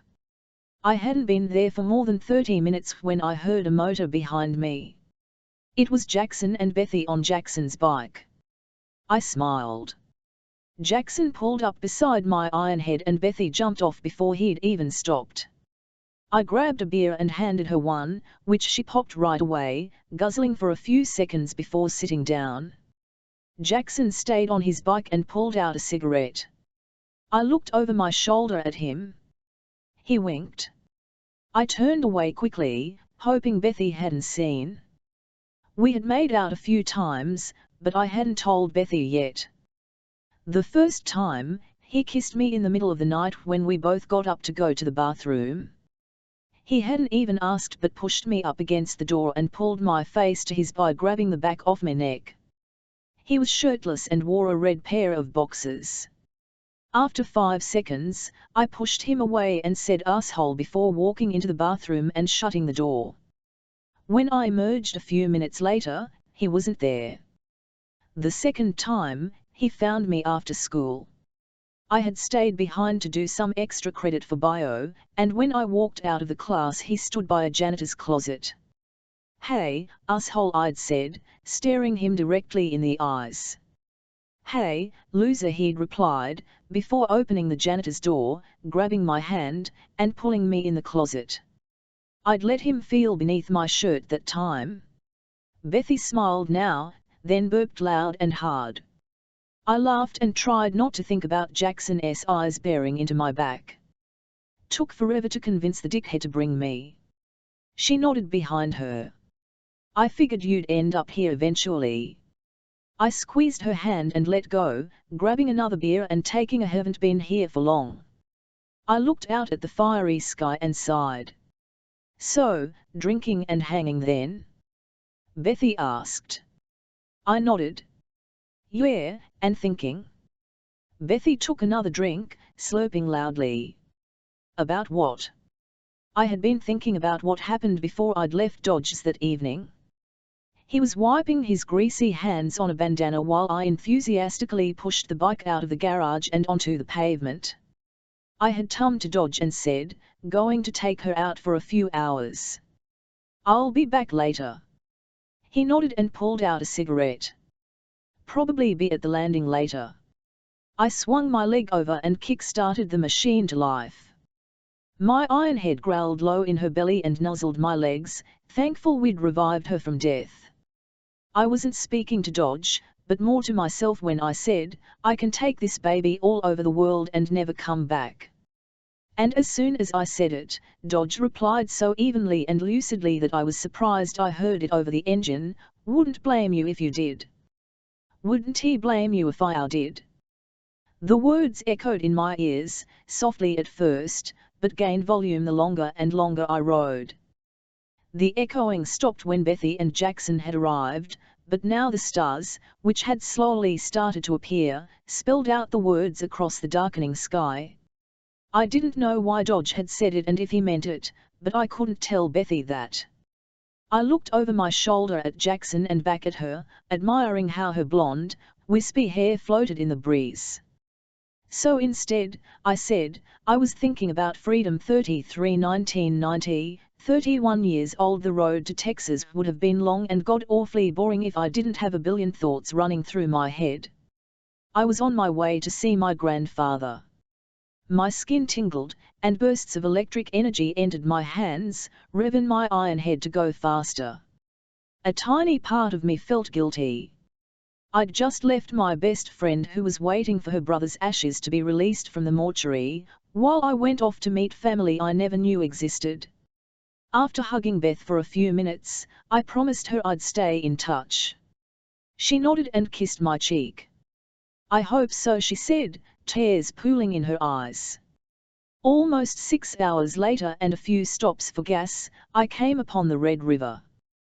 Once I'd crossed it, I quickly pulled over, causing a car behind me to honk its horn.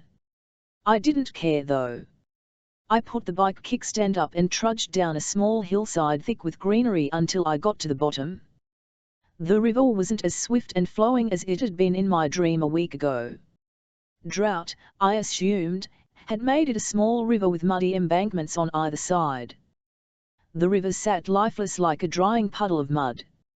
I doubted that where I stood was where my parents and I had spent the day so long ago. There must be some other pull-off area where people could walk down and hang out by the river. My sweat-soaked shirt stuck to my stomach, and the high energy that I'd had for most of the trip sobered up inside me. I was here. This was the only place I could remember being with my parents before they died. I never had the chance to mourn their death. The moment I entered Dodge's home, I went into survival mode, and any thoughts of my parents had turned cold and practical. Even though I was excited to meet my grandfather, I hadn't thought about how 27 years of repressed feelings might arise when I set foot in Wichita Falls again. I picked up a large stone near my foot and threw it into what was left of the Red River. The stone hit the still body of water and sent ripples out, giving it the momentum needed to burst forward with a new flood of life. Wichita Falls wasn't much to look at. A haze of grey painted the roads and buildings, built decades ago. Traffic was minimal on the highway. I passed building after building and even a set of cascading, dirt-colored waterfalls which I assumed the city was named after. It didn't take long to realize there was nothing in my memory bank of my time in Wichita Falls. I stopped at the first gas station I saw off the highway and showed the clerk the address. "Know where this is?" I asked. He was an older black gentleman with grey hair and a warm smile. "I think that's off Seymour Highway." He grabbed a map off the wall. "Let's see here." We spent a few minutes looking for 528 Beverly Drive, and sure enough, it was off Seymour Highway. "Not too far," he said. I nodded and bought the map for $1.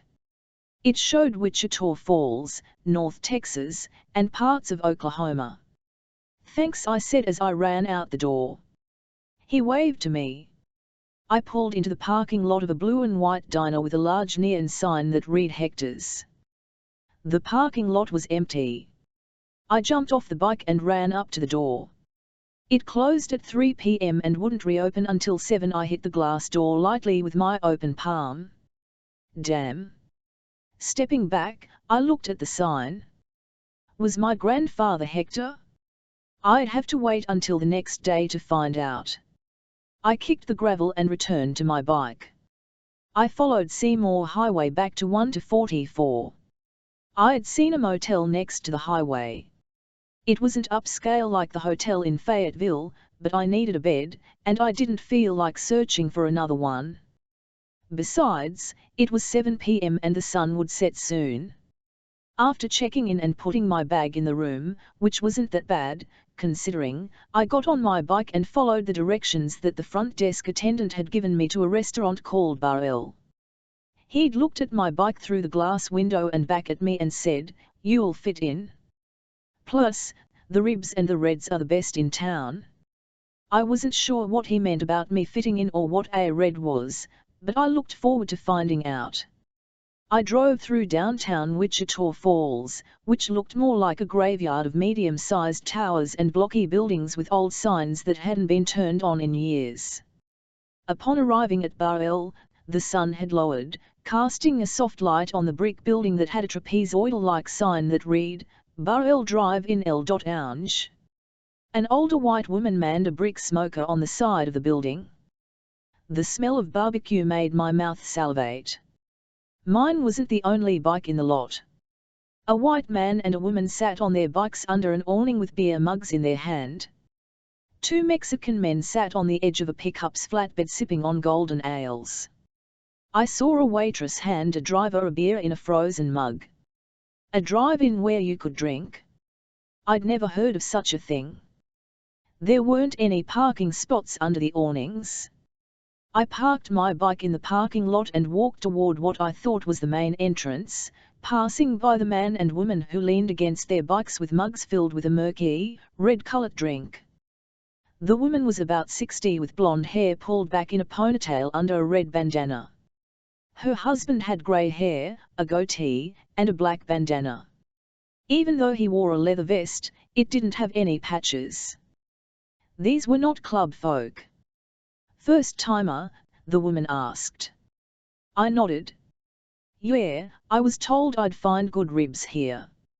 She looked at my bike and then back at me. "Probably better if you go inside and eat. Go on in right there." I smiled and said thanks. Her husband held up his mug in acknowledgement. Bar L was dark inside with soft yellow lighting from hanging lamps. A few tables were filled with patrons chowing down on their food. Two men sat on the stools at the bar talking with one another. "Sit where you like," the bartender called out. There was a doorway on the other side of the main room, so I walked through and into another room with Polynesian wallpaper, worn-out booths that lined the wall, a pool table in the center, and a small hall that led to the bathrooms. The leaves of the Polynesian wallpaper swayed in a breeze I could not see. I found an empty booth and slid in. A white waitress no older than 40 walked up. She had on a pair of jeans under a small apron, a red shirt with black lettering that said, "Go Coyotes," and white tennis shoes. "Hey, honey, what will it be?" She pulled out a notepad, not once looking up at me. I looked around for a menu. A beer. Make it red." "What's a red?" She looked up confused for a second. "Oh." She chuckled. "You've never been here before? I swore you were one of our regulars." I shook my head no. A red is short for Red Draw. It's tomato juice with beer. Kind of a Wichita Falls specialty. I liked Bloody Marys, which had tomato juice, so I figured a Red Draw couldn't be too far off in taste. "Sure, a Red Draw." She smiled and wrote it on her pad. "And I heard the ribs are good." She nodded. "The best in town." "Want an order?" "Yep." "A side?" "We got potato salad, onion rings, fries, beans." "I'll go with the onion rings." She quickly scribbled the rest of my order on her notepad, then tossed it in her apron. "Passing through or visiting family?" "Kind of both." I wasn't sure why I was being so chatty with the waitress. Something inside me wanted to share my good news with someone. "I was born here but haven't been back since I was 4. "Oh, my goodness," she exclaimed. "I'm sure some things have changed since then. Let me go put this order in and I'll bring you a Red Draw in a sec." I nodded in thanks. As I waited for my beer, I looked around. The people in this restaurant may have known my parents, met them once, crossed by them on the street. My parents could have sat at this booth. I'd never thought of my parents much over the years. It had hurt to think about them, even felt pointless to try to remember them. They were gone and I was alone. Trevor had asked about them, what they were like, and the memories of our time together.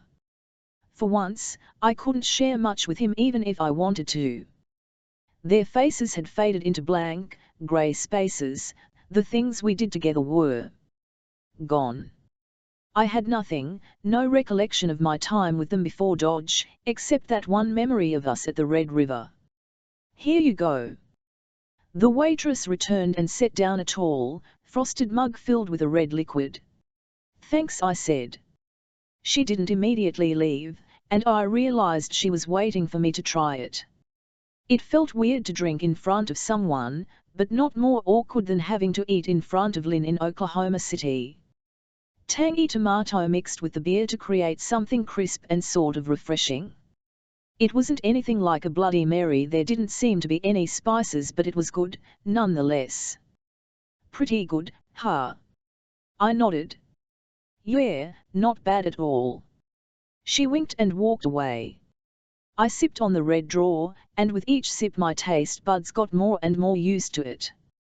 Moments passed and my mood sunk a bit lower.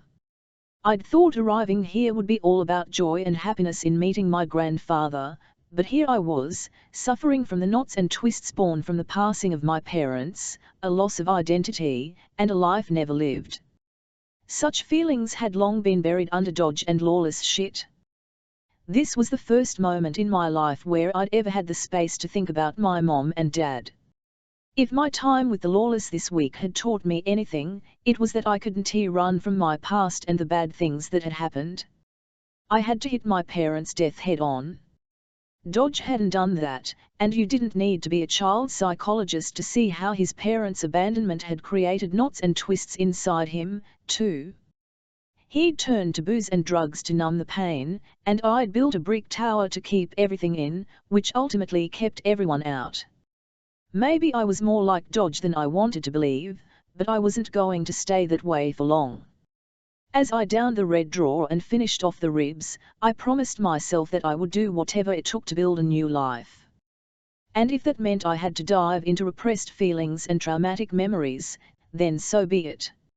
I'd already been through hell and back, what was one more stroll through, 1990, 31 years old. My hands visibly shook as I walked up to Hector's the next morning. I know this because when I grabbed the handle of the front door, my right hand clearly vibrated with excitement. Fear? A bell sounded when I opened the door. A Mexican man behind the counter looked up. Morning. He seemed too young to be my grandfather, but I wasn't sure. I looked around the tiny diner-like restaurant. A woman and a man sat in the corner with coffee mugs and newspapers open. Another customer waited at the front, probably for a to-go order. I walked to the cash register where the man stood. I began, not quite sure what to say. The piece of paper only had an address. I pulled it out of my pocket, held it between my fingers, and felt the weight of all the hope I'd placed on it. For here or to go? I'm actually looking for somebody. I showed him the piece of paper. This address, it's here, right? The man leaned forward and squinted. Yep, that's my place. I'm Hector. I smiled nervously. Hi. So I'm looking for my, grandfather. His eyebrow rose. Your grandfather? I nodded. Yeah, but I don't know his name. I was only provided this address and I'm not sure what else to do. Panic seized my heart. That if this wasn't the right place? What if my grandfather wasn't here? What would I do then? Hector looked at the address then back at me, his eyes lingering a moment on my leather jacket. He looked outside. Is that motorcycle yours? That was an odd question. Yes, it's mine. Something clicked, it showed on his face. Dionisio Gonzalez. That's who you're looking for. Dionisio. The name tangled in my mouth, and I had to say it slowly to get it right. Hector nodded. Yes, he'll be here soon. Used to work for me but retired recently. Sit, until he comes. I'll get you a coffee.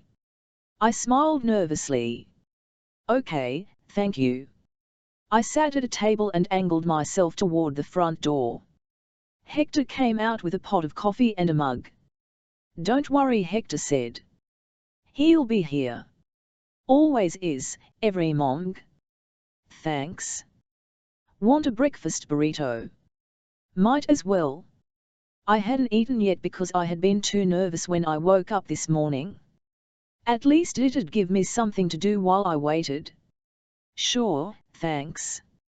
Hector smiled and walked off. My foot tapped incessantly, and I drank the coffee far too fast. I was meeting my grandfather. He was really coming. Dionisio Gonzalez. That was my grandfather's name. I'd been Rocky Warren my whole life. Raquel Gonzalez may have survived her parents, but she'd lost her name, her identity at only 4 years old. I couldn't help but think of the short life she had led and the life she could have lived. I had eaten half of the burrito by the time an older Mexican man appeared through the glass of the front door. I put the burrito down and wiped my face with a napkin. The older man didn't see me yet, but when he opened the door, stepped in, and caught sight of me, he paused. His black hair was peppered with white, and he wore a striped shirt and a pair of slacks over his thin frame. He pulled an oxygen tank behind him and wore gold-rimmed glasses. We stared at each other, until his mouth opened slightly, and he covered it with his hand, saying "Oh." I stood up, feeling wobbly and hot. Dionisio, Hector said from the cashier. Dionisio looked to Hector, who said something in Spanish. Dionisio looked back at me. La hija de Thomas, he said. Thomas. That was my father's name. He asked if you're Thomas's daughter, Hector said. I nodded and smiled, then nodded some more. Dionisio, my grandfather raised his hand up. It shook as it reached out to me. And then tears came to his eyes, and I knew I couldn't hold my own tears back. I rushed over to him and stopped, not sure what to do. Oh. He put his hands on my face to make sure it was me. I smiled and laughed through tears, and he smiled with yellowed teeth and hugged me. I melted into the warmest pair of arms I'd ever known. The warmth seeped through my skin, healing jagged scars that covered the soft flesh inside me. We pulled back from each other. I was concerned he was going to fall over, so I moved us to sit down. He smiled, then suddenly succumbed to a coughing fit. My grandfather grabbed his oxygen mask, turned the tank on, and inhaled 3 times before setting it down again. He breathed in and out calmly before asking, Raquel. He rolled the M, my name. I nodded, yes, Raquel. Rocky. Rocky, he repeated, then placed his hand on my cheek for a second. I liked how he said my name. He laughed, took off his glasses, and wiped his tears away. I took the moment to wipe mine with the back of my hand. Hector walked up with another mug of coffee. He smiled and spoke with Dionisio in Spanish. Dionisio replied, gesturing toward me with a smile. Hector turned to me. You don't speak Spanish. I shook my head, mad at myself for being too scared to minor in Spanish at UCLA. I had so many questions, and now my insecurity had gotten in the way of my ability to communicate with my grandfather. No problem. I'll get my son to help, he said. Junior. A teenager appeared behind the counter. He had his father's nose. Come help Dionisio speak with his granddaughter. Junior came around the counter to us, while Hector returned behind it. Before sitting down, Junior touched my grandfather on the arm and my grandfather tapped his hand a few times. My grandfather reached for my hand. I gave it over a little hesitantly. He wrapped his knobby hands around mine and held them for a second before patting them and letting go. He doesn't speak English, Junior said. I had figured. I looked at my grandfather, not quite sure where to start. To Junior asked. I looked at him a little closer. He was young, so like 19 or so, and as impatient as most people are his age. I searched for the first question. So many hit me at once. I guess, how did he find me? /VH, why didn't I know about him before? Junior tummed to my grandfather and translated in Spanish. My grandfather looked down as he spoke slowly. He raised one hand and moved it about in a circle. When he was done, he reached for my hand and squeezed a few times. He says that when your parents died, he and your grandmother tried to get social services to send you to them in Mexico, Junior said. My grandmother? I asked. My grandfather answered Junior, but looked down at the table when he did and sighed heavily after he was done. Junior looked uncomfortable repeating it. She died about 8 years ago, before he came here. Cancer. I'm sorry, I said to my grandfather. He smiled weakly and nodded. Continue, I told Junior. Social services said that since you were a US citizen, it would be too messy to fly to get Mexico to allow you to stay with your grandparents, so it was easier to let your uncle raise you. I shook my head and muttered, yeah, easier. Your grandparents started the process for their green cards. They planned on coming here to find you, but your grandmother got sick, and she couldn't be moved, so. Junior paused and squirmed in his seat. He came as soon as your grandmother passed. My grandfather reached into his pocket and spoke in Spanish. He took out a leather wallet and pulled out a sepia picture of a young woman and a man, smiling without showing any teeth. He says that's your grandmother and him, Junior said. I held the picture in my hands and felt my heart break at the thought of another family member I'd never meet. The woman, my grandmother, winked at me before kissing her husband on the cheek. She's beautiful, I said, and Junior repeated it to my grandfather. He smiled and handed me another picture from his wallet. It was a baby girl in a red velvety dress sitting on a white pillow, giving the camera a toothless smile. Is this me? I asked my grandfather. He nodded and thumbed it over. There was my name on the back and the date. I was a year old. The slanted handwriting had been done in a black ink pen that hadn't quite dried before someone touched it. They left behind half of an inky fingerprint. I touched it and felt the softness of a finger. My mother's or father's? My grandfather said something, and Junior replied in English, he wants you to know they never forgot about you. My eyes watered, and I worked hard to maintain my composure, wiping them as quickly as I could. My grandfather noticed and patted my cheek. A few tears fell onto his hands and seeped into his skin, leaving behind a light, tear-shaped stain on his weathered hands. I sniffled. So, he came here after my grandmother died, and then what? Junior asked my grandfather. It took a bit longer for Junior to reply, but when he did, he said, Jorge Gonzalez says that he came to Wichita Falls because that was the last place you were. He figured he might be able to reach out to social services from here. It was hard at first because he had to find a job and a place to live. Junior paused and listened to my grandfather for a moment. My dad gave him a job and he got a small apartment. After a few months, he tried to find the right people to talk to. He had a lot of trouble since he didn't know English and people kept sending him to see other people, he continued. He finally found the woman that was on your case, but she wouldn't speak to him unless she had proof that he was your grandfather. He then had to petition the Mexican government to send a copy of your father's birth certificate. That took some time. Finally, he had the paperwork and the lady told him your uncle lived in California. They tried calling the number they had on file, but it didn't work. They had an address, though. Mr. Gonzalez didn't think that would work either, but he sent a letter anyways because he didn't have any other options. My grandfather stopped speaking and took a drink of his coffee. I looked at my untouched coffee. A letter appeared on the surface of the brown liquid before falling deeper into the mug and landing in the rickety black mailbox at the end of Dodge's driveway. After placing his cup down, my grandfather continued. Junior translated, he never received a response. He didn't know if the letter arrived, if the address was wrong, your uncle had moved, or if you didn't want to have anything to do with him. I interrupted, if I had known, I would have called right away.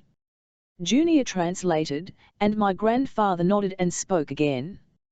He believes you, Junior said. He wasn't sure what to do next, so time passed as he tried to figure out his next move. Then one day a skinny, white man showed up here on a motorcycle saying he's your uncle. Dodge. Junior nodded. Yeah, I remember that day. We don't get many people like that here, and he stood out. What happened? I asked. Junior's account included both his and my grandfather's words. He asked my dad who Senor Gonzalez was, so we went to get him from the kitchen. When Senor Gonzalez came out, your uncle started pointing at him and saying things like you don't get to come here asking for her and all this stuff. My dad tried to explain that Dionisio didn't know English, but your uncle didn't seem to hear. Sounded like Dodge. My grandfather patted Junior, so Junior would listen to him again.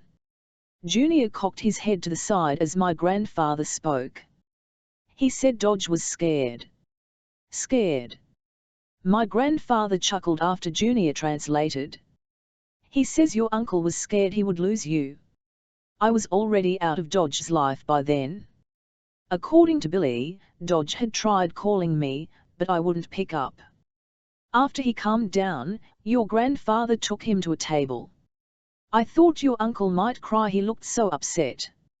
Junior paused. I ain't ever seen a man cry, but he looked close. Dodge crying? No way. And yet, I couldn't help but smile slightly. Sue Gonzalez brought him something to eat and then sat down. My dad went over, too, and translated. Your uncle said he couldn't get a hold of you. I did the math. I was living in that small, white duplex in San Pedro, working like a dog for my firm, since I had just started. Anytime I moved, I never gave my number or address out, but somehow, someway, the lawless eventually found me. The club had multiple chapters in SoCal and the Southwest, so eventually someone saw me or heard of a girl named Rocky. I couldn't tell if Dodge had lied to my grandfather or if he had been telling the truth. He visited over the years, Junior said. Dodge came back. Junior nodded. Yeah, not a lot, but a couple times a year to see your grandfather. They'd talk if there was someone to translate and we weren't too busy. Sometimes they'd sit and eat, not even speak. I looked at a table in the corner and saw Dodge, twitchy and smelling like smoke, sitting with my grandfather who exuded calm and pure sweetness. It seemed unreal, the two men sitting together, but I had to admit that Dodge had changed, a little at least, and maybe my grandfather gave him something that I wasn't able to give him the last few years. Someone called up here about a week ago to say your uncle had died. Said that you might come here soon, Junior said. He's come every day to wait for you. I nodded slowly, taking in all that I had learned. There was so much I wanted to know, like stuff about my dad. What was he like? How did he and my mom meet? My grandfather could potentially give me my past.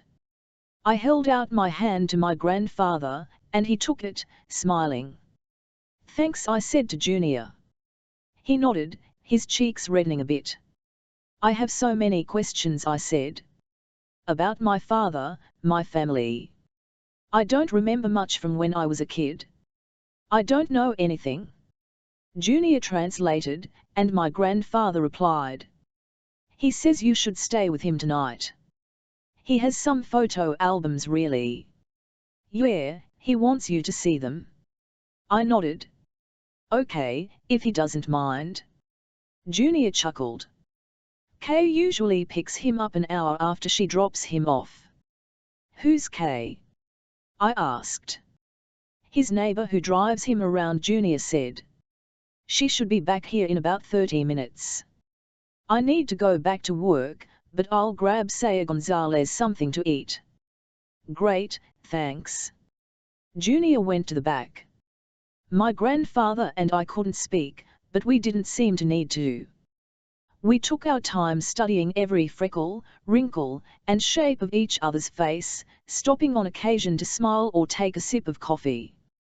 When the man and woman who had been eating in the coma left, they stopped to say hello to my grandfather.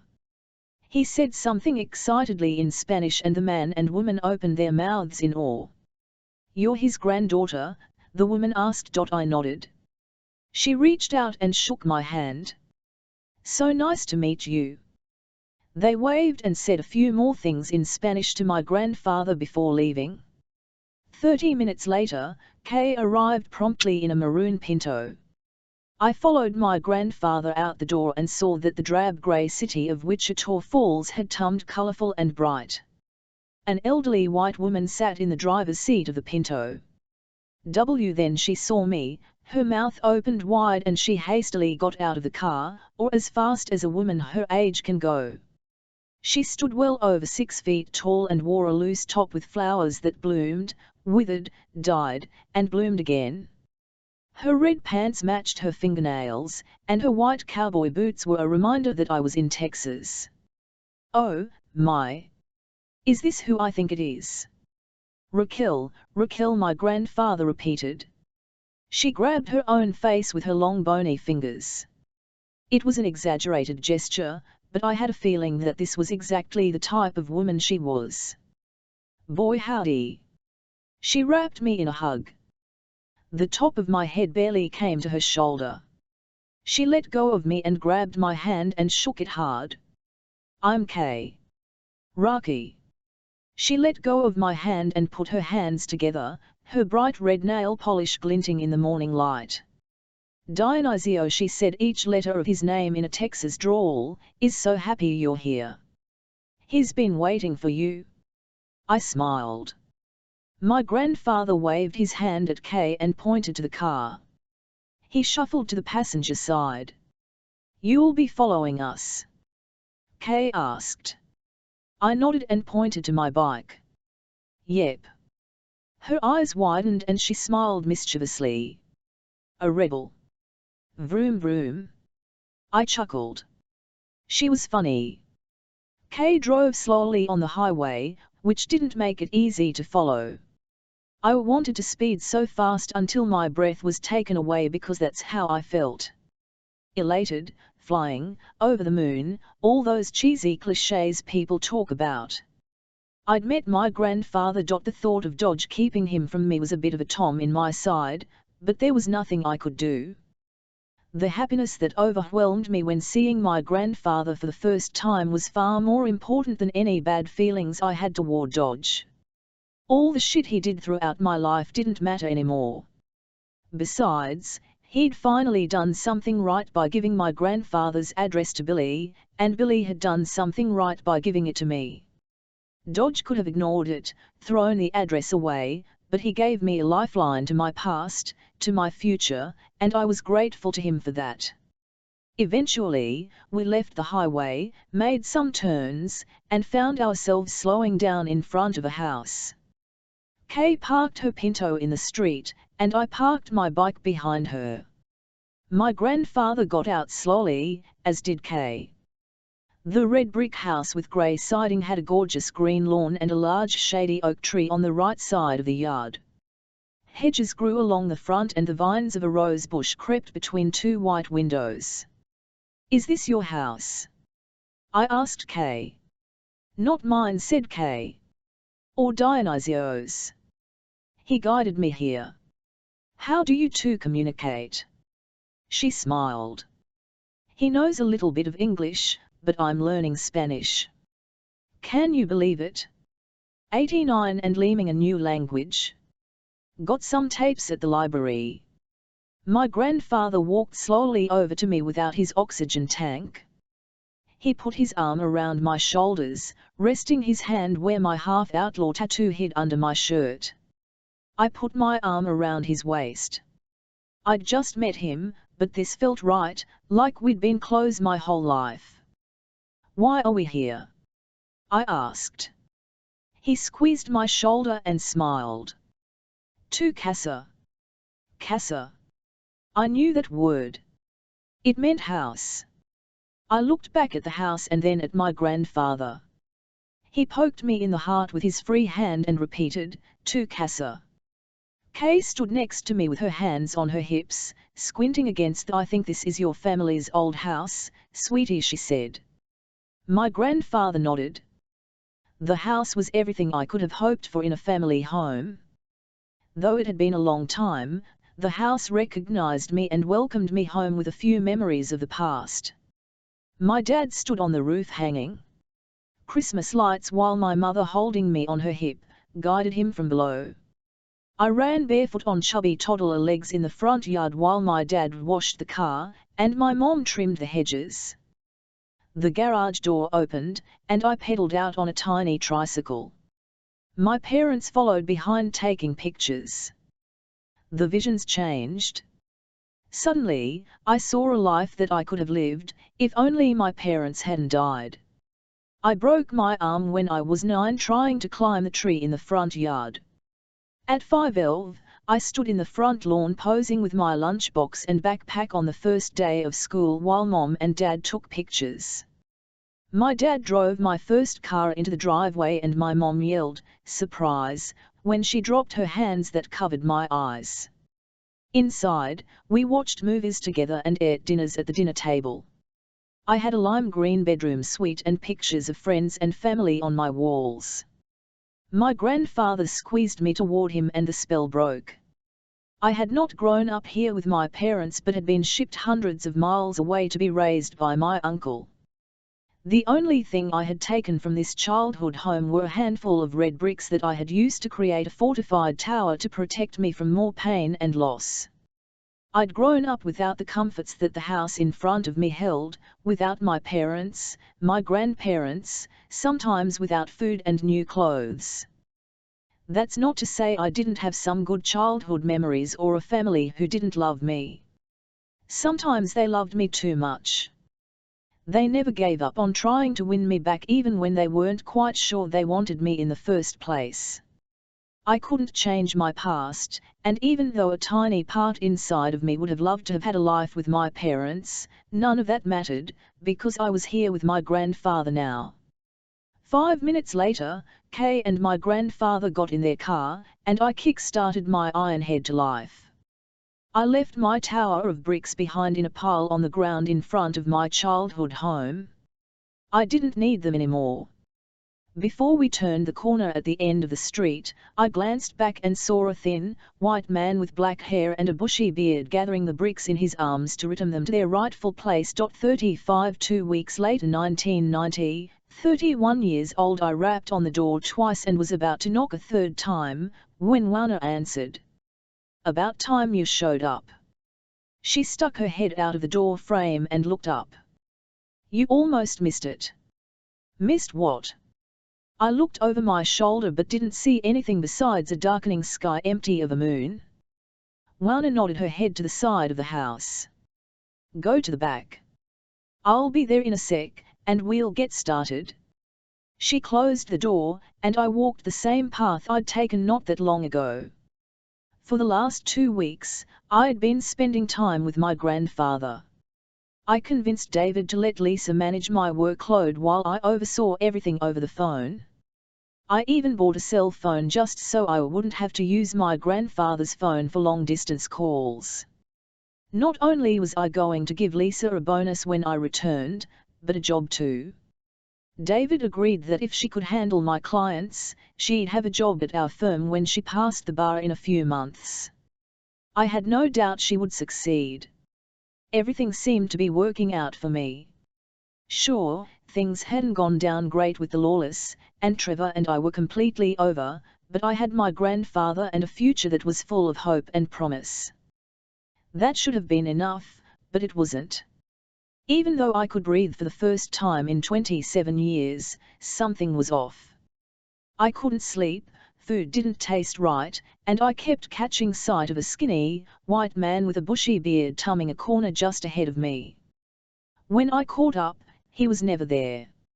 Even in the little time we'd known each other, my grandfather knew I wasn't okay. He made me attend Mass, which was an odd experience for someone who had never been to church. I guess he thought God might do something for me, but the whole experience was confusing and boring to say the least. It wasn't until after the service was complete that I realized why he'd brought me there. He approached an older woman from the congregation, and after they kissed on the cheeks, he said something to her in Spanish. She looked at me and then back at him, an odd look on her face before replying to him in Spanish. My grandfather nodded his head and then shook her hand. I was so confused by what was going on until the woman turned to me and said, "Your grandfather says you need a cleansing, but I can't do it. You've got the smell of La Loba on you. Like the musty smell of bones and dirt. It's suffocating. Only she can help." She pursed her lips and walked away. Later, I used Kay's Spanish dictionary and discovered that La Loba meant female wolf. The woman had mentioned the smell of bones and dirt. It sounded all too eerily like Juana. I had to know more. After my grandfather told me where I could find Virginia, the woman from church, I rode to her house one morning. She invited me in, and we sat at her dining room table with coffees in hand. I told her what happened with Juana and what Lenora had told me about her. She listened carefully, not once laughing or smirking. It was a surreal story, so I wouldn't have blamed her if she did. When I was done, she set down her coffee. Like I thought, La Loba. Some people call her La Husera, the bone woman, but it's all the same. They say she can sing the full skeletons of wolves back to life and that some of these wolves can transform into women. But why? I couldn't believe I had asked such a question. A month ago, I'd have laughed and said fuck off to the person who told me such a tale. But something had changed inside me since the ride, and I had an inkling that I needed to take Juana's advice to return and experience what Dodge had experienced. Who knows why La Loba sings their souls into existence? It's what she does. Or at least one of the things she can do. She took a sip of her coffee again. If she takes a liking to you, she may sing your soul song. What does that mean? Virginia smiled. She helps you see what she sees, your past and the present at the same time. It's one way to heal a soul that's fragmented and lost. Shit. Was that what had happened to Dodge? Virginia watched me closely. How do you know all this? I asked. Virginia sat back. I'm a curandra, a healer. I can heal a tummy ache, help a woman give birth, cleanse babies of Malda Oho, but my abilities are limited. There are those who know how to do so much more. She smiled. La Loba has taken an interest in you. I suggest you don't leave her waiting. That's why I was here, at Juana's, doing something almost too ridiculous for me to believe. I trudged to the back of the house.